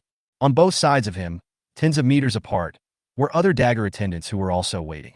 Most of these people were their classmates, coming from the same Psyker Mecha Pilot Academy. In the team's communication channel, the three people who formed the temporary team were communicating quietly.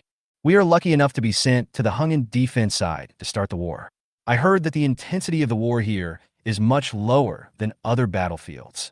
Wei Qian's voice sounded, with joy in his voice. Yes, yes. If we are sent to the B-12 fortress, it will really be the end. Gan Honkai followed closely. I have a classmate who was assigned to the B-12 fortress. I heard that he went directly to the battlefield the next day and couldn't be contacted again. I guess it was a bit miserable, Gan Hong said in a low tone. No one would have thought that Hungen defense, which was originally the first war zone to enter combat, would now become the place with the lowest intensity of war. Wei Qian also lamented. We still don't know how effective the veteran team leader assigned to the three of us is, although the intensity of the war here is slightly lower. But judging from the data, the enemies are also night followers and the machines are good at close combat, which cannot be dealt with by recruits like us. Ling Yangping's tone was relatively calm. I hope there will be a stronger veteran. If a weak veteran comes later, we will follow him to the battlefield and suffer the same consequences. Wei Qian looked forward to it. Coming. I see the veterans are already coming towards us. Gan Honkai lowered his voice unconsciously, and at the same time looked at Li Xian and others who were marching towards here through his psychic energy and radar. Look at their mechas, TSK. This mecha that has been polished by the flames of war looks more murderous than our brand new mecha, Wei Qian said in surprise. His eyes fell on the screen in front of the mecha's cockpit, looking at the armor scratches on the mecha. Our team leader is here. Oh, 2 silver kill stars. He has already killed 2 mechas of the same level, 2 night followers. Ling Yangping, who had always been calm, could not suppress the excitement in his heart at this moment, and started shouting in the communication channel. There are also 3 types of honorary symbols like the kill star: black, silver, and gold. The black kill star represents the kill of an opponent 1 level lower, or an auxiliary kill. The silver kill star represents the killed opponent of the same level. The golden kill star represents the kill of an opponent 1 level higher. These opponents must at least be mechas. As for other armored vehicles, they obviously do not have the ability to be killed by mecha coatings. It seems that our veteran is quite strong. I just saw 2 veterans passing by. Only one has a kill star, and the other has nothing. I made a profit this time. Ling Yangping lowered his voice excitedly. Real? Very good. Although I don't take classes seriously in school, I deserve to be assigned an awesome veteran. Huh. Wei Qian's voice was also slightly excited. Finally, Li Xian's dagger attendant came to the front of the 3 people's mecha. The 3 of them looked at the dagger attendant in front of them, looking at the traces of war on his body, the scratches left by cannonballs and power weapon attacks. One by one, as if they felt Li Xian's murderous intent, their voices stopped involuntarily. But in fact, Li Xian doesn't have any murderous intent. Even if he does, it can't be felt through the mecha. It can only be said that the current situation is the result of the 3 of them figuring it out after seeing Li Xian's silver killing star. Wei Qingan Honkai Ling Yangping. Open the cockpit. Li Xian's calm voice came out of the mecha, and his tone didn't even have any fluctuations. Yes, sir. Wei Gan and the other 3 people quickly opened the cockpit, and 3 young men wearing the same mecha suit sat in it. Li Xian also opened his cockpit. He did not speak in a hurry, but first looked at the 3 of them with calm eyes. From the information provided by the chip, Li Xian already knew the looks of the 3 people. But after reading it, he said slowly, "From today on, you are members of the 2nd Squadron, the 7th Mecha Support Team, and I am your team leader. Li Xian, now, starting with you, introduce yourself and give you 30 seconds. Yes, sir," the 3 of them shouted in unison. Then start with Wei Qian introducing himself. "Sir, I am Wei Qian from Blueprint Biotechnology Group. My father is Wei Dong, a quality trainer in the M2D9 Quality Control Department. I graduated from Yushan Military Academy in the Mecha Piloting Major and am proficient in Mecha, Remote Control, and Melee Combat." After Wei Qian introduced himself loudly, he couldn't wait to look at Li Xian. Li Xian's eyes narrowed slightly. He was a second-generation low-ranking official of the Blueprint Biotechnology Group. Chapter 68, First Taste of Power. Li Xian's chip began to automatically search for Wei Dong's information. However, as expected by Li Xian, the information about Wei Dong could not be found. However, the information about the position of M2 level quality trainer was found. Fortunately, Li Xian's authority has been improved a bit now, otherwise it might be a bit difficult to see this information. A quality trainer is at the assistant director level of Blueprint Biotech, but this is not a manager, but a professional technician. Judging from simple information, this is a government office with little resources. If calculated using the weight content formula, the weight content of this position is extremely low. Although it is also an M2, compared to other positions, this position does not have high rights and is a marginalized figure. Li Xian looked at Wei Gan and said slowly, Wei Gan, you introduced yourself very well. From now on, I will train you to become a qualified vanguard. When you meet the enemy's night retinue, tell them loudly that your father is the quality trainer of M2. Do you understand? Wei Gan hesitated immediately. I asked you if you understand. Li Xian immediately raised his voice and looked at Wei Qian with wide eyes. He didn't even know if Li Xian had murderous intent. But as a higher-level unit, it was still the direct leader who shouted to him in a voice that was almost a roar, coupled with Wei Qian's own imagination. Now Wei Qian was honest. He quickly puffed up his chest and shouted, I understand. Group. Then, he wanted to say something else. But Li Xian ignored him, looked directly at the next person, and said, Next one, I hope you'll introduce yourself seriously. Yes, sir. Report, I am Gan Hongkai. I am Ling Yangping. After an ignorant Wei Gan was bullied, the other two recruits immediately seemed much more honest. Li Xian wasn't too worried about Wei Qian's background. He was just an M2 level man, so it didn't mean anything. If he is M3 or M4 level, then Li Xian can take care of him a little bit. M2 is only a little taller than Li Xian, and he is not in the same department. Li Xian's official establishment is also in the defense department of Blueprint Group, and it can be said that it is in a state of incompetence with the quality control department. If Wei Gan dares to stab him, Li Xian will deal with him severely. Okay, now drive your mecha and follow me. After listening to the introductions of the three, Li Xian turned around in his mecha and led them towards the hangar assigned to them. There was silence all the way. Li Xian did not speak, and Wei Qian, who had just been beaten, did not dare to say a word. The other two seemed to be in a bad state and did not speak. Just like that, the four mechas arrived in their hangar. In the hangar, there were already 10 armored vehicles parked at this time, 8 of which were auxiliary vehicles that would carry ammunition for mechas during wartime. There was also a rapid-fire cannon on them. The other 2 are maintenance vehicles of the mechanic team. Under normal circumstances, they only stay in the hangar. Unless long-distance combat is required, these 2 vehicles will follow the mecha forward. In front of these vehicles are Li Xian and his team of auxiliary soldiers and mechanics. There were 50 people in total, including 40 auxiliary soldiers and 10 mechanics. Auxiliary soldiers have to follow Li Xian and his men to the battlefield, but mechanics are generally not needed. These 10 mechanics can generally only perform simple repairs and maintenance on the mechas. If the mecha is damaged in battle, it may be necessary to coordinate more mechanics to repair it together. After the mecha entered the hangar, everyone immediately saluted it. Inside the mecha, Li Xian had already read all the information about this group of auxiliary soldiers and mechanics. Like the mecha troops, at least half of these auxiliary soldiers and mechanics are new recruits, and the other half are veterans, but these veterans have never experienced combat. All I can say is that I serve in the army a little longer. Li Xian opened the canopy of the mecha and slowly flew down from it. This was the moment when he used his psychic power to show off. It was also one of the skills he could master after his psychic power reached D3.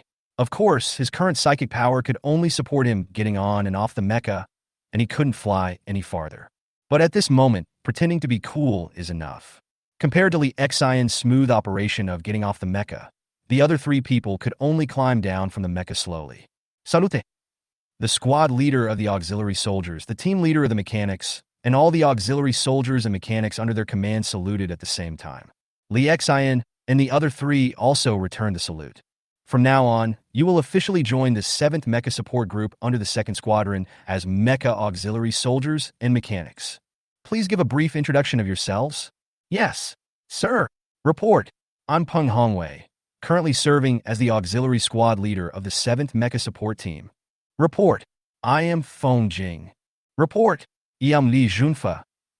Report. I am Zhuang Hu. Report. I am Le Shuwen, the mechanic team leader. On the Mecha, Li Xin had already read the information about these auxiliary soldiers and mecha divisions, and had a certain understanding of them. From now on, these people will obey Li Xin's orders. On the surface, Li Xin seemed to be commanding only 3 mecha division recruits, but there were still a full 50 people under him. Among these auxiliary soldiers and mechanics, the squad leaders and group leaders are all veterans who are familiar with the normal work processes. Auxiliary soldiers start normal training work. Mechanic, start practicing the work of inspecting and servicing the mecha. You 3, park the mech and hand it over to the mechanics for inspection. Yes, sir. It's the team leader.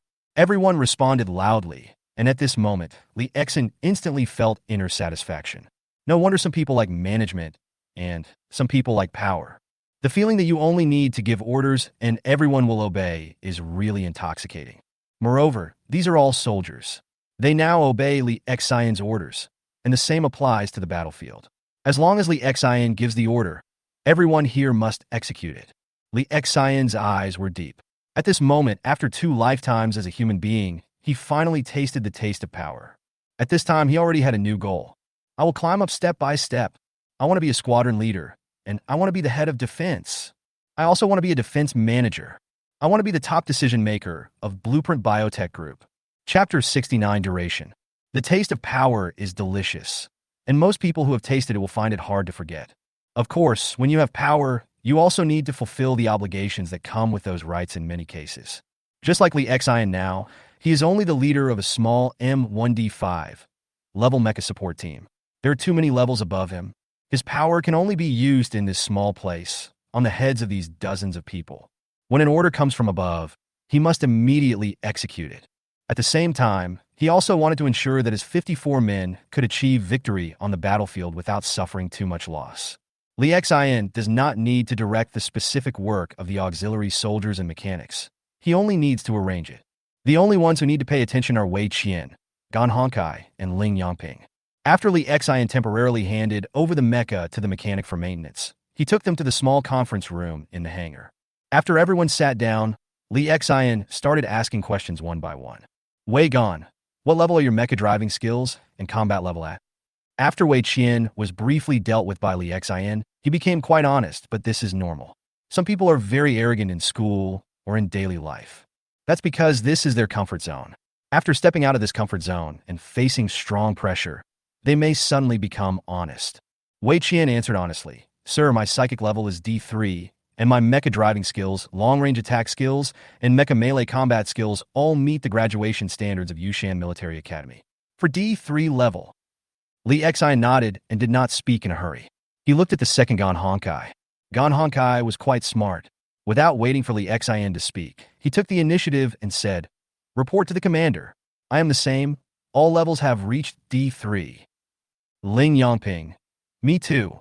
Li Xing glanced at the faces of the 3 people. His gaze was a bit oppressive because he used a bit of psychic skills. In the process of looking at each other with the 3 of them, Wei Qian seemed more candid. The other 2 just looked at each other and looked around involuntarily. Li Xin suddenly thought when he saw this scene. Broken. Can't the diplomas of these 3 boys be watered down? As a model of fishing in school, Li Xin has fished in his previous life and this life.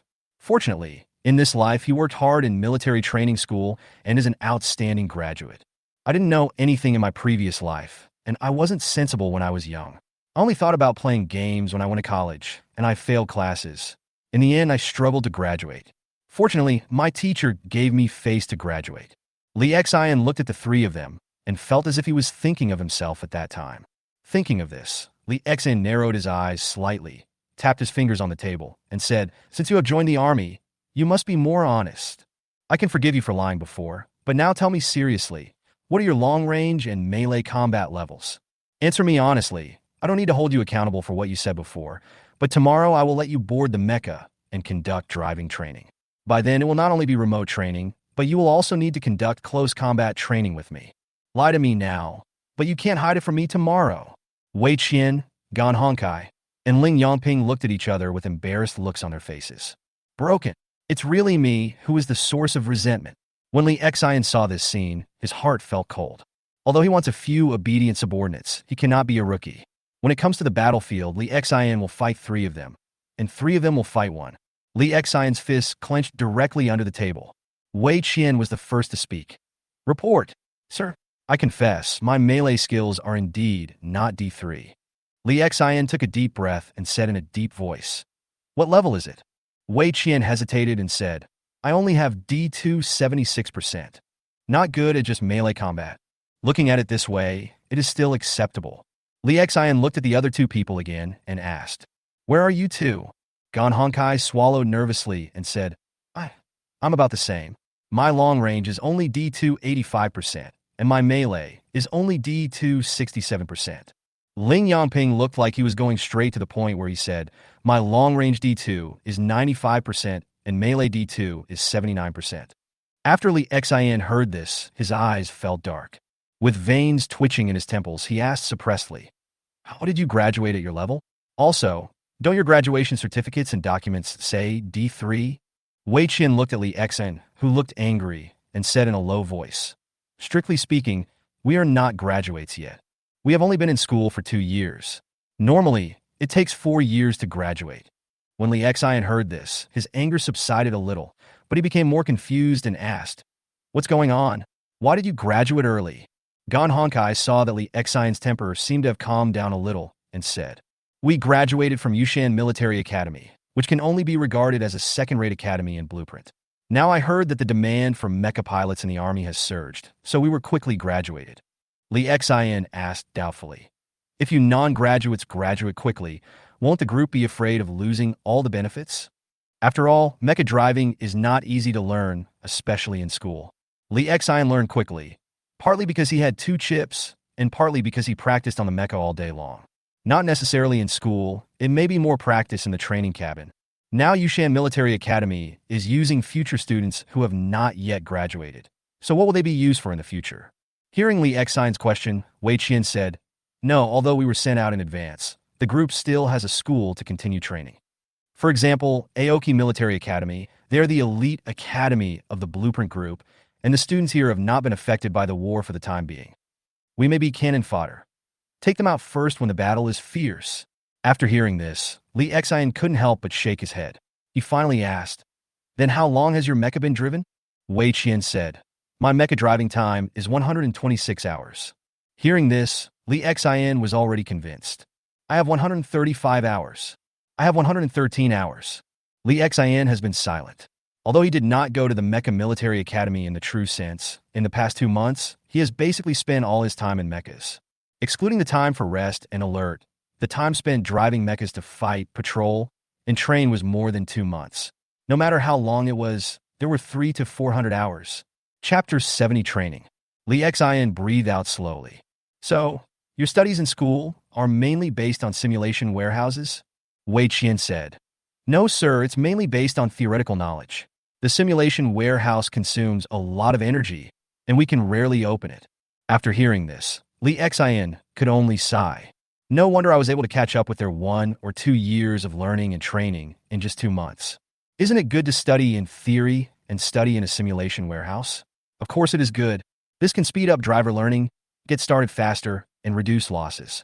Li Xian had no experience in this area and suffered a lot during the actual operation. That is to say, Jiang Lu was more responsible and trained Li Xian. In addition, Li Xian downloaded 3 psychic signals, which made him improve so quickly. Although the downloaded content is all melee combat skills, it also improves the skills of driving mechas. From this perspective, Li Xinlai is more than capable of leading these 3 new recruits. The only thing is what to do when we get to the battlefield. This is not a real recruit training base. This is a war zone. There are mechas and troops of Milda's retainers under the Behemoth Steelworks. They will go to war after 2 weeks of training. Moreover, if the training is not carried out for less than 2 weeks, who knows when Milda's followers will launch an attack? Time is quite tight. These recruits have more than 100 hours of driving experience, and Li Xian needs to train them quickly. So Li Xian said, I have almost understood your situation. The original training plan is no longer applicable. Starting from this afternoon, I will implement it again according to the new plan for you. Wei Qian was stunned for a moment and said, Sir, Don't we take a day off first? And isn't the mecha currently in the maintenance stage of the mechanics? Li Xin raised his voice twice and said, Rest? At your age and at this time, you still want to rest? The battle may break out at any time, and in the next second, a cannonball may send you away directly into a long sleep. Do you still want to rest now? I don't want to think about it anymore. We'll start training in the afternoon. The three recruits shook their heads. Sir, what should we practice first? Ling Yongping asked. Li Xin glanced at the three people and said, From now on, you don't need to call me sir. You can call me team leader or head. Yes, team leader. Yes, head. Li Xin stood up and said, Your melee combat capabilities are too weak, and our enemies are the Knights of the Milden Knights who focus on melee combat. So, your next training focus will be on melee combat first. If there is nothing else to do during the day, except for stopping the mecha at night for the mechanics to perform maintenance, you will all stay on the mecha during the rest of the time. Wei Qian said with a grimace. Is it also about eating or something? It's all about eating, drinking, and littering, Li Xin said with a tigerish face. Training begins soon. For these three new recruits, Li Xin simply copied Jiang Lu's teachings to him. Just follow the process first. Fortunately, Li Xion's mecha close combat has reached the D4 level. If it was still D2, it would be really embarrassing. Now Li Xian is almost 2 levels higher than them, and having been on the battlefield, he can quickly get the hang of educating these new recruits. In the mecha, Li Xian clasped his hands across his chest, watching the three recruits practice close combat operations in their mechas. This is the mecha fighting exercise that Li Xian had learned from Jiang Lu. Although it is fist and foot kung fu, it can be extended to all weapons. Whether it's a power sword, power axe, or power spear or halberd, it's all fine. This kind of thing is a set of moves. You may not be able to use all of them on the battlefield, but as long as you can use some of them, it is much better than punching or slashing it with a weapon. What a soft beating it looks like. Speed it up. On the training ground, Li Xion's dagger attendant and Wei Qian's mecha were facing each other, and both sides were using the same set of mecha boxing techniques at the same time. Visible to the naked eye, Li Xian trained at a higher speed and intensity. In comparison, the movements of the three recruits seemed much slower. After all, training to control mechas is different from training for humans. Even with psychic control, mecha masters can control mechas just like they control their own bodies. It's slow. When you go to the battlefield, do you want to give others killing stars? After Li Xian finished a set of punches, he controlled the mecha to come to the three recruits and constantly corrected their mistakes. Boss, we are already fighting much faster than in school. If you dare to talk too much, practice for an extra hour today. Yes. Head.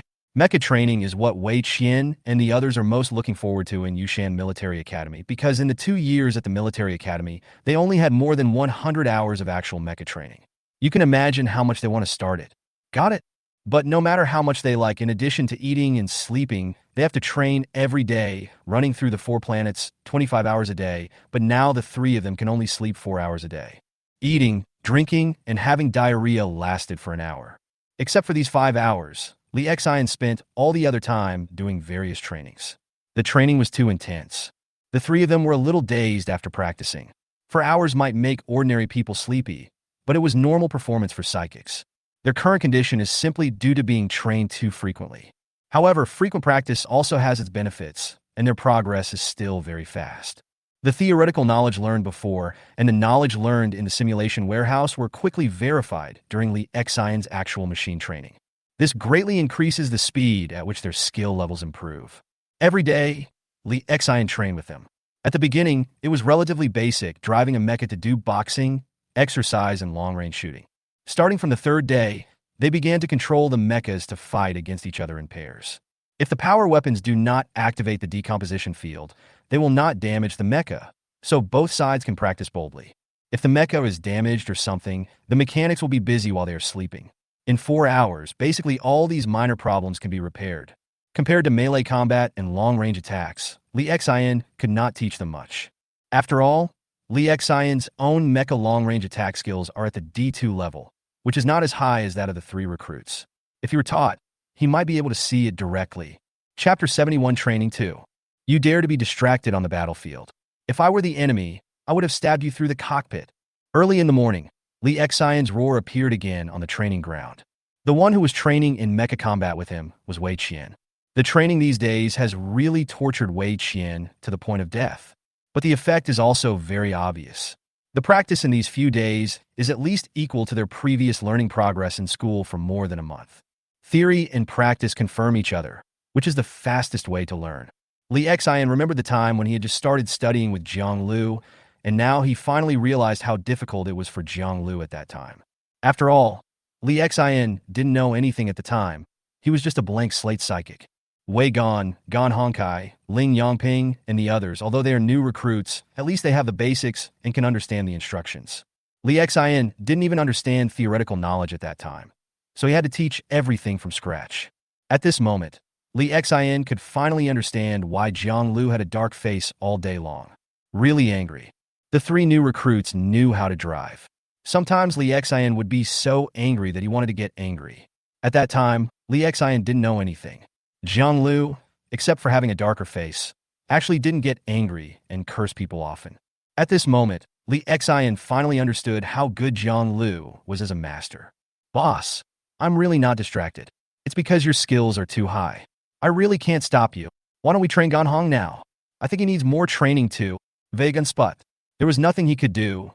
Li Xian had already forced him to practice mecha fighting for several more hours every day.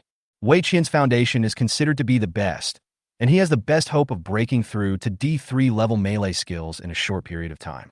For Li Xian, the battle may start anytime. If Wei Qian can have a D3, it can help Li Xian share the pressure after the battle breaks out. Li Xian himself knew that at the D2 level of melee combat, there was nothing he could do except buying time by exposing his injuries. In his first battle after downloading the first psychic signal, it was also D2. The injured Knight Squire on the opposite side was able to beat Li Xian with just one arm. If Jiang Lu hadn't defeated the enemy in the end, Li Xian probably wouldn't have been able to hold on for too long. Now, Gan Hongkai and Ling Yangping are at this level. It is estimated that the two of them can only entangle one knight's retinue. What if they encounter a team of knights' retinue and a battle breaks out? Then Li Xian can basically prepare to lie down and let others collect his body. After all, his current strength is about the same as that of an ordinary knight squire. He doesn't have the strength that Jiang Lu had before and is still far behind. According to Li Xian's guess, Jiang Lu's close combat might be limited by the fact that his psychic power level has not yet reached sea level. Otherwise, he would have already reached sea level close combat level. Just as he thought of Jiang Lu, Li Xian noticed a familiar figure appearing outside the training ground. It's Jiang Lu. Li Xian quickly stopped his mecha combat and said to the three recruits, "You three should practice on your own. Don't be lazy. I will come back to check your progress." "Yes." "Hey." The three people responded loudly. Li Xian parked the mecha back in the hangar and hurried to the outside of the training ground. Jiang Lu was standing outside the training ground, watching the three mechas that were still practicing. "Master, have you made a breakthrough?" Li Xian came over at a trot, and his voice arrived before he even showed up. Jiang Lu's face was unusually rosy, and his hair stood on end. Li Xian was very familiar with this state. This is what happens after taking Psychic Compound number 3. Jiang Lu nodded and said, "Yes, I have broken through to level C.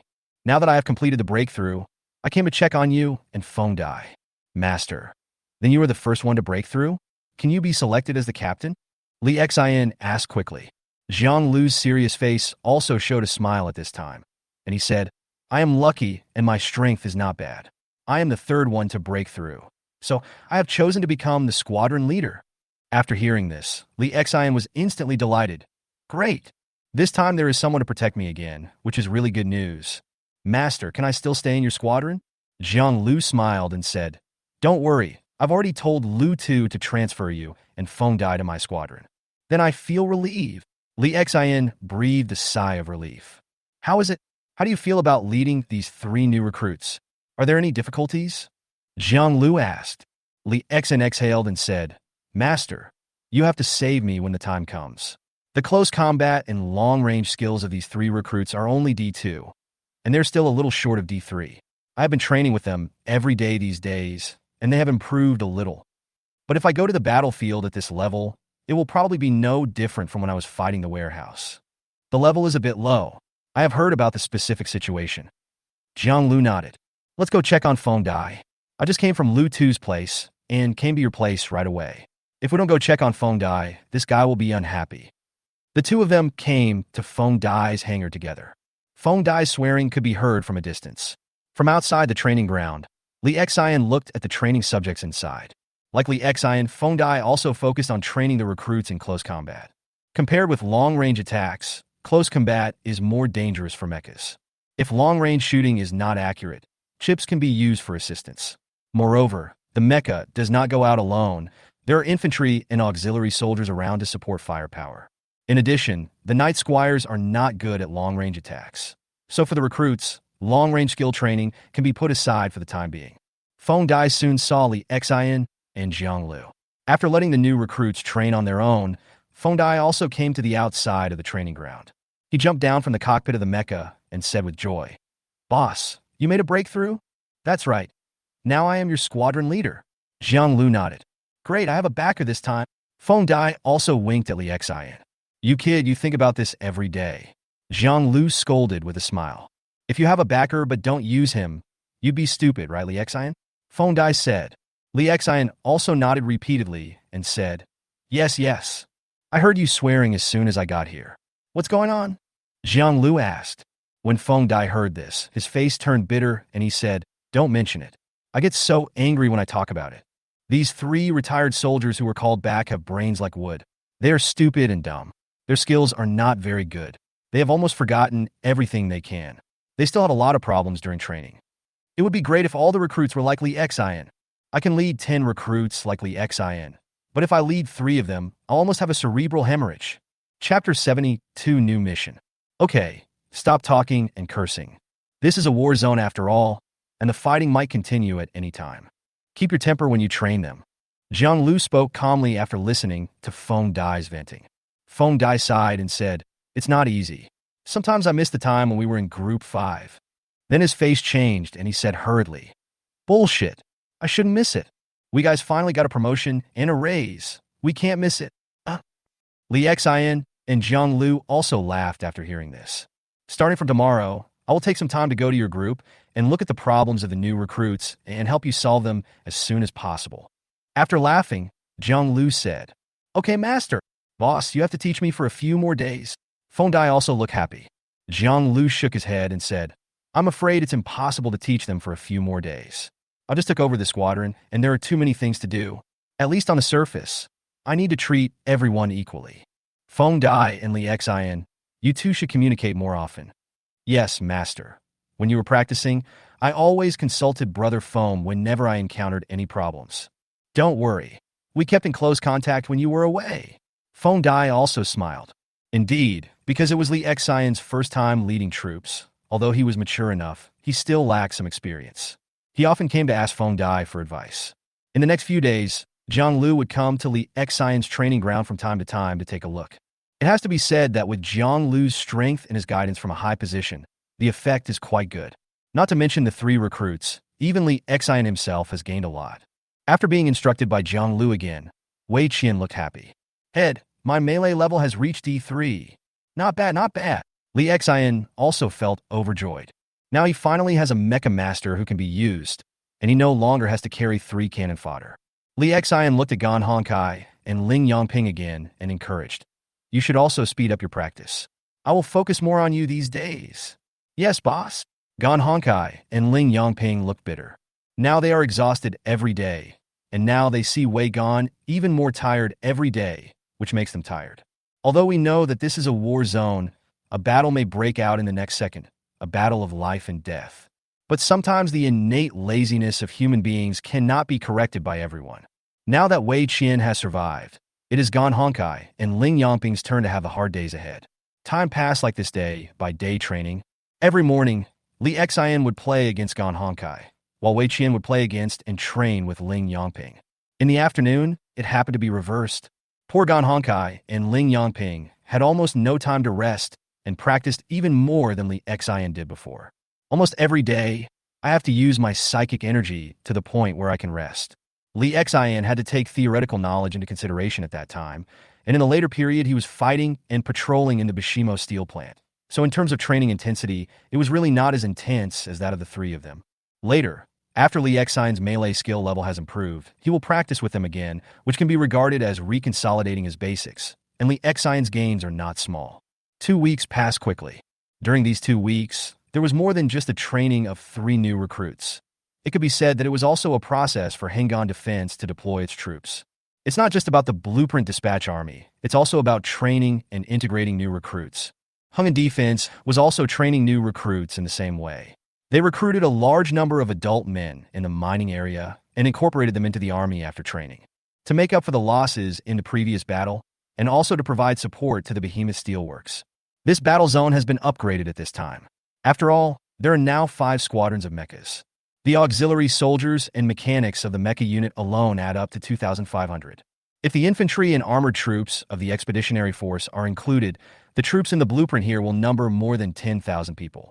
As for the blueprint expeditionary force, the force here was directly increased to a full division plus a tank regiment. This expeditionary force combat division has 3 infantry regiments, 1 artillery regiment, and 1 armored regiment. The combat strength and weapons and equipment of these soldiers far exceed those of Hengan Defense's soldiers. The intensity of soldier training is also relatively high. Although there are many recruits in the Blueprint Mecha Division, there are still quite a few ordinary infantrymen. After all, the cost of ordinary infantry is relatively small. Once the battle started, the Blueprint group directly re-recruited those retired infantrymen. These infantry and armored troops have sufficient training experience, but they may not have actually been on the battlefield. But it is not a big problem. They have experience, and in modern warfare, they have the advantage now, so there is still enough time for them to adapt. In a conference room. This is the meeting room belonging to the 2nd Squadron. In the conference room were the 10 team leaders of the 2nd Squadron, plus the squadron leader Jiang Lu.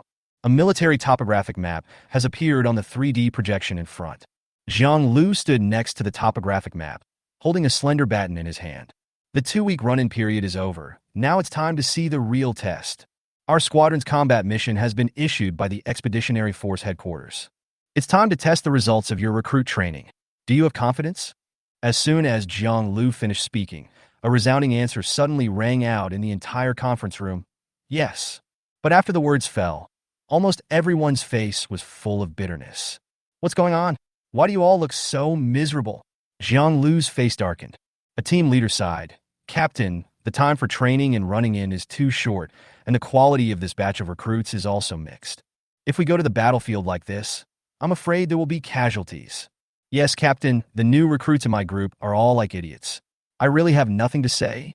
Jiang Lu's face darkened, and he said, I'm not here to listen to your complaints. The new recruits assigned to you are all about the same. The military mission has been issued. Even if you are given 3 pigs, you have to take them to the battlefield. Then, Jiang Lu's expression changed and he said, but we are lucky this time. I had good luck when I drew the lot. Our mission can be said to be a pretty good one among the 5 squadrons. Just enjoy yourselves secretly. Chapter 73 Assignment. Boss Zhang, what do you mean? It was Zhong Quan who spoke. He is the leader of the 2nd Squadron, 10th Group, and belongs to the veteran mecha division that came with the new recruits. Among the 10 people in Jiang Lu's 2nd Squadron, only Li Xian and Feng Dai were his old subordinates, and the others were new additions. Feng Dai is the leader of the 6th Group, and Li Xian is the leader of the 7th Group. Jiang Lu opened the large map in front of him and said, this time, our squadron has been chosen to launch the 3rd wave of attack. The 1st and 5th Squadrons are the 1st and 2nd waves of attack, respectively. As for the 3rd and 4th Squadrons, their mission is to conduct blocking operations on the periphery. Feng Dai heard this and said, from this perspective, the missions of the 3rd and 4th Squadrons seem to be better. Jiang Lu also nodded and said, their mission is good, but not as good as imagined. Intelligence personnel have discovered 5 entrances to the Behemoth steel plant from the outside. Their 2 squadrons need to first assault and capture the enemy's outer positions, then hold their ground here and wait for us to capture all of the interior of the Behemoth steel plant. In order to continue to occupy the Behemoth steel plant, the enemy will definitely send reinforcements by any means necessary, so the battle will be fierce. Looking at it this way, we are really lucky. The 3rd wave of attack has given these new recruits time to adapt to the battlefield environment, said Nong Shuang, the leader of the 1st Group. The others nodded silently. During this period of time, every extra minute or second would be good for the new recruits. At least before going to the battlefield, you can feel the atmosphere and relieve the pressure in your heart. Jiang Lu pointed at the projection in front of him and said, okay, let's start the formal combat meeting. Yes, Captain, the team leaders responded in unison. At Jianglu's signal, the 3D map of the behemoth steel plant in front of him began to stretch and expand, and the buildings on the surface gradually disappeared, leaving only a few route maps leading to the underground entrances. The entire behemoth steel works seemed to have been dissected. Jianglu pointed to the map in front of him and said, "The area below the Bishimo steel plant is divided into 4 major areas: A, B, C, and D. Each area is further subdivided, such as from A1 to A4. So, there are a total of 16 underground areas underneath the steel plant. Each area is a large underground space, about 40 meters high. It is enough for our mechas to exert their combat capabilities. Each of these underground spaces is connected by several large passages. The entire underground network is interconnected. This must be the area that the enemy has heavily guarded.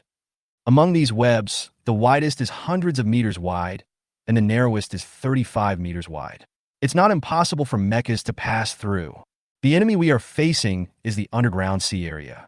The combat missions of the 2 squadrons ahead are to capture C1 and C2 respectively. Our mission is to capture C3. Of course, this is only the first wave of missions. The subsequent situation will depend on how the battle develops. Now, open the map of Area C3 and study it carefully. The 3D underground structure diagram of the behemoth steel plant instantly enlarged. The C3 area is very large, which means it can accommodate enough enemies. The C3 area was originally a large foundry. The metal equipment here is very large and sturdy and can serve as a very powerful defensive building. However, this type of large-scale casting equipment also has an advantage. That is, the passages between them are spacious enough because they need to transport raw materials and finished products. Some low equipment, such as conveyor belts in the area, had already been completely destroyed in the previous rounds of fighting, and now it is estimated that only some broken ruins will remain. There are a total of 4 passages in the C3 area, 2 in the front and 2 in the back. The width of these passages is 50 meters, and the height is more than 30 meters. The size of this passage is also easy for mechas to pass through.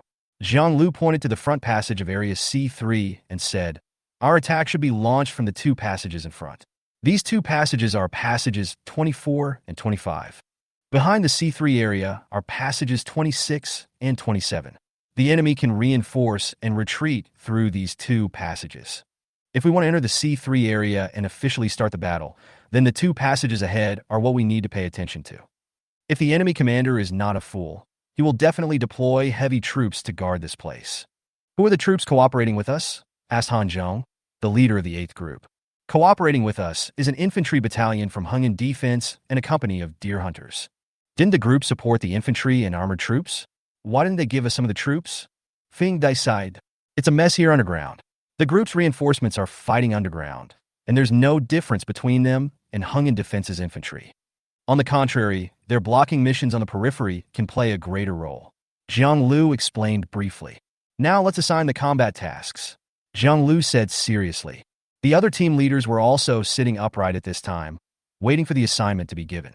"Groups 1 to 4, your mission is to attack first and break through the enemy's passages 23 and 24 so that the troops can directly enter the C3 area." "Yes, Captain." Nong Shuang, Yang Haoquang, Yu Mingjun, and Ho Jingwei answered in unison. The 4 of them are the team leaders of the 1st to 4th groups respectively. 5th, 6th, 9th, and 10th teams. Your mission is to quickly capture a suitable defensive stronghold after entering Area C3 and establish a defensive position here. We need to gain a foothold here. "Yes, Captain." Qian Su, Feng Dai, Tong Yu, and Zhong Quan also responded loudly. They are the 5th, 6th, 9th, and 10th group leaders respectively. Finally, it's the 7th and 8th groups. You 2 groups, as the reserve team, will follow me and be ready for battle at any time. Jiang Lu finally looked at Li Xian. "Yes, Captain." Li Xian and Han Zhong shouted. Li Xian is the leader of Group 7, and Han Zhong is the leader of Group 8. Okay, the situation in the C3 area is definitely very different from before. The information about the underground structure of the area has been sent to your chips. Start now, study these materials carefully. In half an hour, we will start the war chess game. I don't want anyone to be unaware of the structure of this area later. Yes, 2 more tomorrow morning.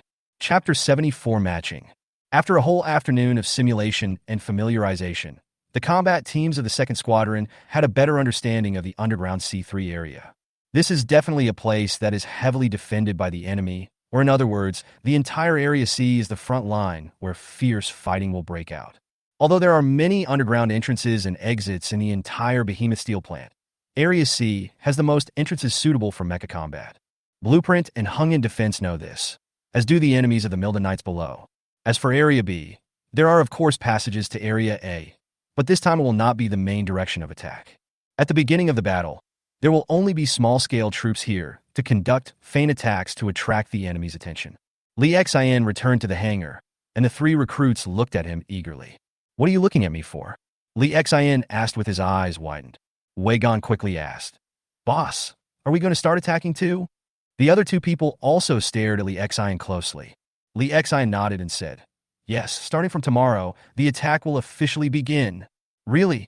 Gan Honkai rubbed his hands unconsciously. "Do we have to transport you here, or stage a fake fight?" Li Xin patted Gan Honkai on the shoulder. Then he said, "You are lucky. We are the third wave to attack, and our group is the reserve team. That will give you enough time to adapt to the battlefield environment. Just be happy." "Really?" Ling Yongping said happily. "As a reserve team, we don't even need to go to the battlefield. The other teams can just kill the enemy with one volley." Li Xin looked at the optimistic and fearful team members and chose not to attack him. Instead, he smiled and said, "What you said is not impossible. Although we don't know exactly how many troops the enemy has underground, we do know that they definitely don't have as many as we do. Don't worry, it's safe this time. We will start equipping you with your own weapons now. You should familiarize yourself with them a little tonight. Go to bed early and get some rest." "Yes, boss," the three recruits said loudly. Next, it was Li Xion's turn to equip himself and the three new recruits with weapons. "This time we're going to fight underground. First of all, the power halberd that Li Xion used before will not be very effective and may not be able to be used. So Li Xion chose the power sword for himself. This 5-meter-long weapon has a blade that is 4 meters long. As for the weapon of his deputy, because Li Xion would definitely engage in close combat this time, he did not choose to use the 6-wheel electromagnetic machine gun. This weapon is useful for clearing out miscellaneous soldiers, but it has little effect on mecha combat. So this time, Li Xion's main gun is still a plasma cannon, while the secondary gun has been changed to a 55mm laser cannon. It is equivalent to Li Xion's mecha this time, equipped with 2 main guns. The consequence of 2 main guns is that the firepower is strong in a short period of time, but the charging time is longer. However, Li Xion felt that it was not a big problem, because in the underground area, it was already a very difficult thing to concentrate fire once. At the same time, Li Xion's left arm was equipped with an armored shield. When attacking such an underground area, the defense would not be enough. In terms of protection, Li Xion also loaded external armor and became a heavily armored warrior again. If you don't have enough skills, then make up for it with equipment. Li Xion had to abandon his favorite sawtooth ant 12-barrel rocket nest this time. His dagger squire is already heavy enough now, and with the addition of the rocket nest, he might not be able to use close combat. After the loading was finally completed, Li Xion looked at his mecha, felt it for a while, and nodded with satisfaction. In this case, this is the best match that Li Xion can make. Because there is no 6-wheel electromagnetic machine gun, there is no need to carry heavy spare ammunition. If entering close combat, Li Xion's movements may be more flexible than before. After Li Xion's equipment, the weapons chosen for the other 3 recruits were much more exaggerated. It is an exact replica of the one Li Xion had on the battlefield, with armored shield, a plasma cannon as the main gun, a 6-wheeled electromagnetic machine gun as the secondary gun, and 2 sawtooth ant rocket nests on the shoulders. The right arm is equipped with the same power sword and is covered with heavy external armor. Each of them looks like a bloated and heavily armored warrior, and they have exerted their firepower to the extreme. This set of firepower, if used well, can at least overload the void shields of 2 knight followers. Of course, this also requires accuracy. However, Li Xion didn't think it was a big problem, because the place where they were going to fight next was not an open place. What Li Xion was able to do in the past, these new recruits can definitely do as well. In the outpost base, one mecha after another and one auxiliary soldier's armored vehicle after another began to move out of the base. These troops left one after another. Some passed through the ground of the steel plant and headed to more peripheral areas, which were the enemy's periphery entrances and defensive positions. Others have slowly passed through the large entrance and entered the underground area. When it was Li Xion and his friends' turn to set off, It was already afternoon. Li Xin looked at the three recruits in front of him. Although they had received a few more years of mecha training than Li Xin, they had never been on the battlefield. At this time, the three people were in similar states. Sometimes their faces looked a little pale, and sometimes they looked very excited. This was similar to what Li Xin had done before. Sometimes he felt the terror of going to the battlefield, and sometimes he thought of the scene after he was about to make a killing and achieve great military exploits. This mentality is actually similar to everyone. Li Xin approached the three recruits, tidying up their clothes one by one, and comforting their emotions. Then, Li Xin took out his medal, and two silver sword medals of valor were hung on Li Xion's chest. Li Xin said, "You have been asking me what kind of battles I went through to get these two medals, but I have never told you. Now, let me tell my story." Hearing what Li Xin said, Wei Qian, Gan Honkai, and Ling Yongping's eyes suddenly lit up. "You may not believe it, but I just joined this force 2 months ago and was lucky enough to become a mecha pilot. I only joined the battle after being trained by our squadron leader for 20 days. I have only been training for 20 days. Do you think how good my mecha skills are? That's it. In a few days of fighting, I, the squadron leader, and the leader of the 6th group, 3 mechas faced the siege of the enemy's 5 knight retinues. What do you think would happen if it were you?" Chapter 75 Brainwashing. "This is too dangerous." Wei Gan smacked his tongue. "Yes, it was very dangerous. We already thought we were going to die," Li Xin said seriously. The squadron leader at that time had already decided to break up the relationship between me and the leader of the 6th group, and let the two of us escape to see if we could escape. "See this medal? This is the medal I received in this battle." Li Xin stroked his first medal. The 3 recruits' eyes involuntarily fell on the silver medal. "The squadron leader asked me to escape, but I thought about his teachings to me and the friendship between comrades. At this time, with blood boiling, how could I even think of abandoning my comrades and running away? I'm going to open fire at full power, rockets, main guns, and electromagnetic guns all fired at the same time. In almost an instant, a knight squire was blown up with concentrated fire, and this medal fell into my hands just like that. In this battle, I, a new recruit who is newer than you, was able to directly achieve victory and kill a knight squire. The opponent had 5 knight squires, and they attacked the 3 of us, but they killed 2 of their knight squires in return. So, the enemy's knight squires are not as powerful as you think. Just use your firepower well. You can also go and get the kill results. Think about your mecha being painted with kill stars. Think about the medals you get, and think about the rewards from the Ministry of Defense." At this time, Li Xin was like the leader of a pyramid scheme, painting a rosy picture for the 3 recruits and boosting their morale. Li Xin looked at the auxiliary soldiers beside him again. What he said was not only for the 3 recruits, but also for these auxiliary soldiers. "It's the same with you. My 2 medals were awarded with the help of my auxiliary soldiers. When I received the medals, they also received rewards. There are a few brothers who have been directly transferred to the official organization of the group. I can introduce them to you if I meet them next time." At this time, not only Wei Qian, Gan Honkai, Ling Yongping, but also the 40 auxiliary soldiers felt that a bright future was waving towards them. Ling Yongping's face turned red, which was a sign of rising blood. He asked excitedly, "Boss, is everything you said true? When have I ever lied to you?" Li Xin smiled slightly and continued, "You can ask casually in this base and ask if what I said is true. According to me, you are all lucky to be under my command. Very lucky. Because of my arrival, our original team leader, who has been at the M1D5 level for many years, has finally been promoted and became the M2 squadron leader. The leader of the 6th group, Feng Dai, a veteran for many years, has also become the leader. Everyone has their own silver sword medal, and they all got it after I came. I myself, from a newly hired intern, became the leader of the M1D5 mecha support team in just over 2 months. This is nothing but luck. On the battlefield, what is most important? Luck is the most important. With me here, bullets and cannonballs will avoid you. Military medals and trophies will come to you like crazy." Li Xin looked at Wei Qian and the other 3 and said, "Think about what it will be like when you successfully become regular employees and return to Blueprint with medals on your chest to become girls. Imagine how you will become full-time employees of the group because of your meritorious service. Enjoy the group's benefits and promotion opportunities. Under my leadership, these are not dreams. These are the realities of the future. Do you want such a future?" Li Xin asked loudly. "I want it," everyone shouted loudly. "The voice is too quiet. I can't hear it." Want to? It's still too small. Want to?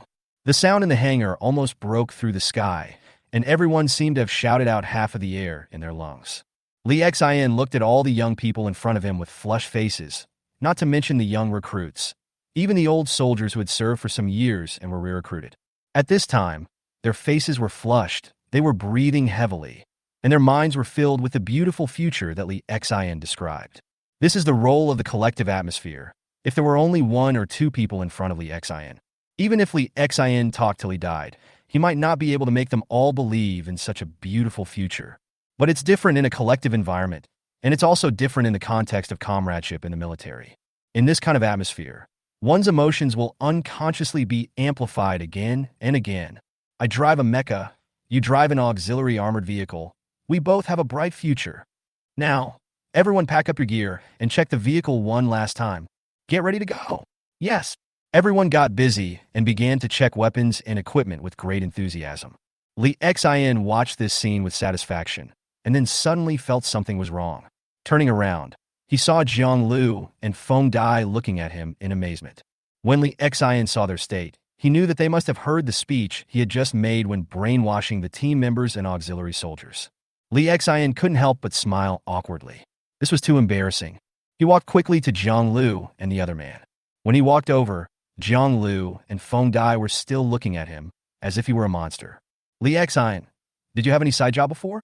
You kid, your shouting makes my blood boil. You definitely have something. Feng Dai put his arm around Lee Xion's shoulders and almost choked him.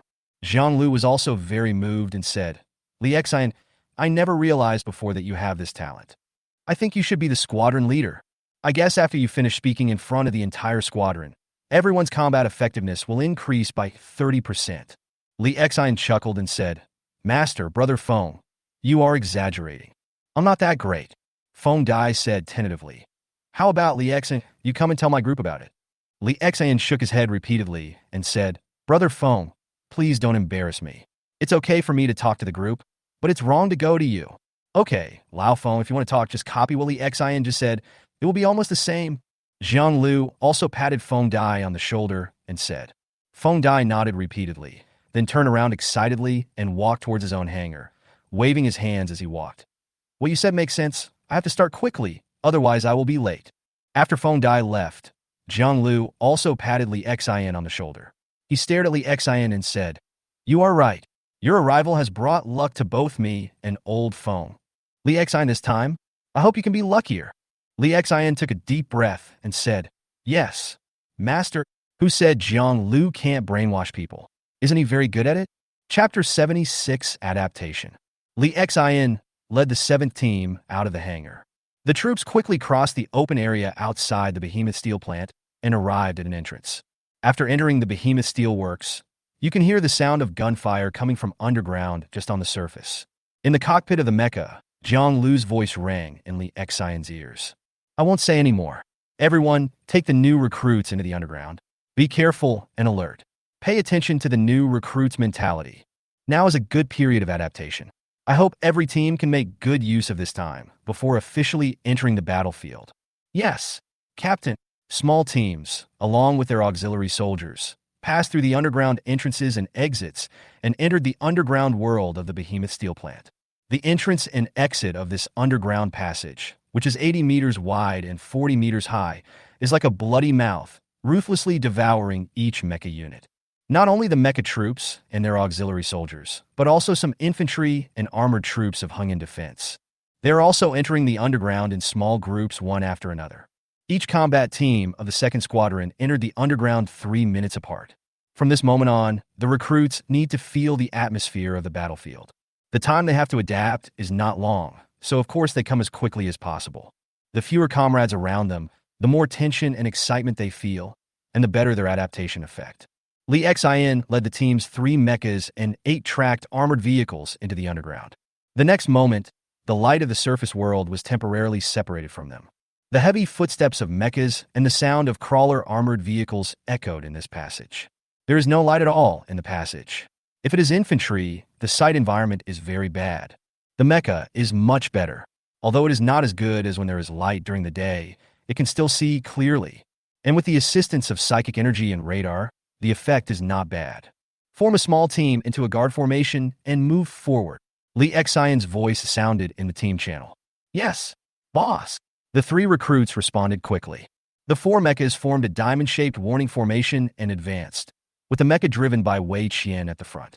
On the left and right are Ling Yongping and Gan Honkai.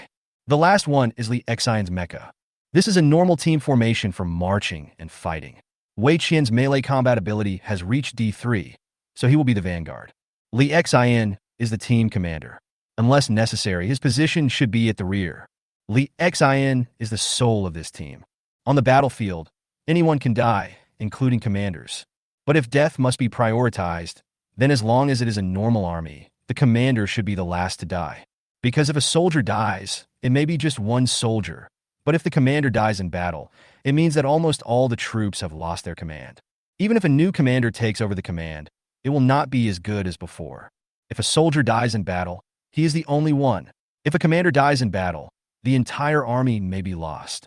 Just like Lee Xion's team, if the leader Wei Gan dies in battle, Lee Xion can still continue fighting with the remaining two recruits.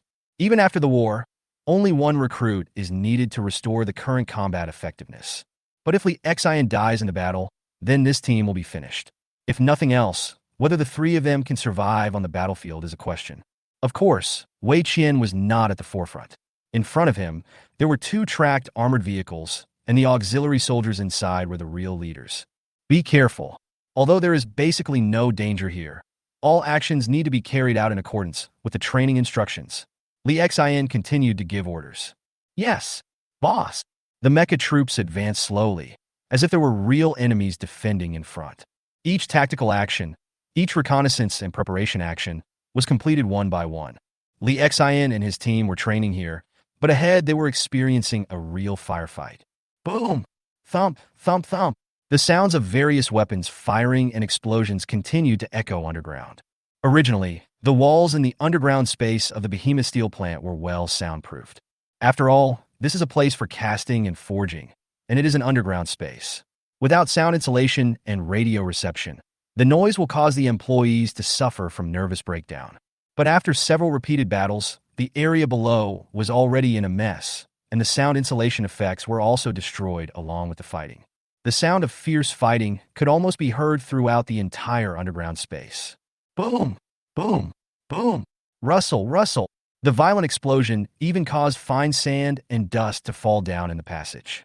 After moving forward a certain distance, the mecha stopped moving forward. If it continued to move forward, it would have actually reached the place where the firefight was taking place. At this time, the 40 mechas of the first squadron were fighting with the enemy in front. Of course, not all 40 mechas were attacking at the same time, and the place where the firefight took place could not accommodate so many mechas. In the C1 area, the enemy's resistance was also quite tenacious, with intensive sounds of gunfire and explosions everywhere. Even though the fighting had been so intense up front, it would probably take the troops 2 or 3 days to take over this area. The enemy's will to resist is very tenacious, and their firepower is very intensive, including various infantry firepower points, attack vehicle firepower, and even mecha. While Blueprint and Hung in Defense were increasing their troops for training above, the enemies of Milda's entourage below were not idle either. Under the supervision of intelligence personnel, they also increased their troops, and at the same time built many defenses below with the help of original equipment and ruins.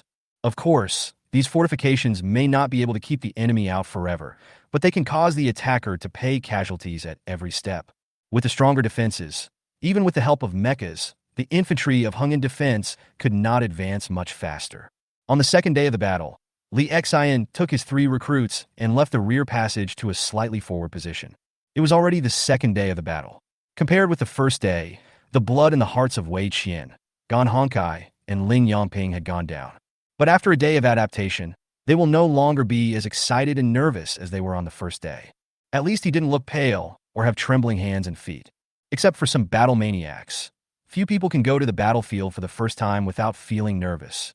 Chapter 77, The Underground Attack begins. After reaching a slightly forward position, they could clearly see the dense firepower network of the 2 warring parties. In the underground space, these are manufactured bullets being fired, many of which are tracer bullets painted. In the dim environment, these ammunition are connected in a line. It is even connected into a network, with all kinds of bullets, artillery, even missiles, plasma cannons, etc., appearing in endlessly here. The mecha is powerful, but it is not invincible. Even with the void shield, it cannot last long under the concentrated fire of the infantry. And the most important thing is that in this kind of channel, only a few mechas can be deployed at one time. Go to a mecha and withdraw in less than a minute or two. There is no way. It is true that the mecha has a void shield, but its instantaneous firepower is no more ferocious than 2 or 3 deer hunter tanks. And because the mechas are huge in size, the threat they pose is equally huge, and the enemy will also pay special attention to these mechas. The void shield basically can't last long. If you don't want the void shield to be overloaded, you can only retreat. Li Xian took them to watch the battle situation in front from a distance. Not only were Li Xian and his men queuing at the back, but even the mecha soldiers of the first squadron who were fighting in the front were queuing not far away and waiting. It's impossible for them all to be piled up in the passage. If something happens, they won't be able to escape. The 3 recruits opened their void shields and felt the atmosphere of the battlefield. Li Xian felt that they had almost adapted, and then he said, "How do you feel when you see such a battlefield?" Gan Honkai said, "It's a little more intense than expected." Wei Gan's voice came as he vomited. "Boss, I have vomited several times. Vomit. You turned the microphone off when you vomited. Yuck." This time, not only Wei Gan vomited, but also Ling Yangping was led astray by Wei Gan. Listening to the sound of vomiting coming from the headset, Li Xian couldn't help but shake his head. The endurance of these 3 people was not as good as that of Li Xian.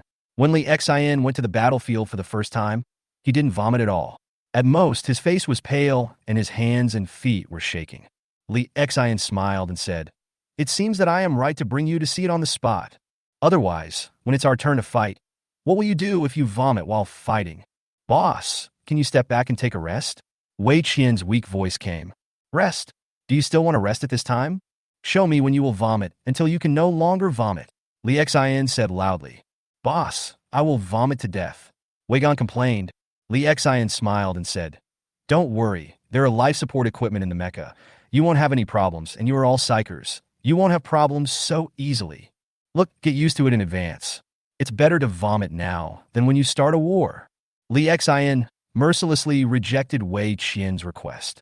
The battle on the second day was very fierce, with dead infantry and exploded armored vehicles everywhere on the battlefield. In the face of such heavy firepower, the corpses were lucky enough to be directly vaporized, and some of them were directly turned into ketchup and smeared all over the floor. It was precisely this scene that made the trained Wei Qian, Ling Yangping, and the others unable to withstand it. In comparison, Gan Honkai was actually the most accepting, which actually made Li Xingao take a look. On the third day, Li Xian continued to bring them to observe the battle situation, and also asked them to think about how to unfold the details of their own battle according to the battle ahead. The battle on the front line was extremely fierce. This situation lasted for 5 days. On the 5th day, the mechas of the 1st Squadron and the infantry of Hengan captured the C1 area. During this period, the losses of infantry and armored troops were not low. Not to mention the infantry, even the mechas suffered battle losses. The 1st Squadron directly lost 2 mechas, both new recruits. The reason for the loss is also very simple. The enemy directly destroyed the void shield of the mecha under concentrated fire. Perhaps the recruit was too nervous or for other reasons, so he did not have time to evacuate in time, and the cockpit was blown up. In this offensive state, there were losses, which cast a gloom over the hearts of the entire mechanized division of the 1st Squadron. You know, in this battle, the enemy didn't even send out mecha troops for close combat, but instead carried out long-range attacks from the rear. If the enemy launches a close combat attack, it is hard to say what will happen. The day after C1 was captured, C2 area was also captured. Next, it was the turn of Jiang Lu and his 2nd Squadron to be dispatched. All units, search the aircraft again. Get ready to go and prepare for battle. Li Xian's voice rang in the ears of the 7th group of recruits. After a few days of adaptation, the recruit's condition has improved a lot. 02 is ready. 03 ready. 04 ready. Set off. Inside the cockpit, Li Xian's spiritual energy has been activated, and the mecha begins to move forward slowly. As a reserve force, they were at the back of the battle sequence.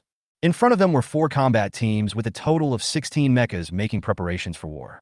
Before, they could only watch others fight, but now it is finally the turn of these new recruits to go into battle themselves. Passages 23 and 24 were like bloody mouths devouring life, waiting for the infantry and mecha troops of Hungan defense to enter. As the defending side, the enemies of Milda's retainers had already cleared the passage thoroughly. The 200-meter-long passage had no shelters, and even the dust was shaken down by the battle in the past 2 days. Such a passage can almost be said to be a death passage. Faced with such a place, Hungan defense also made sufficient preparations before the attack. They modified the Deer Hunter tank and added heavy armor to the front. The armor is almost like a solid steel wall, pushed by the Deer Hunter tank. Only a narrow gun muzzle is exposed on the entire tank, and it can swing about 30 degrees. Everywhere else is behind a cover of armor. The infantry will follow the armored units, with only a small number of them advancing each time, and they will fight against the enemy's fire attacks while advancing. With this kind of armor, not to mention infantry bullets and rapid-fire cannons, even plasma cannons, laser cannons, and even the mecha's power weapons are useless. This was also an improved tactic based on the lessons learned from previous battles. Mainly used for attack, they're all vehicles, and there are mecha troops following behind. As for infantry and the like, they're just a little extra at this moment. Fire! Blow them up for me! In the Deer Hunter tank, the commander roared loudly, venting his anger and fear in his heart. Boom! Chapter 78 Military Training. The Milda attendants on the opposite side stared in amazement at the armor that was advancing like a wall. There are also deer hunters and mecha troops in the rear. This is really confusing. This method of advancement has no problems except that it is a little slow. The armored wall was 3 meters high, blocking all the tanks in the rear. Moreover, with this thickness, any attack from weapons on the defense line is no different from tickling. Except for the fact that these deer hunters moved at the speed of turtles, everything was perfect. The commander of the Milda retainer's position pounded his fist on the table in front of him and said angrily, "These company dogs have no sense of honor at all. How can there be such a disgusting way of attack? Sir, direct aiming weapons are almost useless now. Even plasma and laser weapons cannot penetrate this layer of armor in a short time." The staff officer sighed and added, "As for projectile weapons, our heavy artillery and the like cannot be used in this kind of passage. Weapons like anti-tank guns can't penetrate armor either. What weapons can attack enemies behind armor now?" The commander pinched his eyebrows helplessly. The staff officer said, "I'm afraid that only the grenade launcher can temporarily attack behind the armor." "Then let's fight. We can't let the enemy come so easily." Yes. Soon, the positions of Milda's retainers continued to fire fiercely. All the grenade launchers were firing continuously. However, such firepower poses basically no threat to armored vehicles. That is to say, it is more lethal to infantry. The deer hunters steadily advanced the artificial defense line, while a group of mechas following behind, also carrying shields, continuously fired at the enemy's defense line with onboard firepower. Seeing the progress, Jiang Lu immediately decided to let all the teams take turns to experience the battlefield atmosphere and feel the feeling of firing personally. A mecha team can hold out on the front line for about a minute or two, after which they must retreat to rest and wait for the void shield to recharge. The original combat arrangement was that there were only 4 combat teams as assault teams in the 2 channels, but now 10 combat teams are taking turns. Soon, it was the turn of Group 7, including Li Xian. Before the battle began, Li Xian felt that the team members were a little nervous, so he joked, "No need to be nervous. Our mission is simple. Take a few seconds to rush to the side of the Deer Hunter tank, hold up the shield with your right arm, and then let your mecha open fire, pouring all the firepower on the enemy's position. After holding on for 2 minutes, I feel that the void shield is about to reach its limit. I will spend a few seconds to run back. This mission is over. Just think of it as you playing around in the simulation chamber. Do you understand?" Li Xian asked loudly. "Understood." Wei Qian and the other 3 responded loudly. Set off. This time, Li Xian took the lead directly and did not wait for Wei Qian to dispatch as the vanguard. The 3 recruits are all a little nervous. At this time, Li Xian should take the lead and motivate them. The mecha strode towards Wei Qian, Gan Honkai, and Ling Yangping from behind.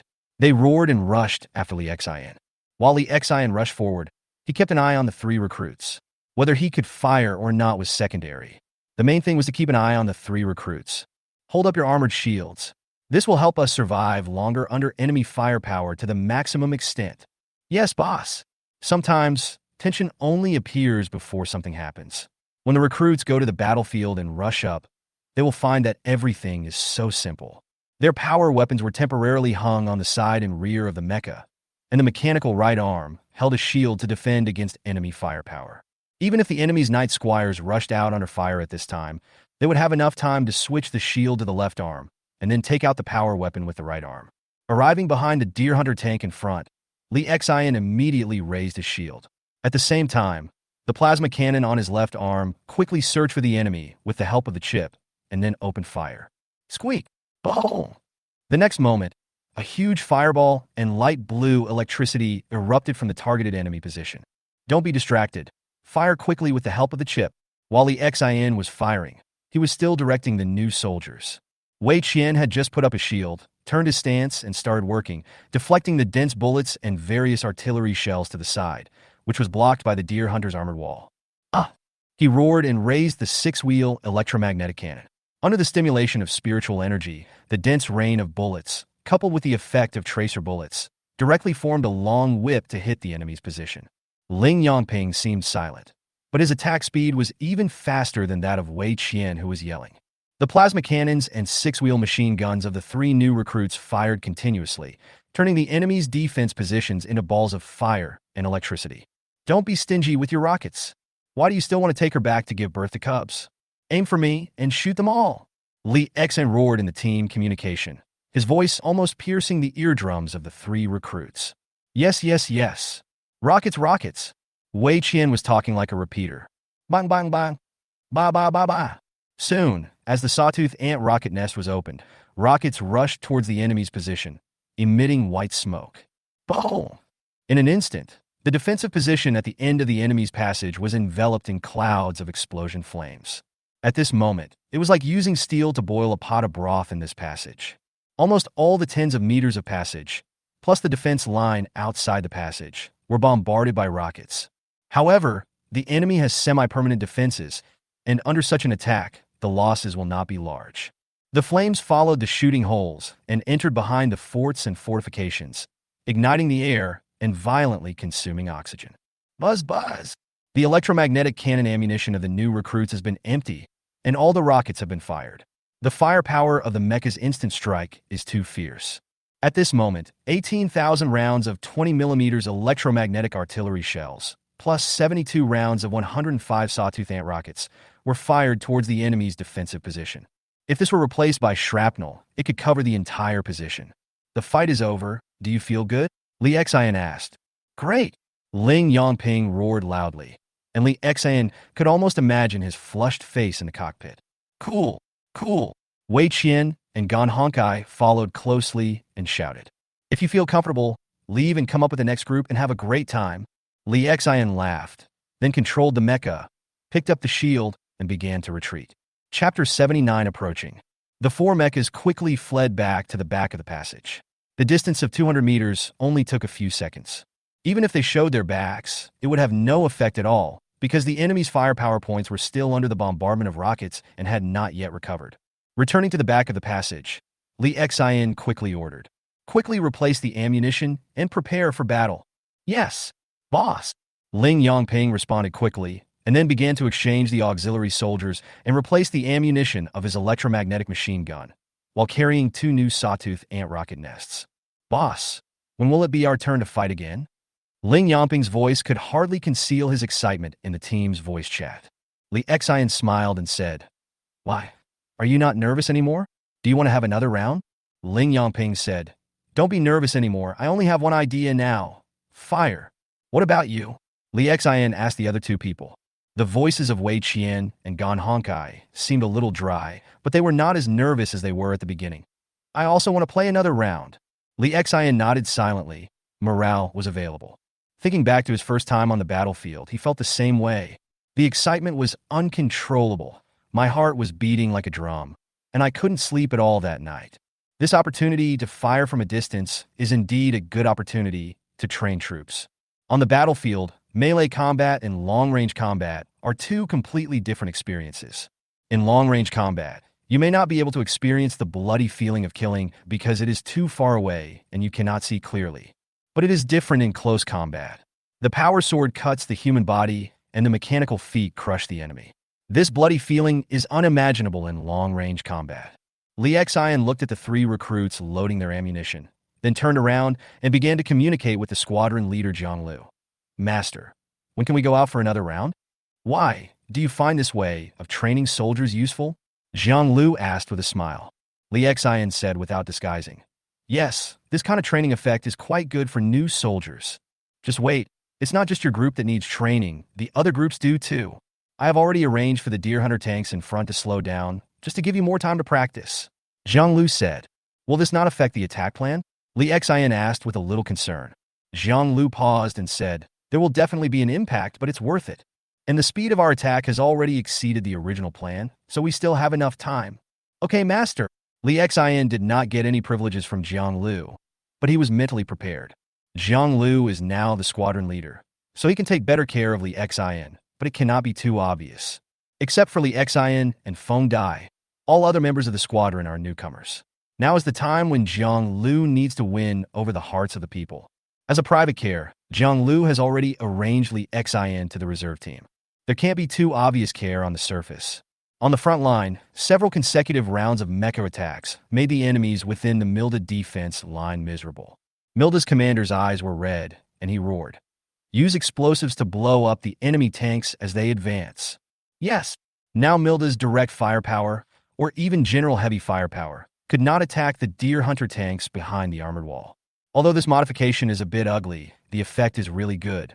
Now the armored wall in front of the tank has become bumpy and even has holes in it, but the deer slayer behind it is still safe and sound. I have to say, sometimes heavy armor is even more useful than void shields. Of course, this is also because the enemy does not have time to mobilize professional equipment to restrain this method. Laying explosives in front of the defense line is a good idea. Because of the armor, the deer hunter tank's vision is definitely not very good. Boom! A huge explosion sounded, and the entire passage was almost engulfed by the flames and high temperature of the explosion. The first deer hunter tank touched the explosive area and was blown up. The ammunition inside the tank also caused another explosion, further increasing the power of the explosion. In the vanguard mecha at the back of the passage, Zhang Lu watched the scene calmly. Fighting a war is not playing house. For those who go to the battlefield, death is a normal thing. As they advanced towards the C1 and C2 areas, no one knew how many infantry and armored soldiers had died, and even 2 mechas were destroyed. Now that we have used the new method and have only lost 1 deer slayer and some infantry, we have pushed the front line to this position, which is already quite good. On the side of the vanguard mecha is a command-type armored vehicle. The commander of Hungan Defense said, the enemy has found a solution. It may be difficult to use this method again in the future. Next, let the mecha troops take over the assault. Be prepared for coordinated operations, Zhang Lu said with a calm expression and a steady voice. No problem. As long as the mecha troops break through, we will be able to follow closely behind, the commander assured, patting his chest. The battle has reached this point, and it is time for the mecha to make the final decision. Zhang Lu's voice rang out in the command channel. After investigation, the enemy's defense points at the channel defense line have been figured out. The number of mechas in the rear is unknown, but it shouldn't be too many. So the next battle plan is, Groups 1 to 4, everyone, get ready for the assault. Get ready for the first wave of assault. Groups 5 to 10, prepare for the second assault. Come on everyone, let's try to take down the enemy's defense line in one go. After entering the C3 area, all units should not rush in recklessly. Prepare defense and guide the arrival of follow-up combat units. Do you understand? At the end, Zhang Lu asked in a louder voice. Clear. Begin preparations for war. Soon, each mecha prepared its ammunition again. In the passage ahead, the explosives originally placed by Milda's retainers had all been detonated by the Deerslayer tanks and infantry. After clearing away the obstacles for the mecha's assault, the entire passage can be said to be unobstructed. The only question is, after the assault, what kind of defensive preparations will the enemy have, and whether there will be any big guys waiting ahead. But the mecha assault is a necessary step. Otherwise, if this line of defense is taken down by relying on the lives of the infantry, no one knows how many people will die. Chapter 80 Breakthrough. The mechas in the front row, which were ready for the assault, had already placed their heavy armored shields in front of several of them. One row is an entire combat team, and 4 mechas are the limit of how many can pass through this passage. Looking at the flattened passage ahead, Zhang Lu said, Attack! Kill! Crush them! The commanders of the first and second groups gritted their teeth and roared, then led the group's new recruits towards the enemy's defense line, crushing it like a steel wall. The sound of the mecha charging through the passage was like a mountain collapsing. The soldiers in the middle of the defense line on the opposite side felt a chill run down their spines as they watched the mechas charging towards them with their shields raised. Mecha! Mecha! The enemy mechas are attacking. The infantrymen screamed and yelled wildly, trying to alert their comrades around them and the commanders in the rear. All at once, all the firepower points opened fire at full force, including rifles, machine guns, rapid-fire cannons, electromagnetic guns, anti-tank guns, and so on. There were even some brave infantrymen who threw bombs directly into the passage outside. The effect of tracer bullets, combined with the effects of electromagnetic guns and plasma guns, can even illuminate the entire passage. However, these attacks do not have much effect on the mecha for the time being. The armored shields they held, coupled with the deflection fields and void shields, were able to block all of this firepower. When the four mechas charge together, they can also distribute the enemy's firepower, allowing the void shield to last longer. The defense line in this channel is not a difficult point to break through for the mecha troops. The reason why the mecha troops did not dare to break through was that they were not sure how many enemy mechas were waiting for them behind them. Go! Immediately afterwards, the second row of mechas also began to charge. Since the mecha has started the charge, it is necessary to fill it with enough troops at one time. Otherwise, the mecha in front will be besieged. Then losses may occur. Pairs of mechas rushed into the passage and began to charge under the enemy's firepower. Fire at full strength. The leader of the first group roared. The mechas in the front row instantly opened all the rockets on their shoulders and fired them out. Boom! The enemy's defense line in the passage was directly enveloped in a sea of fire. The flames and fragments from the explosion directly suppressed the enemy's firepower. Kill! The mecha broke through the short passage directly. The fortress in front of it was the mecha's main target. A mecha directly inserted the muzzle of its plasma cannon into the firing hole of the fortress. The infantrymen operating the rapid-fire cannons in the fortress instantly saw the azure lightning. No, no, no, no! Sizzle! The azure plasma shot out directly from the muzzle and entered the interior of the fortress. Boom! Plasma overflowed, and flames and arcs ignited the ammunition depot below inside the fortress. Although the huge explosion did not blow up the fortress directly, the high-temperature blue flames shot out directly from the shooting holes, like the tail flame of a fighter plane's engine. Nong Shuang, the leader of the first group, roared and stabbed the power sword in his hand directly into a bunker below. Thick reinforced concrete is completely defenseless in the face of the decomposition force field of power weapons. The 4-meter-long sword blade pierced directly into the bunker. The mecha slashed hard and directly cut and killed the soldiers inside. Charge forward. Don't stop. Leave the soldiers on the defensive line to the comrades behind. In the command channel, Zhang Lu roared loudly and gave orders to Nong Shuang and his first batch of mechas. After receiving the order, Nong Shuang immediately led the 3 mechas to continue the charge. Behind the defense line, several knight attendants stood out. A knight squire shouted, "You will stop here." The next moment, the heavy power axe chopped down at the charging dagger servant. Don't pay attention to them. Just raise your shield and charge forward. Nong Shuang roared. Go ahead. Inside the cockpit, the recruit was also roaring, raising his shield and charging forward regardless of anything. Boom! The mechas of both sides collided with each other in an instant. The collision of the huge mechanical creations made a loud noise. The knight squire, who was in a passive defensive position, was even knocked off balance by the impact. Several dagger servants were surrounded and beaten in the rear, as these new recruit skills were not very good to begin with. It can be said that even this chaotic situation prevented the knights and their followers from reacting for a while. The second batch of mechas also arrived quickly, followed by the third and fourth batches. Li Xian and his group are the fourth assault force. Charge forward, don't be nervous, and ignore the infantry within the defense line. Our enemies are the enemy's knight squires. Kill them all. If you can't defeat them, hold up your shield and block the enemy's attacks. We have more people. Victory belongs to us. Victory! The recruits also roared. In the team channel, Li Xian's voice was roaring. At this critical moment, Li Xian needed to stand up. Li Xian's loud voice echoed in the ears of the 3 recruits, giving them no chance to think or get nervous. In such a fierce battlefield, sometimes recruits don't need to use their brains. If they can reach the battlefield, they can share the enemy's attack and give the veterans more opportunities to kill. Then he rushed into the passage with 3 recruits. Li Xian simply ignored the enemy's defense line as he passed by and rushed forward. After arriving at the C3 area in the rear, everything became clear. The C3 area was filled with fighting mecha troops. In fact, in a small area, the enemy's night squires were no less than those of the 2nd Squadron. At least that's the case for now. Behind the defense line, there are more than 20 night escorts. The dagger servants who rushed in from the front are now caught in a melee.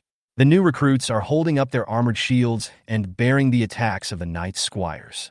When power weapons scratch against armored shields, they can sometimes leave large scratches and sometimes even penetrate the armored shields directly. After Li Xian and his 4th group entered, the gap in the number of people on both sides further widened, and 8 groups had already rushed in at this time. That is 32 mechas, while the enemy's knight followers only have more than 20. Although these knight squires have stronger melee capabilities, their numbers are too small. When Li Xian and his men entered, they were immediately put in a situation where they were outnumbered. However, this situation does not mean that the knight's followers are at a disadvantage. The melee level of almost every knight squire is around D4. It is not a problem to use a small number to defeat a large number of these recruits whose melee level may only be D3. Chapter 81 Fierce Fighting. Li Xian's earphones were filled with the roars of the 3 recruits. I can't tell whether I'm nervous or excited. Boom! A missile hit Li Xian accurately, but was blocked by Li Xian's void shield. On the fierce battlefield, Li Xian quickly swept the enemy's firepower points inside the C3 area. At this time, it was not just the knight squires who were fighting fiercely with the dagger squires on the battlefield. Even the enemy firepower points in the C3 area were attacking the dagger servant without leaving any room. This type of assault operation has just such a shortcoming, even though the 2nd Squadron now has more mechas. Stop howling. Open fire quickly and attack the enemy's firing points.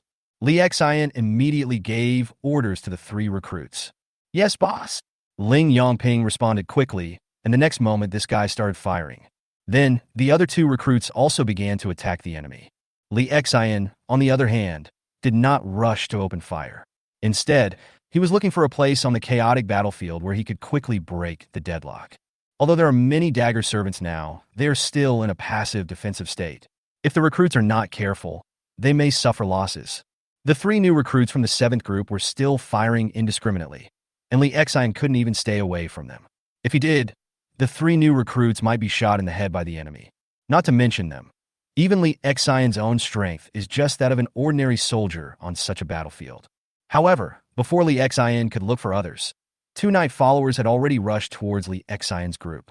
Contain the enemy's firepower. Don't give those rookies a chance to open fire.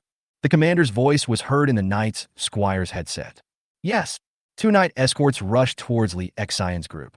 Li Xian, who was observing the battlefield, saw this scene at that time and was immediately shocked. For against 2, can they win? This thing is also mysterious in Li Xian's mind. But now he has to take the lead, and it is not enough to do it alone. He also needs the assistance of new recruits. The enemy knight's retinue is coming. Wei Qian, come up with your shield. Li Xian tried his best to suppress his nervousness and try to keep his voice calm. It's boss. Wei Qian's voice seemed slightly trembling. Li Xian roared at that time. Don't be nervous. Treat them like white radish. Believe in your strength and raise your shield. Look at others. Recruits who are weaker than you can withstand the enemy's attack. You can too. Yes, boss. Wei Gan roared. Li Xian quickly said to the other 2 recruits. Fire support. After losing the firepower, come over immediately for close combat support. Yes, boss. Li Xian spoke very quickly and had already arranged all the orders before the enemy arrived.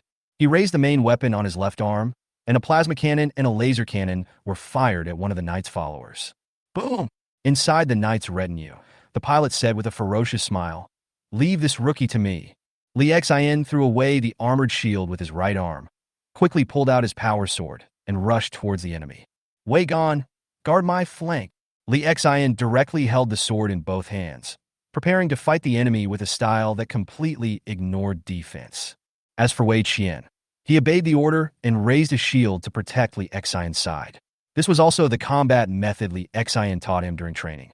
Relying on the recruits to fight the knight's retinue independently, even with shields, is unreliable. It would be better to let the recruits die directly. But following a veteran is different. Chong! Li Xian's power sword collided with the power weapon of the knight's escort. In an instant, the surroundings were filled with arcs of electricity caused by the collision of the decomposition force fields. Mechas controlled by psychic power are extremely flexible. Li Xian's D4 level melee skills are not inferior to those of the opposing Knight Squire. AA. In the back row, Ling Yongping and Gan Honkai quickly used up all the rockets and electromagnetic shells and rushed over to provide support with roars. They both held up shields, and the situation instantly became clear. From 2-on-2 passive defense, it became 4-on-2. On the battlefield, a 1-on-1 battle is completely different from a 1-on-2 or 2-on-4 battle. Even with psychic powers, the Knight Squire's machines were no different from the Dagger Squires. The only difference between the two was the pilots. Although Wei Qian, Ling Yongping, and Gan Honkai were all new recruits, the fact that they held up their shields made the Knight's retinue a bit wary. In order for a power weapon to penetrate an armored shield, it requires at least continuous attacks. Although the new recruits are a bit good, a good tiger can't stand up to a pack of wolves. In the short term, the soldiers of Group 7 have no big problem facing melee attacks. But this state cannot last forever. The main reason why it can withstand it now is because of the armored shields in the hands of the new recruits. This kind of shield has good defensive power and can play a good defensive role even against power weapons. But the power of power weapons lies in the decomposition of the force field. Several consecutive slashes can damage part of the shield. As the number of attacks increases and time passes, the shield in the hands of the recruits will definitely not be able to withstand it. What to do then? Do you rely on the combat skills of the new recruits to block these veterans of the Knight's retinue who are good at melee combat? Yee. Chop your shield to pieces, and let me see how you carry it. The driver of the Knight's retinue taunted wantonly and kept slashing with the power sword in his hand. The armored shield in Wei Gan's hand had been chopped to pieces. When the battle reached this point, Wei Qian threw away his armored shield and blocked with his power sword. However, the technical gap made it difficult for him to block. If Ling Yongping hadn't used a shield to protect him from the side, Wei Qian might have been hacked to death. The new soldier's defense was submissive, and the main force under attack became Li Xian. The Knight's retinues were all veterans, and they knew clearly that the core of this combat team was Li Xian. If Li Xian is killed first, then the other three recruits can be easily eliminated, and the morale of the recruits will collapse due to Li Xian's death. When the time comes, the new recruit will block, but if he blocks, he may simply run away. A rookie with 3 rookies. Die to me. The Knight's retinue roared, and the power sword in his hand accelerated its slashing. There were even fluctuations around the mecha after the full power of psychic energy was stimulated.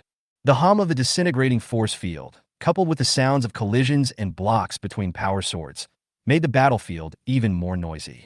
Chapter 82, Overclocking. Li Xian's eyes in the cockpit were red, and he was also activating his spiritual energy with all his strength. Now Wei Qian had been attacked by the enemy's mecha. His body was injured and he was forced to retreat. Ling Yongping took his place. Li Xian is equivalent to facing 1.5 Knight followers. One of them confronts Li Xian head-on, and the other one restrains the recruits and occasionally attacks Li Xian harshly. Inside the cockpit, white smoke began to rise from Li Xian's forehead. This was because his brain was working at a high speed and his blood was rising. Fortunately, he had 2 chips, with the help of which he was able to resist with difficulty. With the help of the chip, he has been using his melee skills to the best of his ability. Every move of the enemy is recognized by the chip, and corresponding defense and attack plans are automatically formed in his mind. But what Li Xian has, the enemy also has. From the perspective of chips, the Knight's followers also have biological intelligence chips. It's just that their smart chips are not as powerful as those of the Blueprint Group, which specializes in biological smart chips. The battle between the two sides is not just a battle between mecha divisions, but also a confrontation between chips. Li Xian swung his sword again, slashing at the Knight's escort. The transmission in the mechanical arm and the mechanical muscles burst out with powerful force. Bang! The enemy controlled the power sword and blocked the attack. At the same time, he quickly launched a counterattack, and the power sword with a light blue decomposition force field stabbed towards Li Xian. Li Xian could only dodge sideways, using his psychic power to control the mecha to evade flexibly. As Li Xian has downloaded the melee skills of several Night Squire mecha warriors, he also has a good understanding of some of the Night Squire's combat skills and habits. Sometimes, the two Night Squires even felt like they were sparring in the training ground. Before he could dodge the attack from the front, a knight attendant from another platform also swung at him with a power sword. Ha ha! D! The Night Squire roared loudly. This attack was the tacit understanding between the two of them that had been reached over the years. At this moment, Li Xian's chip was running at high speed. Not only the chip, but also his brain was running at high speed. I want to calculate how to avoid these two enemy attacks. How could he think of a suitable plan in such a short time? Li Xian raised his power sword and struggled to block the attack from the second mecha. But at this time, the first mecha changed from stabbing to slashing and slashed horizontally. Clang! Ling Yangping came to reinforce in time and used the power sword to help Li Xian block this fatal crisis. Call! Under extreme tension, Li Xinchang let out a breath of foul air. Just at that moment, he really felt that death seemed not far away from him. At this moment, Li Xian had to empty his mind and focus all his attention on the battle with the knight's entourage. Ding, ding, ding. The utilization rate of the D4 military smart chip is too high. Apply to unlock and enter overclocking mode. In Li Xian's mind, the chip began to sound an alarm and ask at the same time. Overclocking. Enter overclocking. Li Xian yelled, even roaring unconsciously. The next moment, the military intelligent chip implanted in Li Xian's head officially entered the overclocking mode. In this state, the performance of the chip is limited by the material, and the overall properties are improved by at least 20%. Both the computing power and the stability of running threads are greatly improved. This plays a huge role in close combat, where you need to analyze the enemy's movement trajectory, weapon swing trajectory, speed, strength, etc. every minute and every second. After entering the overclocking state, Li Xian's reaction immediately became faster. With the computing power of the chip, he could draw conclusions more quickly and make the best choice based on every move of the enemy. He also allocated almost all of the chip computing power to close combat. Damn it, this kid is overclocked. The Night Squire driver roared in anger. There was not only anger in the voice, but also envy and fear. For mecha pilots, overclocking is a state that everyone hopes to have. The effect is so strong that it is in no way inferior to having a powerful trump card. However, not everyone can enter the state of overclocking. It requires good fusion performance of the chip, and at the same time, psychic energy can completely control the chip. Moreover, the chip's original involvement in Mecha Master's remote or close combat is not particularly high, and the chip's computing power is used in many places. But when it enters the overclocking state, the owner can allocate most of the computing power to a certain aspect of the battle and compress the computing power required for other functions. On the surface, it seems that the chip only improves performance by 20%, but in fact, after all the computing power is used in melee combat, this improvement in melee combat may be 50 to 60%. This improvement is extremely significant. But overclocking is difficult to master, and not even 1 out of 100 people can have an overclocking mode. This state comes from psychic energy, but the medium used is a chip. If you want to unlock overclocking, your psychic talent must at least be strong. Kill him. We can't let him live. The Night Squire roared, completely ignoring the resistance of the recruits on both sides, and wanted to kill Li Xian directly. Li Xian's combat capability has been greatly improved after overclocking, and he can already suppress a Night Squire. This is not surprising. Although the human brain has great computing potential, it cannot compare with the huge computing power of chips. In close combat, the personal skills of the mecha pilot are crucial, but the computing power support provided by the chip is even more critical. The chip's computing power and data analysis can help mecha pilots find the best attack and response plans. However, this plan requires a mecha technician to operate. If the mecha technician's skills are too poor and he cannot use this plan at all, then even the best plan and suggestion of the chip will be useless. But Li Xian is different. His melee skills are also at D4, so he can make good use of these plans and skills. Li Xian is in very good condition now, and can be even better. Because Li Xian has 2 chips, in addition to an implanted biological intelligence chip. There is also a psychic replication chip. This chip started to sound alarms and inquire within a short time after the first chip entered overclocking. The psychic chip is unlocked and enters overclocking mode. The psychic chip didn't even ask, and directly chose the best option for Li Xian. Cool. Li Xin Ge Dao. At this moment, he felt that his mind was clear. The effect of the two chips made the enemy's movements and attacks instantly traceable. The enemy's movement is included in the chip's computing power, and even the next movement trajectory appears. The same is true for enemy attacks. The Night Squire's mechanical arm just raised its hand through psychic scanning and chip calculation. Chapter 83, Overclocking, Part 2. At this time, with the help of the chip, Li Xian already knew what the enemy would do next. Where will the enemy's power sword hit you, and how much speed and power will be utilized this time? At this moment, in Li Xian's eyes, everything the enemy did was traceable, and everything turned into numbers. Every step the enemy took was calculated with a large number of mathematical formulas, and the answers were directly input into Li Xian's brain through the chip. At this time, Li Xian was even comparable to a weapon master. After the psychic chip enters overclocking, the improvement is more obvious. D4 Biological Intelligent Chip. Its overclocking mode only improves the overall performance by 20%. However, the overclocking mode of the psychic chip can improve the overall performance by 30%. In addition, after the chip enters overclocking mode, Li Xian can allocate more computing power. Now the chip can increase Li Xian's melee combat ability by almost 100% with the two chips added together. This is an exaggerated number. This is even more obvious in combat. Li Xian sat in the cockpit, his eyes already filled with silvery white, spiritual energy. The traces of electric light flowed along the corners of his eyes and dissipated backwards like tassels. Not only himself, but even the dagger servant's mecha had tiny arcs of electricity appearing outside its body. The current state of the entire mecha doesn't look like it's easy to mess with. Want to kill me? Let me kill you first, Li Xian roared, and his voice came out from the mecha's loudspeaker. After entering the overclocking mode, he was able to analyze not only the enemy's movements quite accurately. Even Li Xian's own body, direction of movement, angle, and method of motion are all being run to the optimal solution by the chip. Kill! Let's go together. I don't believe he can kill both of us in such a short time. A Night Squire roared, threw away the new recruits beside him, and joined the battle with Li Xian, regardless of their entanglement. Li Xian swung his sword faster and with greater force. The dagger servant's mechanical arm had tremendous power, plus a suitable angle. Even with the assistance of Li Xian's spiritual power, this force was like an overwhelming force. Clang! The power swords collided with each other, and using the right angle, Li Xian directly knocked the enemy's power sword high up. D. The power sword uses its huge force to pierce directly into the enemy's mecha. Even if the enemy twists his body with a final effort, it is difficult to escape this attack.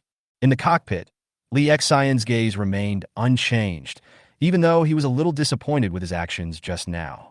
According to the original chip plan, this attack should have pierced the enemy's cockpit. The enemy's instantaneous reaction, coupled with Li Xian's own lack of skills, prevented the attack from achieving its optimal effect. But even so, the power sword that pierced into the body, coupled with the decomposition force field, also caused damage to some of the equipment of the Knight's escort. The armor on the outside of the machine was damaged, the equipment lines and the main body were cut open, and electric sparks were everywhere. Save me! The driver of the mecha shouted in horror. At this moment, he was really panicked. Originally, his skills were similar to Li Xian's, and he was even a little ahead. Now it's all right. Now Li Xian is crushing them directly. In this state, the pilot seemed to see his instructor, who was a C-class mecha master. The sense of oppression that Li Xian now brings to the driver is no less than that of a C-level instructor. Bah! Li Xian first pulled out the power sword that had pierced into the enemy's body, then blocked the attack of another mecha, and kicked him, temporarily repelling him. All these actions were completed in a flash. There was no need for Li Xian to pay any attention to the knight's followers who had been defeated, because although the three new recruits were weak, they were also soldiers. Now that Li Xian had the upper hand, their morale suddenly improved. 1 against 1, the enemy's veterans cannot be defeated. Is it difficult to defeat 3 against 1? Come on, kick him to death. Vegan roared. Damn, Gan Honkai also uttered sweet words. He had been suppressed miserably in today's battle, and he felt the crisis of life and death at all times. Now it was finally time to give him a chance to vent. Ah! Ling Yangping roared unconsciously. 3 dagger servants surrounded and beat up 1 knight servant. Even though there was not much difference in the performance of the mecha, it's really hard for the knight's retinue to escape. In a one-on-one situation, Li Xian's enemy knight retinue would suffer a lot. "I can't die here," the knight's squire roared. "Ha ha! Your words don't count this time." Li Xian roared, but his hands did not stop moving at all. The power sword swung faster and faster, and even though the knight's squire kept blocking, more and more scars appeared on his body. "Kill!" Li Xian roared again and slashed down fiercely with the power sword. The driver of the knight's squire felt waves of despair. He really couldn't win at this moment. He could hardly find a way to defend against the enemy's sword. In the end, he could only cut off his arm to survive. He raised the left arm of the mecha with difficulty, sacrificing his left arm in exchange for extra survival time. Boom! Li Xian's power sword swung down directly. The huge and wide blade, coupled with the decomposition force field above, directly cut off the knight's attendant's left arm. If a knight squire loses his left arm, his strength will be reduced. At the same time, if the body loses its left arm, its balance will also deteriorate, and more strength will be needed to maintain this balance. Ah! The knight squire's driver roared in fear in the cockpit, and relied on muscle memory to continue controlling the knight squire to launch a counterattack. But in this state, his body was damaged, and his mind was crushed by Li Xian. He could only exert 60% to 70% of his full strength, which was considered high. A knight squire in this state might not be able to defeat Li Xian even if he met him before overclocking. What's more, now he has encountered a stronger opponent, Li Xian in overclocking mode. This time, the knight's escort was directly beaten. Li Xian kept roaring, activating his psychic energy, and the chip continued to analyze the enemy's attack and defense plans. Mathematical and physical formulas flashed through the chip, helping Li Xian find the most perfect defensive trajectory in this real world. "Let me kill you." Li Xian's power sword deflected the enemy's weapon before the knight's entourage had time to react. With the help of huge force and decomposition force field, the power sword has pierced into the enemy's cockpit. Outside the cockpit, Li Xian had already slashed several times with his sword. Following the scars left by the previous ones, Li Xian's sword did not encounter any obstacles. Chapter 84, Overclocking, Part 3. Capture unknown psychic signals. Psychic signal is being transcoded. The knight's squire dies. Li Xian pulled the power sword out of the enemy's cockpit. Because of the decomposition force field, the power sword was still as clean as new. The knight's attendant, whose body was covered with scratches and emitting black smoke, fell to the ground with a loud bang, just like pushing down a golden mountain or a jade pillar. Boom! An electromagnetic cannon from a distance hit Li Xian's dagger servant. But this electromagnetic cannon was still perfectly blocked by Li Xian's void shield. Li Xian ignored these long-range enemies. After the knight's followers on the battlefield were dealt with, these enemies from Milda's entourage were just a small problem. On the other side, the knight's attendant, who was besieged by 3 dagger servants, seemed to be overwhelmed at this time. Although the new recruits are not strong, it is not easy to fight 1 against 3. This is not a battle between human bodies. If it is a close combat between infantry, there may be a disparity in individual strength. Perhaps because they are not fast enough, their movements are not flexible enough, and their ability to take beatings is not strong enough. Some veterans can beat several new recruits at one time. But the mecha is different. The mecha's body performance can only rely on the pilot's skill to fine-tune it in close proximity. The knight's retinue can crush new recruits in one-on-one situations, and can also have advantages in one-on-2 situations. It can decide which side to attack on its own, and can even move flexibly, making it a flexible choice whether to fight or retreat. But 3 against 1 would be embarrassing. 3 against 1. It is impossible to attack from the front. Wei Qian, Ling Yongping, and Gan Honkai each chose a direction and launched a siege on the knight's retinue.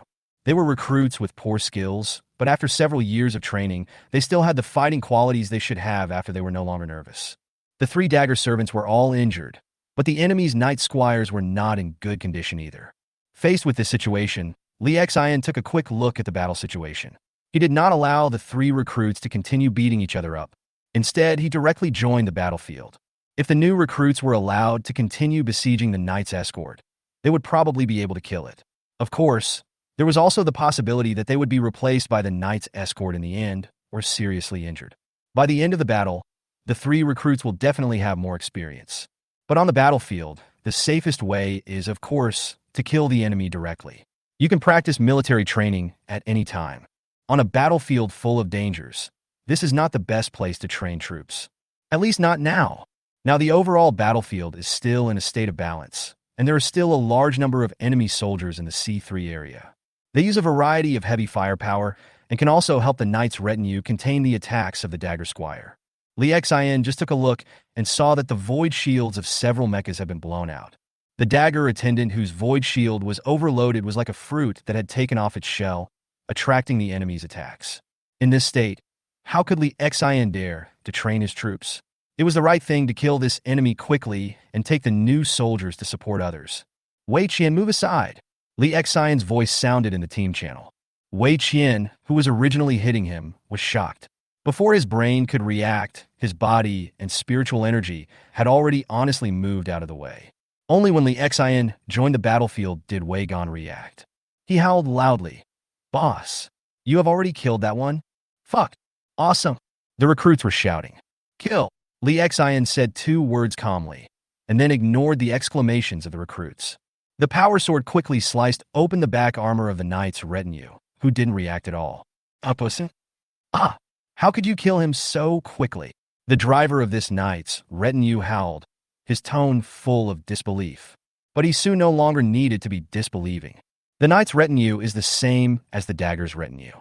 Their energy and power systems are on the back of the mecha.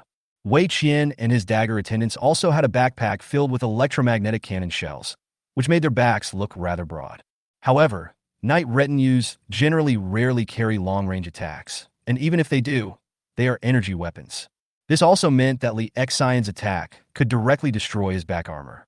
With just one sword, the defensive armor behind the enemy was torn apart, and Li Xion tore a hole in the energy system. Huge amounts of energy gushed out from the wound, and plasma and sparks continued to appear.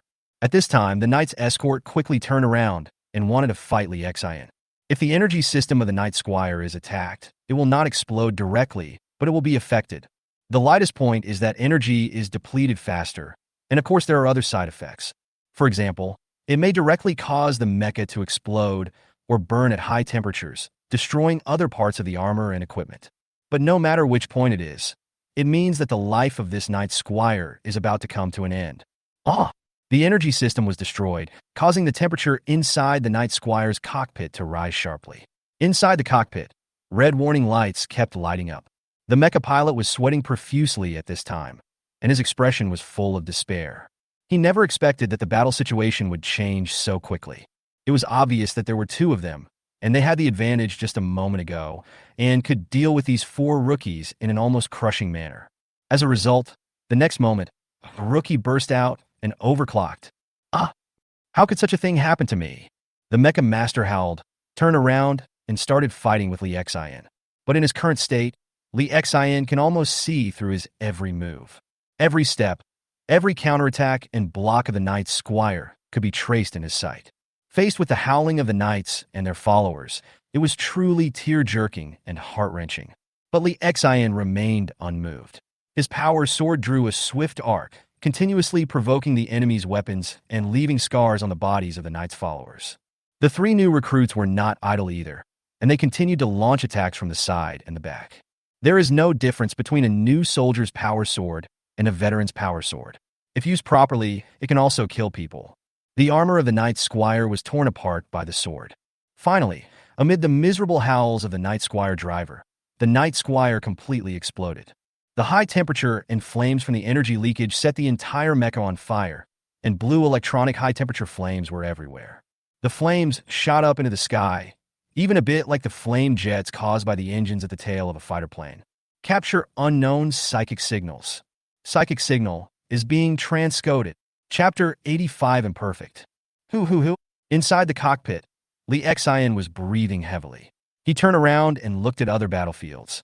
At this time, Jiang Lu's C-Class Pioneer model mecha has also joined the battlefield. Compared to the Dagger Servant, the Vanguard mecha is larger in size.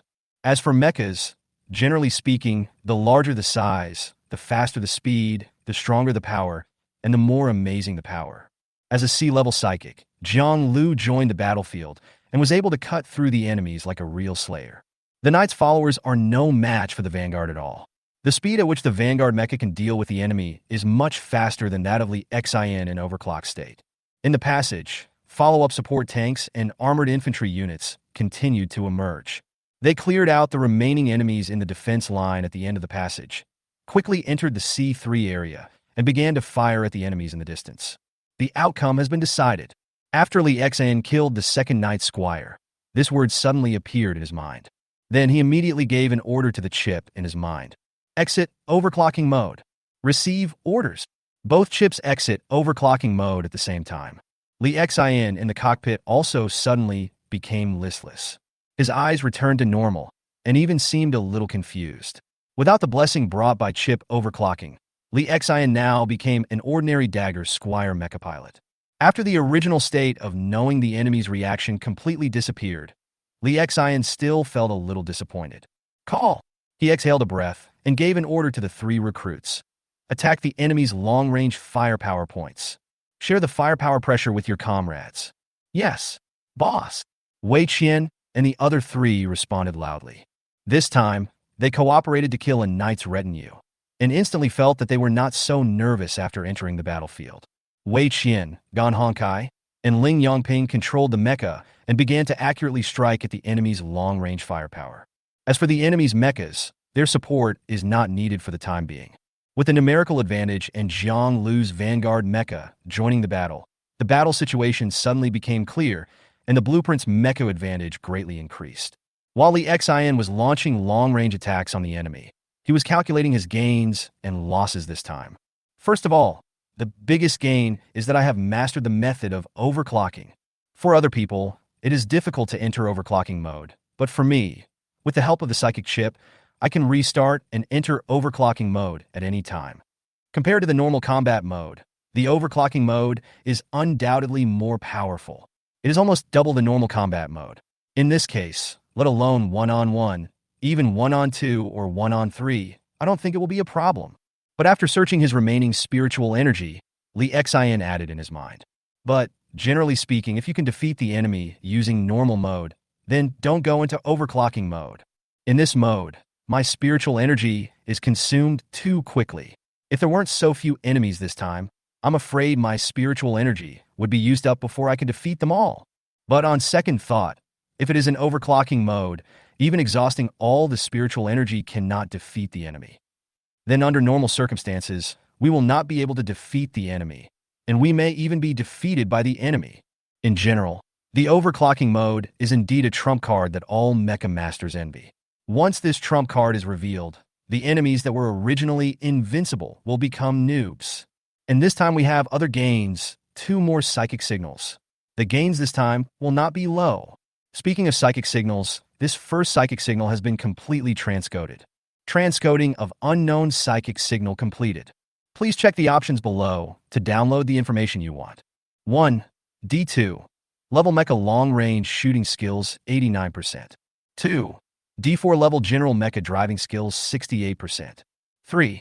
D3 Level Mirdad General Knowledge, 46%. 4. D4 Level Universal Mecha Close Combat Skills, 76%. In such a battlefield, Li Xian didn't need to hesitate at all. He directly checked the 4th item and made his strengths even stronger. This is the way to survive on the battlefield.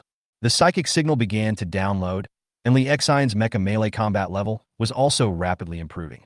D4 Level General Mecha Close Combat Skills, 11% to 15%. Various close combat techniques, as well as scenes of practice and fighting, kept flashing through Li Xian's mind. All of this flashed through Li Xian's mind quickly, and when it was all over, Li Xian shook his head, getting rid of the messy feelings in his mind. He looked at what he gained after finally absorbing the psychic signal. First is the melee level, which is 57% of the melee skills of D4 Mecha. Then, after absorbing this signal, his psychic level reached D4 level, 23%.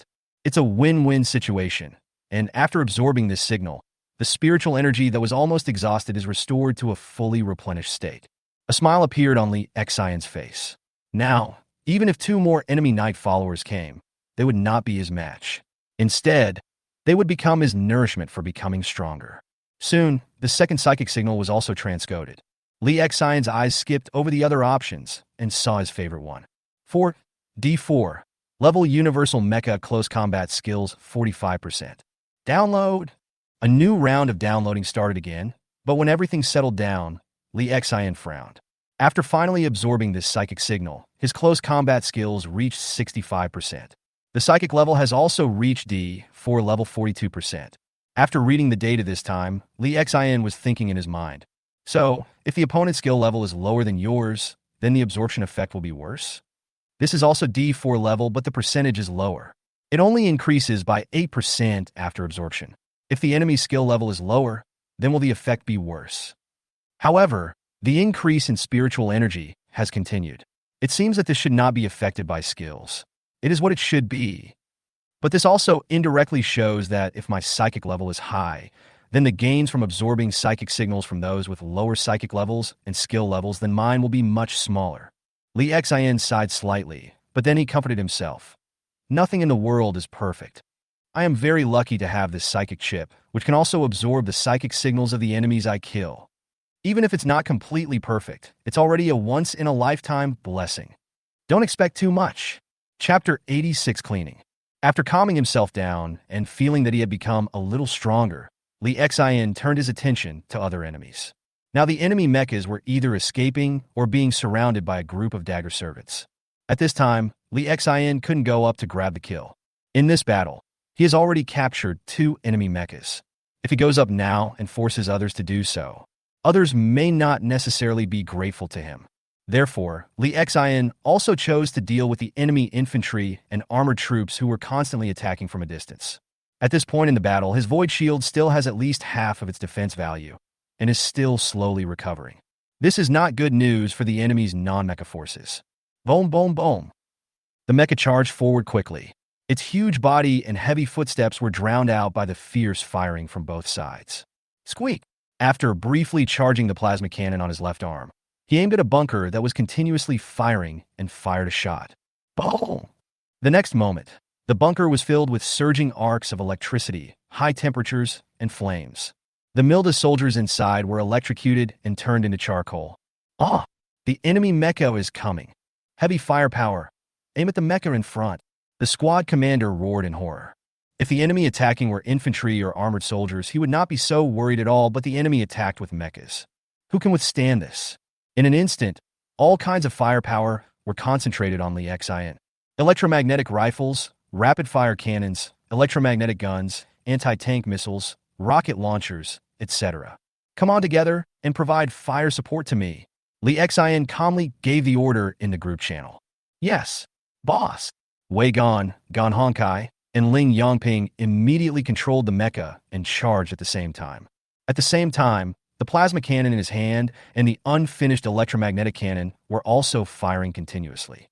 After giving the order, Li Xian controlled the dagger attendant to rush towards the enemy's defensive position at a faster speed. Boom! The mecha made a small jump, and the power sword in its hand swept across a large area, blasting away a series of anti-tank missiles. Boom! These exploding anti-tank missiles were completely unable to do any harm to the power sword equipped with a decomposition force field. Although the C3 area is not small, it is for ordinary infantry and armored soldiers. For mechas, it is really not that big. Li Xian's charge and a small jump rushed directly into a defensive position. D! A blonde soldier roared, leaning out from behind the bunker, shouting and roaring, with an anti-tank missile on his shoulder. Faced with the provocation of the ants under his feet, Li Xian was not worried at all. The main gun on the left arm is lowered, a 55mm laser cannon. Call out! Boom!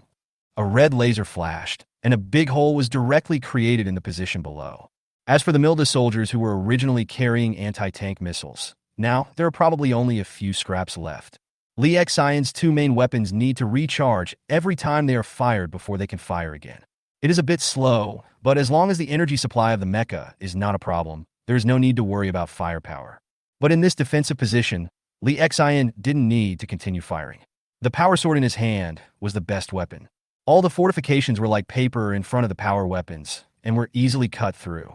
A bunker built of reinforced concrete is difficult to blow up even with heavy artillery.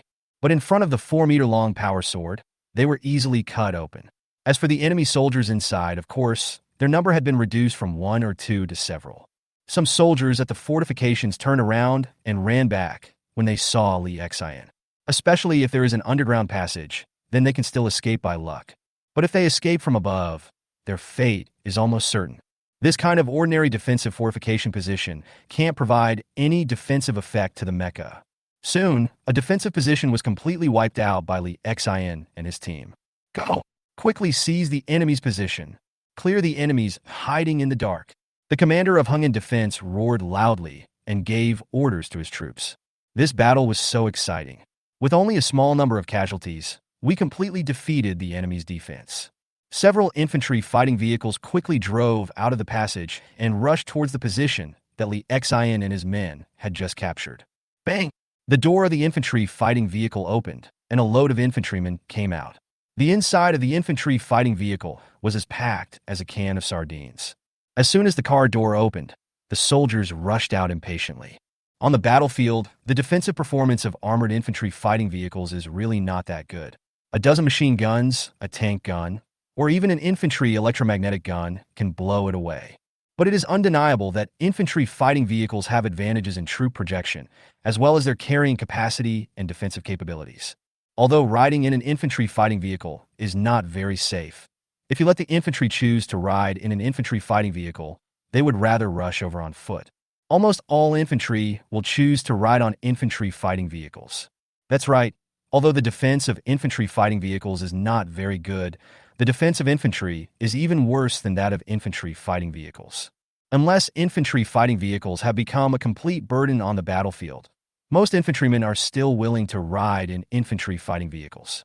The infantrymen quickly rushed into the bunker and opened fire fiercely with the remaining enemies there. It didn't take long to completely occupy this position. Li Xin and his men retreated to the entrance of the passage. Auxiliary soldiers, come up and quickly resupply ammunition. Li Xin gave orders to the auxiliary soldiers in the rear through the command channel. The auxiliary soldiers quickly drove the armored vehicles and rushed out of the passage.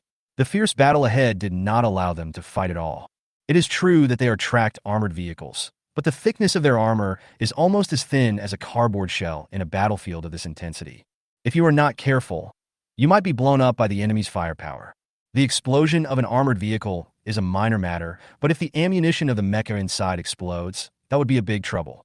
In such a dense array, if the ammunition explodes, the impact will be far-reaching. If things go wrong, it might affect other tanks around as well. That is to say, now that the balance of victory in the battle has tilted towards Blueprint, Li Xin dared to call for support from the auxiliary soldiers. On the armored vehicle, the auxiliary soldiers controlled the mechanical arm and replaced the electromagnetic cannon's ammunition backpack on the mechas of Wei Qian and the others. Chapter 87 Cleaning 2. Did you see the two mechas over there? Wei Qian's mecha platform raised his right arm and pointed at the battlefield not far away, where the remains of two knight retinue mechas were found. This time, we can be considered a meritorious service. It's a pity that you didn't enter the battlefield. Wei Gan's words were full of regret. But at the same time, they were full of pride. For the first time they went to the battlefield, they were able to reap the results. Although the result was 3 against 1, it was even 4 against 1 in the end. But regardless of how this result came about, killing a mecha is a military achievement. 2. You guys are so awesome. A new auxiliary soldier leaned his head out of the armored vehicle and looked at the wreckage of the mecha in front of him with envy. Team Leader Li is so awesome, the veteran tank commander also exclaimed. What the veterans see is different from what the new recruits see. The situation on the battlefield can be seen at a glance, and they have just connected to Li Xion's command channel. Although he couldn't speak, he could still hear Li Xion's commands. The battle just now was very fierce, and Li Xion fought very well. If only we were there just now, maybe we could have gained some military merit, the recruit murmured in a low voice. The veteran tank commander at the side glanced at him, patted him on the shoulder, and pointed to the rat armored vehicle that was still burning not far away. See that? If we had come out earlier, we would have been almost the same as it. Team Leader Li is a good man. He let us come up only when the battle was almost over. If we come up too early, we may not be able to achieve any military merit, but there will definitely be danger. The recruits looked at several burning tetras not far away. These were armored infantry fighting vehicles of Heng'an defense. In the fierce battle, just now, the Deer Hunter tank rushed out. The lucky ones are still alive. The unlucky ones have become wreckage. A short-tailed rat was burning with flames, and the turret and doors of the infantry fighting vehicle were blown away by the violent explosion. At the rear of the car, there was a charred corpse lying face down. On the corpse, the hung-in defense uniforms had been burned, and the remaining helmets and weapons were almost stuck to the corpse. There were several lumps of meat on the ground, not far away. These were the infantrymen who died in the battle. Not everyone on the battlefield can see the corpses, and sometimes it is even impossible to avoid them due to the narrow exit terrain. The bodies of vehicles and mechas that were crushed by them turned into a pile of meat paste. The entire ground was covered with blood, and body parts were everywhere. Looking at this scene, the recruit suddenly felt his stomach churning. Vomit! The veteran lit a cigarette in the cab of the armored vehicle and watched this hellish scene on Earth. He took a deep puff, then placed the cigarette in the observation port of the armored vehicle and let it burn slowly. The curl of smoke slowly rose from the cigarette and slowly flew out of the armored vehicle. When the three mechas had fully restocked their ammunition, Lee Xin, who was on guard at the side, said in the command channel, "Okay, auxiliary soldiers, don't retreat. Follow the mecha and fight. The battle is almost over. The danger is not too great. The auxiliary soldiers should also come up to familiarize themselves with the battle and get used to it." "Yes, boss." Several squad leaders of the auxiliary soldiers responded hurriedly.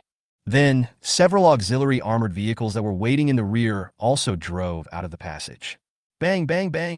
On the armored vehicle, the rapid-fire machine gun began to fire continuously. Dense rain of bullets continued to attack the enemy positions and firing points that were still firing. At this time, Lee Xin had picked up the armored shield again and held it in front of him to defend against some enemy attacks. "You three continue in attack formation and keep moving forward to fight." Lee Xin gave orders to the three new recruits. "Don't let go of anyone who can be killed." "Yes." Team leader.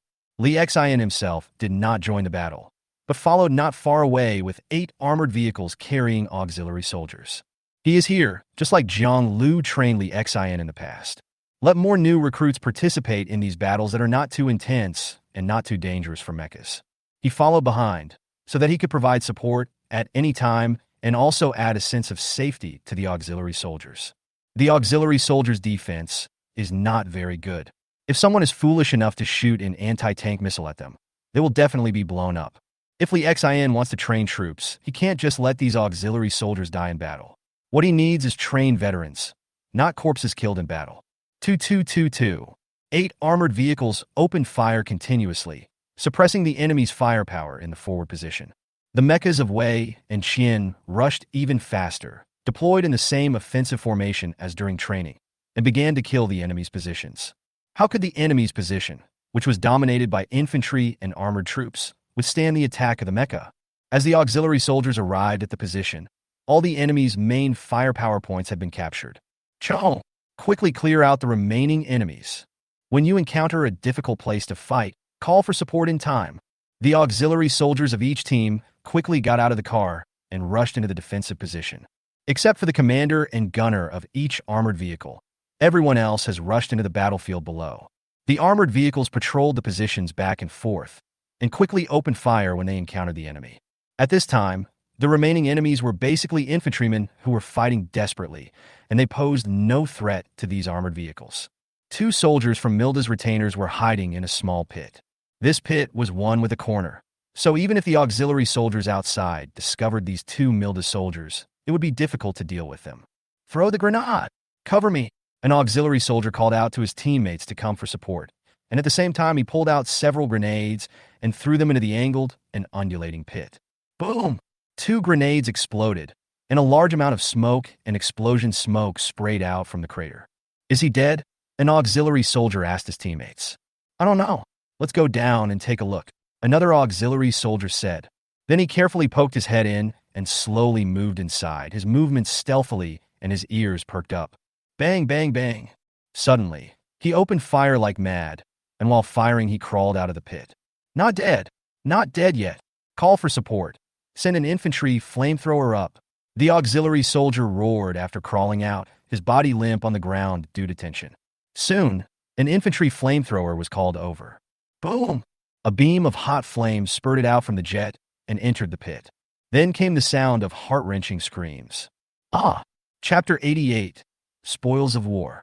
Area C3 was quickly captured, and the Milda retainers defending this area were either killed in battle or laid down their weapons and surrendered. Of course, The number of soldiers who surrendered was a small minority. The brainwashing methods of the Milda Knights are very sophisticated. Of course, it may also be because the families of these soldiers are still in the rear, and the Milda Knights have leverage over them. Only a small number of soldiers surrendered, and most of them were injured. After capturing C3, the 2nd Squadron had a few days of rest. The infantry of Hingan Defense first established a defense line in the C3 area to prevent enemy counterattack and retake the area. The smell of gunpowder and the flames of burning on the battlefield had not yet dissipated, but the soldiers were busy again. After he had some free time, Li Xian came to the knight's attendant whom he had killed by piercing the cockpit. This time he planned to collect some spoils. It is difficult to harvest spoils on such a battlefield, including the knight's followers killed by Li Xian. Even if they can still be used, they belong to the group's finances. All he could gain was the personal belongings of the knight's escort driver.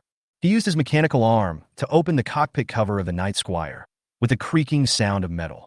The cockpit that was pierced by the power sword was completely opened, and the scene inside came into Li Xian's sight. The driver was pierced in the middle by the power sword, and the decomposition field directly split the driver in two halves vertically, and a small part of the upper body was completely decomposed. The two remaining pieces of the body also looked somewhat charred, and the blood had already dried up in the cockpit. Looking at the corpse, Li Xian shook his head. The face of the corpse had been shattered by the decomposition force field, and he couldn't even tell what the enemy looked like. According to Li Xian's own situation, he did not bring anything with him before going to the battlefield. He just put his own supplies on the mecha, mainly energy paste and number 5 psychic compound to replenish his psychic energy. Using his psychic powers, he first moved the enemy's bodies to the ground. He was not that shameless, and for the time being he did not have much hatred towards the enemies of the Knights of Milda. In fact, both sides were just serving their own masters. After transferring the bodies away, Li Xian began to search the enemy's cockpit. The structure of the Night Squire's cockpit is roughly the same as that of the Dagger Squire. It is possible that all the weapons and vehicles on the 4 planets of Guansuo are of the same type. Li Xian quickly found a place to store things on the side of the cockpit. After using psychic power to open it, a small drawer was pulled out by Li Xian. In the drawer, there are 3 tubes of potion, all of which are number 5 psychic compound. Looking at the shapes of these potions, they are basically the same as those used by Li Xian. Li Xian whistled happily.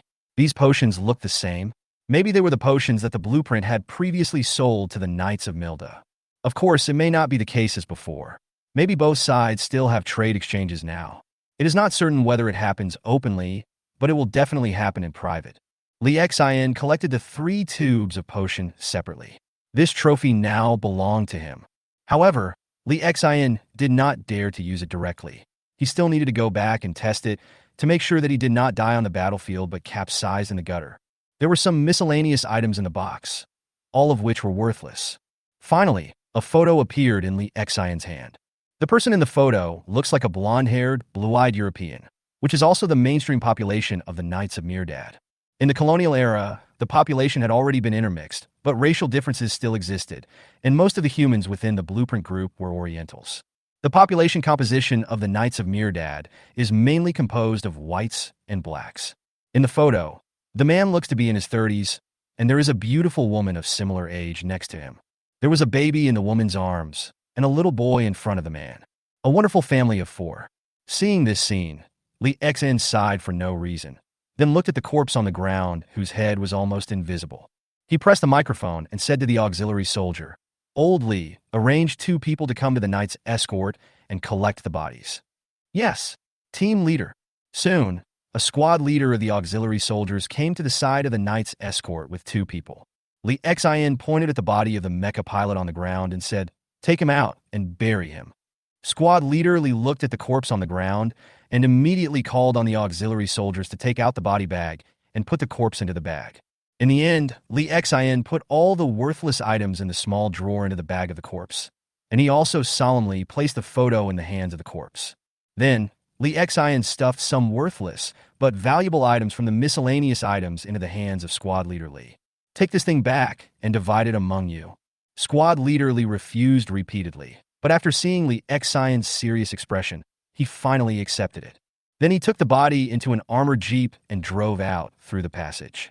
After leaving the combat area and coming to the surface, squad leader Li finally smiled happily. The soldier in front was driving the car, So he sat in the passenger seat and took out all the things that Li Xin had stuffed into his hands. Here are some pens, accessories, and some small gadgets. The total value may be about a dozen energy coins, which is not expensive for Li Xin. But for the auxiliary soldiers, this is still a very tempting windfall. This is for you. It's yours. This last point is mine. Is everyone okay with it? Squad leader Lee divided the small pile of things into 3 parts, and each of the 3 people took 1 part. Although there is no guarantee that the value of each part is the same, the difference will not be too big. Team leader Lee is really great. He is not only brave in battle, but also generous and magnanimous. Squad leader Lee put a mechanical watch on his hand and said admiringly, "Yeah, I didn't expect that after coming here to collect the bodies, Team leader Lee would give us some stuff." An auxiliary soldier also laughed. "Not bad. We have made a lot of money following Team leader Lee. All in all, we have some military merit this time, which is really cool." Several soldiers had smiles on their faces. The car stopped in a wasteland outside the behemoth steel plant. Squad leader Lee got out of the car and said, "Okay, let's bury him here." After the 3 of them were busy for a while, a not very deep pit appeared in front of them. Squad leader Lee looked at the mechanical watch on his wrist, sighed, and said to the body in the body bag, "For the sake of your watch, I will bury you deeper." Chapter 90 Playfulness. This time Li Xin killed 2 knight followers, but only one of them was rewarded. Another knight squire had its energy system pierced and its equipment destroyed, so it was almost completely burned out. Even if there were any good things inside, they would probably be burned to ashes. When Li Xin finished cleaning up the battlefield, Jiang Lu also came over. It's not just Jiang Lu, but also Feng Dai and several other team leaders. "Master!" Li Xin turned around, saw Jiang Lu coming over, and shouted hurriedly. Jiang Lu's face was full of smiles, and his eyes were full of pride. In comparison, the expressions of other people were much richer. Most of them were envious. Jiang Lu asked, "You killed 2 knights' followers this time?" Li Xin nodded, then shook his head and said, "Not counting the 2, one was killed by me, and the other was killed by my teammates and I." "Not bad, not bad. 2 machines." Jiang Lu exclaimed with a smile. Feng Dai said enviously, "Xiao Li, you really entered the overclocking state?" This time, not only Jiang Lu was staring at Li Xin, but everyone else had the same expression. Li Xin looked around at the eyes of everyone present, smiled slightly, and said, "Yes, Brother Feng, I am indeed lucky enough to enter the overclocking mode. Fortunately, we entered the overclocking phase. Otherwise, our team might have even lost some members." Overclocking. Overclocking. Feng Dai murmured after hearing this. "You kid, do you have any secret? How do you suddenly overclock?" "Tough met, bro. I'm so envious. I want you to be well. I want you to live well. How did you get better all of a sudden? And you even overclocked it." Feng Dai rushed over, put his arm around Li Xin's shoulders, and shook him continuously.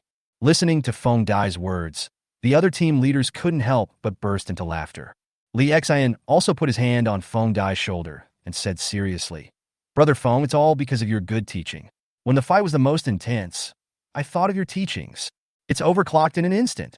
You kid." "Okay, old Feng, stop making trouble," Jiang Lu said with a smile. "The overclocking state is not easy to replicate, but Li Xin can enter the overclocking mode, which is a good thing for our entire squadron." Then, Jiang Lu looked at Li Xin and said, "If you have time, I will gather everyone together, and you can hold a sharing session. Tell me your own opinions and insights. Maybe it can help you guys." Li Xin nodded and agreed immediately. "No problem, Master. I'm always available." "Okay, I'll arrange the time," Jiang Lu said with a smile. Then Li Xin chatted and boasted with the leaders of other groups for a while. At this moment, Li Xin, who was originally considered a lucky new recruit in the eyes of other team leaders, has officially been integrated into the veterans of this squadron. In the past, people always called Li Xin the lucky new recruit. It's different now. Li Xin has proven his strength. In this battle, not every veteran has killed the enemy's knight's entourage. After the entire battle, only 13 knight escorts were killed, of which 2 were killed by Li Xin. After Jiang Lu rushed into the battlefield, he quickly killed 4 knight followers. All in all, there were only 7 knight followers, and they were killed by other groups. The remaining knights and their followers evacuated in time after seeing that the situation was not good. Even with more troops than the enemy and almost double the strength, they were still unable to capture all 20 or so knight followers. This also indirectly shows the gap between mecha recruits and veterans. Li Xian's strength has been recognized by everyone this time. When he entered the overclocking mode, the knight's followers could not stop him at all. Is this strength not strong enough? In the past, when people said that Li Xian was a lucky recruit, it was meant with a hint of sarcasm, mocking Li Xian for being lucky enough to become the leader of a group just 2 months after joining. Some people are still speculating whether Li Xian will be exposed soon after entering the battlefield, causing the entire team to suffer losses. I didn't expect Li Xian to overclock and counterattack. Maybe now, apart from Jianglu, Li Xian is the only one in the combat power of the entire second squadron. Although Li Xian is not very durable, he can easily kill anyone during this short period of time. Now, if we say that Li Xian is a lucky recruit, it would be out of envy. Who wouldn't be envious?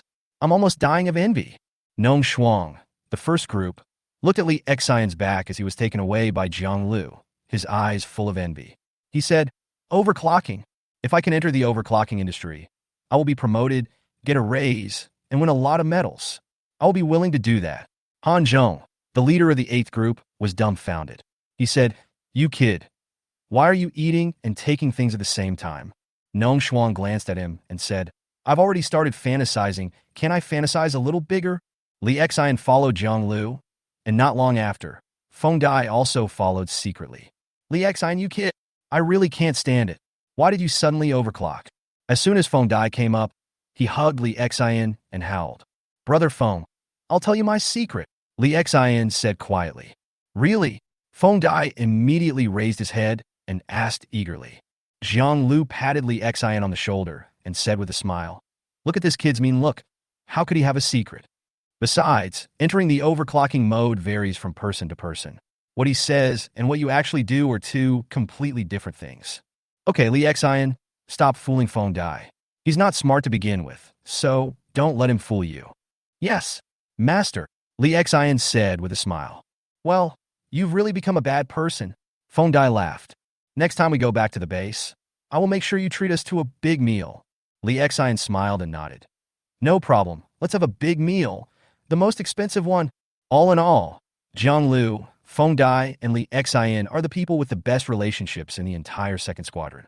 Jianglu and Feng Dai were comrades who had fought side by side for a long time. Although Li Xian has only been a member for a short time, his skills were acquired through the training of Jianglu and Feng Dai. They had fought side by side before, and they had survived the first crisis when they were besieged by the Wutai Knight's followers. The feelings and relationships between the three of them are unmatched by other team leaders and recruits in the group. All in all, Feng Dai and Li Xian are Jianglu's real confidants. Li Xian is now stronger, which also ensures that Jianglu has a better voice in the squadron.